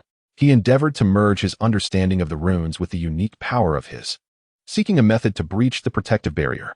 After a series of attempts, he finally identified a flaw within the runes. He combined several types in a specific sequence, creating a distinctive flame force. Subsequently, he channeled this fiery energy into his and unleashed it upon the runes on the shield. With a thunderous crash, the runes began to flicker before gradually shattering, causing the black shield to dissolve. Seizing the moment, Xiao Yan swung with vigor, striking towards the crystal. With a resounding thud, the crystal shattered instantly, releasing a torrent of potent dark energy. However, under the suppressive force of Xiao Yan's, the energy began to dissipate. As the crystal fragmented, the black tendrils on the ground swiftly withered and fell away. Xiao Yan exhaled in relief, knowing he had successfully destroyed the core of the formation. Xiao Yan unleashed a multitude of powerful combat techniques, maximizing the might of his. The vibrant flames in his hands morphed into various forms, at times transforming into a magnificent phoenix of fire, and at others, into sharp blades of flame, launching towards the dark demon god and the Soul Emperor. Dou Yuan and the enigmatic elder were equally resolute. Dou Yuan invoked the strongest secret arts of his ancient clan, illuminating the battlefield with a golden radiance. His strikes resembled golden meteors, crashing down upon the dark demon god and the Soul Emperor with tremendous force. Meanwhile, the mysterious elder unleashed the full potential of his staff, summoning a deluge of golden light, swords that rained down from the heavens. Medusa and Xiao Sun stood alongside, providing assistance with their various combat energy attacks to support Xiao Yan and the others. Yao Chen remained at the rear, replenishing the group's soul energy and stabilizing their condition. Under the relentless assault of their combined efforts, the dark demon god and the Soul Emperor began to falter. The dark demon god bore an increasing number of wounds, his aura growing weaker with each passing moment. The Soul Emperor's expression darkened.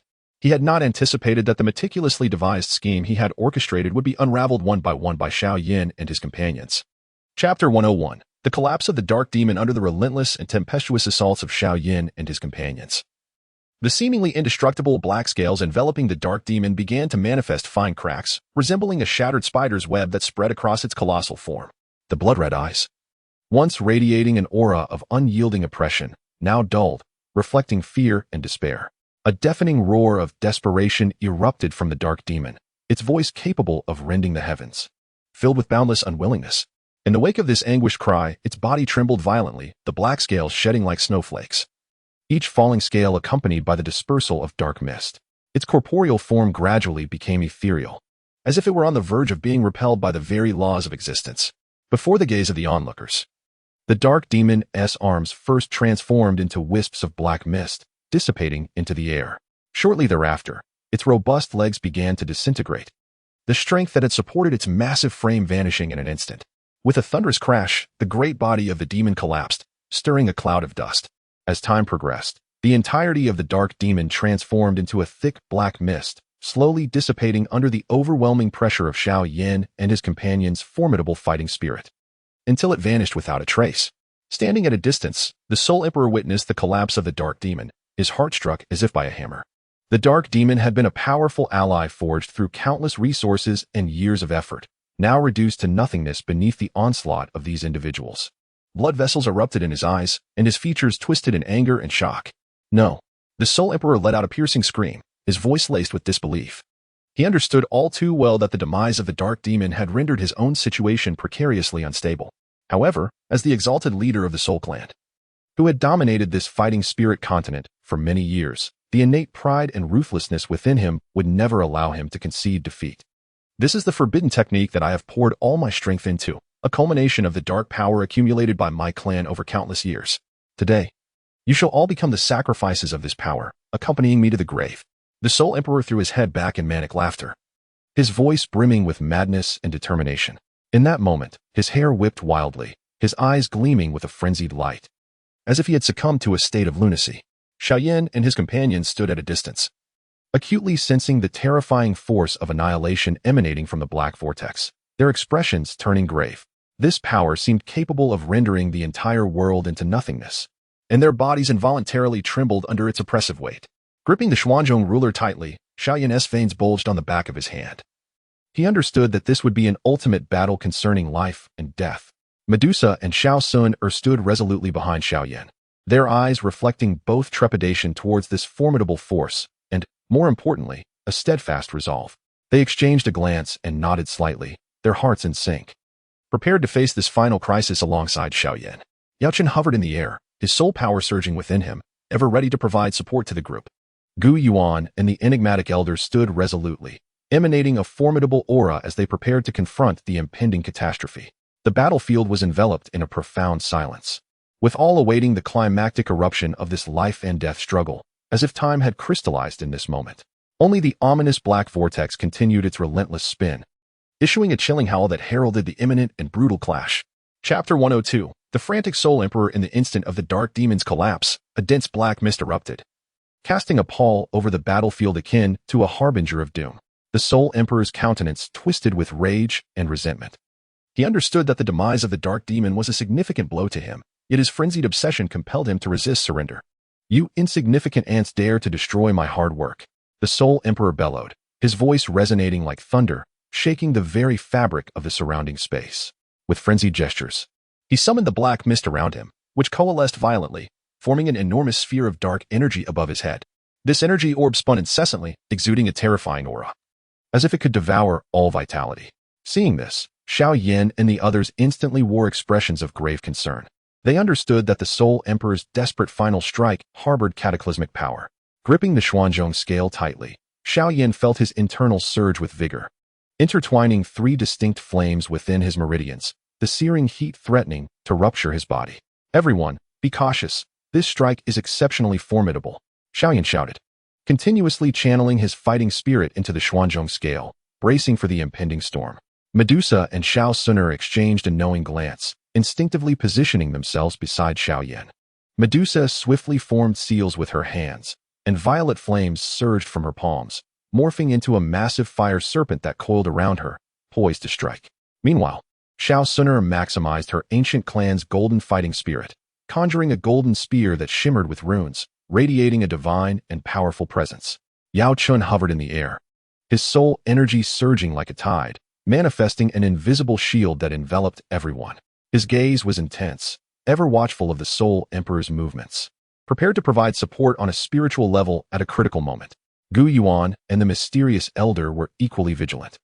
Gu Yuan's body radiated a brilliant golden light as he invoked the ancient clan's defensive secret art, conjuring a golden barrier in front of the group.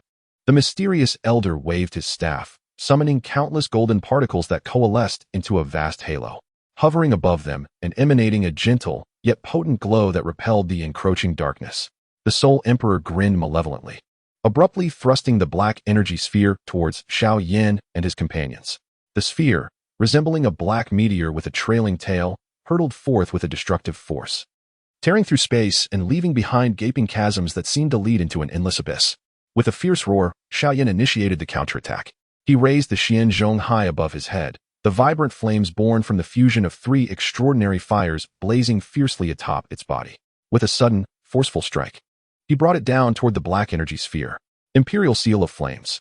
With Xiao Yan's furious roar, a colossal flame imprint surged forth from the Xianzhong, bearing an overwhelming momentum as it advanced towards the black energy sphere. Medusa and Xiao Suner also launched their assaults simultaneously. Medusa commanded the violet fire serpent to lunge at the black energy sphere, its gaping maw attempting to engulf the orb. Meanwhile, Xiao Suner hurled her golden spear with great vigor, transforming it into a streak of golden light that pierced directly toward the black energy sphere. Yao Chen exerted his utmost to channel his soul power, enhancing the collective assault of his companions. His soul power entwined invisibly like fine threads around their attacks, amplifying their potency. Gu Yuan and the enigmatic elder reinforced their defenses, as golden light screens and halos responded to each other, forming an impregnable barrier. Boom! A thunderous roar resounded as Xiao Yan and the others' assaults collided with the black energy sphere. In an instant, brilliance exploded forth, and intense waves of energy radiated outward like a tsunami. The ground was upheaved, colossal boulders soared through the air like cannonballs, and distant mountains began to crumble under the force of this onslaught. Xiao Yan and his companions were shaken by the overwhelming power, staggering backward. Medusa and Xiao Suner faltered, blood seeping from the corners of their mouths. Yao Chen's soul power rebounded upon him, causing his form to flicker slightly. Gu Yuan and the mysterious elder wore grave expressions as their defensive screens and halos trembled violently under the tremendous impact, fissures appearing within them. Chapter 103. Turning point at a critical moment when everyone struggled to withstand the assault of the Soul Emperor. Xiao Yan suddenly sensed a faint tremor emanating from the Tua, ancient emperor jade within him. A spark of realization ignited in his heart, prompting him to immerse his consciousness within it. In the enigmatic space of the Tua, ancient emperor jade, Xiao Yan beheld a peculiar vision. A pearl, exuding an ancient aura, floated at the center of the space, surrounded by circles of mysterious runes. These runes flickered incessantly, seemingly whispering ancient secrets. Xiao Yan felt a formidable power emanating from the pearl, as if it were beckoning him. Without hesitation, Xiao Yan reached out to touch the pearl. Instantly, a torrent of immense power surged into his body, seamlessly merging with his own fighting spirit and the extraordinary fire within him. He sensed a remarkable enhancement in his strength. His fighting spirit became more robust, and the potency of his extraordinary fire escalated to new heights. Overjoyed, Xiao Yan recognized that this power might be the key to their victory over the Soul Emperor. He immediately directed this newfound strength into the Xinjiang, which radiated with resplendent light, the multicolored flames becoming even more dazzling. Simultaneously, Xiao Yan discovered that his sensitivity to the surrounding energies had sharpened. He discerned an energy core within the black energy sphere of the Soul Emperor. If they could destroy this core, they could dismantle the power of the black energy sphere. Listen to me. I have found the weakness of the black energy sphere, Xiao Yan exclaimed. Let us concentrate our efforts on attacking its core. As the crowd heard this, their spirits were lifted, and they swiftly adjusted their attack directions, channeling their strength toward the core of the black energy sphere. Upon discovering the weakness of the sphere, Xiao Yan and his companions immediately launched a new round of assault. Xiao Yan unleashed a combat technique infused with newfound power as he wielded the Xuanzhong staff. Vibrant flames coalesced into a colossal fire dragon, bearing its fangs and claws as it surged towards the heart of the black energy sphere. Medusa and Xiao Suner, unwilling to be outdone, joined forces to execute a formidable combined attack. The purple flames intertwined with golden fighting spirit, forming a dazzling beam of light akin to a gigantic sword, piercing toward the core of the black energy sphere. Yao Chen exerted his utmost effort to assist, transforming his soul power into countless tiny needle-like rays that shot forth, disrupting the energy flow within the sphere. Gu Yuan and the enigmatic elder continued to bolster their defenses while allocating a portion of their power to provide ranged support to their comrades. Under the concerted efforts of the group, the core of the black energy sphere began to tremble.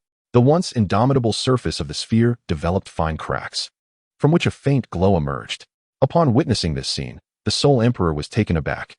He had not anticipated that Xiao Yan and his allies could uncover the weakness of the black energy sphere and launch such a ferocious offensive.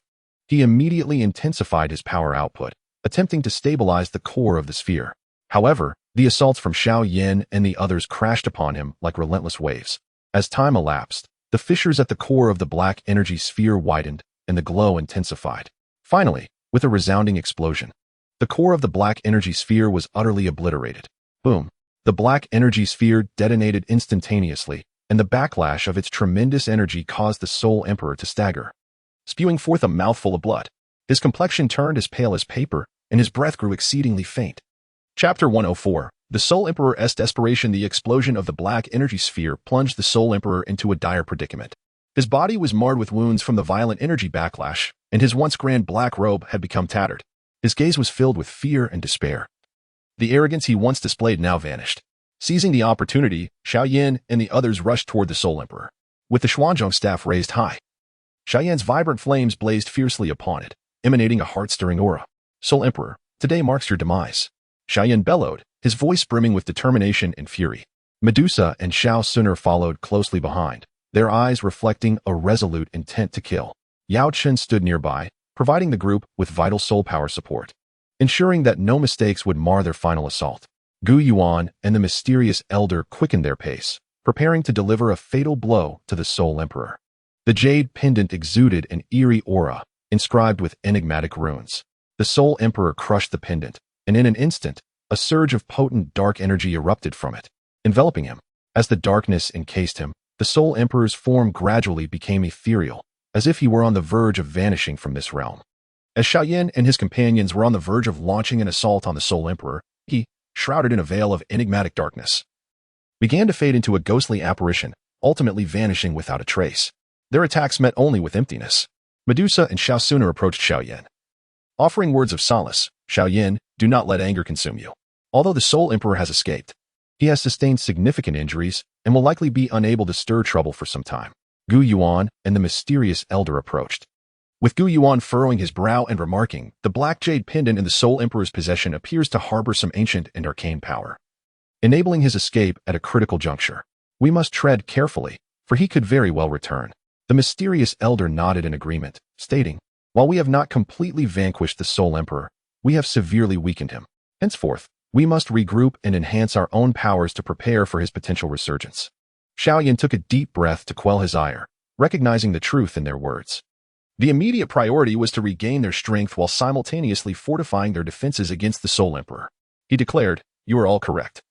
Let us first seek a secure location to recuperate, and then we shall deliberate on our next steps." With unanimous agreement, the group, under Xiao Yan's leadership, departed from the ravaged battlefield in search of a safe haven. They soon arrived at a secluded valley, characterized by its tranquil environment and abundant spiritual energy, a perfect sanctuary for healing and cultivation. Each member found a quiet spot to commence their recovery. Medusa and Xiao Sun are also engaged in their respective practices nearby. Medusa channeled the secrets of the serpent clan, surrounded by violet flames that nourished her body.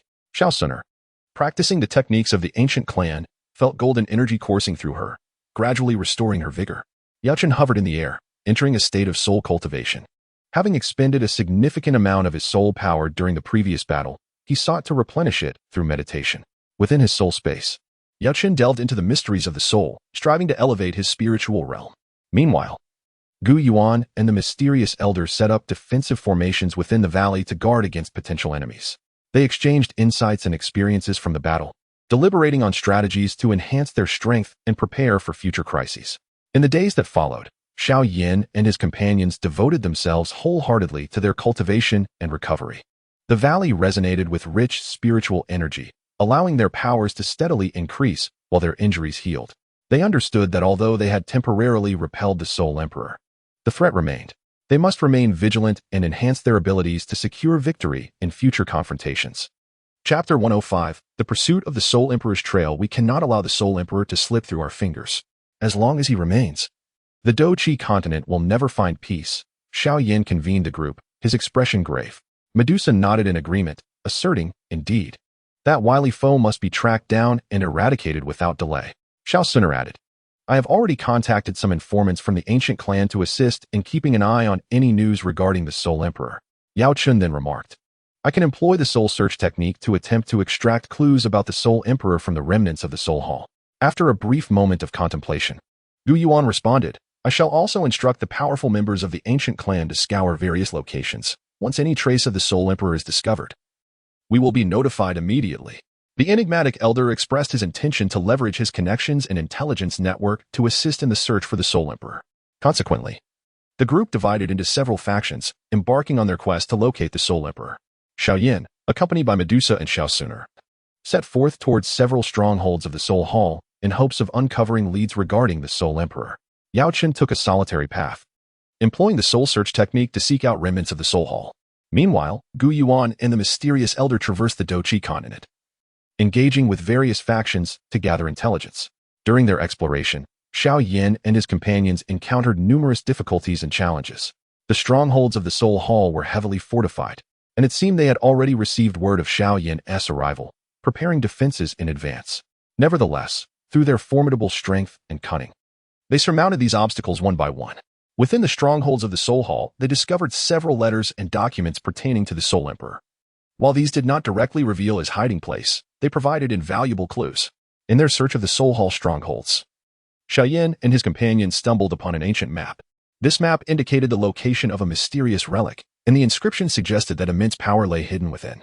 It appeared that the Soul Emperor had a keen interest in this relic as well. Clearly, this enigmatic site was intricately connected to the Soul Emperor. Perhaps he was hiding there, seeking to harness the power of the relic to restore his strength. Xiao Yan gazed at the map, deep in thought. Medusa leaned in to examine the map closely, declaring, regardless of the circumstances, we must visit this relic. If the Soul Emperor is indeed there, we can eliminate him once and for all. Xiao Sun nodded in agreement, adding, moreover, since the relic conceals formidable power, we can utilize it to augment our own strength against the Soul Emperor.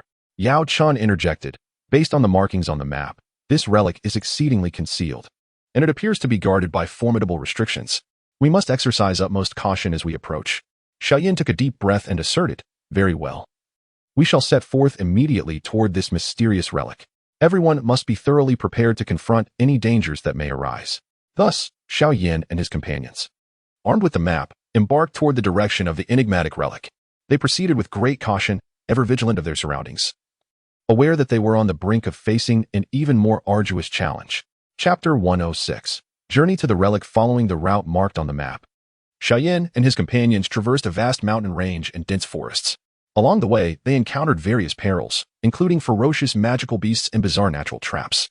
Yet, through their formidable prowess and seamless cooperation, they navigated these dangers with ease. As they drew closer to the mysterious relic, they sensed the surrounding spiritual energy intensifying, and a mysterious aura permeated the air. The air was thick with a blend of exhilaration and apprehension as they approached the enigmatic ruins. Aware that the entrance lay just ahead, this must be the threshold to the mysterious relic. Xiao Yan stepped forward, meticulously scrutinizing the runes etched upon the stone door. He discerned that these symbols bore a resemblance to those he had encountered in ancient texts, albeit more intricate and profound. Medusa and Xiao Suner stood vigilant behind him, attentively observing their surroundings, while Yao Chen levitated nearby, employing his spiritual power to sense the situation beyond the stone door. Gu Yuan and the enigmatic elder also approached, their eyes glimmering with curiosity and anticipation. The runes inscribed on the door appeared to form an ancient seal to unveil the entrance. They would need to unravel the mystery of these symbols. Furrowing his brow, Xiao Yan remarked on the complexity of the task. At that moment, Yao Chen interjected, "I sense a powerful surge of energy beyond the door, as if it awaits awakening. Perhaps the key to deciphering the runes lies within this force." The group fell into contemplation, meticulously examining the runes in search of a solution. Drawing upon his understanding and insights into the symbols, Xiao Yan tirelessly experimented with various approaches. Medusa and Xiao Suner offered their perspectives and thoughts alongside him. After considerable effort, Xiao Yan finally discerned a pattern among the runes. Although intricate, they exhibited a cyclical rhythm akin to a sophisticated formation. Focusing intently, he attempted to touch the runes in a specific sequence, guided by their pulsating frequency and the directional flow of energy. As he progressed, the runes began to illuminate sequentially, radiating a brilliant light, while the previously tranquil stone door began to tremble imperceptibly. Medusa and Xiao Suner watched Xiao Yan's every move with bated breath, poised to respond to any unforeseen circumstances. Yao Chen's spiritual essence enveloped the door, constantly monitoring the fluctuations of energy within the seal to provide support at a crucial moment. Gu Yuan and the mysterious elder stood at a distance, cautiously observing the surroundings for any potential threats from rival forces. When Xiao Yan made contact with the final rune, a resplendent glow enveloped the symbols, forming an immense array of runes. Suddenly, a low, resonant rumble echoed, and the stone door began to part slowly, releasing a powerful and ancient aura that washed over them. The group felt a surge of excitement and tension. They understood that the secrets of the mysterious ruins were on the verge of being unveiled. Everyone, exercise caution. The inner workings of the ruins remain uncertain.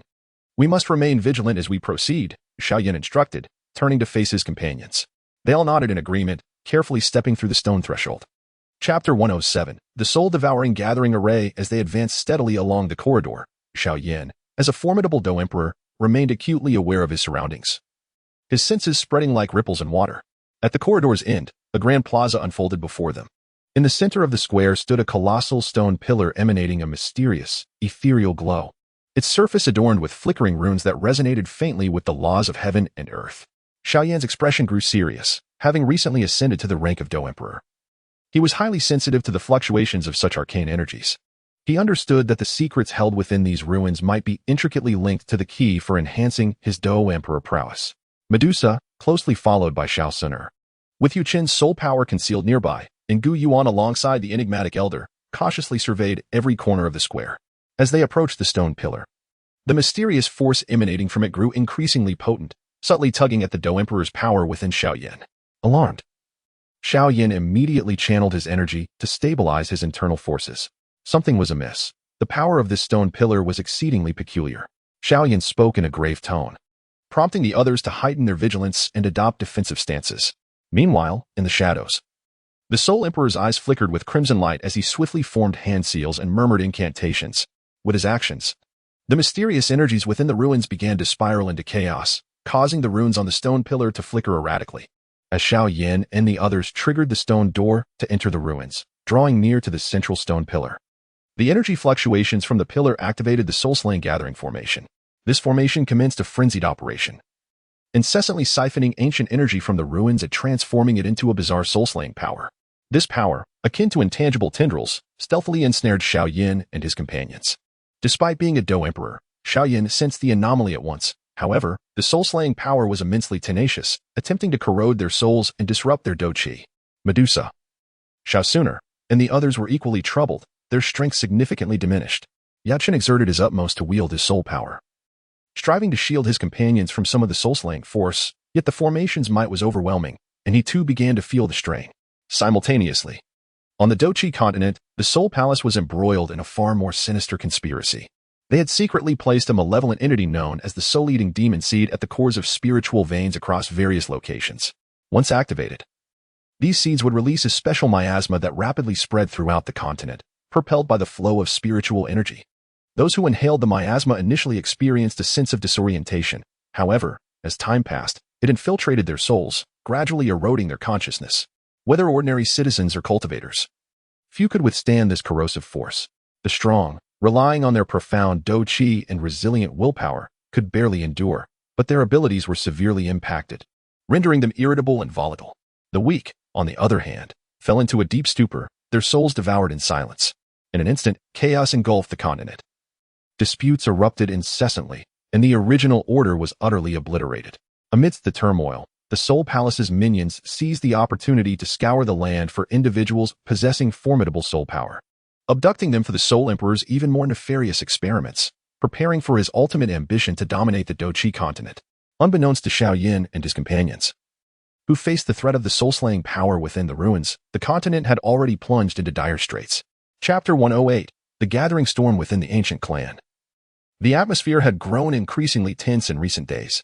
The once vibrant young members of the clan now appeared listless, their gazes vacant as if shrouded by an invisible gloom. Recognizing the severity of the situation, the clan elders hurried to the residence of the clan leader to report this troubling development to Gu Yuan. Leader, the condition of the young clan members is deteriorating rapidly. Many are now in a state of confusion, and the situation continues to worsen. The elder's face was etched with worry, his voice tinged with urgency. Gu Yuan's expression sharpened, a grave look flashing in his profound eyes. He was acutely aware that this matter was no mere coincidence, but rather intricately linked to the current bizarre circumstances enveloping the continent. At that moment, he promptly invoked a secret communication technique, attempting to reach Xiao Yan. However, as seconds ticked by, the communication stone remained unresponsive, as if Xiao Yan and his companions were ensnared in a realm severed from all contact. Gu Yuan contemplated silently, realizing that he must first ensure the safety of the Gu clan and their vassal races. Without hesitation, he summoned all the Dou Saint powerhouses within the clan. A resounding surge of Dou Qi converged above the Gu clan, forming a dazzling and magnificent barrier. Gu Yuan and the assembly of Dou Saint swiftly formed hand seals, reciting incantations in unison. Accompanied by a violent fluctuation of space, a colossal barrier gradually took shape, enveloping the entire Gu clan and its vassal races. This barrier acted as a formidable shield, isolating the eerie miasma that permeated the outside world. Meanwhile, within the mysterious ruins, Xiao Yan confronted an unprecedented crisis. The soul-devouring force surged like a relentless tide, crashing against his spiritual defenses in wave after wave. Xiao Yan channeled the Dou Emperor technique, his Dou Qi roiling as he sought to dispel this malignant power. Yet, the soul-devouring force proved remarkably tenacious, clinging to him like a parasitic worm. It turned out that the Soul Emperor, in orchestrating this scheme, had scoured countless ancient texts and finally unearthed an ancient malevolent sorcery targeting the soul. This technique could transmute soul energy into a corrosive force, specifically attacking the weaknesses of the strongest souls. Under the activation of the soul-devouring gathering array at the core of the ruins, this soul-corroding power grew ever more formidable. Xiao Yan gritted his teeth, beads of sweat rolling down his forehead. He knew all too well that should his spiritual defenses be breached, the consequences would be dire. Medusa and Xiao Yan, witnessing the situation, summoned their Dou Qi to lend Xiao Yan their strength. Yachin also exerted his utmost to unleash his soul power, intertwining it with Xiao Yan's soul to jointly resist the onslaught of this malevolent force. However, the soul-devouring force was overwhelmingly potent, and they gradually felt their strength waning. Although the Gu clan's barrier temporarily staved off the miasma, Xiao Yan and the others remained ensnared in a dire predicament within the ruins, while the Soul Emperor's nefarious plot continued to brew in the shadows. The fate of the entire Dou Qi continent hung precariously, like a flickering candle in the wind. On the periphery of the mysterious ruins, A group of black-robed minions from the Soul Hall were methodically engaged in a nefarious undertaking. They herded abducted mortals into a designated area, where traitorous Dou Saints, swayed by the Soul Emperor's machinations, cast wicked spells to forcibly extract the grievances and lifeblood of these mortals, subsequently channeling them into the special barrier surrounding the ruins. The Soul Emperor's scheme was nothing short of madness. He sought to use the entire populace of the Douchi continent as offerings to complete a cataclysmic sacrificial ritual. While the soul power of an individual mortal was negligible, the collective resentment and indomitable spirit of millions could coalesce into an overwhelming force that even the Soul Emperor could not help but find unsettling. Xiao Yan, I wonder how you will escape this imminent peril within the ruins. This meticulously orchestrated trap leaves little room for escape. In the midst of the dark void, the Soul Emperor gazed down upon everything below, a cruel smirk curling at the corners of his lips as he muttered to himself. At this moment, within the ruins, Xiao Yan remained oblivious to the terrifying conspiracy unfolding outside. He was exerting every ounce of his strength to resist the encroachment of his soul, each breath accompanied by excruciating pain. The barrier, fueled by the grievances and blood of mortals, intensified the ferocity of the soul attacks within the ruins, leaving Xiao Yan's spiritual defenses precariously fragile, with the threat of death looming like a razor's edge, ready to strike at any moment. Chapter 109. Igniting the Sun Air looked at the desperate situation of those around her, noting that Medusa's aura had grown faint. Her strength diminished to the realm of Dou Zone, on the brink of collapse. Although Yao Qin was a low-ranked Douxing, he could barely maintain his own resistance against the terrifying force of soul erosion. Many of the Xiao clan's descendants who had come along were already displaying vacant stares and disoriented minds, their situations perilously unstable. With her teeth clenched against her lip, Sun Air's heart was filled with anxiety and resolve. She understood that if they continued to languish in this seemingly hopeless predicament, everyone would perish here. After much deliberation, she steeled herself and resolved to take a risk. Sun Air slowly closed her eyes, her consciousness delving deep within her being, summoning the Golden Emperor's burning heaven flame that lay dormant in the depths of her soul. This was a supreme artifact inherited from her ancient clan, possessing the terrifying power to annihilate the heavens and earth. However, detonating this was undoubtedly a gamble with death. A single misstep could not only fail to breach the ruins, but also lead to her own obliteration. As Sun Air invoked the flame, the Golden Emperor's burning heaven flame began to awaken gradually, golden flames seeping through her pores, swirling around her body and forming a scorching fiery shield. The flames danced, emitting a deep rumble, as if expressing the immense power that was on the verge of eruption. Sun Air, no, this is far too dangerous. Xiao Yan sensed her intentions and was alarmed, hastily calling out to stop her. Yet, at this moment, Sun Air was resolute, her ears deaf to Xiao Yan's pleas. She infused all her fighting spirit and soul power into the Golden Emperor's burning heaven flame, striving to unleash its full potential. Though Medusa was on the brink of weakness, she strained to maintain her composure, her gaze towards Sun Air filled with concern and admiration. Yao Qin was equally anxious but understood that Sun Air was acting to save everyone in this dire situation. It seemed there was no other option that offered even a glimmer of hope. As time passed, the power of the Golden Emperor's burning heaven flame soared, the temperature within the ruins rising sharply, causing the surrounding space to warp and distort.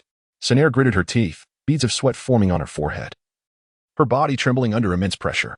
Finally, at the moment when the flames reached their peak, Sun Air abruptly opened her eyes, a glimmer of determination shining within. Ready to ignite the Xiao Yan acted decisively, delivering a precise chop to the back of Sun Air's neck, causing her delicate form to soften and slowly collapse. He caught her securely, gently placing her beside Medusa, his gaze resolute as he turned to the Queen of Medusa and solemnly instructed, Medusa, please take care of Sun Air. Medusa's eyes widened in shock and concern, exclaiming, no, Xiao Yan, this imperial flame is connected to your life. Once detonated, even as a Dou Emperor, you will suffer grave injuries. Moreover, the cunning Soul Emperor lingers in the shadows, coveting our demise. Should we falter even slightly, our fate is sealed. A resolute smile graced Xiao Yan's lips, his gaze radiating an unwavering determination. Medusa, there is no need for further discussion. My resolve is unshakable. If we do not fight with all our might today, we shall perish here. Though the Emperor flame is entwined with my destiny, its remarkable potential assures me that, even if it detonates this time, I shall find a way to restore it to its former glory. With that, Xiao Yan cast aside all hesitation, unleashing a torrent of fighting spirit that surged around him. A rich, violet flame erupted from his being, enveloping him in a magnificent blaze. This was the Emperor flame, evolved through the absorption of various otherworldly fires, now radiating a formidable brilliance. With swift hand seals, he channeled his fighting spirit into the Emperor flame, causing its volume to swell dramatically and its temperature to soar to terrifying heights. The surrounding space trembled under the force of this overwhelming power, fracturing like shattered glass. Accompanied by a crackling sound, Xiao Yan hovered nearby, his soul power intensely concentrated. He understood that Xiao Yan was exhausting his full strength, although he could offer little assistance. He remained vigilant to avert any unforeseen mishaps. Medusa clutched the unconscious Sun'er tightly, her gaze fixed unwaveringly on Xiao Yan. Her hands trembled slightly, her heart heavy with concern for his safety, yet she knew that all she could do was await the outcome of this life-or-death gamble. As the power of the Emperor flame escalated, the entire relic began to quake violently, as if on the brink of collapse. Taking a deep breath, Xiao Yan pushed the Emperor flame to its utmost limit, then shouted with fervor, thrusting his hands forward. The Emperor flame surged forth, akin to a supercharged projectile, hurtling towards the core of the relic, where the enigmatic soul-gathering formation emitted a strange glow. Chapter 110. Journey to the Ancient Clan. When the Emperor flame collided with the soul-gathering formation, a thunderous explosion erupted within the relic. A violent energy storm swept through, resembling a raging tsunami, mercilessly obliterating everything in its path. The entire relic crumbled in an instant, colossal stones plummeting like rain, while the surrounding space was thrown into utter disarray, presenting a scene of chaos. Xiao Yan and his companions had no time to react before the terrifying shockwave hurled them away, each crashing to the ground like kites severed from their strings, succumbing to unconsciousness. In a pivotal moment, Medusa, enduring her own injuries, summoned every ounce of strength to shield Xiao Yan, protecting him from further harm. With Xiao Yan in her arms and Sun'er on her back, Medusa, despite her weakened state, trudged towards the relic's exit. Along the arduous journey, her indomitable will and exceptional prowess allowed her to evade numerous dangers, ultimately leading her out of this perilous domain. However, on her return, Medusa encountered a family spy dispatched by the ancient clan, Dou Yuan. The spy, upon seeing Medusa, wore an anxious expression and hastily informed her of the dire situation plaguing the continent. Heart sinking, Medusa learned that the entire land had already fallen, as countless low-tier fighters, ensnared by the Soul Palace's sinister machinations, had their minds eroded, becoming mere shells of their former selves, wandering aimlessly without reason. Medusa paused in her tracks, lost in contemplation. She was acutely aware that, given the current circumstances, the strength of the Xiao clan alone would be utterly insufficient to withstand the relentless pressure exerted by the Soul Emperor. After much deliberation, she resolved to seek out the ancient clan. With Dou Yuan, a formidable Nine-Star Dou Saint, at their helm, should the ancient and Xiao clans unite their forces, they might still grasp a thread of hope to prevent being systematically dismantled by the Soul Emperor. Raising her head, her gaze resolutely fixed on the direction of the ancient clan, she inhaled deeply and quickened her pace. In her heart, she silently prayed for Xiao Yan and Sun'er to awaken soon. They desperately needed the strength of this Dou Emperor to lead them in navigating the treacherous landscape of their world, in search of a glimmer of survival. Dou Yuan stood at the entrance of the barrier, his expression grave, his eyes intently focused on the approaching Medusa, who was struggling to advance. As she drew near, revealing the unconscious Xiao Yan cradled in her arms and Sun'er slung across her back, Dou Yuan felt a tightening in his chest. He hurried forward, his voice laced with urgency. What has happened? How did Xiao Yan and Sun'er sustain such injuries? With a weary visage, Medusa recounted their harrowing ordeal within the ruins, detailing each event from the moment they triggered the stone door, to the ambush by the soul-gathering array, Sun'er's attempt to self-detonate with her, and culminating with Xiao Yan's ultimate ignition of the imperial flame. Upon hearing her account, Dou Yuan's countenance darkened further, his brows knitting into a furrow as he solemnly remarked, "This is indeed a grave predicament. The Soul Emperor, with his inherently volatile and ruthless nature, poses a formidable challenge. Prior to his rebirth, he was already at the Dou Emperor level, and now, with some malevolent sorcery, he has consolidated the miasma of the entire Dou Qi continent into a singular force. His power has undoubtedly ascended to new heights. Yet, with Xiao Yan currently in a state of unconsciousness, should we confront the Soul Emperor directly, our chances of success are exceedingly slim." Medusa bit her lip, a flicker of determination igniting in her eyes. "Senior Dou Yuan, regardless of the circumstances, we cannot remain idle. Xiao Yan has sacrificed himself to save us, and we must find a way to protect both clans until he awakens."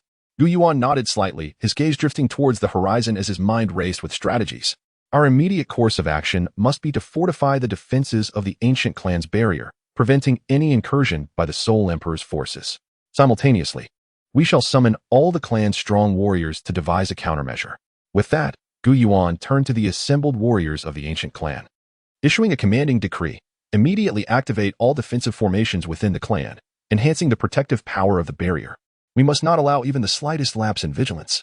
He then turned to Medusa, instructing her, Medusa, take Xiao Yan and Sun Er to rest. Have the clan's alchemists devote their efforts to healing them. I will convene with the elders to explore whether we can uncover a method from ancient texts to counteract the Soul Emperor's sinister power. Cradling Xiao Yan, Medusa entered the barrier alongside Dou Yuan. The alchemists of the ancient clan had long been on standby, swiftly transporting Xiao Yan and Sun Er into the healing chamber to commence their urgent treatment. Meanwhile, Dou Yuan strode purposefully towards the council hall, gathering the elders of the ancient clan for an emergency discussion on their strategy. In the midst of a tense atmosphere, the entire ancient clan sprang into swift action, as a life-and-death confrontation with the Soul Emperor seemed inexorably imminent. Chapter 111, The Coming Storm. Aware of the urgency, Dou Yuan recognized that awakening Xiao Yan from his coma required the collective strength of both the ancient clan and the Xiao clan. He tirelessly traversed every corner of the ancient clan, consulting with the elders on various methods that might facilitate Xiao Yan's revival.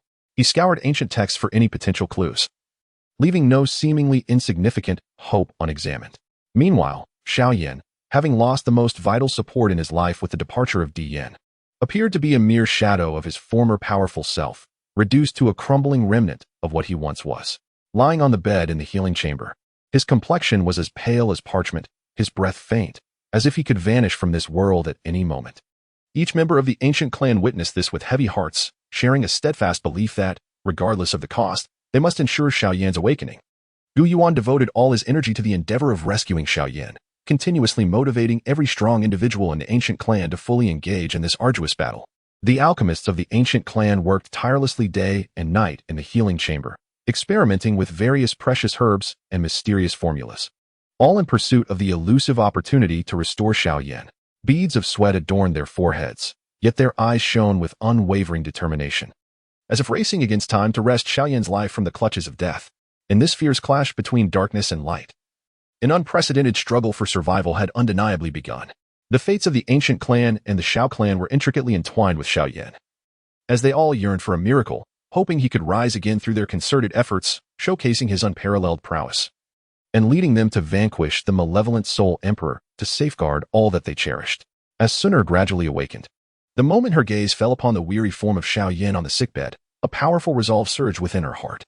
She understood that Xiao Yan was the progenitor of all fires, fundamentally distinct from ordinary cultivators. She realized that merely utilizing ordinary to aid his recovery, given the profound attraction between him and, could potentially yield unpredictable consequences, ultimately hindering his true revival. Thus, Sun Er resolutely decided to offer her own Golden Emperor's flame, merging her formidable power into Xiao Yan's being. This was an immensely challenging and perilous decision, signifying her willingness to sacrifice her most precious possession. Upon learning of Sun Er's choice, Dou Yuan was deeply moved and astounded. He comprehended the profound significance and selflessness of her act. Consequently, Dou Yuan promptly took action. Recognizing that the strength of the ancient clan alone would be insufficient, he began to rally other families, articulating the critical situation and emphasizing Xiao Yan's importance to the entire continent. He earnestly implored the other clans to unite their efforts and collectively offer up all the rare flames cherished within their families, with no reservations, for the sake of saving Xiao Yan. Upon hearing Dou Yuan's appeal, the clan leaders fell into deep contemplation. They were acutely aware of Xiao Yan's identity and the monumental mission he bore on the continent, recognizing that this moment was critical to life and death. Some clans swiftly sprang into action, scouring their family vaults for traces of the rare flames, carefully retrieving their treasured flames in preparation for contribution. For those clans that had yet to locate any rare flames, they dispatched numerous clan members to seek information about other flames far and wide. They ventured into perilous regions, traversing mysterious valleys and forests, leaving no stone unturned in pursuit of any potential leads. They engaged in fierce battles against formidable beasts and malevolent forces, all in a desperate bid to find the rare flames and rescue Xiao Yan. Chapter 112. The oncoming war. The Soul Emperor sat resolutely upon the throne of the Soul Clan, a symbol of supreme authority, his fingers delicately playing with the intricately crafted armrest made of black wood. His visage bore no trace of relaxation. Instead, he was ensconced in profound contemplation. He understood that his power on the continent had likely reached its zenith. A flicker of concern and vigilance glimmered in his eyes. Should I rashly mobilize forces to attack Xiao Yan, the sudden return of the vanished Dou Emperor powerhouses would inevitably place my Soul Clan as their first adversary. Their return would usher in unimaginable troubles and crises. He grasped the armrest tightly, as if it were a lifeline in this moment of difficult decision-making.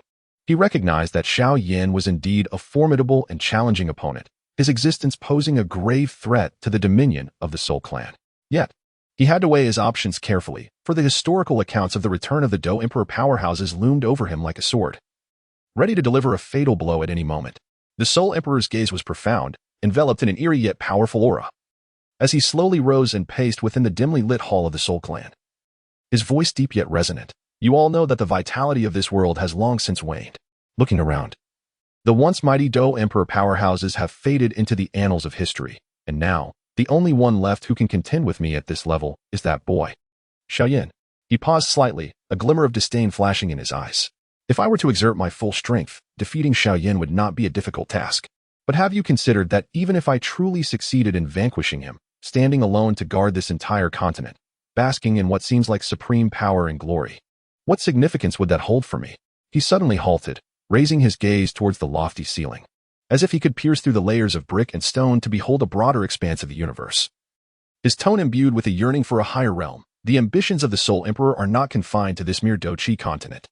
I aspire to ascend to the pinnacle of the world, to behold the vast and splendid realm beyond, to uncover the enigmatic secrets that lie therein, and to grasp the formidable power that awaits. In an instant, his gaze turned cold as ice, a chilling aura emanating from him. Yet before I set foot beyond this continent and venture into the unknown, Xiao Yan must perish. His existence resembles a bomb poised to detonate at any moment, perpetually threatening my plans and obstructing my path forward. The Soul Emperor slowly turned, his gaze piercing as it swept across the assembly of elders below. His voice resonating with undeniable resolve. Esteemed elders, our Soul Clan possesses profound heritage, and we are fortified with numerous formidable Dou Saints within our ranks. I shall utilize Xiao Yan's life as a catalyst, rallying the full strength of our clan to support the ascension of our Dou Saints to the level of Dou Emperor. Regardless of the cost, even if it necessitates leveraging Xiao Yan's unique physique and power, I shall forge a new Dou Emperor for our clan upon this continent.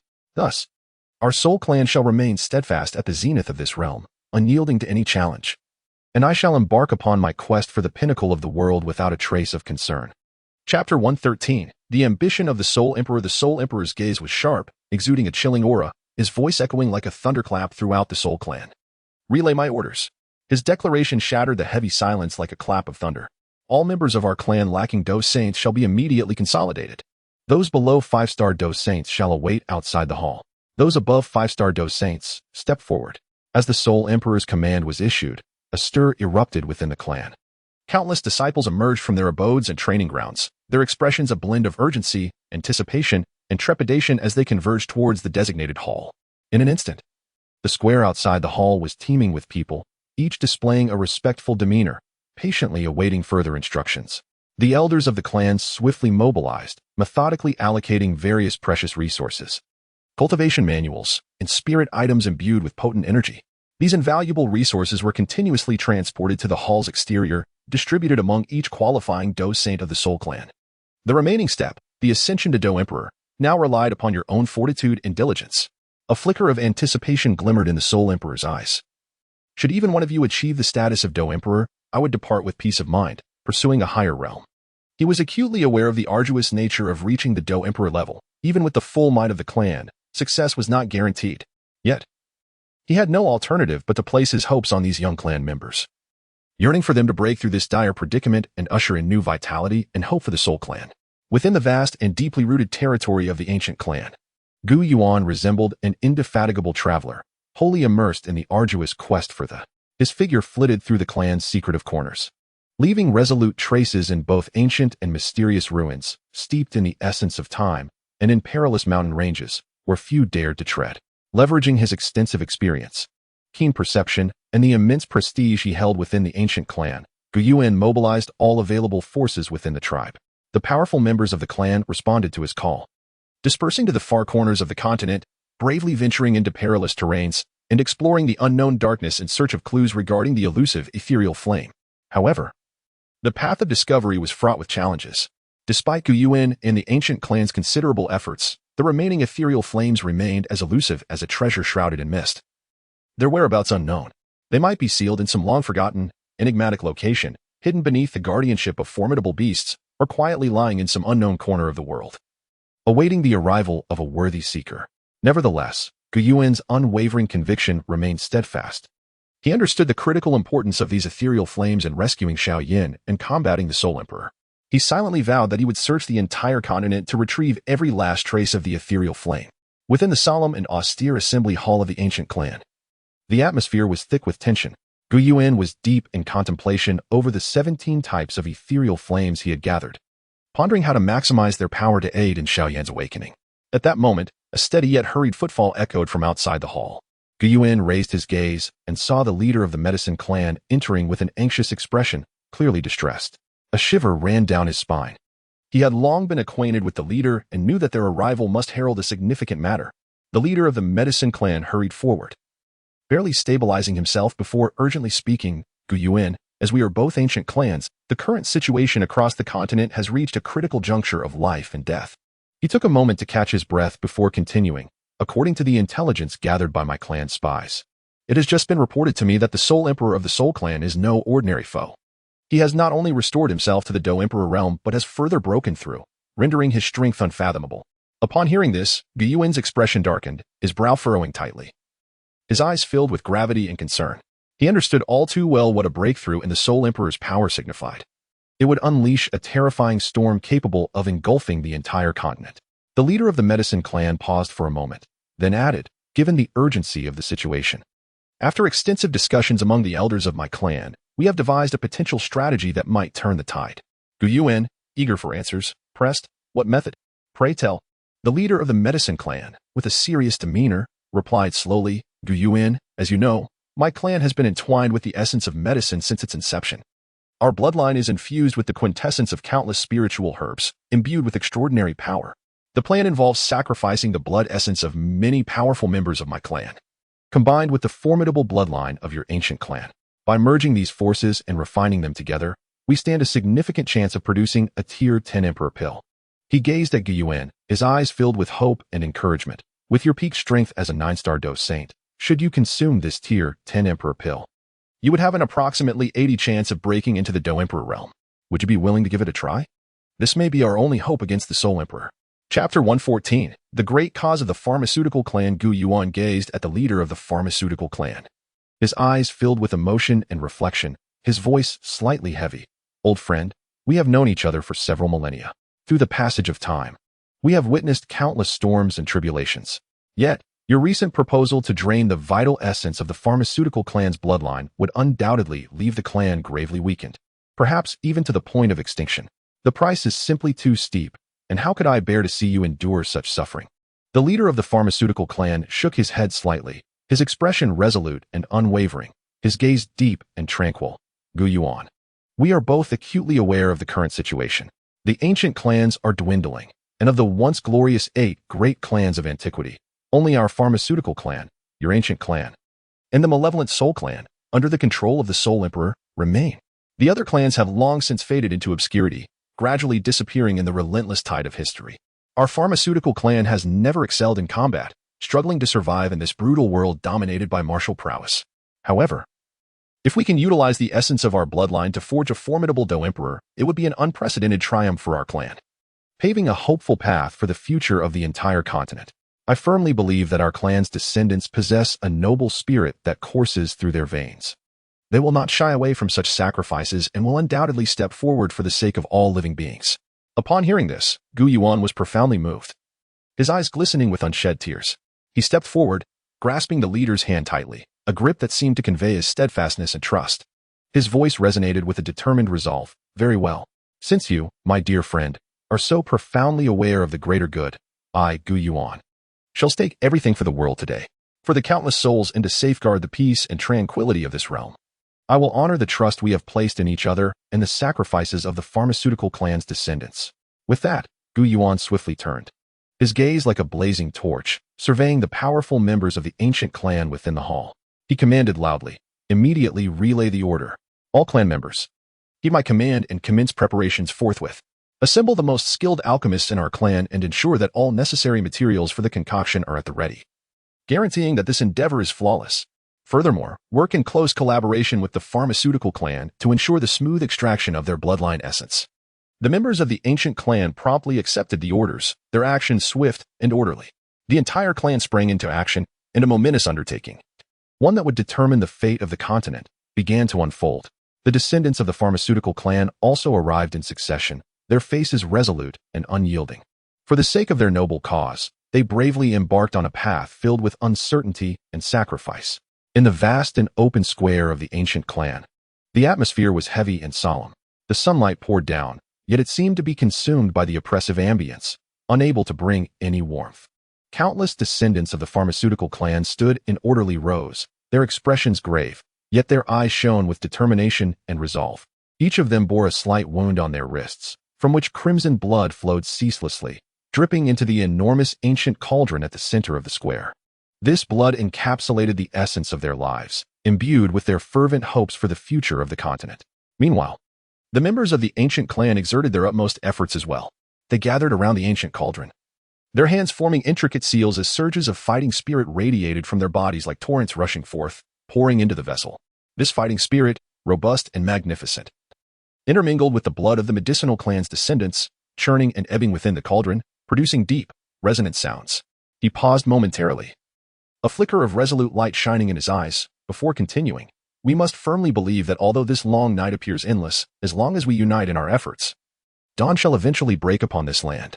The resplendent light will surely dispel the darkness and gloom that shrouds the world. Upon finishing his words, Dou Yuan immersed himself wholly in a state of cultivation, diligently guiding the fusion of blood essence and fighting spirit within the cauldron, striving to harness this potent and enigmatic force to breach the coveted realm of the Dou Emperor. The crowd in the square, whether members of the medicinal clan or the ancient clan, steadfastly held their positions, fully aware that every ounce of their contribution at this moment could be the pivotal factor to alter fate itself. For the impending dawn, they would spare no effort and show no signs of retreat. Chapter 115. Xiao Yan awakens in the brief passage of mere days. The ancient clan's quest for the mysterious flame never waned, and several hidden locations yielded successful discoveries of these flames. These flames, exuding an aura of mystery and terrifying power, were escorted into Xiao Yan's chamber by the formidable members of the ancient clan. Meanwhile, in another section of the square, the atmosphere was thick with tension, almost palpable. Within the colossal cauldron, Dou Yuan's aura surged and roared, the formidable fighting spirit within him spiraling wildly, akin to a volcano on the verge of eruption. He elevated his presence to its zenith, relentlessly striking at the door leading to the realm of the Dou Emperor. Each impact was accompanied by violent tremors of energy across the heavens and earth, distorting the very fabric of space. Boom! Dou Yuan launched another assault, the vast power causing the surrounding space to fracture inch by inch, revealing gaping black rifts like the maw of a ferocious beast. Once, twice, thrice. His expression grew increasingly grave. Deep within, he sensed an elusive barrier he could not breach, as if the crucial opportunity remained shrouded in mist, just out of reach. Could it truly be as the legends proclaimed, that without the mysterious source of the Dou Emperor, one could never ascend to that pinnacle? A hint of doubt flickered in Dou Yuan's heart. Meanwhile, within the chamber, Xiao Yan was undergoing a breathtaking transformation. Various mystical flames intertwined within him, their vibrant brilliance casting an ethereal glow upon his body. Gradually, these flames interacted with Xiao Yan, forming a cocoon around him, radiating a starlit shimmer. This cocoon seemed to harbor boundless mysteries, its energy fluctuations inducing a sense of trepidation. As time flowed gently onward, the starlit brilliance of the cocoon intensified, filling the entire room with its dazzling light. Suddenly, a fine crack appeared upon the cocoon, swiftly widening until, with a sharp crack, it shattered completely. Xiao Yan slowly opened his eyes, a fierce glimmer flashing within, imbued with formidable strength and unwavering confidence. As he felt the surging power within him, a slight smile emerged on his lips, conveying a sense of assuredness. He was acutely aware that, following this transformation, his strength had ascended to an entirely new pinnacle. At that moment, he seemed to sense the energy fluctuations triggered by Dou Yuan's attempt to break through to the Dou Emperor realm in the square. With a spark of determination, he swiftly darted towards the plaza. Upon his arrival, Xiao Yan beheld Dou Yuan, who had just experienced another unsuccessful attempt. His expression tinged with exhaustion. Xiao Yan approached and said, "Senior Dou Yuan, do not lose heart. Perhaps we could consider an alternative approach." Dou Yuan gazed at Xiao Yan, a glimmer of hope flickering in his eyes as he inquired, "Young friend Xiao Yan, do you have any ideas?" After a moment of contemplation, Xiao Yan replied, "During my fusion with it, I detected a peculiar energy fluctuation. It may be related to the opportunity of breaking through to the Dou Emperor realm. We might explore this together." Gu Yuan nodded solemnly, and both their gazes reflected unwavering resolve, preparing to once more strive towards the elusive Dou Emperor tier. With determination etched upon his face, Xiao Yan declared, "Emperor Flame, arise." In an instant, it was as if the heavens and earth were drawn by an unseen force. The very fabric of space quivering in response. A mysterious and searing purple flame, akin to a tempest emerging from the depths of the boundless void, manifested, the legendary Emperor Flame. Under Xiao Yan's command, the purple fire danced and spiraled with agility, emanating a terrifying heat that warped the surrounding air. As if it were on the verge of melting under the sheer intensity of its power. Senior Gu Yuan. Today I shall integrate the child flame of the Emperor Flame into your being. This Emperor Flame resonates with my spirit, intricately connected to my unyielding determination, which may possess a wondrous link to the vital essence of the Dou Emperor. Perhaps it can aid you in breaking free from your constraints, realizing your long-held aspiration. Furthermore, when facing the Soul Emperor, it will enhance our odds of success. Xiao Yan spoke earnestly, his eyes brimming with aspirations for the future and steadfast conviction. Having said that, he swiftly formed hand seals and chanted incantations, employing an exceedingly esoteric technique to gradually separate the child flame from the main fire. Although diminutive, the child flame radiated an aura of terrifying power, each flicker seemingly imbued with the essence of creation itself. Gu Yuan took a deep breath, his expression grave. He understood that this was a rare opportunity and a challenge fraught with uncertainty. He lowered his defenses, employing the ancient clan's long-standing, mysterious, and potent bloodline as a conduit, preparing to accept the strength emanating from the Emperor Flame. At the moment the child flame began to merge into Gu Yuan's body, he felt an unprecedented surge of intense heat and overwhelming power swelling within him, as though it might shatter his very form. He gritted his teeth against the searing pain, channeling all his Dou Qi to guide the child flame's energy through his meridians. Meanwhile, Xiao Yan remained fully attentive to Gu Yuan's condition, ever ready to offer support. Suddenly, a blinding light erupted from Gu Yuan's chest, piercing through layers of void and soaring into the heavens, as if attempting to rend the very sky asunder. In that instant, bolstered by the ancient bloodline, harnessing the power of the child flame, and fueled by Xiao Yan's indomitable spirit, Gu Yuan launched his final assault towards the coveted Dou Emperor realm, a dream long pursued by countless powerful beings. His body gradually levitated, as the aura of fighting spirit intertwined with the power of the imperial flame, forming a colossal vortex of energy. The surrounding space collapsed and reformed under the onslaught of this formidable force. Gu Yuan let out a long, resonant roar, his voice imbued with both grandeur and resolve. He stepped forward towards the distant path of the ancient emperors, boldly advancing towards the realm of the fighting emperor, a symbol of the pinnacle of power. As if paying homage to the ancient emperors while expressing his determination and conviction. In the depths of the Soul Clan's mysterious and eerie territory, a heavy gloom seemed to linger eternally, rendering the air almost stagnant. At this moment, within the core hall of the Soul Clan, the atmosphere was grave and solemn. A gathering of elders had congregated, their auras restrained yet exuding a chilling pressure. Suddenly, as if stirred by an invisible force, 9 terrifying auras surged skyward like 9 rampaging dragons, piercing through the clouds. This was the essence of the Nine-Star Dou Saint, robust and majestic, causing the surrounding space to tremble and distort. The Soul Emperor, clad in a black robe, stood tall, his expression stern, and his deep-set eyes radiating endless majesty and mystery. With a subtle gesture of his hand, his deep voice resonated within the hall. This time, aiding you to ascend to the Nine-Star Dou Saint comes at the cost of depleting my clan's accumulated resources over millennia. This battle pertains to the rise and fall of the Soul Clan. We must emerge victorious, and failure is not an option. His words struck like a heavy hammer upon the hearts of each elder. After a moment's pause, the Soul Emperor's gaze was piercing as he slowly surveyed the elders below. Continuing, should any among you break through the shackles and reach the realm of the Dou Emperor, I shall unreservedly bestow upon him the position of clan leader. Let our Soul Clan stand tall on this continent for generations to come. And I, once the dust settles, shall venture beyond this realm in pursuit of higher realms and mysteries. Upon hearing this, the elders were filled with fervor, their eyes brimming with desire and determination. They understood that this was not only a decisive battle concerning the fate of the Soul Clan, but also an unparalleled opportunity to ascend to greatness. A storm seemingly brewing across the continent was quietly gathering force. This command spread like a sharp lightning bolt, instantly reaching every corner of the Soul Clan.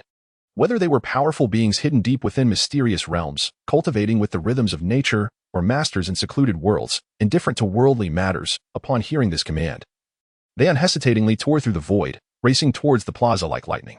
Before long, a multitude of Dou Zun and Dou Saint powerhouses gathered in the plaza.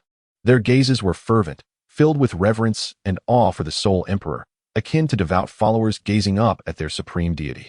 The Soul Emperor stood with his hands clasped behind his back, emanating an aura of formidable might that instilled fear. As his gaze swept over those present, he proclaimed loudly, "My people of the Soul Clan, now, the Flame Emperor Xiao Yan has been gravely injured. There is no one left on the entire Douqi continent who can rival us." His voice was filled with an arrogance and audacity that suggested the entire world was under his dominion. "I urge you to unleash your ferocity, to plunder, and to elevate your strength. I shall ensure that on this continent of Qi, no living soul remains aside from my Soul Clan. Let the prestige of the Soul Clan be eternally inscribed upon every inch of this land." The words of the Soul Emperor resonated with boundless ambition and avarice, igniting a fervent passion within all present. "Obey the command of our esteemed leader." The crowd echoed in unison, their voices reverberating through the heavens. Subsequently, they transformed into streaks of light, racing towards the sky in all directions, heralding an impending storm of blood and carnage that would engulf the continent of Qi. Chapter 118. The fall of the continent. On the fringes of the Qi continent lies an ancient city, serene and timeless, where the populace leads a humble and tranquil existence.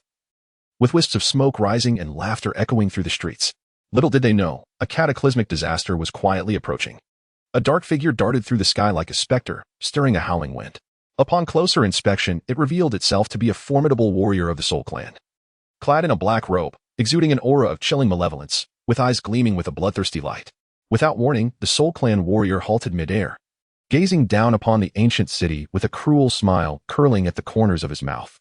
He slowly raised his palm, gathering an ominous sphere of black energy that roared like a ferocious beast, distorting the very fabric of the surrounding space. "Die!" the Soul Clan warrior bellowed, forcefully slamming his palm downward. The terrifying black energy plummeted towards the ancient city like a colossal meteor. With a thunderous crash, the city was obliterated in an instant, dust swirling into the air as the cries and screams of the citizens were swallowed by the overwhelming force of destruction. Even after the city's annihilation, the Soul Clan warrior did not relent. Chanting incantations, he swiftly formed seals with his hands, invoking a nefarious secret technique. As the technique unfolded, dark threads extended from his palm, entwining themselves around the lifeless and gravely injured citizens amidst the ruins. These threads, akin to greedy tendrils, forcibly extracted their souls and blood, coalescing into a thick, sanguine mist that surged towards the Soul Clan warrior. He eagerly inhaled this blood mist, a satisfied expression washing over his face. Licking his lips, he emitted a chilling, maniacal laugh. "Humph, the blood of mortals lacks flavor. Indeed, the essence of warriors invigorates me far more." Having absorbed this power of souls and blood, the aura surrounding the Soul Clan warrior grew increasingly formidable. His realm ascended rapidly from the first to the second level of Dou Saint, nourished by this wicked energy. At the moment of his breakthrough, he released a triumphant roar that echoed with arrogance and pride, as though the entire world lay beneath his feet. Once more, he transformed into a shadow, soaring into the distance in search of his next target to slaughter, leaving behind a desolate wasteland and an abyss of despair. Across the vast expanse of the Qi continent, a terrifying shadow spread like ink, with similar scenes of horror playing out in countless locations, reminiscent of an unending nightmare. Once vibrant ancient cities have crumbled under the brutal onslaught of the Soul Clan's formidable warriors, reduced to desolate ruins echoing with silence. Billowing clouds of smoke obscure the sky, while the acrid scent of charred remains permeates the very soil. The once respected mid-sized factions, who held their ground on the continent, now resemble frightened birds, consumed by anxiety and trepidation. They are acutely aware that their strength pales in comparison to the might of the Soul Clan, and their sole hope for survival lies in seeking the protection of the Flame Emperor, Xiao Yan. Consequently, a multitude of souls began to gravitate toward the Xiao clan's domain, carrying their elderly and young, laden with their meager possessions, journeying day and night. Weariness and fear are etched upon each face. Yet the thought of reaching the Xiao clan for the Flame Emperor's sanctuary spurs them onward, teeth gritted in determination. In this exodus, they support one another, their yearning for peace and tranquility intensifying, while their anticipation for the Flame Emperor, Xiao Yan, shines like a beacon of hope amid despair. Chapter 119. The emergence of Gu Yuan in a dim and oppressive realm, thick clouds as dark as ink roil and coalesce, tightly enveloping the enigmatic and ancient territory of the Xiao clan. Within the seclusion of Gu Yuan, the surrounding space trembles as if being tugged by an invisible force, rippling with strange distortions. Suddenly, a blinding bolt of lightning cleaves the heavens like a celestial sword, tearing apart the dark clouds. In its wake, a deafening thunderclap reverberates, causing the very earth to shudder violently. Simultaneously, an overwhelming and majestic aura, capable of annihilating all while nurturing life, erupts from the sanctum of seclusion. This force resembles a torrent of power accumulated over eons, akin to the primal energy surging forth at the dawn of creation. Wherever it flows, the space shatters like fragile glass, cracking at every inch. The members of the Xiao clan, from the venerable elders to the fledgling disciples, are all thoroughly overwhelmed by this formidable presence. They feel an oppressive weight, akin to Mount Tai bearing down upon them, surging from the depths of their souls. Their legs buckling as if laden with lead, knees crashing heavily to the ground. Fear, reverence, and astonishment intertwine within their hearts, each countenance reflecting disbelief. As though they stand witness to a divine phenomenon beyond their comprehension, reduced to mere ants in the face of this overwhelming force. Amidst the throng of kneeling supplicants stands Xiao Yan, upright as a pine tree, his black robe billowing with authority. His resolute visage radiates satisfaction and admiration. With piercing eyes, he strides forward, his voice resonant and powerful, proclaiming, "Congratulations, father-in-law, on your ascension to the rank of Dou Emperor today." Gu Yuan gradually opens his eyes, golden light flickering within, as if containing the secrets of countless stars in the universe. He gazes at Xiao Yan, offering a slight nod, his voice soft yet crystal clear. Reaching the ears of all present, "Xiao Yan, I have witnessed your growth. Now that I have ascended to Dou Emperor, the Dou Qi continent shall usher in a new order." As his words linger, the skies erupt in further phenomena, countless golden runes materializing from the void, swirling around Gu Yuan and emanating a mysterious and powerful aura. Suddenly, streaks of light appear across the horizon, revealing other Dou Saints. Drawn by the palpable aura of the Dou Emperor, hastening to uncover the source of this extraordinary occurrence, an elderly man, his hair white as snow and clad in resplendent attire, descended first, casting a gaze filled with complexity upon Gu Yuan. "Gu Yuan, you have finally taken this step," he remarked. Gu Yuan smiled serenely, replying, "This breakthrough is indeed a matter of fortuitous timing. The continent of Dou Qi has been tumultuous for many years. Perhaps it is time for peace to dawn." As he spoke, the sky erupted with extraordinary phenomena, countless golden runes materializing from the void, swirling around Gu Yuan and exuding a mysterious and formidable aura.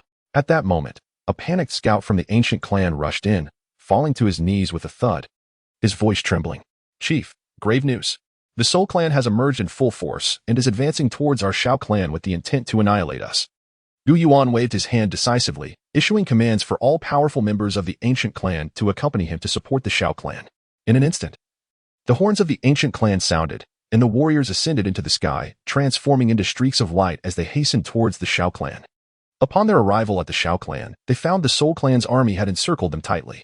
Under the oppressive atmosphere of impending slaughter, the Soul Emperor caught sight of Gu Yuan, who radiated an overwhelming aura of a Dou Emperor.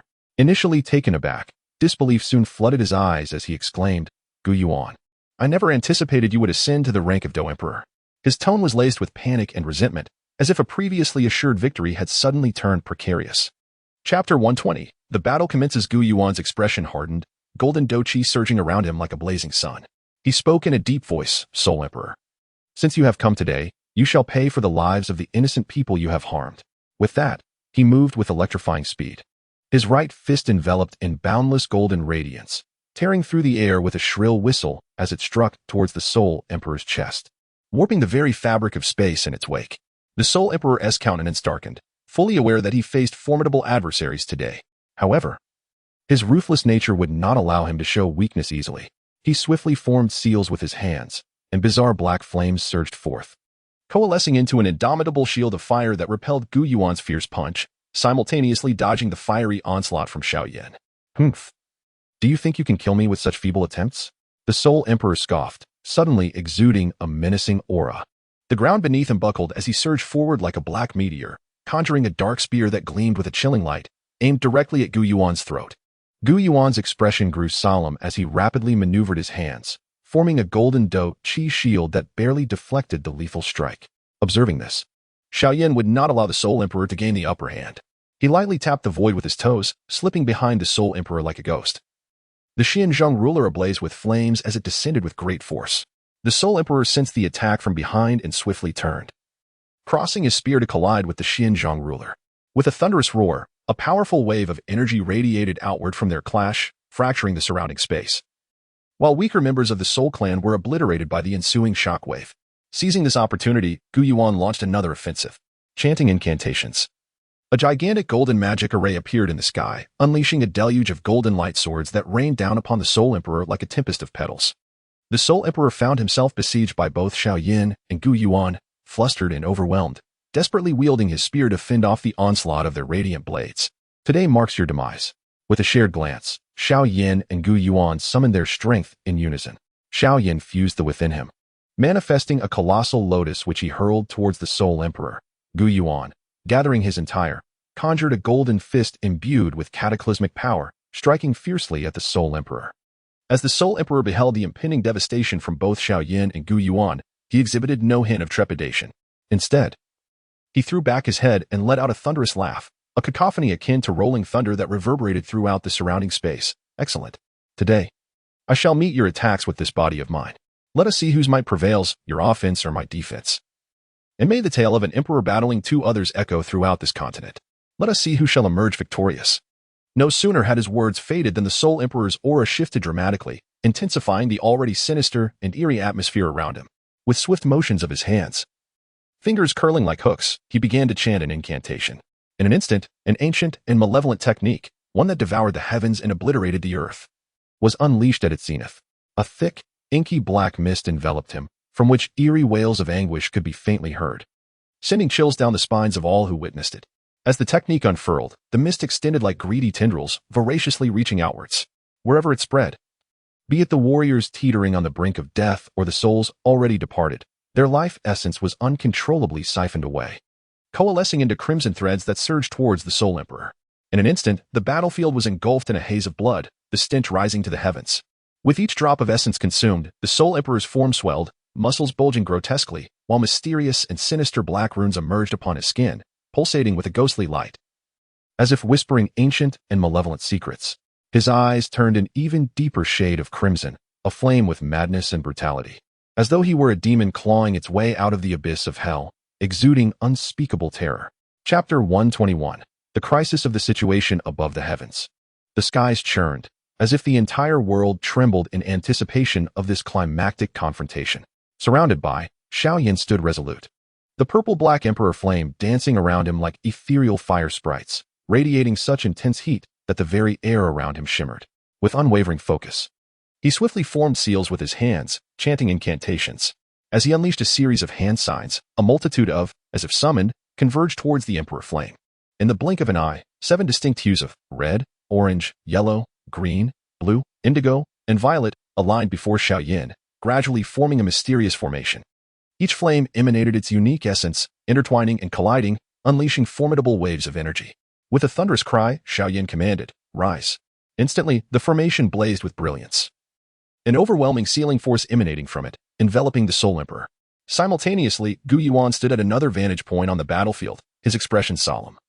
Arms raised high as the power within him surged forth like a relentless tide. As he moved, the protective array of the ancient clan gradually activated. Streams of golden runes spread from Gu Yuan's feet, swiftly radiating outward and, in the blink of an eye, enveloping the entire battlefield. The runes flickered with brilliance, intertwining to form a colossal golden barrier that shrouded the Soul Emperor within. On the surface of the barrier, ancient patterns flickered in and out of visibility, emanating a mysterious and formidable power, as if narrating the ancient clan's rich history and boundless heritage. Gu Yuan's gaze was piercing as he fixed his eyes on the Soul Emperor, declaring in a deep voice, "Soul Emperor, today marks your doom." With that, he thrust his hands forward, and the golden barrier surged with cataclysmic force toward the Soul Emperor. In an instant, the entire sky was enveloped in golden light, and the overwhelming energy fluctuations caused the surrounding space to warp and distort.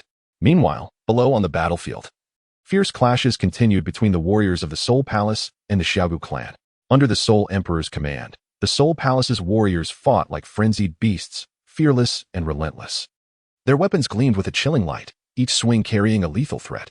Moreover, the members of the Soul Clan had long enhanced their strength through the blood and souls of others, rendering them exceedingly formidable in battle. Although the Xiaogu warriors fought valiantly, they gradually found it increasingly difficult to withstand the relentless onslaught of the Soul Palace's might. The cacophony of battle cries and anguished screams intertwined, staining the earth with blood.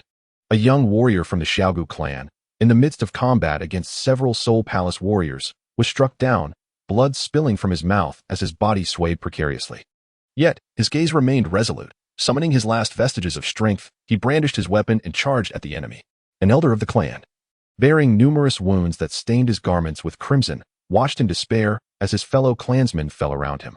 However, he did not falter. With a furious roar, he summoned the brilliance of his staff, unleashing a potent spell that forced back the surrounding Soul Palace warriors. Yet, as the battle raged on, the situation for the Xiao clan grew increasingly dire. The warriors of the Soul Palace surged forth like an unstoppable tide, gradually tearing through the Xiao clan's defenses. Should Xiao Yan and Gu Yuan fail to swiftly vanquish the Soul Emperor, the Xiao clan would likely face utter annihilation. Chapter 122, Xiao Yan's determination above in the heavens. Lightning crackled and thunder rumbled, dark clouds swirling like a monstrous beast, casting an oppressive gloom over the land. Xiao Yan and Gu Yuan stood side by side, surveying the brutal battlefield below, their brows tightly knit in concern. At that moment, the aerial combat had also reached a stalemate. The Soul Emperor was enveloped in eerie black flames, which seemed to harbor endless malevolent power. Each surge of the flames distorted the surrounding space.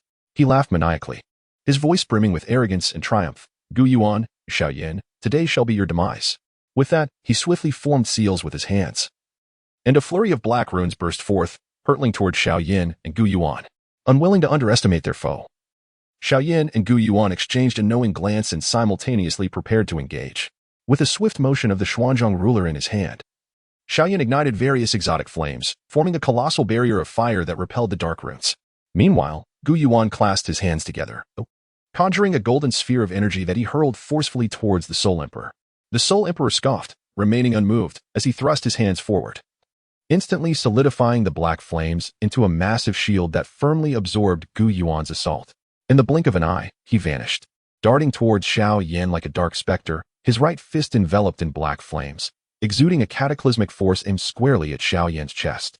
Swiftly, Xiao Yan evaded to the side, simultaneously summoning the exotic flames within him to form a gigantic flame lotus which he cast towards the Soul Emperor. Upon witnessing this, the Soul Emperor's expression shifted slightly. He retreated hastily while once again conjuring a defensive barrier of black flames. Boom! The flame lotus detonated against the barrier, sending a powerful shockwave that forced the Soul Emperor to stagger back several steps. Nevertheless, his formidable strength quickly stabilized his form, and a glint of ruthlessness flashed in his eyes as he charged once more at Xiao Yan and Gu Yuan. The three engaged in a fierce aerial confrontation, each clash igniting intense spatial fluctuations, with gaping fissures in the sky resembling grotesque wounds appearing with every impact. Though Xiao Yan and Gu Yuan possessed remarkable strength, the Soul Emperor had grown even more powerful, and despite their combined efforts, they could only achieve a stalemate. As time progressed, the battle below grew increasingly dire. If the Soul Emperor could not be swiftly defeated, the Xiao and Gu clans would likely face utter annihilation. Amidst the tumultuous battlefield, Xiao Yan was enveloped in the Emperor flame, the deep violet-black flames burning fiercely, illuminating his resolute visage. The sounds of carnage below intensified, as the warriors of the Xiao clan struggled against the relentless assault of the Soul clan, blood staining the earth a vivid red. Faced with this dire predicament, Xiao Yan steeled himself, resolved to sacrifice his own blood and the Emperor flame, determined to drag the Soul Emperor into self-destruction. He subtly turned to Gu Yuan, transmitting a message in a hushed yet unwavering tone. Father-in-law, from this moment, I entrust the protection of this Douqi continent to you. Today, the Soul Emperor shall meet his end. Upon hearing this, Gu Yuan trembled with shock and reluctance, about to voice his objections. But he realized Xiao Yan was already channeling his inner power, understanding that the course of events was irrevocable. Meanwhile, the Soul Emperor hovered in midair, shrouded in an eerie black mist, a manifestation of the malevolent power he had amassed from consuming numerous bloodlines and souls. He felt his strength surging like a relentless tide, becoming increasingly formidable, and he let out a maniacal, sinister laugh. Xiao Yan, no matter what hidden cards you hold today, I shall ensure you have no grave to rest in. With that, his hand slowly delved into his robes, brushing against a mysterious orb, a glint of malice flashing in his eyes, for this was the surprise he had prepared for Xiao Yan. Taking a deep breath, Xiao Yan rapidly formed seals with his hands, the majestic Emperor flame erupting into a furious blaze, as his blood intertwined with the flames like crimson threads, deepening the hue of the Emperor flame as if it sought to engulf the entire world. The Soul Emperor sensed the unusual movements from Xiao Yan, his expression slightly shifting before quickly reverting to an arrogant demeanor. He suddenly hurled the mysterious orb in his embrace, which instantly erupted with blinding radiance, sending forth strands of dark threads that entwined towards Xiao Yan. Yet, Xiao Yan appeared oblivious, his focus unwavering as he concentrated on harnessing the explosive power within him. His gaze was resolute and fervent, driven by a singular conviction. Today, he would perish alongside the Soul Emperor, ridding the Dou continent of this great menace. In that earth-shattering collision, Xiao Yan poured everything he had into merging his essence with the imperial flame, creating a vibrant, multicolored blaze that surged forth with cataclysmic might to confront the Soul Emperor's enigmatic orb. In an instant, it felt as though the heavens and earth were split asunder by a thunderous crack, the dazzling light exploding like a sun, enveloping the entire world in an astonishing display of energy. The powerful waves of energy cascaded like a tumultuous tsunami, sweeping away everything in their path. The numerous formidable beings from both the Xiao and Soul clans, despite their considerable prowess, were rendered as fragile as insects before this force, being violently propelled away. Their bodies spun uncontrollably through the air, crashing heavily to the ground and stirring up clouds of dust. As the brilliance dissipated, a vast, gaping pit emerged in the ancient clan's plaza, its walls charred and suffused with a pungent aroma, as if scorched by hellfire. Gu Yuan and the others sustained varying degrees of injury from the violent shockwave, struggling to maintain their footing while their gazes remained fixed on the deep pit, hearts brimming with trepidation. Just as the crowd held their breath, a chilling laughter echoed ominously from the pit's depths. Xiao Yan, you shall ultimately perish at my hands. This voice, reminiscent of the depths of the underworld, exuded boundless pride and arrogance. It was none other than the Soul Emperor himself. His figure gradually ascended from the pit, shrouded in a strange, black mist, his tattered garments failing to mask his exhilaration. Xiao Yan gritted his teeth, desperately containing the tumultuous surge of blood within him. As if his very organs were in excruciating disarray, beads of sweat rolling down his pale cheeks. His jaw clenched, his gaze intensely fixed on the mysterious orb that emitted a faint glow. This orb, amidst the remnants of the fierce battle, remained steadfastly suspended in midair. Surrounded by a subtle halo of light, radiating an indescribable peculiarity, it was neither searing hot nor freezing cold, yet it seemed to penetrate deep into the soul, invoking an unsettling sense of unease. Xiao Yan's mind raced, myriad thoughts flashing like lightning. Having navigated the Dou continent for years and encountered countless rare treasures, he found himself ensnared in a fog of uncertainty before this enigmatic orb. Despite his fervent attempts to unravel its mysteries, he remained perplexed. He furrowed his brow, a flicker of doubt and vigilance crossing his gaze. The aura emanating from this orb was so distinctive, it could not possibly belong to the Dou continent. Artifacts from this realm possessed unique Dou fluctuations, yet this orb, he murmured to himself, solidifying his suspicions. Gu Yuan, too, sensed the orb's oddity, narrowing his eyes. He observed the glimmer of wisdom within. This orb was extraordinary, unlike anything ever heard of in the Dou continent. If, as you surmise, this is not an artifact of the Dou continent, then from whence does it originate? And why does it rest in the hands of the Soul Emperor? Gu Yuan's voice was deep and resonant, yet it could not conceal the confusion within. At that moment, the Soul Emperor, observing the expressions of Xiao Yan and Gu Yuan, allowed a smirk of triumph to grace his lips. Ha, you are indeed correct. This orb is not of the Dou continent. With it, none of you shall leave here alive.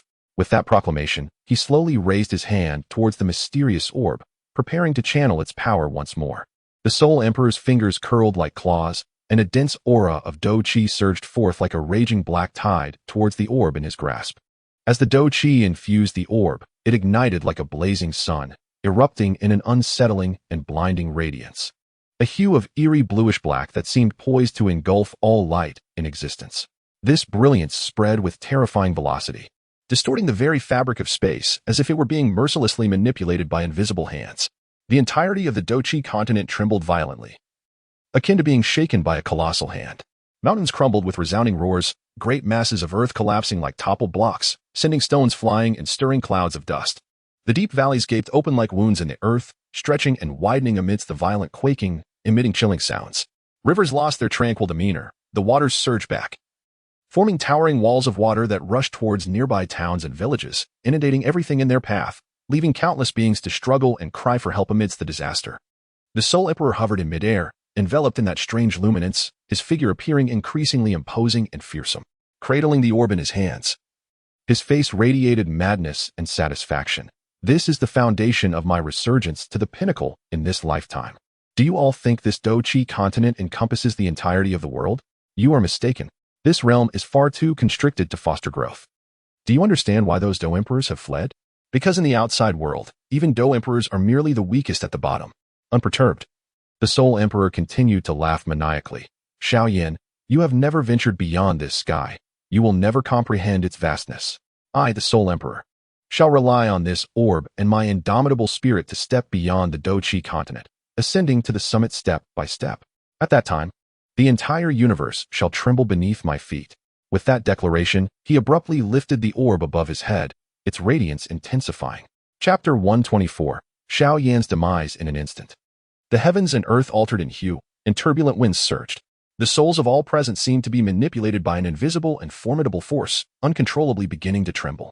Except for Xiao Yan and Gu Yuan, the souls of the others were inexplicably drawn from their bodies, rushing towards the black orb in a frenzied swarm. Those of lesser strength were irresistibly attracted by the orb's sinister glow, akin to moths drawn to a flame, helplessly merging into its essence. Xiao Yan's Douqi surged wildly around him, and the within him blazed fiercely, unleashing a tremendous force. His eyes sparkled with unwavering determination as he glared at the Soul Emperor, proclaiming with fervor, "Soul Emperor, you shall not succeed. Today marks your end." Having spoken, he clapped his hands fiercely, and several unique flames instantly merged, transforming into a brilliant torrent of fire that surged toward the Soul Emperor. Gu Yuan, not to be outdone, let the brilliance of his sword surge forth. Each sword shadow contained the cataclysmic power to annihilate worlds. He stepped into the void, his figure darting like lightning, launching wave after wave of attacks against the Soul Emperor. Each strike caused the very fabric of space to tremble, as if this realm were on the verge of being torn asunder by his might. The Soul Emperor, witnessing this, merely smiled coldly, unfazed as he activated the pearl once more. The pearl's radiance intensified severalfold, emanating an even more formidable pulling force toward Xiao Yan and Gu Yuan. They felt an immense pressure enveloping them, akin to an invisible mountain pressing down, rendering their movement sluggish. Yet, neither Xiao Yan nor Gu Yuan faltered. Xiao Yan took a deep breath, channeling the bloodline of the Dou Emperor within him, causing a golden glow to manifest on his skin, imbued with boundless life force. He infused this power into the unique flames, enhancing their potency once more.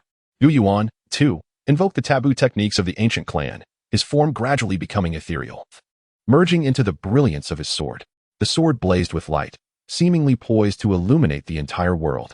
With a sudden sweep of his blade, he unleashed a sword chi infused with immeasurable power toward the Soul Emperor. The Soul Emperor sensed the formidable strength of these two assaults, and his expression finally turned serious. He dared not underestimate them, exerting his full force to activate the pearl, which formed a black shield before him. A thunderous roar erupted as Xiao Yan's fiery torrent and Gu Yuan's sword chi collided with the Soul Emperor's shield simultaneously. The immense force caused the very space to tremble violently, fissures spreading like a spider's web throughout the atmosphere. This clash was evenly matched, with both sides stabilizing their stances. Standing proudly in the void, Xiao Yan's Douqi surged tumultuously around him. He slowly raised his hand, palm steady, cradling the imperial flame that commanded the submission of all fires in the world. The imperial flame blazed fiercely, emanating boundless heat and dazzling light. As if to illuminate the chaotic realm anew, Xiao Yan's gaze, sharp as a spear, swept over everything around him. His voice resonating like a great bell, "All fires of the world shall heed my command today." His eyes fixed upon the soul pearl in the Soul Emperor's hand, which emitted a strange, eerie glow, his expression turning razor-sharp as he contemplated. Since this soul pearl embodies darkness, saturated with boundless malevolence and sinister power, I shall counter it with my own light, using my fiery blood, indomitable will, and righteous strength. Encased in a surging tide of Douqi, his raven hair billowed wildly, and his resolute gaze locked onto the soul pearl, which had absorbed countless souls and lifeblood, exuding a chilling aura, as if intent on devouring all vitality in the world. Xiao Yan gradually raised his hand, within which the imperial flame burned brightly, crimson flames dancing and swirling, releasing tremendous heat and overwhelming power, causing the surrounding space to warp slightly under the strain of its terrifying temperature. Each flickering flame appears to narrate the arduous journey and indomitable spirit of Xiao Yan. With swift gestures, he formed seals with both hands, and under his command, the imperial flames instantaneously morphed into countless tiny flames. These flames danced like ethereal sprites, swirling around Xiao Yan at an exhilarating pace, coalescing into a colossal dragon of fire in the blink of an eye. The dragon let out a resounding roar, exuding an overwhelming aura, its searing breath seeming poised to incinerate all darkness in existence. Observing this, the Soul Emperor's expression shifted slightly, and with a disdainful snort, he clapped his hands forcefully against the soul pearl.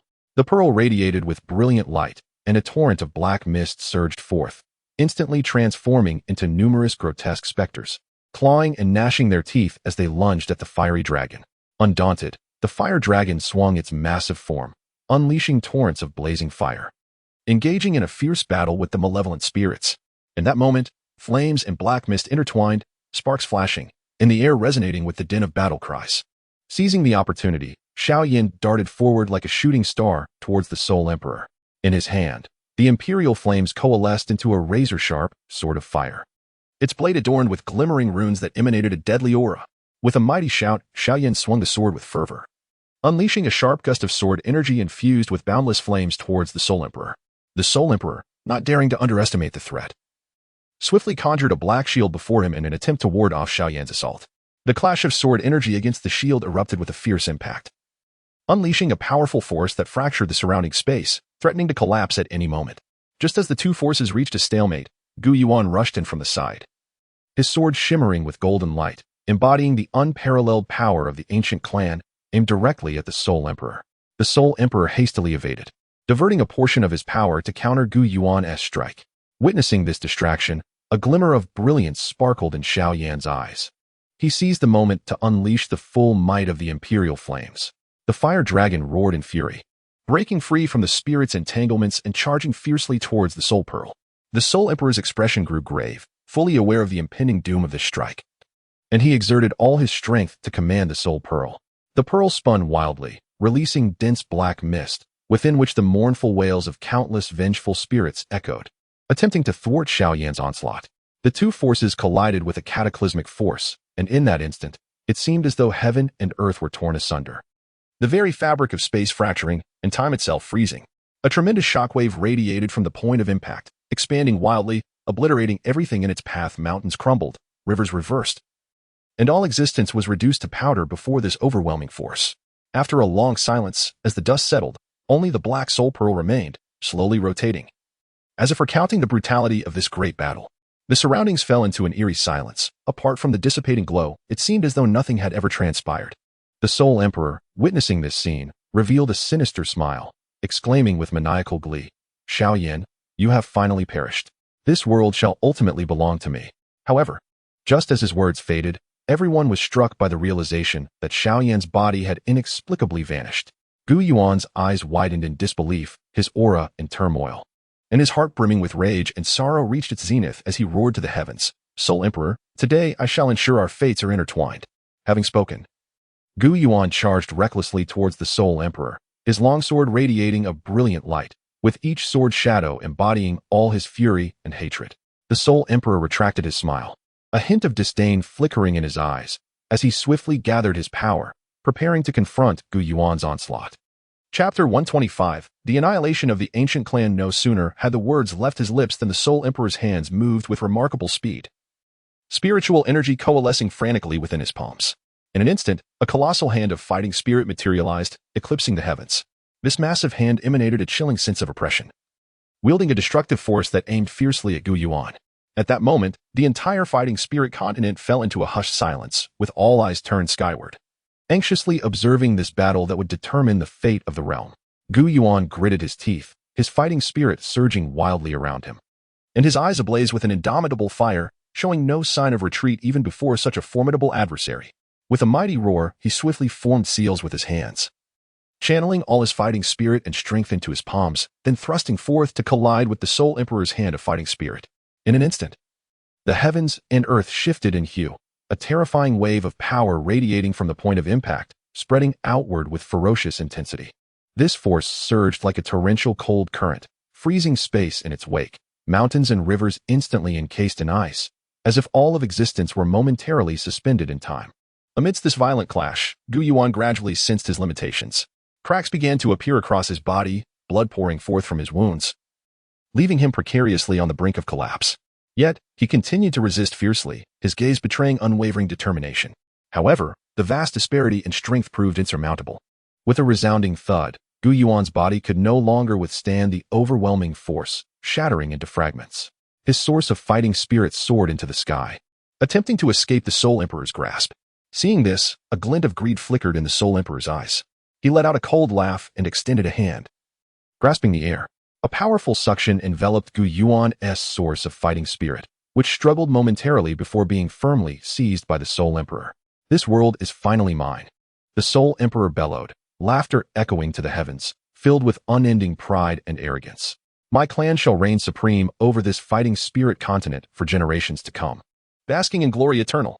At this moment, every corner of the Soul Clan was saturated with an atmosphere of ecstatic jubilation. Cheers and laughter intertwining as if to break through the sky. An exuberant ancestral emperor of the Soul Clan, his face flushed with excitement, shouted at the top of his lungs, "Patriarch, you have finally slain Xiao Yan and Gu Yuan. Our clan's dominance over the fighting spirit continent is but a matter of time." Just then, an elder of the Soul Clan hurriedly approached, a hint of confusion on his face as he respectfully inquired, "Patriarch, now that Gu Yuan's source of fighting spirit is securely in your hands, yet Xiao Yan's remains elusive. Do we know where it might be concealed?" Upon hearing this, the once boisterous atmosphere fell into an immediate silence, even the wind seeming to hold its breath. The corners of the Soul Emperor's eyes tightened, and his aura suddenly turned frigid, as if capable of freezing all of existence. After a brief silence, he snorted coldly, his voice low yet filled with menace. "It matters not. Even if Xiao Yan has not met his demise with my current strength as a Dou Emperor, the complete assimilation of this entire Douchi continent is merely a matter of time.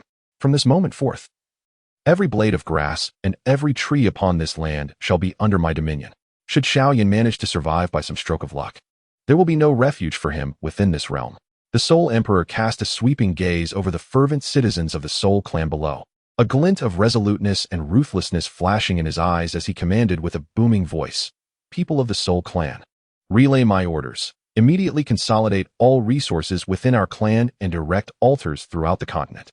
I intend for this Douchi continent to ultimately become the possession of our Soul Clan."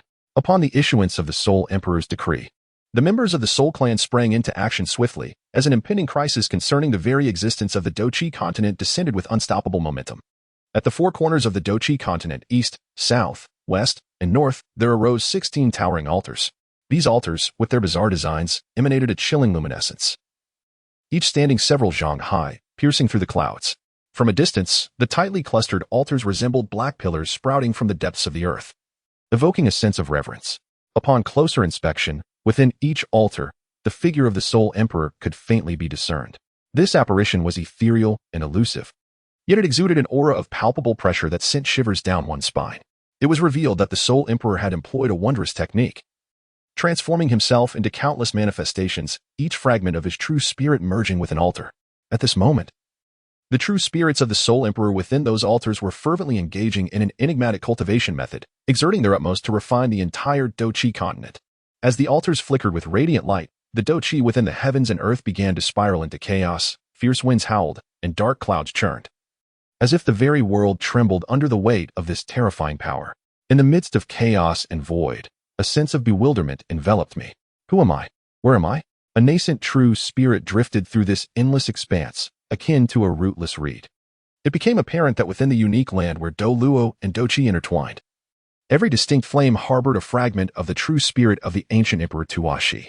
These true spirits instinctively fused Xiao Yan's soul, concealing it within this mysterious realm.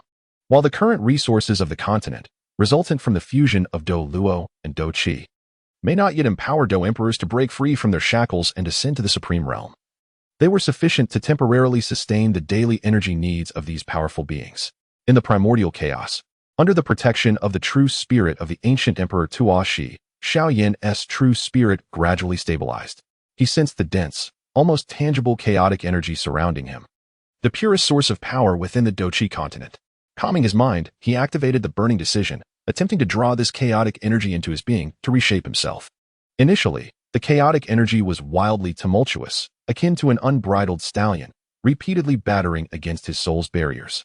Yet, undeterred, Xiao Yan, fueled by his indomitable will and thirst for power, began to guide this energy to converge and compress within the depths of his soul. As time progressed, his soul began to acquire a tangible essence, with veins subtly appearing within the substance of his soul, as if constructing an entirely new form.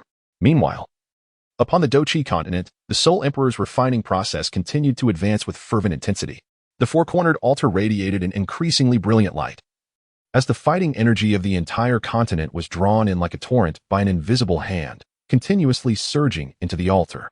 Countless mountains collapsed, rivers ran dry, and the earth was riddled with wounds. The various beings of the land fled and struggled beneath this terrifying force. The image of the Soul Emperor's avatar in the altar laughed maniacally towards the heavens, each breath resonating with the tremors of the continent. He could distinctly sense that.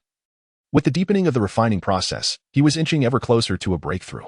His power was rapidly expanding, leaving his former emperor-level strength far behind. As he advanced toward the unknown realm of the Divine Emperor. In the midst of this chaos, Xiao Yan's cultivation in the origin of chaos reached a critical juncture. Enveloped in chaotic energy, he subtly resonated with the chaotic forces from the outside world. Sensing the ever-growing oppressive aura of the Soul Emperor, he knew he could no longer afford to delay. He abruptly opened his eyes, determination flashing within them, and fully activated the burning decision, frantically compressing the chaotic power and merging it into his soul.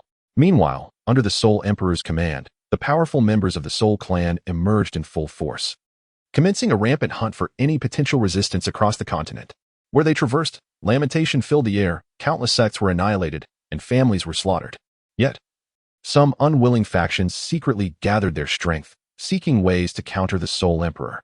Immersed in the exhilaration of his rising power, the Soul Emperor had already attained the 5th rank of the Emperor level, with his strength continuing to ascend.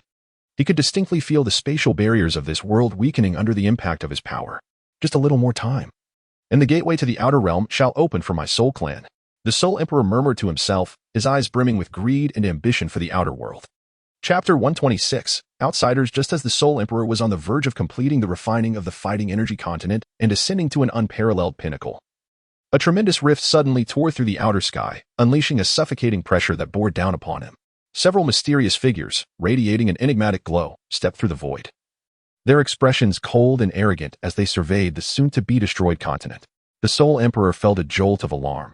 Despite his confidence in his might, he sensed an unprecedented threat in the face of these sudden outsiders. Suppressing his unease, he snorted dismissively. Humph, I am not the ancient Emperor Dou Saint. You have mistaken your target. The outsiders' gazes fell upon the Soul Emperor, a flicker of disdain flashing in their eyes. Regardless of who you are, the ruler of this continent must accompany us. Otherwise, this land shall utterly vanish from the cosmos today. With that, their momentum surged abruptly. Powerful energy fluctuations distorting the surrounding space. The Soul Emperor's countenance darkened. He recognized that these outsiders were not mere bluster. Engaging them directly could yield victory, but at a grave cost, and the risk of failure loomed large. Yet, surrendering to these outsiders was an impossibility. In an instant, both sides found themselves locked in a stalemate. In the realm of chaotic origins, Xiao Yan sensed the formidable fluctuations emanating from the outside world. A realization dawned upon him. This could be the pivotal moment that alters the course of events. Gritting his teeth, he quickened the pace of consolidating his true spirit. Enduring excruciating pain with unwavering resolve, the Soul Emperor furrowed his brow, an ominous black aura swirling around him as he fixed his gaze on the group of formidable beings from beyond, speaking in a deep, resonant tone. Where do you hail from? Cease your nonsensical prattle. The ancient Emperor Dou Saint perished over 10,000 years ago. The leader of the extraterrestrial beings let out a shrill, piercing laugh, his voice akin to metal scraping against metal. Dead? Do you take us for mere children? The aura radiating from this continent unmistakably bears the legacy of Emperor Dou Saint. Do you think that merely changing your identity will allow you to deceive us? The warriors behind him began to disperse, subtly forming a surrounding formation, their mysterious energies causing the very fabric of space to ripple. The Soul Emperor, though wary, maintained a facade of defiance. Humph, whether you believe it or not, I am not the person you seek. This continent of fighting spirit is my dominion now. Should you wish to wreak havoc, you must weigh your options carefully.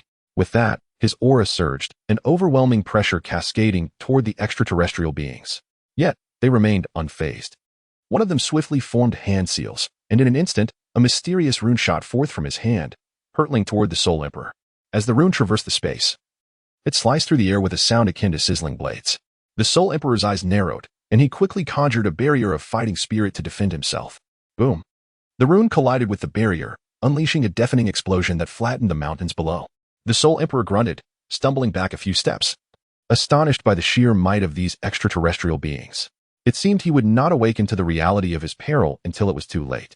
Seeing his reaction, the leader of the extraterrestrial warriors darkened his expression, raising his hands slowly to gather a dazzling sphere of light in his palms. A force imbued with the power to obliterate the heavens and earth. Today, regardless of whether you are Emperor Dou Saint or not, this continent shall pay for our losses. Gazing at the radiant sphere, a flicker of fear surged within the Soul Emperor, yet his innate ferocity compelled him to refuse defeat. Taking a deep breath, He prepared to summon all his strength for a desperate battle against these formidable foes. Meanwhile, in the chaotic origin, Xiao Yan successfully consolidated his complete true spirit. He felt the earth-shattering battle waves from the outside world, and a resolute determination flickered in his eyes. Soul Emperor, these extraterrestrial beings may herald your demise, and they present an opportunity for my vengeance. Chapter 127. Beyond the heavens. Though the Soul Emperor had long acknowledged that the Dou Emperor was merely a low-tier warrior in the extraterrestrial realm, the ease with which this being had cornered him into a dire predicament sent chills down his spine. Just as he pondered how to extricate himself, a familiar aura abruptly emerged. Xiao Yan, the figure that had once evoked both hatred and trepidation within him, materialized before everyone. The Soul Emperor narrowed his eyes, a cold snort escaping him. Xiao Yan, you indeed survived. However, even in life, you remain no match for me. Xiao Yan's gaze was electrifying, fixated on the Soul Emperor, his voice brimming with fury and resolve. Soul Emperor, today I must avenge the countless souls lost on this continent. The heinous crimes you have committed shall face reckoning today. With a slight furrow of his brow, Xiao Yan spoke solemnly. The ancient Emperor Tuashi perished eons ago. May I inquire why you seek him? The Soul Emperor's heart tightened, pondering grimly. If I were to venture into the outer realms alongside this formidable foe, the outcome would surely be disastrous. A flicker of ruthlessness crossed his eyes as he suddenly erupted, black energy swirling violently around him, transforming into a barrage of obsidian blades that hurtled towards the outsiders. Humph. Overestimating your own strength. The Outer Realm warrior scoffed, waving a hand dismissively, conjuring an invisible barrier that effortlessly deflected the dark blades. In an instant, he appeared before the Soul Emperor, delivering a thunderous punch. The Soul Emperor hastily raised his arm to defend, but with a resounding crash, he was sent soaring, crashing into a distant peak, sending dust billowing into the air. Observing this, Xiao Yan's expression hardened. He flickered into position before the Soul Emperor, unleashing his own energy to form a protective barrier around him. He understood that the peril they faced at this moment far outweighed their personal grievances. Outsiders, we shall provide you with an explanation for today's events, but we will not accompany you, Xiao Yan declared resolutely, fixing his unwavering gaze upon the Outer Realm warrior. The leader of the outsiders wore a disdainful expression, his eyes glinting with contempt as he coldly remarked, "Two mere emperor-level ants daring to reign in this insignificant land. Do you comprehend that crushing you would be as effortless as squashing an insect? Filthy vermin, come here."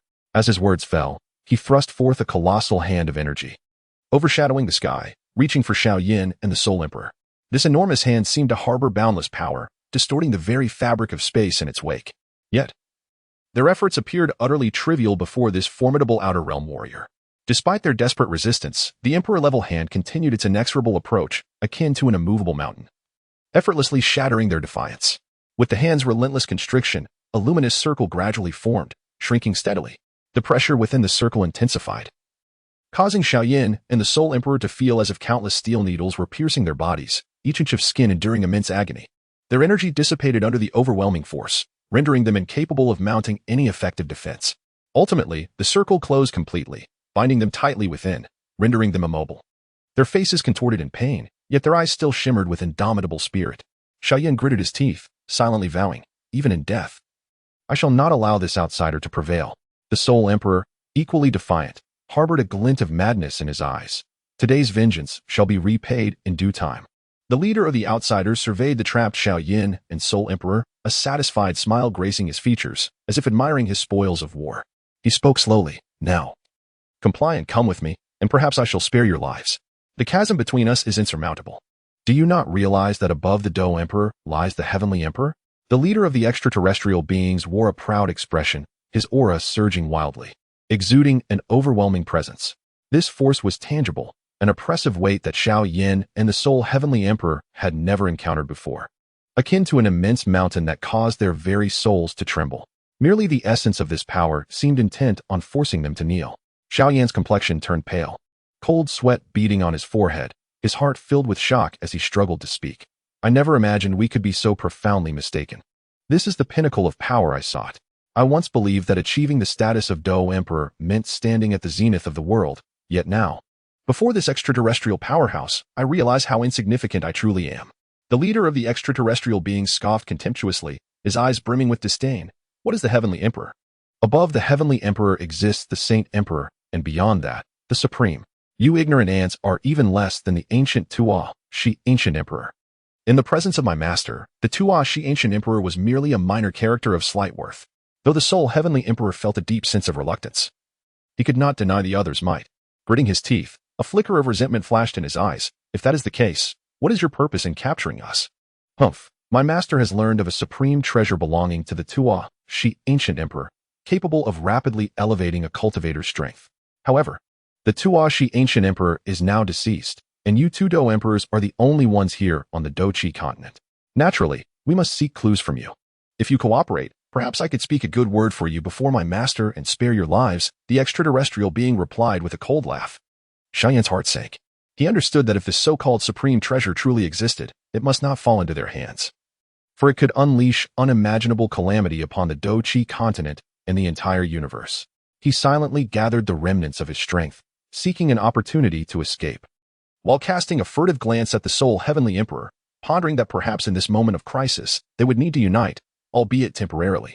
Chapter 128. Captive amidst the chaotic currents, Xiao Yan and the sole heavenly emperor felt as though the world spun around them, everything blurring into obscurity. They could not perceive the passage of time, as if they were ensconced in a realm of eternal void. The chaotic winds battered their bodies, each impact akin to a sharp blade, inflicting pain upon their skin, while the Dou Qi within them became disorderly under the relentless assault. Uncertain of how long had passed, a voice echoed, "Open your eyes." Slowly, Xiao Yan and the sole heavenly emperor complied, and the sight before them left them in awe. A magnificent divine palace emanated a mysterious and powerful aura, towering amidst the boundless sky. The palace walls were adorned with various strange runes, each seemingly imbued with infinite power, while the apex of the palace shimmered with light, resembling a convergence of stars. The two were escorted deeper into the divine palace by the formidable beings. As they walked, they observed their surroundings in silence, seeking an opportunity to escape. Inside the palace, the passages were intricate and convoluted, with the walls embedded with luminous gemstones, illuminating the corridors as if it were daylight. Soon, they were brought before a hidden chamber. The grand entrance was forged from an unknown black metal, intricately engraved with enigmatic seals and runes.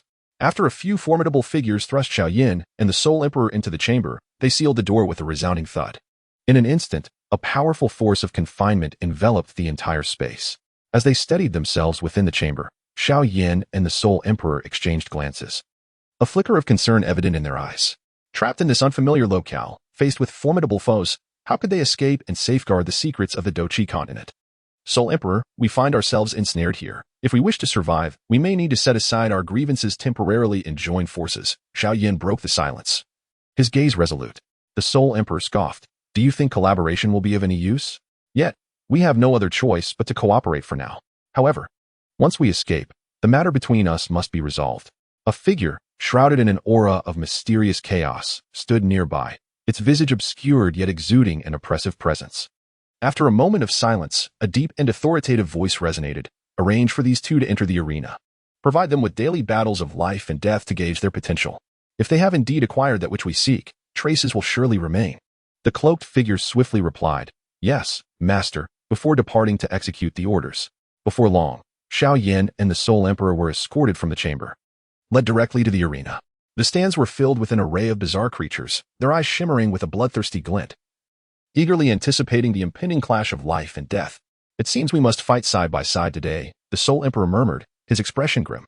Xiao Yan clenched his fists. Determination etched upon his face. "First, we must survive. Everything else can wait." As the sound of a horn echoed, the gates of the arena slowly opened, and a colossal beast, adorned with menacing spikes, charged in with a ferocious roar. Its eyes burned with a desire for slaughter, heading straight for Xiao Yan and the Sole Emperor. Xiao Yan was the first to strike, flames surging around him as the power of his unique fire erupted, morphing into a colossal fire dragon that surged toward the beast. The Sole Emperor, not to be outdone, concentrated his black energy into sharp blades, launching them at the creature. However, the beast showed no fear. With a powerful swipe of its claws, it effortlessly dispersed both the fire dragon and the energy blades. It then opened its massive maw, unleashing a cloud of black toxic mist that rapidly enveloped the entire arena. Xiao Yan and the Sole Emperor quickly held their breath, darting to either side of the beast. They understood that this battle had only just begun. Each fight for survival was a test of their lives and an opportunity to seek an escape. They had to give their all. Chapter 129. A brief alliance in arena, steeped in the scent of blood, surrounded by towering walls, etched with enigmatic and sinister runes. Cold gazes descended from the stands above, belonging to a group of formidable beings from other realms, awaiting the spectacle with an air of mockery. In the center of the arena, the roar of a beast reverberated, shaking the very air. A colossal fiery bear, engulfed in eerie green flames, thrashed about, exhaling noxious fumes with each breath. Its massive paws struck the ground, leaving deep cracks in its wake. Xiao Yan, we must fight side by side today, the Soul Emperor declared, his countenance darkened, fully aware of the gravity of their predicament, his tone stripped of its usual arrogance. Xiao Yan, with unwavering resolve, nodded slightly. Humph. They think they can toy with us. They are sorely mistaken. With that, his fighting spirit surged forth, and the azure flame of the blue lotus heart ignited, transforming into a sinuous serpent of fire that danced beside him, its searing heat countering the fiery bear's malevolent flames, subtly suppressing its wicked aura. Seeing this, the Soul Emperor hesitated no longer, swiftly forming hand seals to unleash the soul-devouring technique. Black threads extended from his fingertips, seeking to infiltrate the fiery bear's consciousness. Sensing danger, the fiery bear let out an enraged roar, its front paw crashing down with the force of a tidal wave, aimed directly at the Soul Emperor. Xiao Yan's eyes narrowed, and with a lightning-like speed, he charged forward, the fire serpent expanding into a colossal barrier, intercepting the beast's onslaught. Focus on the soul-devouring technique. I will hold this beast at bay, he shouted, as the temperature of the flame barrier soared. When the fiery bear's claws made contact, a hissing sound erupted, and a pungent scent of charred flesh filled the air. Seizing the moment, the Soul Emperor intensified the soul-devouring technique, extracting the fiery bear's essence, which flowed through the black threads into his being. With each drop absorbed, the Soul Emperor's aura grew stronger, a glint of greed flashing in his eyes. Under the dual assault, the fiery bear could no longer withstand the pressure, its massive form crashing to the ground, stirring up a cloud of dust. Gasps of astonishment rippled through the ranks of the otherworldly beings encircling the arena, clearly taken aback by Xiao Yan and the Soul Emperor's unexpected triumph in such dire straits. Yet, their expressions were tinged with excitement, for they knew that even greater adversaries awaited these two. The true spectacle was only just beginning. Beneath the platform, the cheers surged like a tidal wave, one after another. The audience was flushed with excitement, initially convinced that these two newcomers would fall victim to the claws of the infernal bear. However, to their astonishment, the duo turned the tide and, with breathtaking prowess, vanquished the beast. Who would have thought these two had such capabilities? Indeed, this battle was worth every moment. Among the crowd, the members of the celestial family gleamed with anticipation, their faces adorned with mischievous smiles. The leader of the group licked his lips, his eyes gleaming with greed and calculation. What remarkable fighters! If we could recruit them into our family, who would dare challenge us in this arena? He then turned to his subordinate, his voice cold and commanding. Bring me all their information, and do so swiftly. Chapter 130. The turmoil within Xiao Yan in the dim confines of the prison, a musty and decayed atmosphere lingered. Xiao Yan sat cross-legged on the cold stone slab beside the Soul Emperor, their energies flowing like gentle streams, gradually mending the damages from their recent battle in preparation for the next encounter. To his surprise, the blood of the beast from the celestial realm was remarkably potent, stirring the latent power within him, suggesting that a breakthrough was imminent despite his peak at the 5th level of the Dou Emperor. The Soul Emperor broke the silence, his tone brimming with excitement and astonishment as he slowly opened his eyes and inquired, Xiao Yan, how much longer until your breakthrough? Xiao Yan exhaled a deep sigh, rising to stretch his limbs. I have reached the 3rd level of the Dou Emperor. What I lack now are resources. If I could acquire a rare flame, my progress would accelerate. However, I am uncertain if such flames exist in the celestial realm. At the thought of these extraordinary flames, a glimmer of anticipation and desire flickered in his eyes, for those flames, with their diverse forms and unparalleled power, had always been a significant aid in his ascension. The Soul Emperor fell into contemplation upon hearing this, and after a moment, voiced his perplexity, given that they captured me yet spared my life. Could it be that the ancient emperor possesses treasures they covet? He found the actions of the celestial forces too peculiar, suspecting hidden motives behind their conduct. Xiao Yan smirked slightly, jesting. What about your orb? Isn't your soul orb a treasure in itself? He had witnessed the formidable power of the soul orb, which held a crucial position within the Soul Emperor's realm of strength. The Soul Emperor's brow furrowed, his expression turning grave. If my soul orb is one of the treasures, then what of the Yang orb? Its whereabouts remained shrouded in mystery.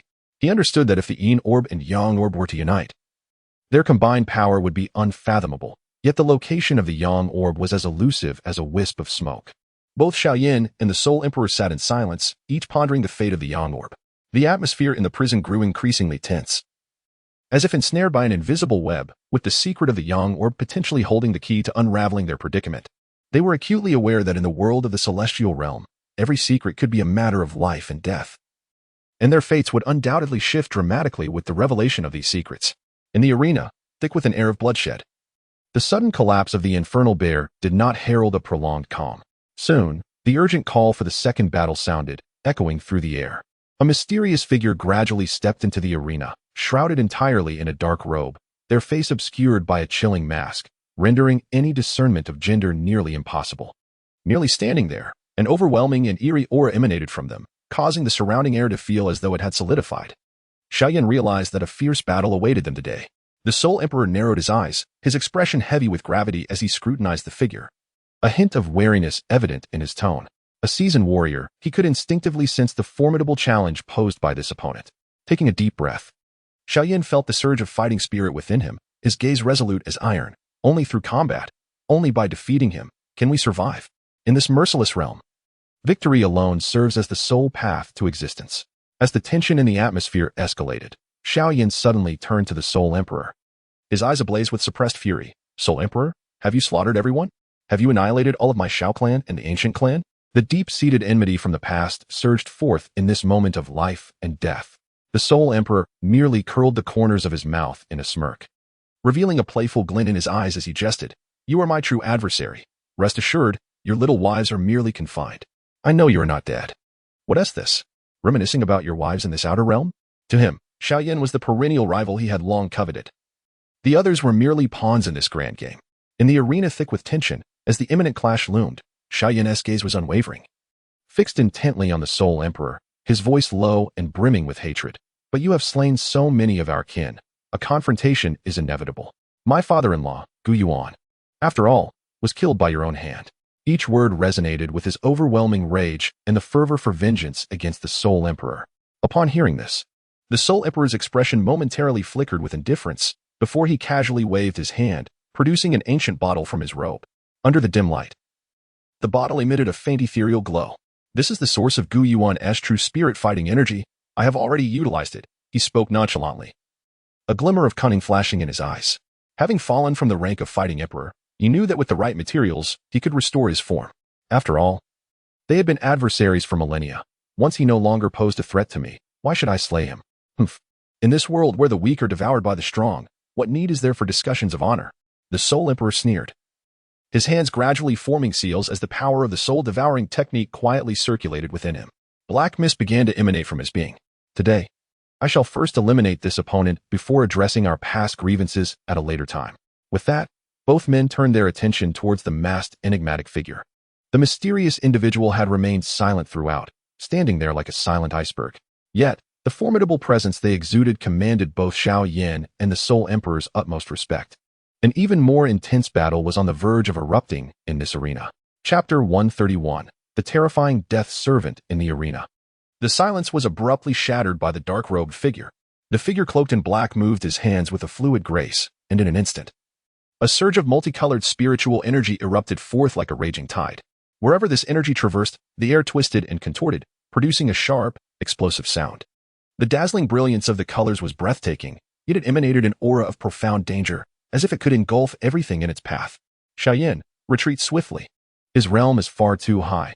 Confronting him directly would be futile, Soul Emperor exclaimed, his expression shifting dramatically, urgency etched on his face.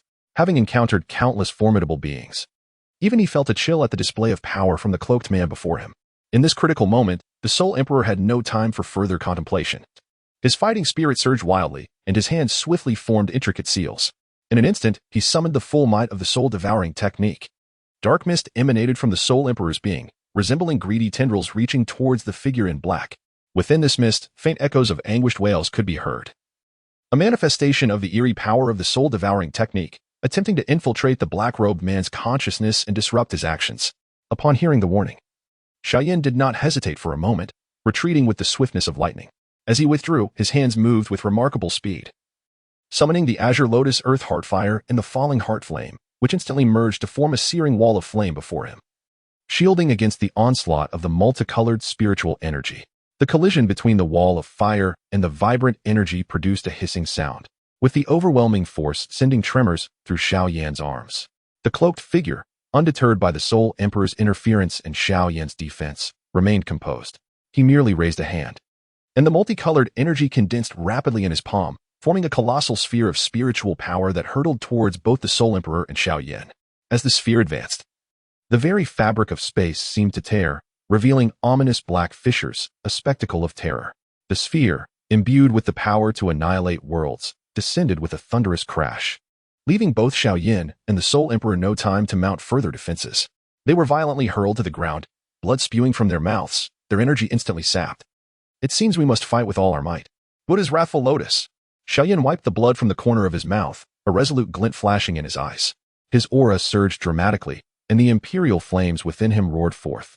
In an instant, golden flames erupted like a surging tide, radiating outward from Xiao Yan and enveloping the entire arena. The flames writhed and coalesced, transforming into a magnificent seven-colored lotus. Xiao Yan's arms tensed, muscles bulging as he gradually thrust forward with great force. The Buddha's wrathful lotus, carrying an immense heat and terrifying energy, surged forth, instantly evaporating the moisture in the air. The temperature skyrocketed, and even the spectators outside the arena, possessing considerable strength, felt a powerful wave of heat wash over them, filling their hearts with deep trepidation. The Soul Emperor's expression fluctuated between light and shadow as he beheld Xiao Yan's ultimate attack and glanced back at the still calm figure in black, weighing his options. The Soul Pearl was his most formidable trump card, and he understood its significance. It might very well be the object of the mysterious man's relentless pursuit. Once unleashed, the repercussions would be unpredictable. After careful consideration, the dark mist surrounding the Soul Emperor surged once more, and he operated the soul-devouring technique to its utmost limits. Countless strands of black energy shot towards the cloaked figure, seeking to disrupt his actions and create an opening for Xiao Yan's Buddha's wrathful lotus. Meanwhile, he remained vigilant, prepared to counter any retaliatory strike from the figure in the black robe. Beyond the fervent energy fluctuations of the arena, the atmosphere in the stands was equally vibrant. The young man lounged languidly in his seat, toying with an exquisite jade pendant, his gaze keenly fixed on the battle unfolding within. Beside him, a servant stood with utmost reverence, poised to heed any command. That figure in the black robe was indeed the family's secret weapon. A subtle smile of pride crept onto the young man's lips as he spoke to his subordinate, declaring him a loyal warrior of the family, who had survived through brutal training amidst thousands of others. He had rightfully earned his place as the formidable king of death, a powerhouse unmatched in his realm. His subordinates gazed at the black-robed figure with admiration and trepidation, believing that with such a strong ally, the two intruders were unlikely to escape unscathed. One of the subordinates flatteringly concurred. The young man nodded slightly, a glimmer of greed flashing in his eyes. These two possessed formidable strength as well, and should they be harnessed for his purposes, the family's influence in this realm would undoubtedly ascend to new heights. With that thought, he redirected his attention to Xiao Yan and the Soul Emperor, seemingly strategizing on how to bring them under his command. At that moment, Xiao Yan's Buddha's Wrath Lotus and the Soul Emperor's soul-devouring technique simultaneously struck at the black-robed figure, the clash of their immense energies producing a thunderous roar that reverberated through the arena, the brilliance of the explosion blinding. The entire arena was enveloped in a dazzling light, prompting the spectators to squint their eyes, anxiously observing the breathtaking battle, eagerly anticipating the outcome. Chapter 132. The city lord's audience upon the vast stage, shrouded in bloodshed and an aura of death, the assassin's presence surged ominously, akin to an enraged ancient beast. His eyes blazed with a sinister crimson light, and the black attire he wore rustled in the fierce wind. Drawing in a deep breath, the power within him coalesced like a raging torrent, and with a thunderous roar, his right fist surged forth, imbued with cataclysmic force. This punch seemed capable of shattering the very shackles of the universe. The air howled in protest against the ferocity of the strike, as if the fabric of space itself was contorted by this force. As the earth-shattering blow descended, the stage's tiles crumbled as if they were mere fragile parchment, collapsing and cracking under the immense pressure, with massive fissures radiating outward from the epicenter of impact. The reason the assassin could unleash such a terrifying strike was due to the utilization of the family's mysterious and potent martial arts. As the technique flowed through him, a mystical mark emerged upon his chest, resembling a puppet's seal, radiating endless light that cast him as a deity of destruction. However, the aftermath of this devastating blow unleashed a wave of catastrophe. Not far away, Xiao Yan and the Soul Emperor, both peerless warriors of the Douchi continent, were engulfed in their fierce battle when they were suddenly struck by the shockwave. Both coughed blood, their bodies hurtling backward like kites severed from their strings, crashing heavily to the ground and stirring up a cloud of dust. Xiao Yan's complexion was as pale as paper, his internal energy tumultuous like a raging sea. The Soul Emperor, too, appeared weary, his once majestic visage now marred by shock and resentment. Meanwhile, the Deadpool, after unleashing his lethal strike, seemed to have exhausted every ounce of his strength. His body swayed precariously, his legs buckled, and he collapsed onto the arena, succumbing to unconsciousness. The radiant puppet mark on him gradually dimming. At that moment, a figure darted towards the arena's edge like a bolt of lightning. This individual was a young man from the celestial family, his face contorted with fury. The Deadpool's blow not only severely injured Xiao Yan and the Soul Emperor, his intended foes, but also disrupted the meticulously laid plans of the celestial family. He gazed at the unconscious Deadpool, murderous intent swirling in his eyes, as the long sword in his hand emitted a low, ominous hum, eager to taste blood. With deliberate steps, he approached the Deadpool, each stride seemingly echoing in the hearts of the onlookers, the air around them thickening with his wrath. "You shall pay. Since you have failed your mission, you must perish." The young man's eyes were bloodshot, his face twisted in rage, veins on his forehead bulging like furious serpents. As his words fell, he flicked his wrist, the glimmering sword, imbued with chilling energy, lunged towards the unconscious Deadpool. Defenseless. The Deadpool was pierced through the chest by the sharp blade, crimson blood gushing down the sword's length, staining the stone arena with a shocking crimson hue. The young man forcefully withdrew the sword, and the Deadpool's body slumped lifelessly to the ground. Having dealt with the Deadpool, the young man slowly turned, his gaze like a dagger piercing towards the severely injured Xiao Yan and Soul Emperor nearby. Through gritted teeth, he spat, "You two outsiders, very well. Since you dare to harm my people, prepare to relish the time ahead. Each of your adversaries will grow stronger than today's." His voice was icy and laced with a palpable threat, akin to a curse emerging from the abyss of hell. With that, he raised his head slowly, directing his gaze towards the figure seated high in the Lord's throne. As their eyes met, sparks seemed to fly in the air. The Lord's face was stern, a flicker of barely concealed apprehension passing through his eyes, though he quickly regained his former authority. A cold smile crept upon the young man's lips, as if he were proclaiming his dissatisfaction and provocation to the Lord. An undercurrent of confrontation silently unfolded in that fleeting moment of eye contact. And Xiao Yan and the Soul Emperor were undeniably drawn into this more intricate and perilous maelstrom, their futures fraught with uncertainty and tumult. As the battle concluded, the attendants of the Lord's mansion hurriedly cleared the disordered arena. Xiao Yan and the Soul Emperor, bearing their grievous wounds, were personally escorted by the Lord to his reception room. Within, the air was fragrant with sandalwood, and exquisite furniture was arranged with meticulous care. Yet, the two men were oblivious to the opulence surrounding them. The Lord gestured for them to sit, then spoke slowly, "Since you have come from that distant continent, I shall not make things difficult for you. It is evident that you have offended members of the royal family. Today, the enigmatic figure in the viewing platform is a descendant of an ancient royal family from beyond the heavens." At this point, a flicker of apprehension crossed the Lord's gaze. After a brief pause, he continued, "The reason I sought out the ancient Emperor Tuo, is that he stole the treasured Yin-Yang pearl from my lord's residence. Your current prowess is certainly not something ordinary natives could achieve, so it would be wise to surrender it." Upon hearing this, Xiao Yan felt a tightening in his heart and instinctively exchanged a glance with the Soul Emperor. He understood well what the Lord referred to. The Yin-Yang pearl was said to contain the ultimate forces of Yin and Yang in the world, serving as the key to transcending boundaries. Should it fall into the hands of those with nefarious intentions, it might incite even greater turmoil. "My lord, this matter is rather lengthy." Xiao Yan inhaled deeply, attempting to stabilize the situation. "Though we hail from that continent, we have no association with the ancient Emperor Tuo, nor have we ever seen the Yin-Yang pearl you speak of." The Soul Emperor scoffed disdainfully. "Do not make unfounded connections. Do you truly think a few words can persuade us to relinquish our possession? That would be preposterous." The Lord's expression darkened, a glint of coldness flashing in his eyes. "You two should not provoke my patience. Within this Lord's residence, you have no liberty to act recklessly." In an instant, the atmosphere in the reception room became tense, like a taut bowstring. The Lord's visage turned stormy, and his aura shifted abruptly, surging like a mighty tide within him.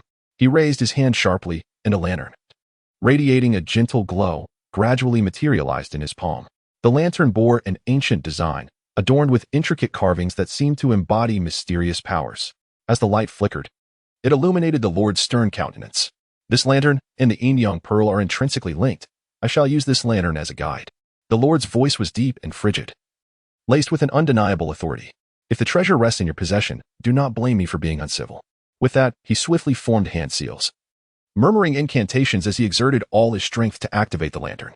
In an instant, the lantern's glow intensified, transforming from a gentle light to a blinding radiance akin to the sun. Strange runes began to emerge from the lantern, swirling in the air and emanating a formidable sense of oppression. Wherever the runes passed, the air seemed to boil, producing a hissing sound. The entire reception room became enveloped in this brilliance, the temperature soaring. Xiao Yan and the Soul Emperor felt an invisible force constricting them tightly, making it difficult to breathe. Exchanging a grave glance, both men quickly summoned their fighting spirit in an attempt to withstand this overwhelming pressure. Xiao Yan's unique fire surged within him. The violet flame shimmering around him, counterbalancing the light of the runes, the Soul Emperor, shrouded in a peculiar black aura, resembled a dormant beast poised to strike. Humph. It seems you are indeed unwilling to surrender the Yin-Yang Pearl. The Lord's gaze darkened further, his movements becoming more frantic, the lantern's radiance growing ever more intense. Just as he exerted his full strength to manipulate the lantern, causing the entire reception room to tremble, an eerie fluctuation suddenly emanated from the Soul Emperor's chest. Following this, a black soul pearl burst forth from his body, instantly hovering before him. Upon the soul pearl, black mist swirled, radiating a dazzling light that resembled black lightning, illuminating the entire Lord's manor in an instant. The intense energy fluctuations caused the entire estate to tremble violently, with bricks from the walls tumbling down and the beams creaking under the unbearable strain. Meanwhile, within Xiao Yan, the imperial flame seemed to respond to a formidable force, surging uncontrollably from his being. The imperial flame blazed fiercely, its tongues of fire dancing wildly, yet in comparison to the soul pearl of the Soul Emperor, its brilliance appeared somewhat murky and, notably, significantly weaker. Although the imperial flame had once shone brilliantly in Xiao Yan's hands, it now found itself overshadowed by the mysterious and powerful soul pearl. The Lord, witnessing this scene, was momentarily struck with astonishment, soon replaced by overwhelming joy. Indeed, there must be a secret within. It seemed the mystery of the Yin-Yang Pearl lay hidden within these two objects. With that thought, he hastened the activation of the lotus lamp, seeking to harness its power to further explore the secrets concealed behind the soul pearl and the imperial flame. Chapter 133. The defective Yang Pearl. The soul pearl of the Soul Emperor spiraled like a black meteor, swiftly circling above the lotus lamp, distorting the space it traversed, accompanied by a series of resonant hums. Simultaneously, the brilliance of Xiao Yan's imperial flame surged, merging under his command into a seven-colored orb, its glow flickering in and out of visibility. This seven-colored orb and the lotus lamp reflected each other, casting an extraordinary radiance that illuminated the entire reception room as if it were daylight, with countless runes shimmering and pulsating within the light, exuding a disquieting power. The Lord's eyes widened in astonishment, and he involuntarily exclaimed, "Why? It turns out that both of you possess a Yang Pearl. Yet why is this Yang Pearl so incomplete?" His gaze fixated intensely on the two pearls, a blend of greed and confusion etched across his face. He was well aware of the might of the Yin-Yang Pearl. Having initially believed the treasure was stolen, leaving only the lotus lamp, he now discovered that the Yin-Yang Pearl was divided, residing in the hands of both individuals. With the Yang Pearl being incomplete, the secrets behind this revelation piqued his curiosity further. Xiao Yan gazed at the subtly incomplete Yang Pearl, a tempest of emotion swirling within him, silently contemplating. It appears that the ancient Emperor Tuasha had divided the Yang Pearl into several fragments, and only by gathering the in the source land could the Yang Pearl be reassembled. This secret must never be disclosed to the Lord, should it be revealed. Both the Soul Emperor and I may meet our demise here. With this thought, Xiao Yan discreetly raised his gaze, exchanging a swift glance with the Soul Emperor. Though they were adversaries by nature, in the face of the Lord's covetousness, an unspoken understanding emerged between them. Fortunately, these two pearls had temporarily become their lifeline, instilling a sense of caution in the Lord, preventing him from acting recklessly. The Lord moved with lightning speed. Before anyone could react, he had produced two crimson pills from his bosom. The surface of the pills shimmered with an eerie luster, exuding a peculiar medicinal fragrance. Before Xiao Yan and the Soul Emperor could mount any resistance, the Lord waved his hands, sending the pills directly into their bodies. Xiao Yan and the Soul Emperor exchanged glances, utterly unprepared for the Lord's actions. Once the pills entered their systems, they resonated in a wondrous manner with the power within them, yet both were filled with caution. Xiao Yan silently circulated his Dou Qi, endeavoring to discern the true nature of the elixir, while the Soul Emperor was enveloped in a bizarre black aura, ever vigilant against any nefarious intentions from the City Lord. Although they had become direct disciples, seemingly enjoying an elevation in status, they understood that the City Lord was far from benevolent. There undoubtedly lurked ulterior motives behind this facade, and their days within the City Lord's estate would likely be fraught with trepidation. The City Lord stood with his hands clasped behind his back, a subtle smile playing on his lips as he slowly spoke. "You two have today become my direct disciples, a monumental opportunity indeed. However, I shall not hesitate to reveal the truth. The elixir I administered to you earlier was a poison crafted through ancient secret methods of my clan. Upon hearing this, both Xiao Yan and the Soul Emperor's expressions shifted dramatically, their auras suddenly taut. Xiao Yan clenched his fists, his doqi instinctively surging within him as he warily watched the city lord. A glint of ruthlessness flashed in the Soul Emperor's eyes, the black aura around him thickening, suggesting he was ready to strike at any moment. Without further ado, the city lord raised his hand and threw the lotus lamp with great force. The lamp, enveloped in a gentle yet enigmatic light, traced an arc through the air before landing securely in the Soul Emperor's grasp. Pausing for a moment, the city lord altered his tone, speaking more softly. If, in due time, you two manage to gather the yin and yang pearls and fuse them completely, I shall release you and promise to assist you in ascending to the realm of the Heavenly Emperor. The strength of the Heavenly Emperor realm is formidable, and I trust you can envision its grandeur. With the power of a Heavenly Emperor, you would stride through this world with ease, effortlessly resolving any grievances or enmities. The city lord's eyes sparkled with an unusual light, as if he were painting a tantalizing future, enticing the two to comply. Xiao Yan and the Soul Emperor exchanged glances, each lost in a tempest of thoughts. The Heavenly Emperor realm was a height coveted by many cultivators yet scarcely attained. However, they were acutely aware that the city lord was manipulating them. Yet, now poisoned and lured by these enticing terms, they found themselves at an impasse, uncertain of their next course of action. After a moment of silence, Xiao Yan spoke first, his gaze resolute as he regarded the city lord. I accept your terms, but you must guarantee that you will not covertly hinder us during our quest for the fragments of the yin and yang pearls. The Soul Emperor scoffed, adding, Indeed. Should you dare to play any tricks, even if it leads to mutual destruction, I shall not allow you to succeed. The city lord nodded slightly, a barely perceptible smile gracing his lips. Very well, I assure you. You must set off immediately. The light of the lotus lamp will grow dimmer. If you do not find the fragments before it extinguishes, you will find yourselves in dire straits. Xiao Yan and the Soul Emperor accepted the lotus lamp, which trembled slightly in Xiao Yan's hands, as if guiding them in the right direction. Without further hesitation, they vanished from the city lord's estate, following the lamp's guidance. They arrived at a foreboding marshland, thick with miasma and punctuated by eerie sounds emanating from the shadows. Xiao Yan cautiously enveloped himself in his fighting spirit, while the Soul Emperor remained vigilant, surveying their surroundings. Be careful, this place feels peculiar, Xiao Yan whispered. The Soul Emperor scoffed. This mere swamp cannot pose a challenge to me. No sooner had he spoken than countless viscous tendrils emerged from the mire, ensnaring the two. Quick to react, Xiao Yan swung his heavy ruler, unleashing a fierce slash of fighting spirit that severed the tendrils. The Soul Emperor, unyielding, summoned dark flames from his palm, incinerating the encroaching appendages. However, the tendrils seemed inexhaustible, rising continuously from the swamp. Furrowing his brow, Xiao Yan thought, this cannot continue. I must swiftly locate the fragments of the yin-yang dual pearls. At that moment, the light of the lotus lamp suddenly intensified, prompting Xiao Yan to rush toward its luminous guidance. The Soul Emperor, disregarding the tendrils, hastily followed him, navigating through a miasma-laden area. They arrived at the entrance of an ancient ruin. The light of the lotus lamp blazed brightly, directing them deeper into the site. Exchanging a glance filled with resolve, they stepped into the ruin without hesitation. Inside, the atmosphere was dim and eerie, with ancient and mysterious runes etched into the walls. Xiao Yan meticulously examined his surroundings when he suddenly noticed a faint glow emanating from the ground ahead. Approaching, he discovered a shard radiating an extraordinary light. I found it, Xiao Yan exclaimed with delight.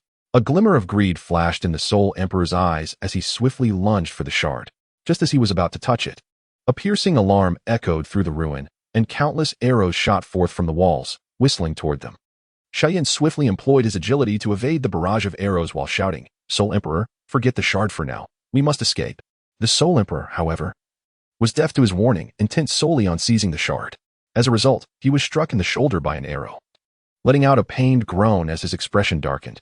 Xiao Yan, exasperated, maneuvered closer to the Soul Emperor while dodging arrows. He unleashed a wave of fighting spirit, deflecting the arrows near the Soul Emperor, then seized him and dashed toward the exit of the ruin. After a hard-fought escape, Xiao Yan set the Soul Emperor down, chiding. Your greed nearly cost you your life in there. The Soul Emperor, gritting his teeth, retorted, had you not meddled, I would have secured the shard already. Xiao Yan, disinterested in further argument, picked up the lotus lamp and noticed its light had dimmed further. His expression grew serious as he said, enough of this. We must hasten to find the next shard, or we will be too late. The Soul Emperor, observing Xiao Yan's actions, felt a tightening in his chest. Just as he prepared to act, he realized the surrounding space had become viscous, hindering every movement. His face darkened as he glared at Xiao Yan. "What are you doing?" Xiao Yan, absorbed in the fascinating connection between the and the shard, paid no heed to the Soul Emperor's questions and merely gestured for him to remain calm. As Xiao Yan's fingertip made contact with the shard, a powerful yet gentle force surged into his body, merging with the surged wildly through Xiao Yan's meridians, causing the previously stable fusion state to undergo subtle transformations. Each type of seemed to be triggered and enhanced. Xiao Yan's aura steadily ascended, his garments rustling in the wind, while a formidable presence caused the surrounding air to tremble.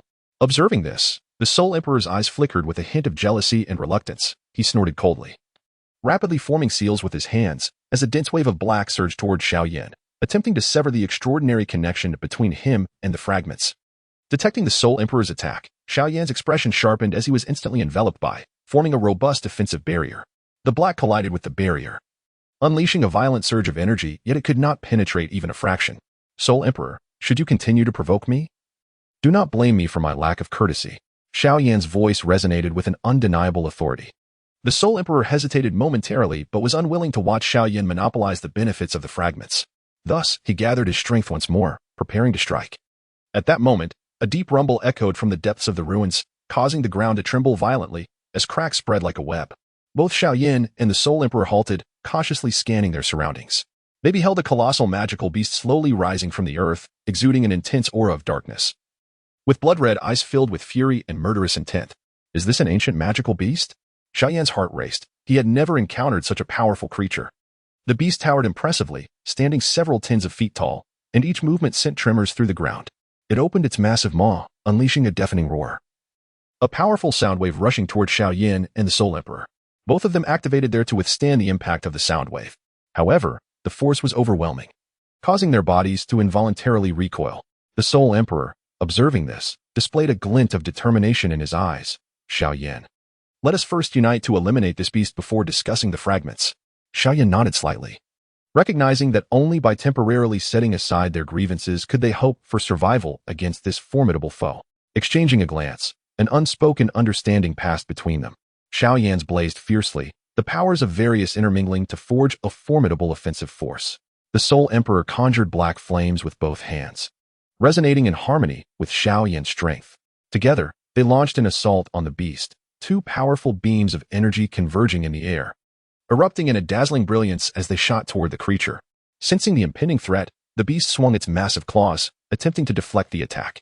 The energy beams collided with its claws, resulting in a violent explosion that forced the beast to stagger backward. However, it sustained no fatal injury. With a furious roar, it charged once more toward Xiao Yan and the Soul Emperor.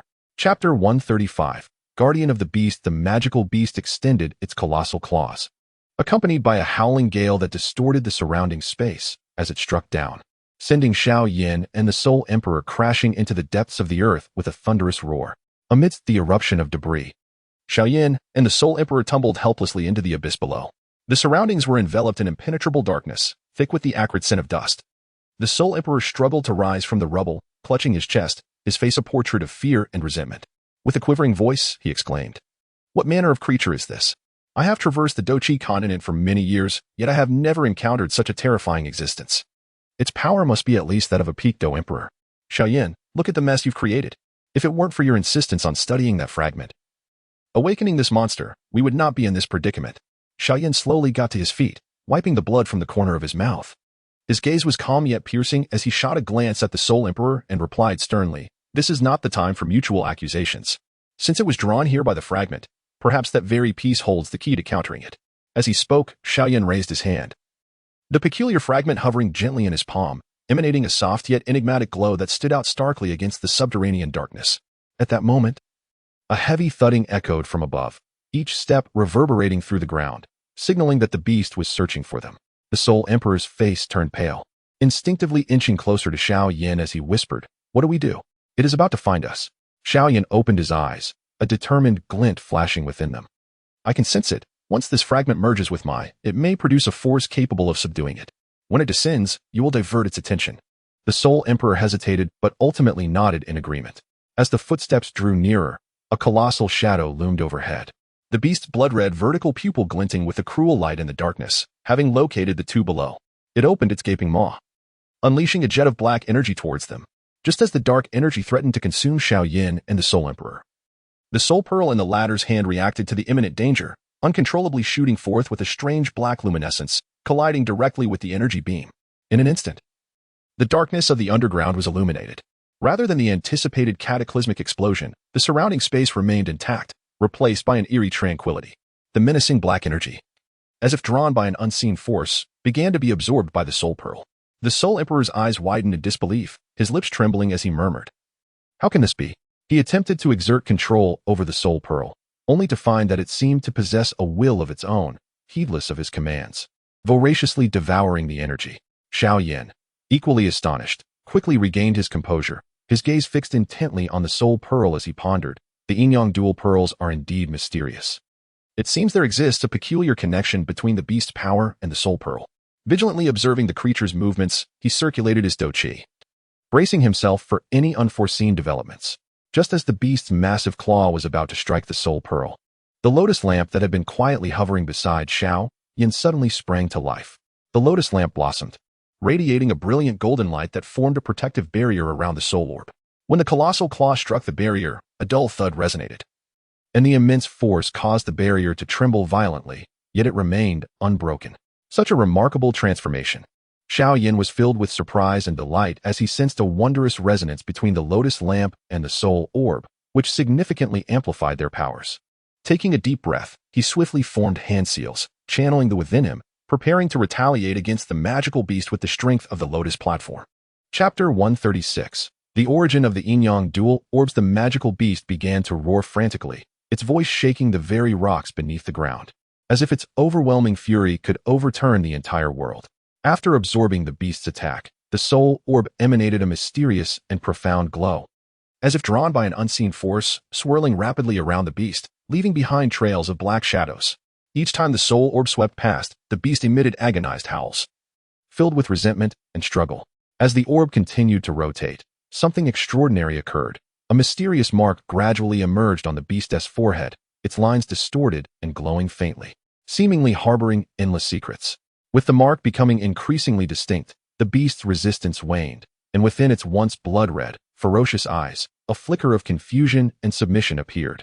Its limbs began to tremble, and its massive body slowly lowered, ultimately kneeling under the soul orb's influence. Xiao Yan felt a stir within him, and a bold hypothesis surged to mind. He turned to Soul Emperor, speaking in a low voice. "It seems the relationship between this magical beast and the Yin-Yang dual orbs is quite intricate." Soul Emperor snorted, dismissing the thought. "Regardless of the connection, this beast is clearly under our control, and now is the perfect opportunity to seize it." Just as the two were lost in their thoughts, an ethereal voice suddenly resonated through the void. "This beast is the contracted soul beast of the previous master of the Yin-Yang dual orbs.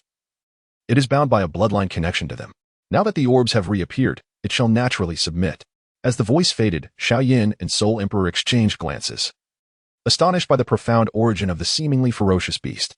No sooner had the voice dissipated than peculiar ripples appeared in the nearby space, and a softly glowing portal slowly opened, emanating a mysterious aura, as if beckoning them. Soul Emperor gazed at the portal, his expression shifting slightly. Unable to restrain himself, "We just came from that direction, yet we were oblivious to the fluctuations in space. It seems the previous master was indeed a formidable presence." Xiao Yan nodded slightly, his demeanor grave. He understood that the one capable of creating such a hidden and powerful realm, along with its spirit, must possess unfathomable strength. Exchanging a glance filled with unspoken doubts, the two resolved to approach the portal, driven by the desire to uncover the secrets of the Yin-Yang dual orbs and to resolve their own predicaments. As they drew near, Xiao Yan could distinctly feel a powerful yet gentle force pulsating from within the portal, contrasting sharply with the darkness and oppression of the outside world.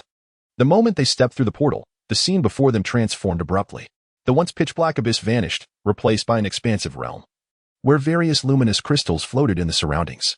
These crystals, each unique in form, ranged from the majestic like mountains to the resplendent like stars, with every single one harboring immense energy. In the heart of this space stood an ancient stone platform, upon which lay a tome emitting a faint glow and a bead shimmering with an extraordinary light. It was at that moment that both Xiao Yan and the Soul Emperor spoke in unison, instantly recognizing the fragment before them as the missing part of the sun bead. As they prepared to rush forward, an invisible force suddenly struck them, halting their steps and causing their internal energy to become chaotic. "Do not act rashly. Powerful restrictions are laid within this space. The voice of the spirit of the secret realm echoed once more. To obtain the other half of the sunbead, you must undergo a trial. This trial concerns the depths of your hearts. The spirit continued. In this space, you shall confront your innermost desires, but simultaneously, you will face the most terrifying illusions. Only by conquering your inner demons can you break through the restrictions. Xiao Yan took a deep breath, understanding that the challenge ahead would be as formidable as battling a powerful foe. He glanced at the Soul Emperor and solemnly declared, regardless of what this trial entails, we must prevail. The Soul Emperor snorted, I wish to see what could possibly challenge me. Both steadied their minds, preparing to face the imminent trial. At that moment, the surrounding light suddenly dimmed, and the floating crystals began to slowly rotate as an aura of mystery and danger enveloped them. Chapter 137. The past of the Soul Emperor within the enigmatic trial. The very laws of heaven and earth seemed to be stirred by an unseen force, plunging everything into chaos and disarray. Abruptly, a blinding and bizarre portal manifested without warning, its powerful pull seemingly capable of devouring all existence, swiftly drawing both Xiao Yan and the Soul Emperor into its depths. The Soul Emperor recalled that his father, Soul Extinction, had perished early in battle, leaving only his mother, Soul Xian, behind. Despite being a direct descendant, she endured scorn and exclusion within the clan, lacking her husband's protection. During those arduous times, his mother would rise before dawn daily, laboring to wash and cook for the clan. The frigid water rendered her hands swollen and cracked, while the heavy burdens bent her once straight back. Yet, the meager compensation she earned barely sufficed to sustain their fragile existence. One day, as usual, the Soul Emperor played quietly in their modest abode.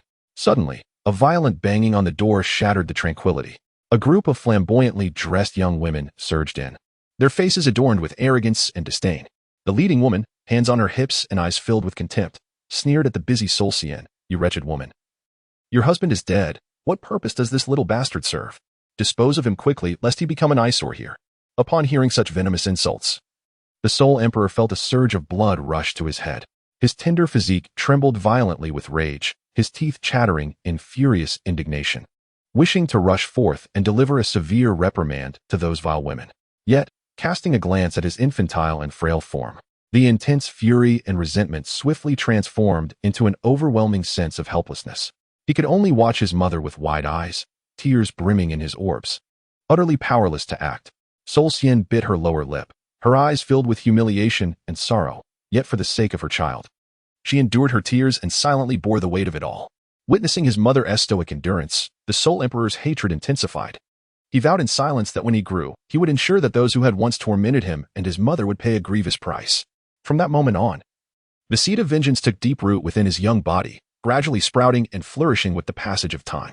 Throughout the long years, the humiliation he had suffered became the deepest obsession in the Soul Emperor's heart, transforming into a powerful impetus for his relentless cultivation. As time quietly slipped away, the helpless child who once endured bullying blossomed into a spirited youth. The cultivation system of the Soul Clan was unique. There were no specific assessments for the youth, and they were left to cultivate independently until the age of 18, when a unified clan examination would take place. This lengthy period relied solely on individual discipline and persistence. Over the years, the Soul Emperor lived a life of restraint, rising before dawn each day, sneaking into secluded corners of the clan to practice his techniques while his kin remained asleep. Under the blazing sun, despite the oppressive heat soaking his garments with sweat, he remained unfazed, wholly focused on channeling his inner spiritual power. In the stillness of the night, when all were lost in slumber, he persevered under the moonlight, practicing diligently, never once allowing fatigue to diminish his resolve. Now, at 18, he had already reached the pinnacle of martial spirit. Should this news escape, it would undoubtedly reverberate through the entire Soul Clan like a resounding bombshell. With years of training behind him, he had ascended to heights unattainable by his peers, and those who had once humiliated him and his mother were now increasingly distanced from him in their cultivation journeys. Yet, he felt neither pride nor arrogance. He chose to remain subdued, for in his heart, only the complete annihilation of all who had wronged his mother could quell the fiery wrath within. However, fate seemingly delights in mocking. At this crucial juncture, Soul Emperor's mother, worn down by years of toil, finally succumbed to her burdens and lay bedridden. Gazing at his mother's frail form upon the sickbed, the Soul Emperor felt a tempest of urgency. The buried hatred within him surged once more, burning fiercely. The desire for vengeance intensified like never before, and he silently vowed to ensure that those responsible would pay in blood for their transgressions. In his desperation, the Soul Emperor set aside all pride and dignity, hastily making his way to the Elders' Council within the clan. At that moment, several elderly figures with silver hair sat together, their expressions serene as they discussed clan matters. The Soul Emperor inhaled deeply, advancing quickly and kneeling with a thud, his voice tinged with desperation and urgency. Esteemed elders, my mother is gravely ill. I beseech you to grant me a precious elixir to save her. Upon hearing the commotion, one elder slowly lifted his gaze, his expression rife with disdain and impatience. Who is this impudent boy, so ignorant of propriety, barging in here and shouting? The Soul Emperor bit his lip, bowing again, his forehead pressed firmly to the ground. Elder, I am the son of the soul extinction. My mother's life hangs by a thread. Only the elixirs of our clan can save her. I implore your mercy. Another elder scoffed derisively. Soul extinction? He is long dead, and dead men are nothing. You are merely the son of a widow, daring to request the clan to squander precious elixirs? Such folly. Yet the other elders appeared oblivious, either closing their eyes in meditation or continuing their idle chatter, disregarding the Soul Emperor's plea, trampling his dignity as he knelt before them. Listening to their piercing mockery and cold refusals, he dug his nails into his palm, the sharp pain failing to quell the overwhelming rage and humiliation surging within him. His eyes reddened instantly, ablaze with seething hatred, yet he fought back the tears threatening to spill forth, rising abruptly and darting out of the door. Just wait. One day, when I ascend as the clan leader, I shall ensure that all who have wronged my mother meet their end. None shall be spared. He roared silently within, his hatred surging like a flood unleashed, casting a shadow of vengeance wherever it flowed. Time sped by, and soon the day of the clan assembly arrived. Before dawn, the Soul Emperor stood by his mother's sick bed, gently lifting her, preparing a bowl of herbal concoction, patiently cooling it before spoon-feeding her. Soul Xian gazed at her son, her eyes brimming with love and concern. She extended her frail hand, grasping his, her voice weak yet filled with care. Child, you have never received the clan's resources for training. Please do not attend the assembly today, for fear of harm. We seek no hollow fame. Your safety is all that matters. Little did she know, her son was but a step away from the realm of the martial king.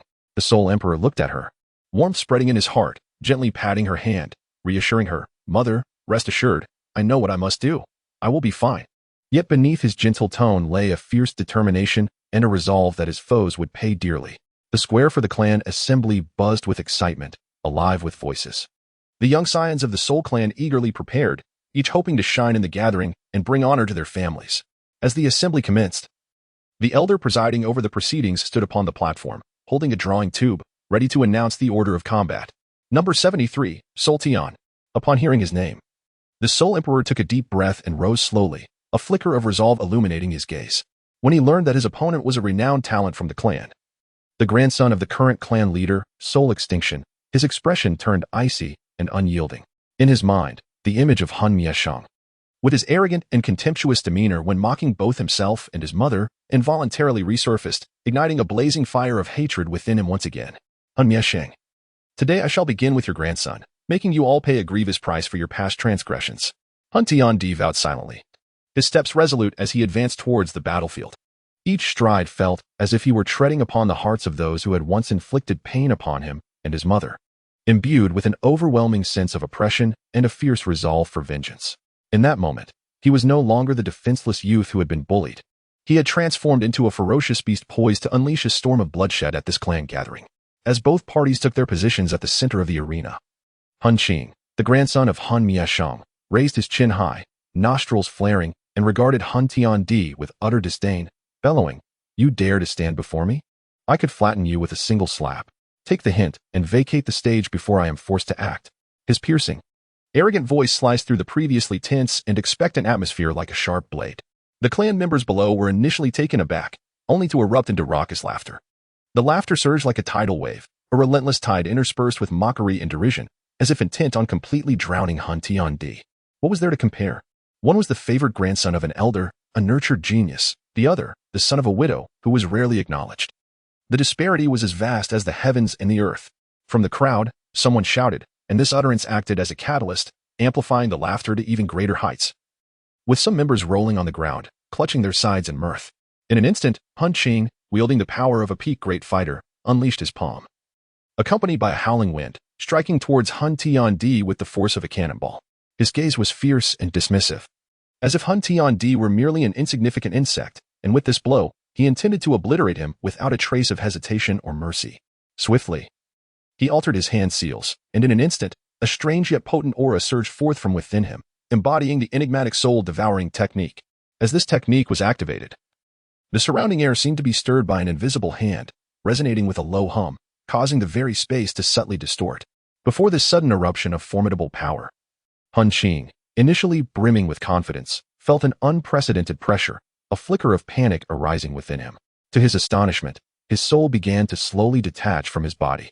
A faint luminescence escaping from the crown of his head, drifting towards Han Tiandi. Desperately, Han Qing flailed his arms in the air, striving to grasp his departing soul. But all was in vain. The mysterious force was far too potent. The elders of the clan, who had come with a spectator's mindset, were now rendered speechless in shock. One elder abruptly rose, trembling as he pointed at Han Tiandi, exclaiming, "The soul-devouring technique. This is a long-lost art from our clan's combat techniques. How could this boy possess it?" Seeing his grandson in peril, Han Miesheng felt a surge of urgency, his spiritual energy swirling around him as he prepared to intervene and save Han Qing. Just as he stirred, he was abruptly interrupted by the combined efforts of the other elders. An elderly man with snow-white hair stood in his way, his expression grave as he spoke. "Please wait a moment, Elder Hanmie. Let us see what unfolds. If this lad has indeed pilfered the clan's techniques, he shall be subjected to a most severe punishment, in accordance with our clan's laws." However, Han Tiandi appeared oblivious to the gasps and threats that surrounded him. His focus was solely on the soul that was within his grasp. As the soul-devouring technique continued to operate, Han Qing's soul drew ever closer, the immense force of its spiritual power relentlessly assailing Han Tiandi's senses. He understood well that once he consumed this soul, his strength would ascend to new heights, rendering his former adversaries powerless against him. Meanwhile, Han Qing watched in terror as his soul slipped further from his control, dread spreading through him. With every ounce of strength, he cried out in desperation, "Grandfather, save me." This cry of despair pierced Han Mie's heart like a sharp blade. Unable to contain himself any longer, Han Mie roared, "Who dares to obstruct my attempt to rescue my grandson shall be my enemy." With that, a formidable wave of battle aura erupted from his being, striving to break through the Elder's blockade. Chapter 138, the turmoil of the clan assembly at that moment, as Han Mie disregarded all else to breach the obstruction. An even more potent aura suddenly descended. The clan's most enigmatic elder, the Supreme Elder, had appeared, his gaze piercing as he surveyed the crowd. The aura emanating from him silenced the assembly in an instant, even quelling Han Mie's impending surge of battle aura. "Cease at once," the Supreme Elder's voice boomed, deep and authoritative, leaving no room for dissent. "In this clan assembly, there exist rules. Anyone who acts out of turn and disrupts the order shall face severe consequences." Though Han Mie was consumed by urgency, he could only grit his teeth and endure, retreating to the side. At that moment, Han Tiandi's attention remained unwaveringly fixed on Han Qing's soul, which was now tantalizingly close. Suddenly, he opened his mouth wide, and a powerful suction drew Han Qing's soul directly into his being. In an instant, an overwhelming surge of spiritual power rampaged within Han Tiandi's body. He felt as though countless needles were simultaneously piercing his soul, each cell enduring tremendous pressure. Yet, he gritted his teeth, summoning his indomitable will to refine this foreign spiritual energy. His body trembled, beads of sweat dotting his forehead, yet his gaze grew ever more resolute. As the spiritual power continued to merge with him, Han Tiandi's aura skyrocketed. He was on the verge of breaking through to the martial king realm. And with this newfound strength, he finally succeeded. A formidable pressure radiated from him, causing the clan members below to gasp in astonishment. Those who had once mocked him now stared wide-eyed, disbelief etched upon their faces. "How is this possible? He has actually advanced to the rank of Dou Wang." Someone exclaimed from the crowd. "How could the son of a widow possess such fortune?" Another murmured, unable to contain their astonishment. Han Tiandi slowly opened his eyes, a glint of coldness flashing within. He turned his gaze to Han Mie, a mocking smile curling at the corners of his mouth. "Han Mie, this is merely the beginning. Your retribution is yet to come." The expression on Han Miesheng's face turned ashen, his fury reaching a crescendo. Yet, before the Grand Elder, he dared not act recklessly. The Grand Elder stepped forward, his gaze fixed intently upon Han Tiandi. "Young man, how is it that you have mastered the long-lost soul-devouring technique and dare to consume another's soul in the presence of the clan? Are you aware of the grave taboos you have violated within our kin?" Han Tiandi met the Grand Elder's eyes with unwavering courage. "Grand Elder, my mother is gravely ill, and no one in the clan would come to her aid. In my desperation to save her, I resorted to this drastic measure. As for the soul-devouring technique, I stumbled upon it in a hidden place within the clan. It was not learned through deceit." The Grand Elder furrowed his brows, seemingly weighing the truth of Han Tiandi's words. At that moment, Han Xian, supported by others, appeared on the square. Her gaze fell upon her son, brimming with concern. Tian'er, are you all right? Hurriedly, Han Tiandi descended from the platform to his mother's side. Mother, I am fine. Do not worry. I will surely heal you. Han Xian looked at her son and then at the surrounding clan members, her eyes filled with helplessness. Esteemed elders, my son has endured countless injustices since childhood.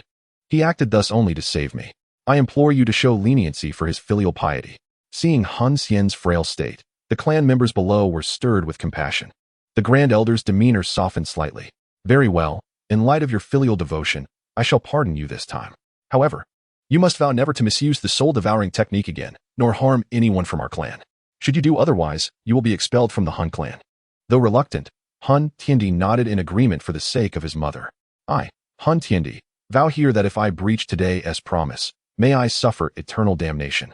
With a wave of his sleeve, the Grand Elder summoned a peculiar surge of spiritual energy, and in an instant, both he and Han Tiandi vanished from the clan assembly square. The onlookers exchanged bewildered glances, never expecting such upheaval at the clan meeting. In the blink of an eye, the Grand Elder and Han Tiandi arrived at the ancestral grounds of the Han clan. This place was tranquil and enigmatic, emanating an ancient aura. A massive stone tablet, inscribed with obscure runes, seemed to recount the tumultuous history of the Han clan over millennia. The Grand Elder spoke slowly, his voice deep and resonant. Han Tian, do you comprehend the arduous trials that the Han clan has endured to reach this day? Our ancestors fought valiantly on this continent, laying the foundation for future generations. His gaze drifted into the distance, as if he could perceive those glorious times. Once, the Han clan faced annihilation, and it was the selfless sacrifice of countless forebears that preserved the lineage. Turning to Han Tiandi, the Grand Elder's expression grew serious. Child, I have witnessed your hardships. Your achievements, despite the suffering you have endured, are remarkable. I assure you, from this day forth, no one in the clan shall dare to bully you or your mother. At this juncture, the Grand Elder paused slightly, a glimmer of authority flickering in his eyes.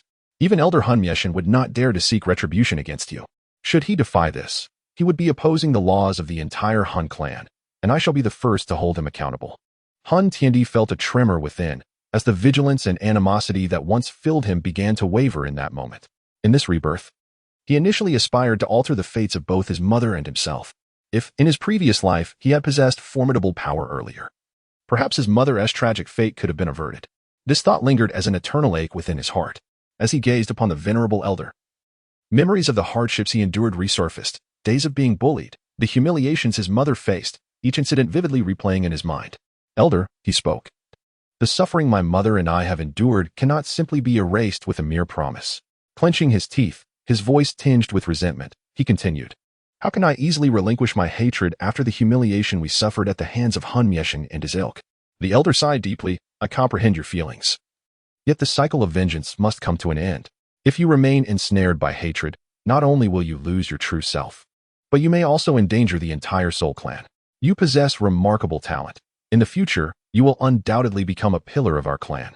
You must think of the future of the Soul Clan. Silent, the Soul Emperor wrestled with his thoughts. He remembered his frail mother lying on her sickbed and the vows he had made. At this moment, confronted with the Elder's counsel, he found himself compelled to reassess his inner turmoil. After a lengthy pause, he raised his head, the hatred in his eyes gradually fading, replaced by a newfound resolve. Elder, I can temporarily set aside my hatred, but I hope you will keep your word. Should any clansman dare to bully my mother and me again, I shall show no mercy. The elder nodded with satisfaction. Very well, your words suffice. From this day forth, focus on your cultivation. The clan will provide you with the resources and treatment you deserve. Subsequently, the elder elaborated on the hidden history and cultivation insights of the Soul Clan, even granting him access to precious tomes from the ancestral grounds. Although he had already mastered the clan's techniques in his previous life, he cherished this kindness deeply. In this rebirth, he felt a greater sense of humanity than before. Within the spacious yet oppressive hall of the Soul Clan's assembly, tensions ran high. The elders exchanged heated remarks, their voices rising in a cacophony that threatened to shatter the very roof.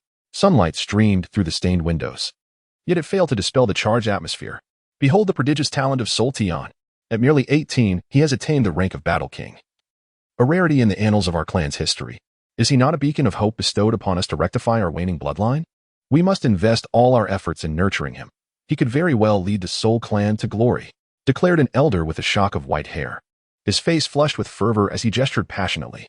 Hope shimmered in his eyes as he spoke of Soul Tian's potential. However, as soon as he finished, Elder Han Mieshing abruptly rose, slamming his hands onto the table with a resounding thud, his eyes wide with fury. Nonsense! This boy, devoid of familial loyalty, has committed the heinous act of murdering his own kin during a clan meeting. A heart so ruthless as this will surely bring calamity to the Soul Clan. He must not be nurtured, but rather severely punished. The elder Han Mieshing trembled with rage. His facial muscles contorted in fury as he recalled the tragic fate of his grandson, Han Qing. In that moment, he yearned to inflict upon Han Tian the most excruciating punishment. The hall was swiftly divided into two factions. The elders advocating for the cultivation of Han Tian fervently presented their arguments, highlighting his exceptional talent and potential, emphasizing that this represented a rare opportunity to alter the fate of the Han clan. Conversely, the elders opposing Han Tian vehemently rebuked his actions, asserting that he had violated the clan's ethical standards and resolutely opposing any preferential treatment towards him. Han Mieshing, one must not speak so lightly, a slender elder interjected, furrowing his brow as he patiently elucidated. The clan assembly is inherently a ruthless competition, where life and death are dictated by fate. Han Tian's victories in combat are a testament to his capabilities. Moreover, having endured immense hardships since childhood, he has fought tenaciously to arrive at this juncture. A person of such resilience is bound to achieve greatness in the future. Achieve greatness? I see only disaster.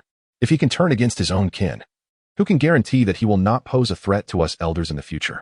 Han Mieshing roared, his forehead veins bulging, dismissing any counsel. At that moment of deadlock, a previously silent elder slowly rose, surveying the assembly with a steady gaze before speaking. Esteemed colleagues, let us all take a moment to compose ourselves. Perhaps we should consider this matter from a different perspective. Han Tian's prowess is undeniable, a fact we cannot overlook. As for his conduct during the assembly, while it may have been somewhat extreme, we cannot place all the blame upon him. After all, there has been a long-standing conflict between him and Han Qing, and the circumstances at that time were exceedingly dire. His voice, though soft, carried an inherent authority that commanded silence. The assembly fell into thoughtful contemplation. This proposal neither entirely dismissed Han Tian nor immediately extended support, appearing to be the most prudent resolution at present.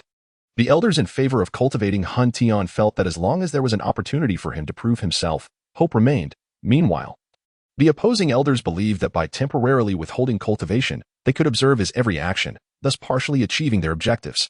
Ultimately, the council narrowly approved this proposal, bringing a temporary cessation to the intense debate. Chapter 139, The Shock of Xiao Yan. At this moment, Han Tian sat quietly in the shadowy, enigmatic chamber of the Han clan, enveloped by an almost tangible, dense black mist. Gradually, he opened his eyes, a fierce and resolute glint flashing within them as he contemplated a long-conceived, astonishing plan. Han Tian understood that to elevate the Han clan to the pinnacle of this world, where strength reigns supreme, he must possess a power capable of shaking the very heavens and the earth.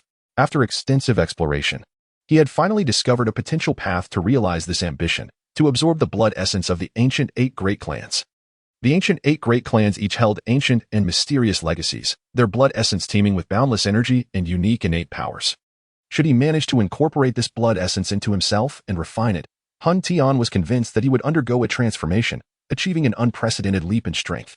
Days later, Han Tian meticulously disguised himself and stealthily departed from the territory of the Han clan. Like a specter, he navigated through towering mountains, setting his course towards the Yin clan, the closest to the Han clan. The Flame tribe, renowned for its mastery over the terrifying power of fire, boasts formidable warriors capable of summoning the flames of heaven and earth, incinerating all that obstructs their path. As Han Tian stepped into the territory of the Flame tribe, the oppressive heat enveloped him, as if he had entered a vast furnace. He cautiously concealed his aura, lingering at the periphery of the tribe, seeking an opportune moment to strike. At last, he spotted a young disciple of the Flame tribe venturing out alone for training. A glint of cold light flashed in Han Tian's eyes as he seized the moment to attack. He unleashed the unique and enigmatic soul technique of the Soul tribe, sending a black soul shadow hurtling like lightning towards the young disciple. The Flame tribe youth, caught off guard, was struck and fell into unconsciousness. Han Tian swiftly approached, retrieving a specially crafted jade vial, a smirk dancing at the corner of his mouth as he began to extract the young disciple's essence. As the vital fluid flowed into the vial, an indescribable exhilaration surged within Han Tian. He envisioned himself standing at the pinnacle of the world. And this was merely the beginning of his grand scheme. Elsewhere on the Duki continent, a peculiar ripple in space heralded the arrival of a soul force, seemingly guided by fate, as it quietly merged into the Xiao clan. Xiao Yan, a figure once commanding respect and fear across the continent, experienced a wondrous rebirth. The Xiao clan at this moment bore no resemblance to the dilapidated family he remembered, weakened by dwindling bloodlines. Within the clan grounds, the brilliance of Duki shimmered. As the younger generation trained vigorously in the martial fields, the sounds of their exertions echoing in the air. Towering pavilions stood in harmonious disarray, adorned with intricate carvings that radiated prosperity, while the aura of powerful clan members occasionally wafted through, showcasing the Xiao clan's peak strength. As Xiao Yan beheld the bustling and vibrant Xiao clan before him, his heart swelled with mixed emotions. He recalled the clan's former misfortunes, the days of being bullied by other families, and the helplessness and resentment reflected in his kin's eyes. The current flourishing scene felt both foreign and gratifying. In this lifetime, he vowed that the Xiao clan would not repeat its past mistakes. Xiao Yan silently swore an oath within himself. He understood that despite the clan's current strength, latent dangers still lurked. The ancient rivalries among the 8 great clans had never ceased, and the Soul Tribe, shrouded in secrecy, constantly coveted the bloodlines and legacies of all clans. Drawing upon the memories and experiences of his past life, Xiao Yan quickly distinguished himself within the Xiao clan. His astonishing talents and unique training methods astounded the elders of the clan.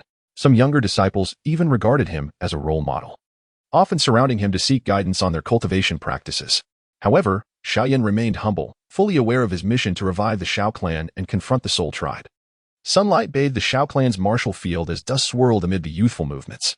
Xiao Yan, agile and robust, unleashed a series of foundational techniques with fluidity, his Duki swirling around him, hinting at an imminent breakthrough. Far above in the distant clouds, a figure clad in a purple robe billowed with the wind. Xiao Xian stood with arms crossed, his gaze penetrating, fixed firmly on Xiao Yan in the martial field below. The chieftain of the Xiao clan had long stood at the pinnacle of the Douqi continent, finding it difficult to be impressed by ordinary matters. However, Xiao Yan piqued his interest. Months prior, Xiao Xian had heard whispers of a youth within the clan whose progress in cultivation was astonishing. Initially, he dismissed it as mere enthusiasm from the younger generation. It was not until he chanced upon Xiao Yan practicing that he noticed the unique route of Douqi circulation, which diverged significantly from the clan's inherited techniques yet was remarkably clever and efficient. Observing once more today, Xiao Yan's adaptability in battle caused Xiao Xian to nod in silent approval. In the face of his opponent's fierce onslaught, Xiao Yan remained composed, his gaze calm, always managing to identify a flaw at the critical moment to counterattack. His fighting style was both bold and steady, entirely unbecoming of an inexperienced youth. This young man possessed extraordinary potential, far beyond the ordinary. Xiao Xian whispered to himself, his eyes filled with admiration and expectation.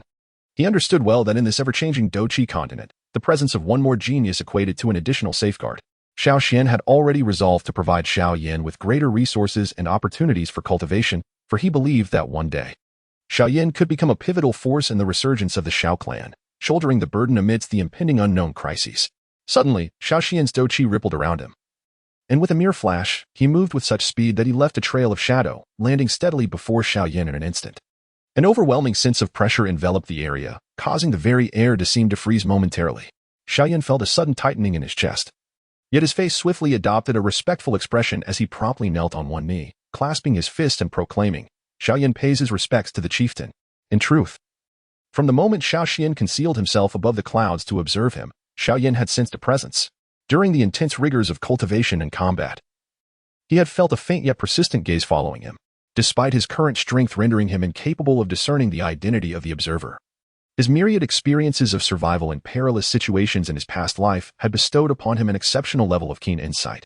He would not overlook even the slightest anomaly, and it was this vigilance that allowed him to detect the nearly imperceptible scrutiny. Xiao Xian raised an eyebrow, a flicker of surprise crossing his features as he spoke with genuine curiosity. It appears you have noticed me, little one. Quite intriguing. With your modest level of power, many Douqing experts would fail to detect me even if I stood right before them." As he spoke, Xiao Xian's gaze bore down on Xiao Yan, seeking to glean any unusual reactions from his expression. Xiao Yan felt a shiver run through him, yet he maintained his composure, respectfully bowing his head and responding, "Chieftain, you flatter me. I simply remain vigilant." Though he spoke humbly, he was acutely aware that his past life's countless brushes with death had cultivated an instinctive alertness to danger, one that remained effective even in the presence of Douqing-level experts. Xiao Xian regarded Xiao Yan with keen interest, pacing around him and exclaiming, "Fascinating, fascinating. Most youngsters before me would be trembling with fear, yet you remain composed.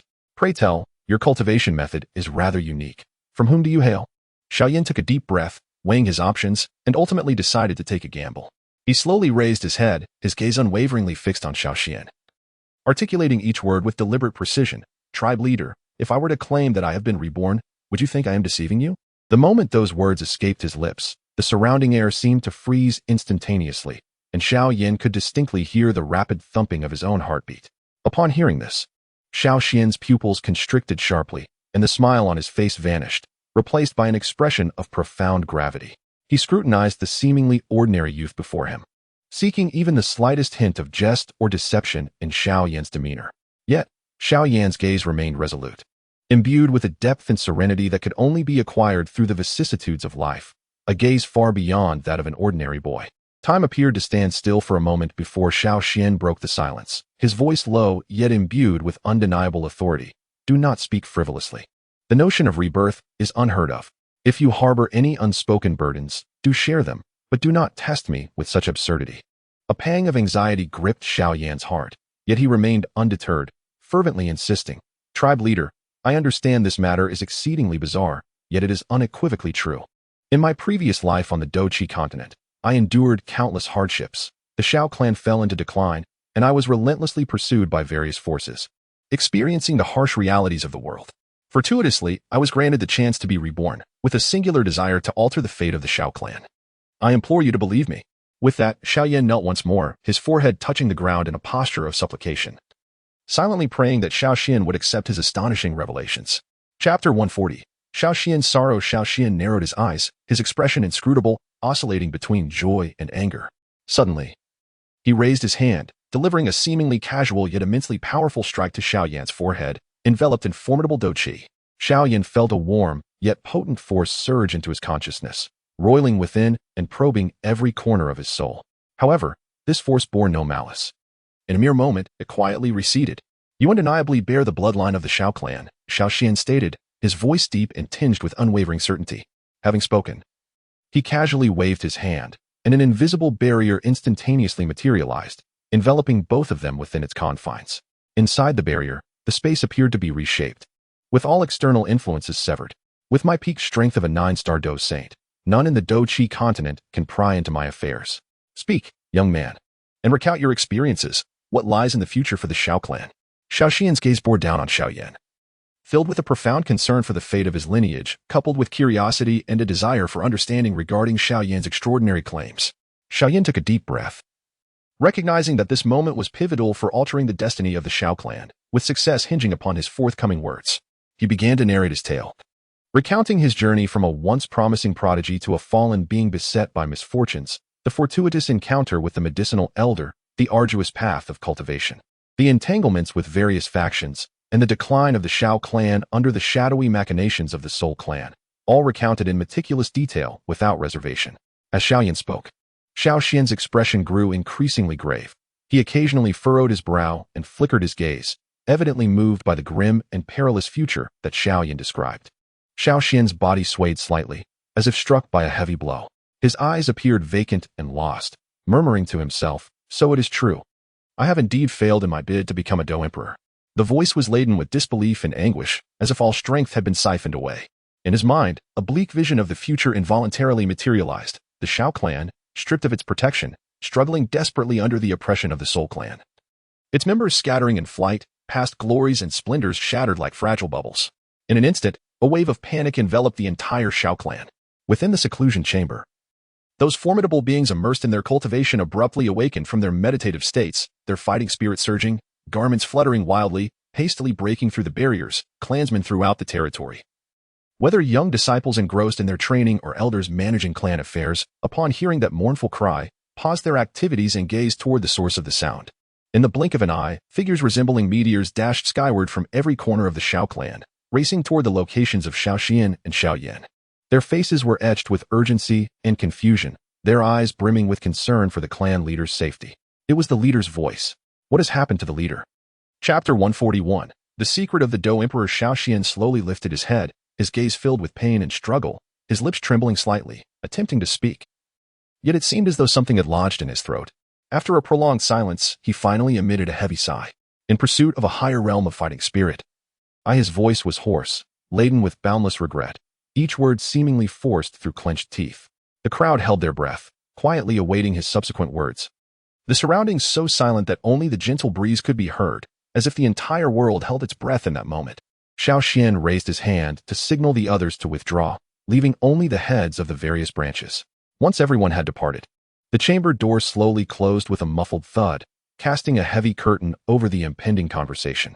The heads of the branches exchanged glances, their hearts filled with uncertainty and unease, all casting inquisitive gazes toward Xiao Yan. At last, one of the most impatient branch leaders could no longer contain himself and spoke. His voice tinged with unmistakable urgency. "Clan leader, why the solemnity? What is the matter?" Xiao Yan drew a deep breath and slowly articulated. "I attempted to break through to the Dou Emperor level, but I have failed." Though brief, his words detonated like a bombshell, stirring tumultuous waves in the hearts of all present. "What? How can this be possible?" The branch leaders erupted in disbelief, their faces marked by shock and incredulity. One elder branch leader, hands trembling slightly, questioned with a quivering voice. "Is it true that even with the entirety of the Xiao clan's essence aiding your ascent to Dou Emperor, you could not succeed?" His eyes reflected a mix of reluctance and bewilderment. What was once the hope of the entire Xiao clan had now dissipated into mere vapor. On that day, the chamber door remained tightly shut, and none knew what transpired within. All that could be seen were the branch leaders emerging one after another, each wearing a grave expression and hurried footsteps. The entire Xiao clan seemed propelled by an invisible force, busier than ever before. The younger members, witnessing the serious demeanor of their elders, were filled with curiosity, yet dared not inquire further. Within the confines of the warehouse, precious cultivation resources were continuously transported out. Before the clan S-formation array, the elders proficient in array formations toiled day and night in their research and adjustments. In the secluded chambers, formidable warriors once again engaged in intense cultivation, faint yet potent waves of combat energy emanating from within. Each individual exerted their utmost effort in pursuit of an uncertain future. Inside the secret chamber, the atmosphere was as heavy as if it were a tangible entity. The flickering candlelight elongated the shadows of Xiao Yan and Xiao Yan, who sat cross-legged in contemplation. Xiao Yan's expression was grave, his brow furrowed, eyes fixated on the dancing flames, seemingly in search of memories from the past and direction for the future. Yenner, Xiao Yan broke the silence first, his voice deep and resolute, imbued with an undeniable determination. "It appears I must leave a contingency for the Xiao clan." Xiao Yan was momentarily taken aback, his gaze lifting to meet Xiao Yan's, sensing an undercurrent of helplessness and solemnity in his tone. In Xiao Yan's understanding, Xiao Yan had always been a symbol of strength and reliability, and hearing such words now stirred a wave of unease within him. "Senior Xiao Yan, what do you mean by contingency?" Xiao Yan inquired softly, his eyes fixed intently on Xiao Yan, striving to glean more information from his expression. Xiao Yan let out a slight sigh, speaking slowly. "The Xiao clan once basked in unparalleled glory, yet now, as my path to becoming a Dou Emperor encounters obstacles, peril lurks at every corner. I cannot allow the legacy of the Xiao clan to be severed by my hand." The Xiao clan had once been a formidable presence in the Douqi continent, but time had proven merciless. With the clan's bloodline gradually dwindling, it had been a long time since a Dou Emperor emerged. He shook his head slightly, a trace of desolation crossing his face, before shifting the conversation with a hint of curiosity toward Xiao Yan. "Since I have failed in my attempt to become a Dou Emperor, how is it that you have been reborn? What could possibly be the reason behind this?" At this point, Xiao Yan paused, a look of understanding dawning upon him as he added, "I recognize this is your personal matter, and you may choose to remain silent. I will not force you." Xiao Yan's demeanor sharpened, and with a grave expression, he nodded, encouraging Xiao Yan to continue. Xiao Yan took a deep breath, speaking slowly. "Among the ancient 8 clans, each has experienced its rise and fall over the years, yet the bloodline of the Soul clan has remained robust and unyielding. However, this strength conceals a heinous atrocity. They have been secretly capturing members of the ancient 8 clans from outside, cruelly extracting their essence blood to ensure the continuation of their own bloodline. Such actions are utterly intolerable." As Xiao Yan spoke with increasing fervor, his clenched fist trembled slightly from anger, his eyes blazing with righteous fury. After calming his emotions somewhat, he fixed an intense gaze upon Xiao Yan, stating solemnly, "Senior, I am aware of the method to break through to Dou Emperor." The moment the words left his lips, the air in the chamber seemed to freeze. A flicker of disbelief crossing Xiao Yan's eyes, swiftly followed by overwhelming joy and anticipation. He leaned forward involuntarily, urgently asking, "Yenner, is this truly the case? Speak quickly." Xiao Yan's expression grew serious as he elaborated. "The key to breaking through to Dou Emperor lies within the Source Qi. Source Qi is an incredibly mysterious and potent force, hidden within the world. harboring boundless secrets. The reason the Soul Emperor was able to break through to Dou Emperor was due to the clandestine accumulation of a vast amount of source qi. If we wish to contend with them, we too must discover a method to acquire source qi. Xiao Yan furrowed his brows slightly, falling into a brief contemplation. As far as I know, within the ancient ruins scattered across the Dou Qi continent, there may lie clues to the source energy. However, these places are often fraught with peril, and a moment's carelessness could cost one their life. Yet, for the sake of the Xiao clan and the entirety of the Dou Qi continent, we must venture forth, even if it means traversing mountains of blades and seas of flames. The cave of the ancient Emperor Tua Shi may hold the key to our breakthrough to the Dou Emperor level. Chapter 142. The storm approaches. Xiao Yan's gaze was resolute as he fixed his eyes on Xiao Xian, his expression grave as he spoke. Clan leader. The cave of the ancient Emperor Tua Shi is located in the Black Corner region. Upon hearing this, Xiao Xian's eyes sharpened like an eagle's, his body slightly trembling. His face a canvas of astonishment and contemplation. Xiao Yan's expression grew serious, his tone urgent as he leaned forward, his eyes locked onto Xiao Xian. Clan leader. You must exercise utmost caution. The Soul Clan's strength is formidable. Not only do they possess a 9-star Dou Saint, but they also have the void-devouring flame, which hovers at the peak of the 8-star Dou Saint. Given our current strength, no one in the Xiao clan can withstand him. A hint of disdain curled at the corner of Xiao Xian's mouth, a flicker of sharpness gleaming in his eyes. As if the 8-star Dou Sheng was but an inconsequential insect in his sight, he slightly raised his chin, his tone imbued with an undeniable confidence and authority. An 8-star Dou Sheng? Not to be feared. With the current Soul clan, that old fellow cannot withstand me. After all, who in the same realm has ever made me tremble? As his words fell, a magnificent surge of Dou Qi erupted from his body, causing the air in the chamber to tremble. The Dou Qi swirled like an invisible storm, lifting dust from the surroundings. And the candle flames flickered violently under the impact of this force. Enveloped by the Dou Qi, Xiao Xian appeared even more towering and formidable. Akin to an invincible war god, Xiao Yan gazed at the imposing figure of Xiao Xian before him, a wave of admiration swelling in his heart. Xiao Yan understood that this clan leader, who had ascended to the peak of the 9-star Dou Sheng through his own strength, was far from ordinary. He recalled the tales of Xiao Xian's exploits, each battle a breathtaking display of his terrifying combat prowess. Observing Xiao Xian, whose Dou Qi was now restrained yet still exuded an immense pressure, Xiao Yan couldn't help but ponder that should this clan leader unleash his fury, the scene would surely be earth-shattering. Xiao Xian fixed a determined gaze upon Xiao Yan, his expression serious and earnest as he stated, "Here is the plan. Yan, you must expedite your recovery of strength. The situation is urgent, and time waits for no one. Our clan is rich in resources. Whether it be precious elixirs or rare Dou Qi techniques, feel free to take what you need without hesitation." He paused slightly, a glimmer of expectation in his eyes. Before continuing, additionally, I will use my own power to open a small world beyond the heavens. It is an independent space, rich in spiritual energy, brimming with opportunities. You may select a few of our clan's more talented young individuals to enter with you, aiding in their growth as much as possible. The future of the Xiao clan will rely on this younger generation. Xiao Xian paused, his Dou Qi subtly surging, his presence overwhelming. As the clan leader of the Xiao clan, for the rise and fall of our lineage, and for the opportunities that lie within the cave of the ancient Emperor Tua Shi, I must strive for it. In a fleeting moment, the atmosphere on the Dou Qi continent grew increasingly tense as the Soul clan and the Xiao clan prepared fervently for the impending conflict, akin to top bowstrings.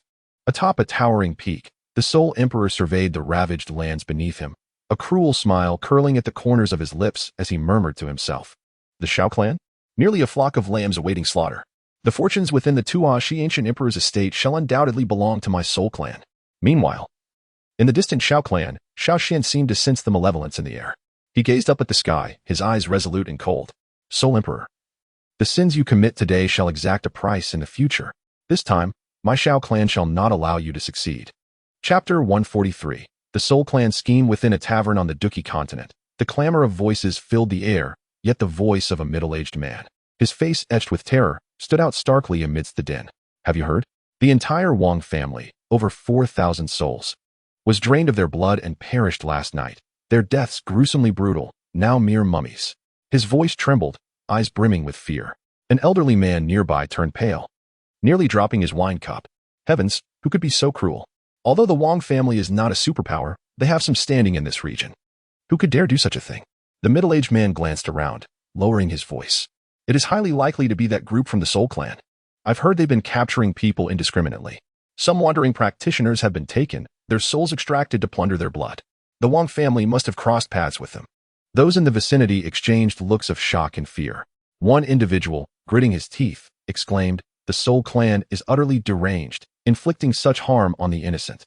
Do they not fear retribution? Retribution?" Another scoffed. "With the current might of the Soul Clan, who would dare provoke them? We, as smaller factions, can only pray not to be targeted ourselves." A heavy atmosphere settled over the tavern as the patrons mourned the tragic fate of the Wang family, their own futures overshadowed by foreboding anxiety. Meanwhile, in a shadowy corner of the Duki continent, the Soul Emperor licked a trace of blood from his lips, a satisfied smile gracing his features, for his next target had already been woven into his sinister plans. Within the grand hall of the Medicine Clan, an air of tension abruptly thickened, enveloped in a deathly silence. A clan member dressed in martial attire knelt on one knee, his voice trembling with fear as he reported. "Esteemed clan leader, among the scattered clan members who ventured out for training, over 800 in total, more than 600 are now unreachable." "What?" A venerable elder of the Medicine Clan, his hair white and face commanding, sprang to his feet, his eyes wide with shock and fury, veins bulging on his forehead. "Who dares to bully my clan's youth? Do they truly believe the Medicine Clan to be mere decoration?" The clan leader's brow furrowed, his expression darkening as his aura surged with barely contained rage. He began to pace slowly, speaking in a grave tone. "The continent has been tumultuous of late, with numerous small factions vanishing without a trace. This matter certainly bears investigation. The force capable of silently rendering so many of my clan's members missing cannot be underestimated. No matter who dares to challenge my clan, they shall undoubtedly pay a grievous price." The elder, previously enraged, thundered with fury, his aura surging forth, causing the surrounding air to vibrate with a resonant hum. The clan leader of the medicinal tribe raised a hand slightly, signaling everyone to remain calm. His gaze deep and resolute. "First, dispatch individuals to search diligently for the whereabouts of the missing disciples, while closely monitoring the movements of the Soul Clan. Until we possess irrefutable evidence, we must refrain from hasty actions, yet we shall not allow our tribe to be unjustly oppressed." The assembly acknowledged his command and exited in an orderly fashion, leaving the great hall of the medicinal tribe steeped in a grave atmosphere, as if a storm were imminent. Within the eerie ancestral grounds of the Soul Clan, a dense stench of blood permeated the air, almost palpable, evoking a sense of nausea. A towering altar, 1,000 feet high, was gradually solidifying from the ethereal under the control of numerous Soul Clan warriors. Upon the altar, runes flickered, emanating a sinister and malevolent glow. Wherever the light passed, the very fabric of space twisted. An unending stream of essence and souls was sealed within by the nefarious methods employed by the Soul Clan disciples. Each drop of essence, each wisp of soul, seemed to carry with it immeasurable anguish and resentment, writhing and howling upon the altar. A black-robed elder of the Soul Clan, his countenance sinister, stood before the altar, his eyes gleaming with avarice and excitement. He gazed at the altar, muttering incantations. "Ha ha! Once this altar is successfully forged and absorbs these essences and souls, the strength of our clan's warriors will surely augment tremendously. At that time, who in the continent of Fighting Chi could rival the Soul Clan?" Beside him, a young disciple of the Soul Clan respectfully remarked, "Elder, your wisdom is unparalleled. Once the altar is complete, we shall venture to the Tuashi Ancient Emperor's residence and seize all the opportunities therein, establishing absolute dominance over the continent of Fighting Chi. Humph, the Xiao clan, the medicinal tribe, and others dare to oppose us. They shall soon learn the might of the Soul Clan." A glint of ruthlessness flashed in the elder's eyes as he spoke coldly. At that moment, the radiance surrounding the altar intensified, and with the final rune embedded, the altar was finally completed. A terrifying and malevolent aura surged from the altar, ascending into the heavens as if to pierce the very sky. Under the shroud of this aura, the flora and fauna within the ancestral grounds withered instantly, and birds and beasts fell dead en masse, plunging the entire ancestral site into an eerie silence. Chapter 144.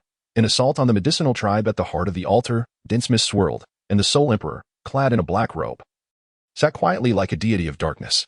Mysterious and eerie runes moved languidly around him, each emanating a chilling ghostly light, weaving an ancient and sinister atmosphere. At this moment, his aura surged at a terrifying pace, akin to a raging tsunami, each wave more powerful than the last. No one could fathom that this youth, barely 18 years of age, possessed the terrifying prowess of a pinnacle Do Wang. Such talent could only be described as monstrous. Yet, this was far from his limit. As he gathered spiritual power with fervor, his aura continued to swell. Do Zong first layer, Do Zong second layer, Do Zong third layer. Each breakthrough in realm was accompanied by violent tremors of the spiritual forces of heaven and earth. The clansmen stood frozen in astonishment, their mouths agape and their eyes filled with disbelief and shock. They fixated on the sole emperor atop the altar, as if gazing upon a deity from ancient times. Some of the younger disciples trembled with excitement, their hearts brimming with reverence and longing for strength. As the crowd remained immersed in this profound astonishment, the sole emperor slowly opened his eyes, a piercing cold light flashing within, akin to two sharp blades capable of penetrating the essence of existence. He gradually rose, the black robe billowing around him, his formidable presence akin to an invisible tempest sweeping across the surroundings.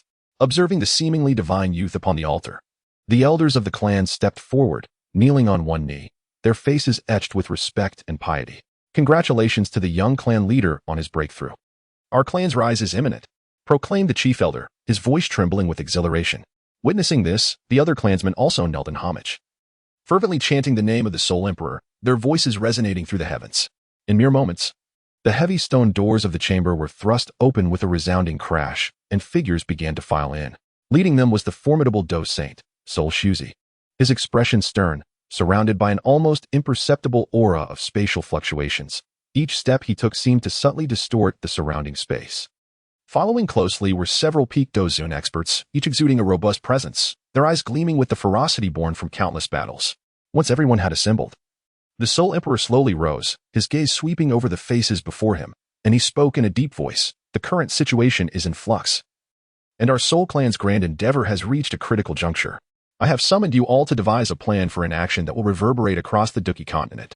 With that, he waved his long sleeves, and a massive light screen materialized, vividly displaying a detailed map of the Duki continent along with the distribution of various powers. Sole Shuzi stepped forward, his gaze fixed on the light screen, his brow furrowing as he inquired, "Young clan leader, are we to take action against those established superpowers?"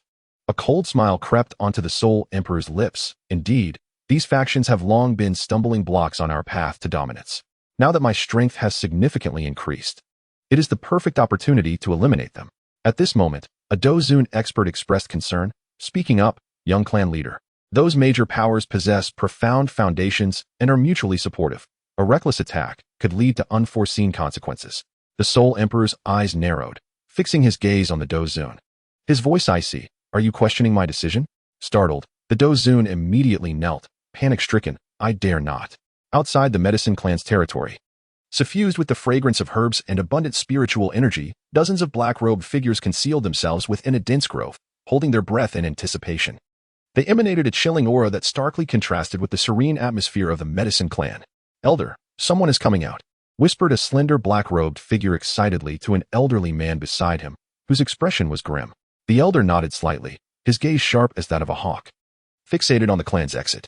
Due to the unique connection between the clan's bloodline techniques and medicinal herbs, the clan's disciples were often required to venture out in search of herbs. At that moment, a figure flashed by at low altitude. It was a martial sovereign. His demeanor hurried and his aura subtly surging, clearly in a rush. The formidable warrior, a second-tier martial sovereign, is a rising star within the medicinal clan. Known as Yao Chun, his expedition is intended for the concoction of an extraordinarily rare elixir, which not only pertains to his own cultivation breakthrough, but also holds significant importance for the medicinal clan. Yao Chun hastens forward, his eyes brimming with urgency. In his storage ring, he has gathered most of the required herbs, yet he still lacks the most crucial ingredient, the millennium-old blood spirit herb. This herb thrives in an exceedingly harsh environment, only found in perilous locations, often guarded by powerful demonic beasts. Nevertheless, Yao Chun does not waver. He is acutely aware of the herb's significance. Even if the path ahead leads him into the jaws of danger, he is resolute in his endeavor. As he prepares to soar towards the direction where he recalls the blood spirit herb might flourish, a figure cloaked in black, concealed in the shadows, makes a move. With a commanding wave of his hand, the elder at the forefront summons dozens of black-clad figures, surrounding Yao Chun like phantoms. Startled, Yao Chun immediately heightens his vigilance, channeling his spiritual energy, ready for battle. "Who are you? Why do you obstruct my path?" he demands with a stern voice. The elder responds with a chilling laugh. "Yao Chun, there is no need for inquiries. Comply with us, or today shall mark your demise." With that, the black-clad figures brandish their weapons, a palpable aura of malevolence enveloping the air. Yao Chun's expression turns grave. He understands that a fierce battle looms. Yet, as a member of the medicinal clan, he shall not yield. "If you wish to capture me, then let us see your true abilities," He bellows, charging towards the encroaching figures. With a steely demeanor, Yao Chen swings his left hand vigorously, unleashing the bone spirit cold fire. The ethereal flames surge forth, twisting and curling in a chilling dance, freezing the surrounding air. As tendrils of frigidness manifest like tangible blades, slicing through space. This bone spirit cold fire is exceedingly peculiar. Its icy power not only scorches the flesh, but also adeptly erodes the soul, serving as a natural nemesis to soul-related techniques and practitioners. To think you possess such extraordinary fire, one of the Soul Clan warriors exclaims, unable to suppress his astonishment, his eyes filled with trepidation. In the Soul Clan's understanding, such otherworldly flames have always been their soul power's greatest foe. However, leading the group is a formidable elder at the 6th level of the Soul Sovereign, possessing tremendous strength. His gaze sharpens as his profound fighting spirit surges, enveloping himself and his kin in a protective barrier against the onslaught of the bone spirit cold fire. Despite the trouble the extraordinary fire presents to the Soul Clan warriors, under the elder's command, they gradually stabilize their formation. Yao Chen internally laments. Although he wields the extraordinary fire, facing such a multitude of Soul Clan warriors, particularly the elder whose strength far surpasses his own, leaves him feeling overwhelmed. Amidst the fierce clash, Yao Chen sustains several wounds, blood gushing forth and staining his garments. His spiritual energy continues to deplete, and his breath becomes increasingly erratic. Humph, boy, today shall be your last. The Soul Sovereign Elder scoffs, seizing the moment when Yao Chen's energy falters to unleash a devastating palm strike. This strike embodies cataclysmic power, shaking the very void, as the terrifying imprint descends upon Yao Chen like a colossal mountain. With no time to evade, Yao Chen braces himself, commanding the bone spirit cold fire with all his might to withstand the impending onslaught. Boom! A resounding explosion erupted as the palm print collided with the otherworldly flames, radiating a blinding brilliance. Yao Chen was hurled away by the tremendous force, crashing heavily to the ground and raising a cloud of dust. Struggling to rise, blood trickled from the corner of his mouth, yet his gaze reflected an indomitable spirit. You wish to kill me? It will not be so simple. Gritting his teeth, Yao Chen once again summoned his spiritual energy, preparing for one final desperate struggle. Meanwhile, the powerful members of the Soul Clan closed in relentlessly, encircling him tighter and tighter, casting a shadow of death over Yao Chen. Chapter 145. Yao Chen's self-detonation in that critical moment, with death looming. Yao Chen made a resolute decision and unleashed the technique of mutual destruction. If escape were impossible, then let us perish together. With a furious roar, he manipulated the bone spirit's cold flames, triggering its self-detonation in an instant. In an instant, a cataclysmic force erupted from Yao Chen at its epicenter. The blinding firelight resembling a blazing sun, illuminating everything around it. The searing shockwave surged forth like a tumultuous tsunami, sweeping in all directions. The air thick with the acrid scent of charred remains. No, the Soul Clan warriors shouted in terror, but it was too late. Under the terrifying explosion, those of lesser strength, lingering near the peak of the battle's sovereign rank, had no time to mount an effective defense and were consumed by the raging flames in an instant. Their anguished cries echoed relentlessly as their bodies turned to ash, disintegrating into the ether. As the remnants of the explosion gradually subsided, the scene lay in utter disarray. A massive crater marred the ground, within which flames still roared, continuously rolling and leaping. The fortunate survivors from the Soul Clan appeared pale, gasping for breath in a state of shock. Their garments were tattered, their bodies marred with wounds, and their hair singed, presenting a pitiful sight.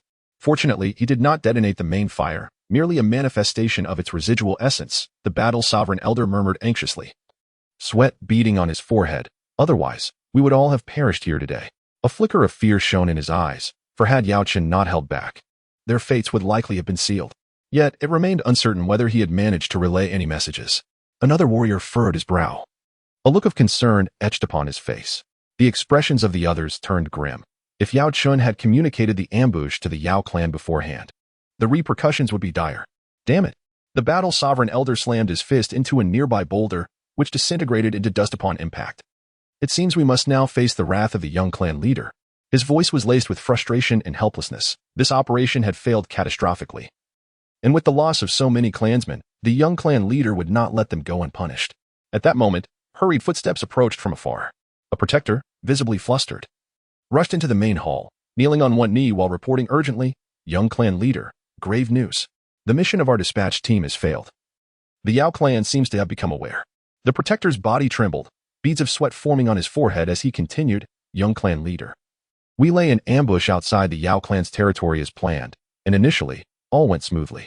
However, we did not anticipate that Yao Chun would possess otherworldly flames. At a critical juncture, he detonated these flames, resulting in catastrophic losses for our side, with only a handful of warriors managing to escape. Did Yao Chun manage to escape? The Soul Emperor suppressed the fury within him and coldly inquired, "Humph." With a disdainful snort, he continued, "Since the Medicine Clan has already taken notice, we must expedite our plans. Dispatch orders for all Soul Clan warriors to immediately enter a state of readiness. I shall see what the Medicine Clan can do against us." With a grand gesture, he sent forth a dark beam of light that sliced through the void, vanishing beyond the great hall. "Yes, young clan leader." The assembled members responded in unison before hastily departing. As he watched them leave, the Soul Emperor's gaze grew increasingly profound. "Medicine Clan, you have successfully captured my attention. This contest has only just begun," he murmured, a chilling smile gracing his lips, as if foreshadowing the impending calamity that awaited the Medicine Clan.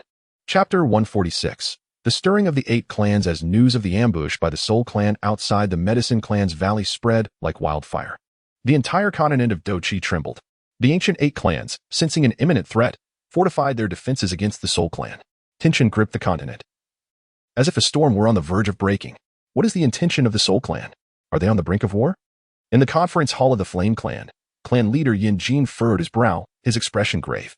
His voice was deep and hoarse, laden with unending concern. Within the hall, several elders were gathered, their faces equally somber. "Clan leader, I believe this action by the Soul Clan is far from coincidental. They have been lying in wait for too long, and it seems they have long harbored ambitions of dominating the continent," an elderly elder remarked slowly, his eyes glimmering with vigilance. "Indeed," another elder interjected, "the Soul Clan has always acted in secrecy. Their assault on the Medicine Clan is likely the first step in their plan for supremacy. Should they succeed, the rest of us may face utter annihilation." Yin Jin nodded slightly, scanning the faces of those present. "In light of this, we must immediately strengthen our clan's defensive capabilities and maintain close communication with the other clans to collectively confront the threat posed by the Soul Clan." Meanwhile, within the territory of the Thunder Clan, clan leader Lei Ying wore a furious expression. "The audacity of the Soul Clan is beyond measure. How dare they ambush the Medicine Clan in broad daylight? Do they not regard us, the ancient powers, at all?" He slammed his hand on the table, causing the teacups to leap into the air. "Clan leader, we cannot stand idly by. The Medicine Clan has been attacked. We must prepare in advance. We need to show the Soul Clan that the Thunder Clan is not to be trifled with." A young elder rose passionately, his indignation palpable. Lei Ying pondered for a moment before replying, "Let us not act hastily. We must first ascertain the true intentions of the Soul Clan before making our next move. Dispatch orders to enhance patrols and vigilance within our territory. Any signs of the Soul Clan's movements should be reported to me immediately." Meanwhile, clans such as the Stone Clan and the Spirit Clan were also engaged in urgent discussions regarding their response. The entire continent of Dou had been plunged into an unprecedented atmosphere of tension due to the actions of the Soul Clan. In the spacious and brightly lit conference hall of the Xiao Clan, clan members sat in a tight circle, their expressions grave as they whispered amongst themselves about the news of the Soul Clan's ambush on the Medicine Clan. Xiao Yan stepped forward with measured confidence, his stature tall and his expression serene, yet he could not conceal the unique aura that emanated from him. Many members of the Soul Clan found their gazes drawn to him. Those who had heard of Xiao Yan's exploits from their clan leader regarded the young man with eager anticipation, their curious and probing eyes fixated upon him. With a gaze as piercing as a torch, Xiao Yan surveyed the room before inquiring with a steady and commanding voice, "I have heard that the Soul Clan has taken action against the Medicine Clan. Whom did they attack? What is the realm of that individual?" As his words hung in the air, a profound silence enveloped the hall. Shortly thereafter, a guardian stepped forward with a respectful demeanor, bowing slightly as he replied, "I have been informed that the assailant is a formidable warrior of the second rank of Dou Saint, known as Yao Chen." "What?" At this revelation, Xiao Yan's expression turned to one of alarm, his usually composed visage now marked by anxiety. He exclaimed, "Yao Chen?" "Quickly, send someone to ascertain his whereabouts." He murmured to himself, his brow furrowed and worry etched in his eyes. "Master, please do not come to harm." Chapter 147. The territory of the Medicine Clan. Standing within the Xiao Clan's council chamber, Xiao Yan's palms bore the marks of his nails, having dug into his flesh. The news of Yao Chen's ambush and subsequent self-detonation at the hands of the Soul Clan struck him like a bolt from the blue, leaving him trembling.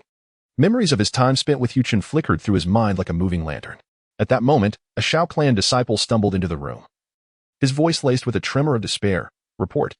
The ancient clan has established layers of defenses around their territory and dispatched an elite force to the vicinity of the Medicine Clan. The Thunder Clan and the Flame Clan have also bolted their gates, summoning their strongest members and preparing for battle.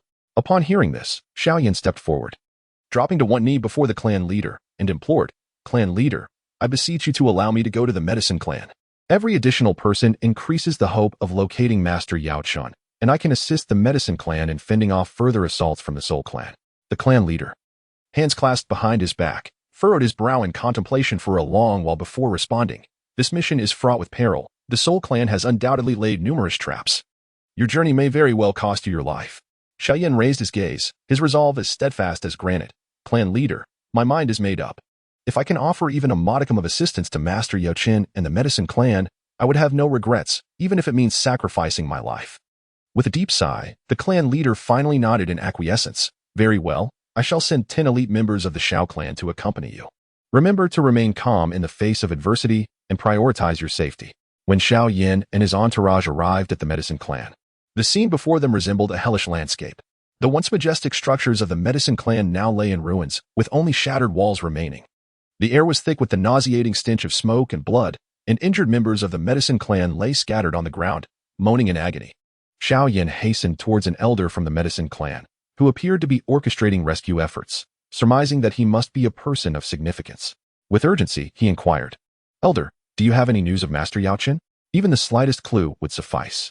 The elder scrutinized Xiao Yan warily. "Who are you? Why do you inquire about Master Yao Qin?" Taking a deep breath, Xiao Yan endeavored to infuse his tone with sincerity. "Elder, my name is Xiao Yan. Though I am merely an ordinary member of the Xiao clan, Master Yao Qin once saved my life.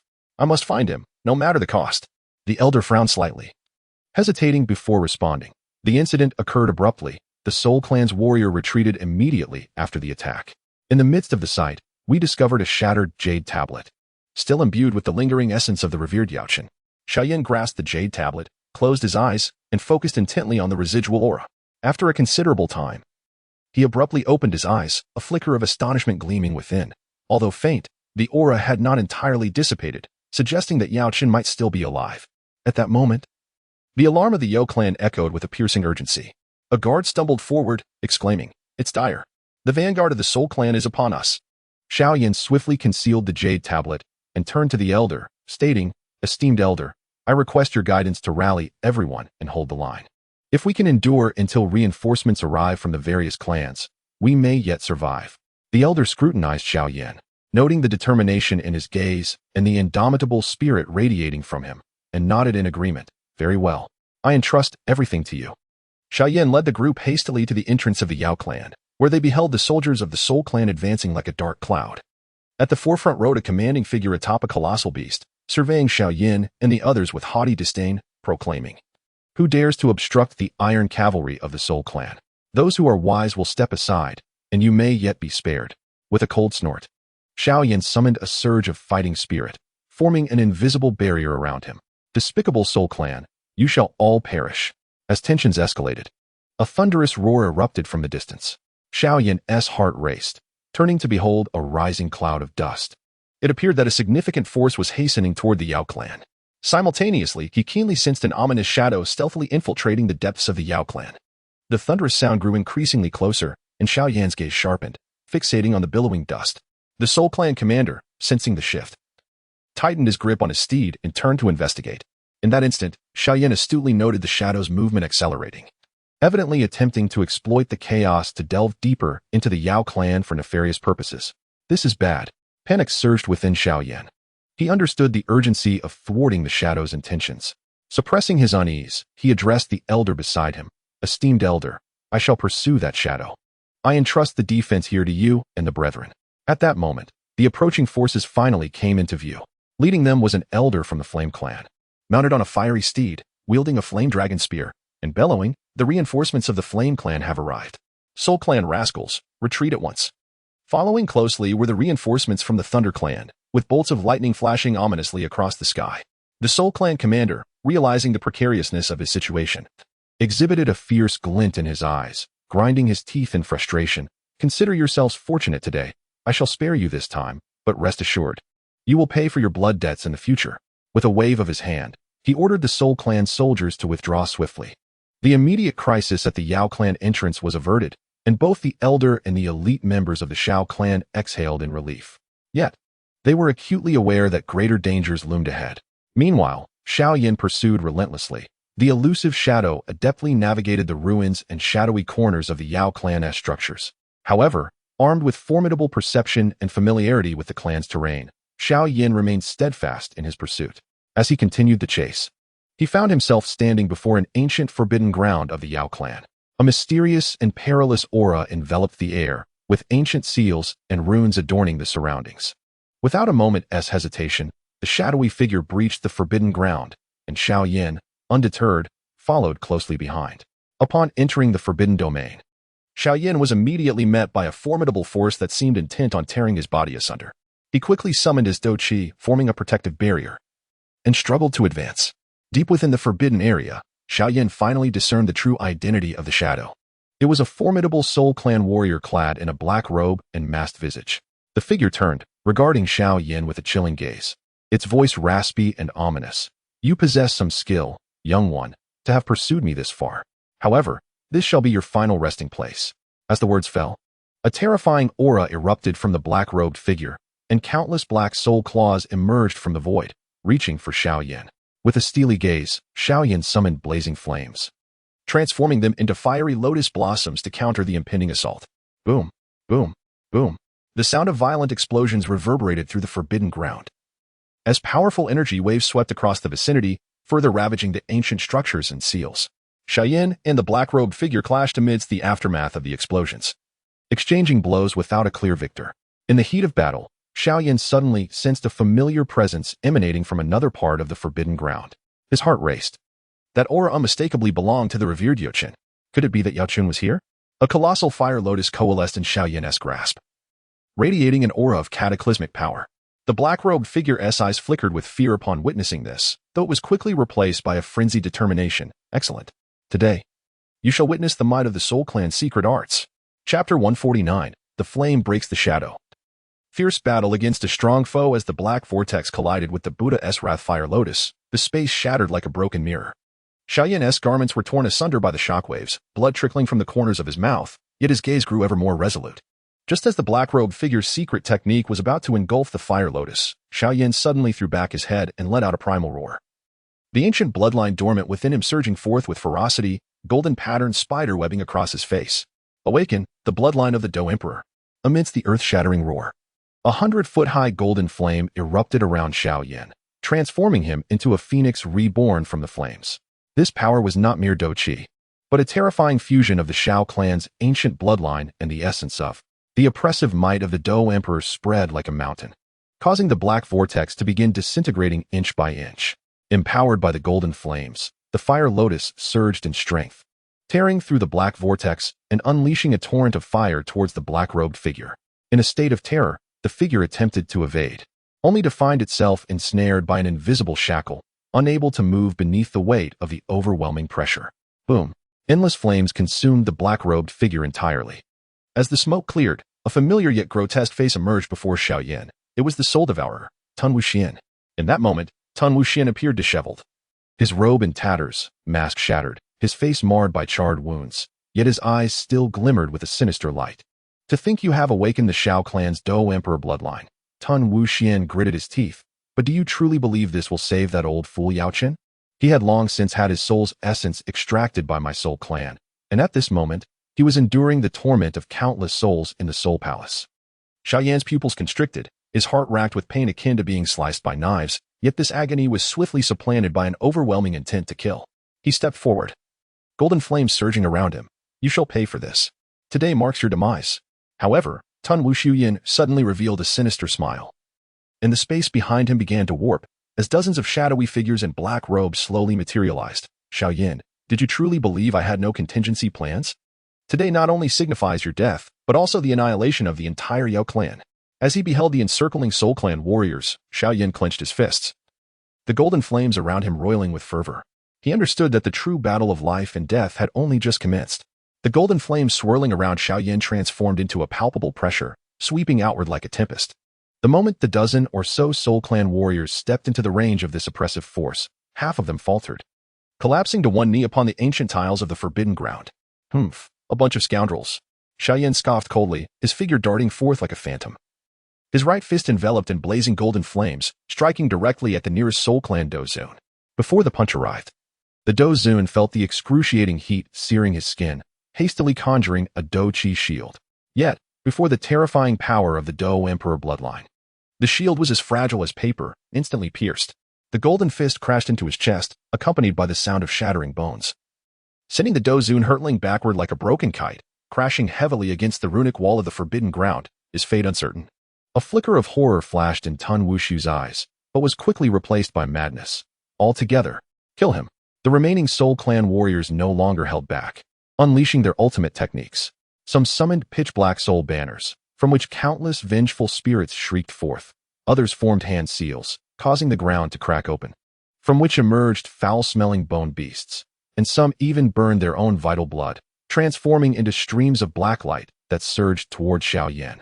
Xiao Yan's expression turned steely, his figure continuously shifting through the air, leaving a trail of golden flames in his wake. Against the vengeful spirits, he raised his hand and unleashed a flame-severing wave, condensing the golden flames into a massive flaming staff, which caused the spirits to emit piercing cries as they dissipated into nothingness. Against the bone beasts, he executed the 3,000 thunder movements, moving like lightning, igniting the beasts at their vital points, reducing them to ashes, and against those who burned their vital blood, he showed no mercy, employing a simplified version of the Buddha's furious fire lotus, unleashing two colored fire lotuses. Boom, boom, boom. The relentless explosions echoed throughout the forbidden ground, resulting in heavy casualties among the Soul Clan warriors. Yet Xiao Yan was not unscathed, despite holding the advantage through his bloodline power. Each use of his formidable techniques drained his strength and vitality. He could sense the waning of his bloodline power, while Tun Wushu remained lurking at the edge of the battlefield, biding his time. Just as Xiao Yan took a moment to catch his breath, a glint of malice flashed in Tun Wushu Yan's eyes as he swiftly formed a peculiar hand seal, Soul Clan's secret technique, 10,000 souls locking heaven formation. In an instant, dark clouds gathered ominously in the sky, and countless black chains descended from the heavens, crashing down towards Xiao Yan with ferocity. Meanwhile, those fortunate enough to survive among the Soul Clan's powerful beings launched another assault, intent on ensnaring Xiao Yan within the confines of the formation. Gazing at the black chains overhead and the encroaching attacks, a surge of determination welled up within him. Drawing a deep breath, the ancient bloodline of the Xiao clan erupted once more, golden light shooting skyward, incinerating the black chains to cinders. Immediately after, his gaze sharpened, locking onto the position of Tun Wuxian, and he bellowed, "Tun Wuxian Yan, meet your end." Xiao Yan transformed into a streak of golden light, surging toward Tun Wuxian with an unstoppable momentum. Chapter 150, Blood clouds obscure the sun above the ancestral grounds of the Medicine Clan. Crimson clouds began to roil ominously, and countless dark chains descended from the gaps in the clouds like living creatures. The foremost elder of the Medicine Clan, Song Yuan, swung his jade staff with great force, and the elixir at its tip erupted with azure light, obliterating the nearest chains into fine powder.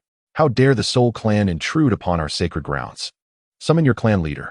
The clouds parted violently, revealing a young man in black robes descending through the distorted space.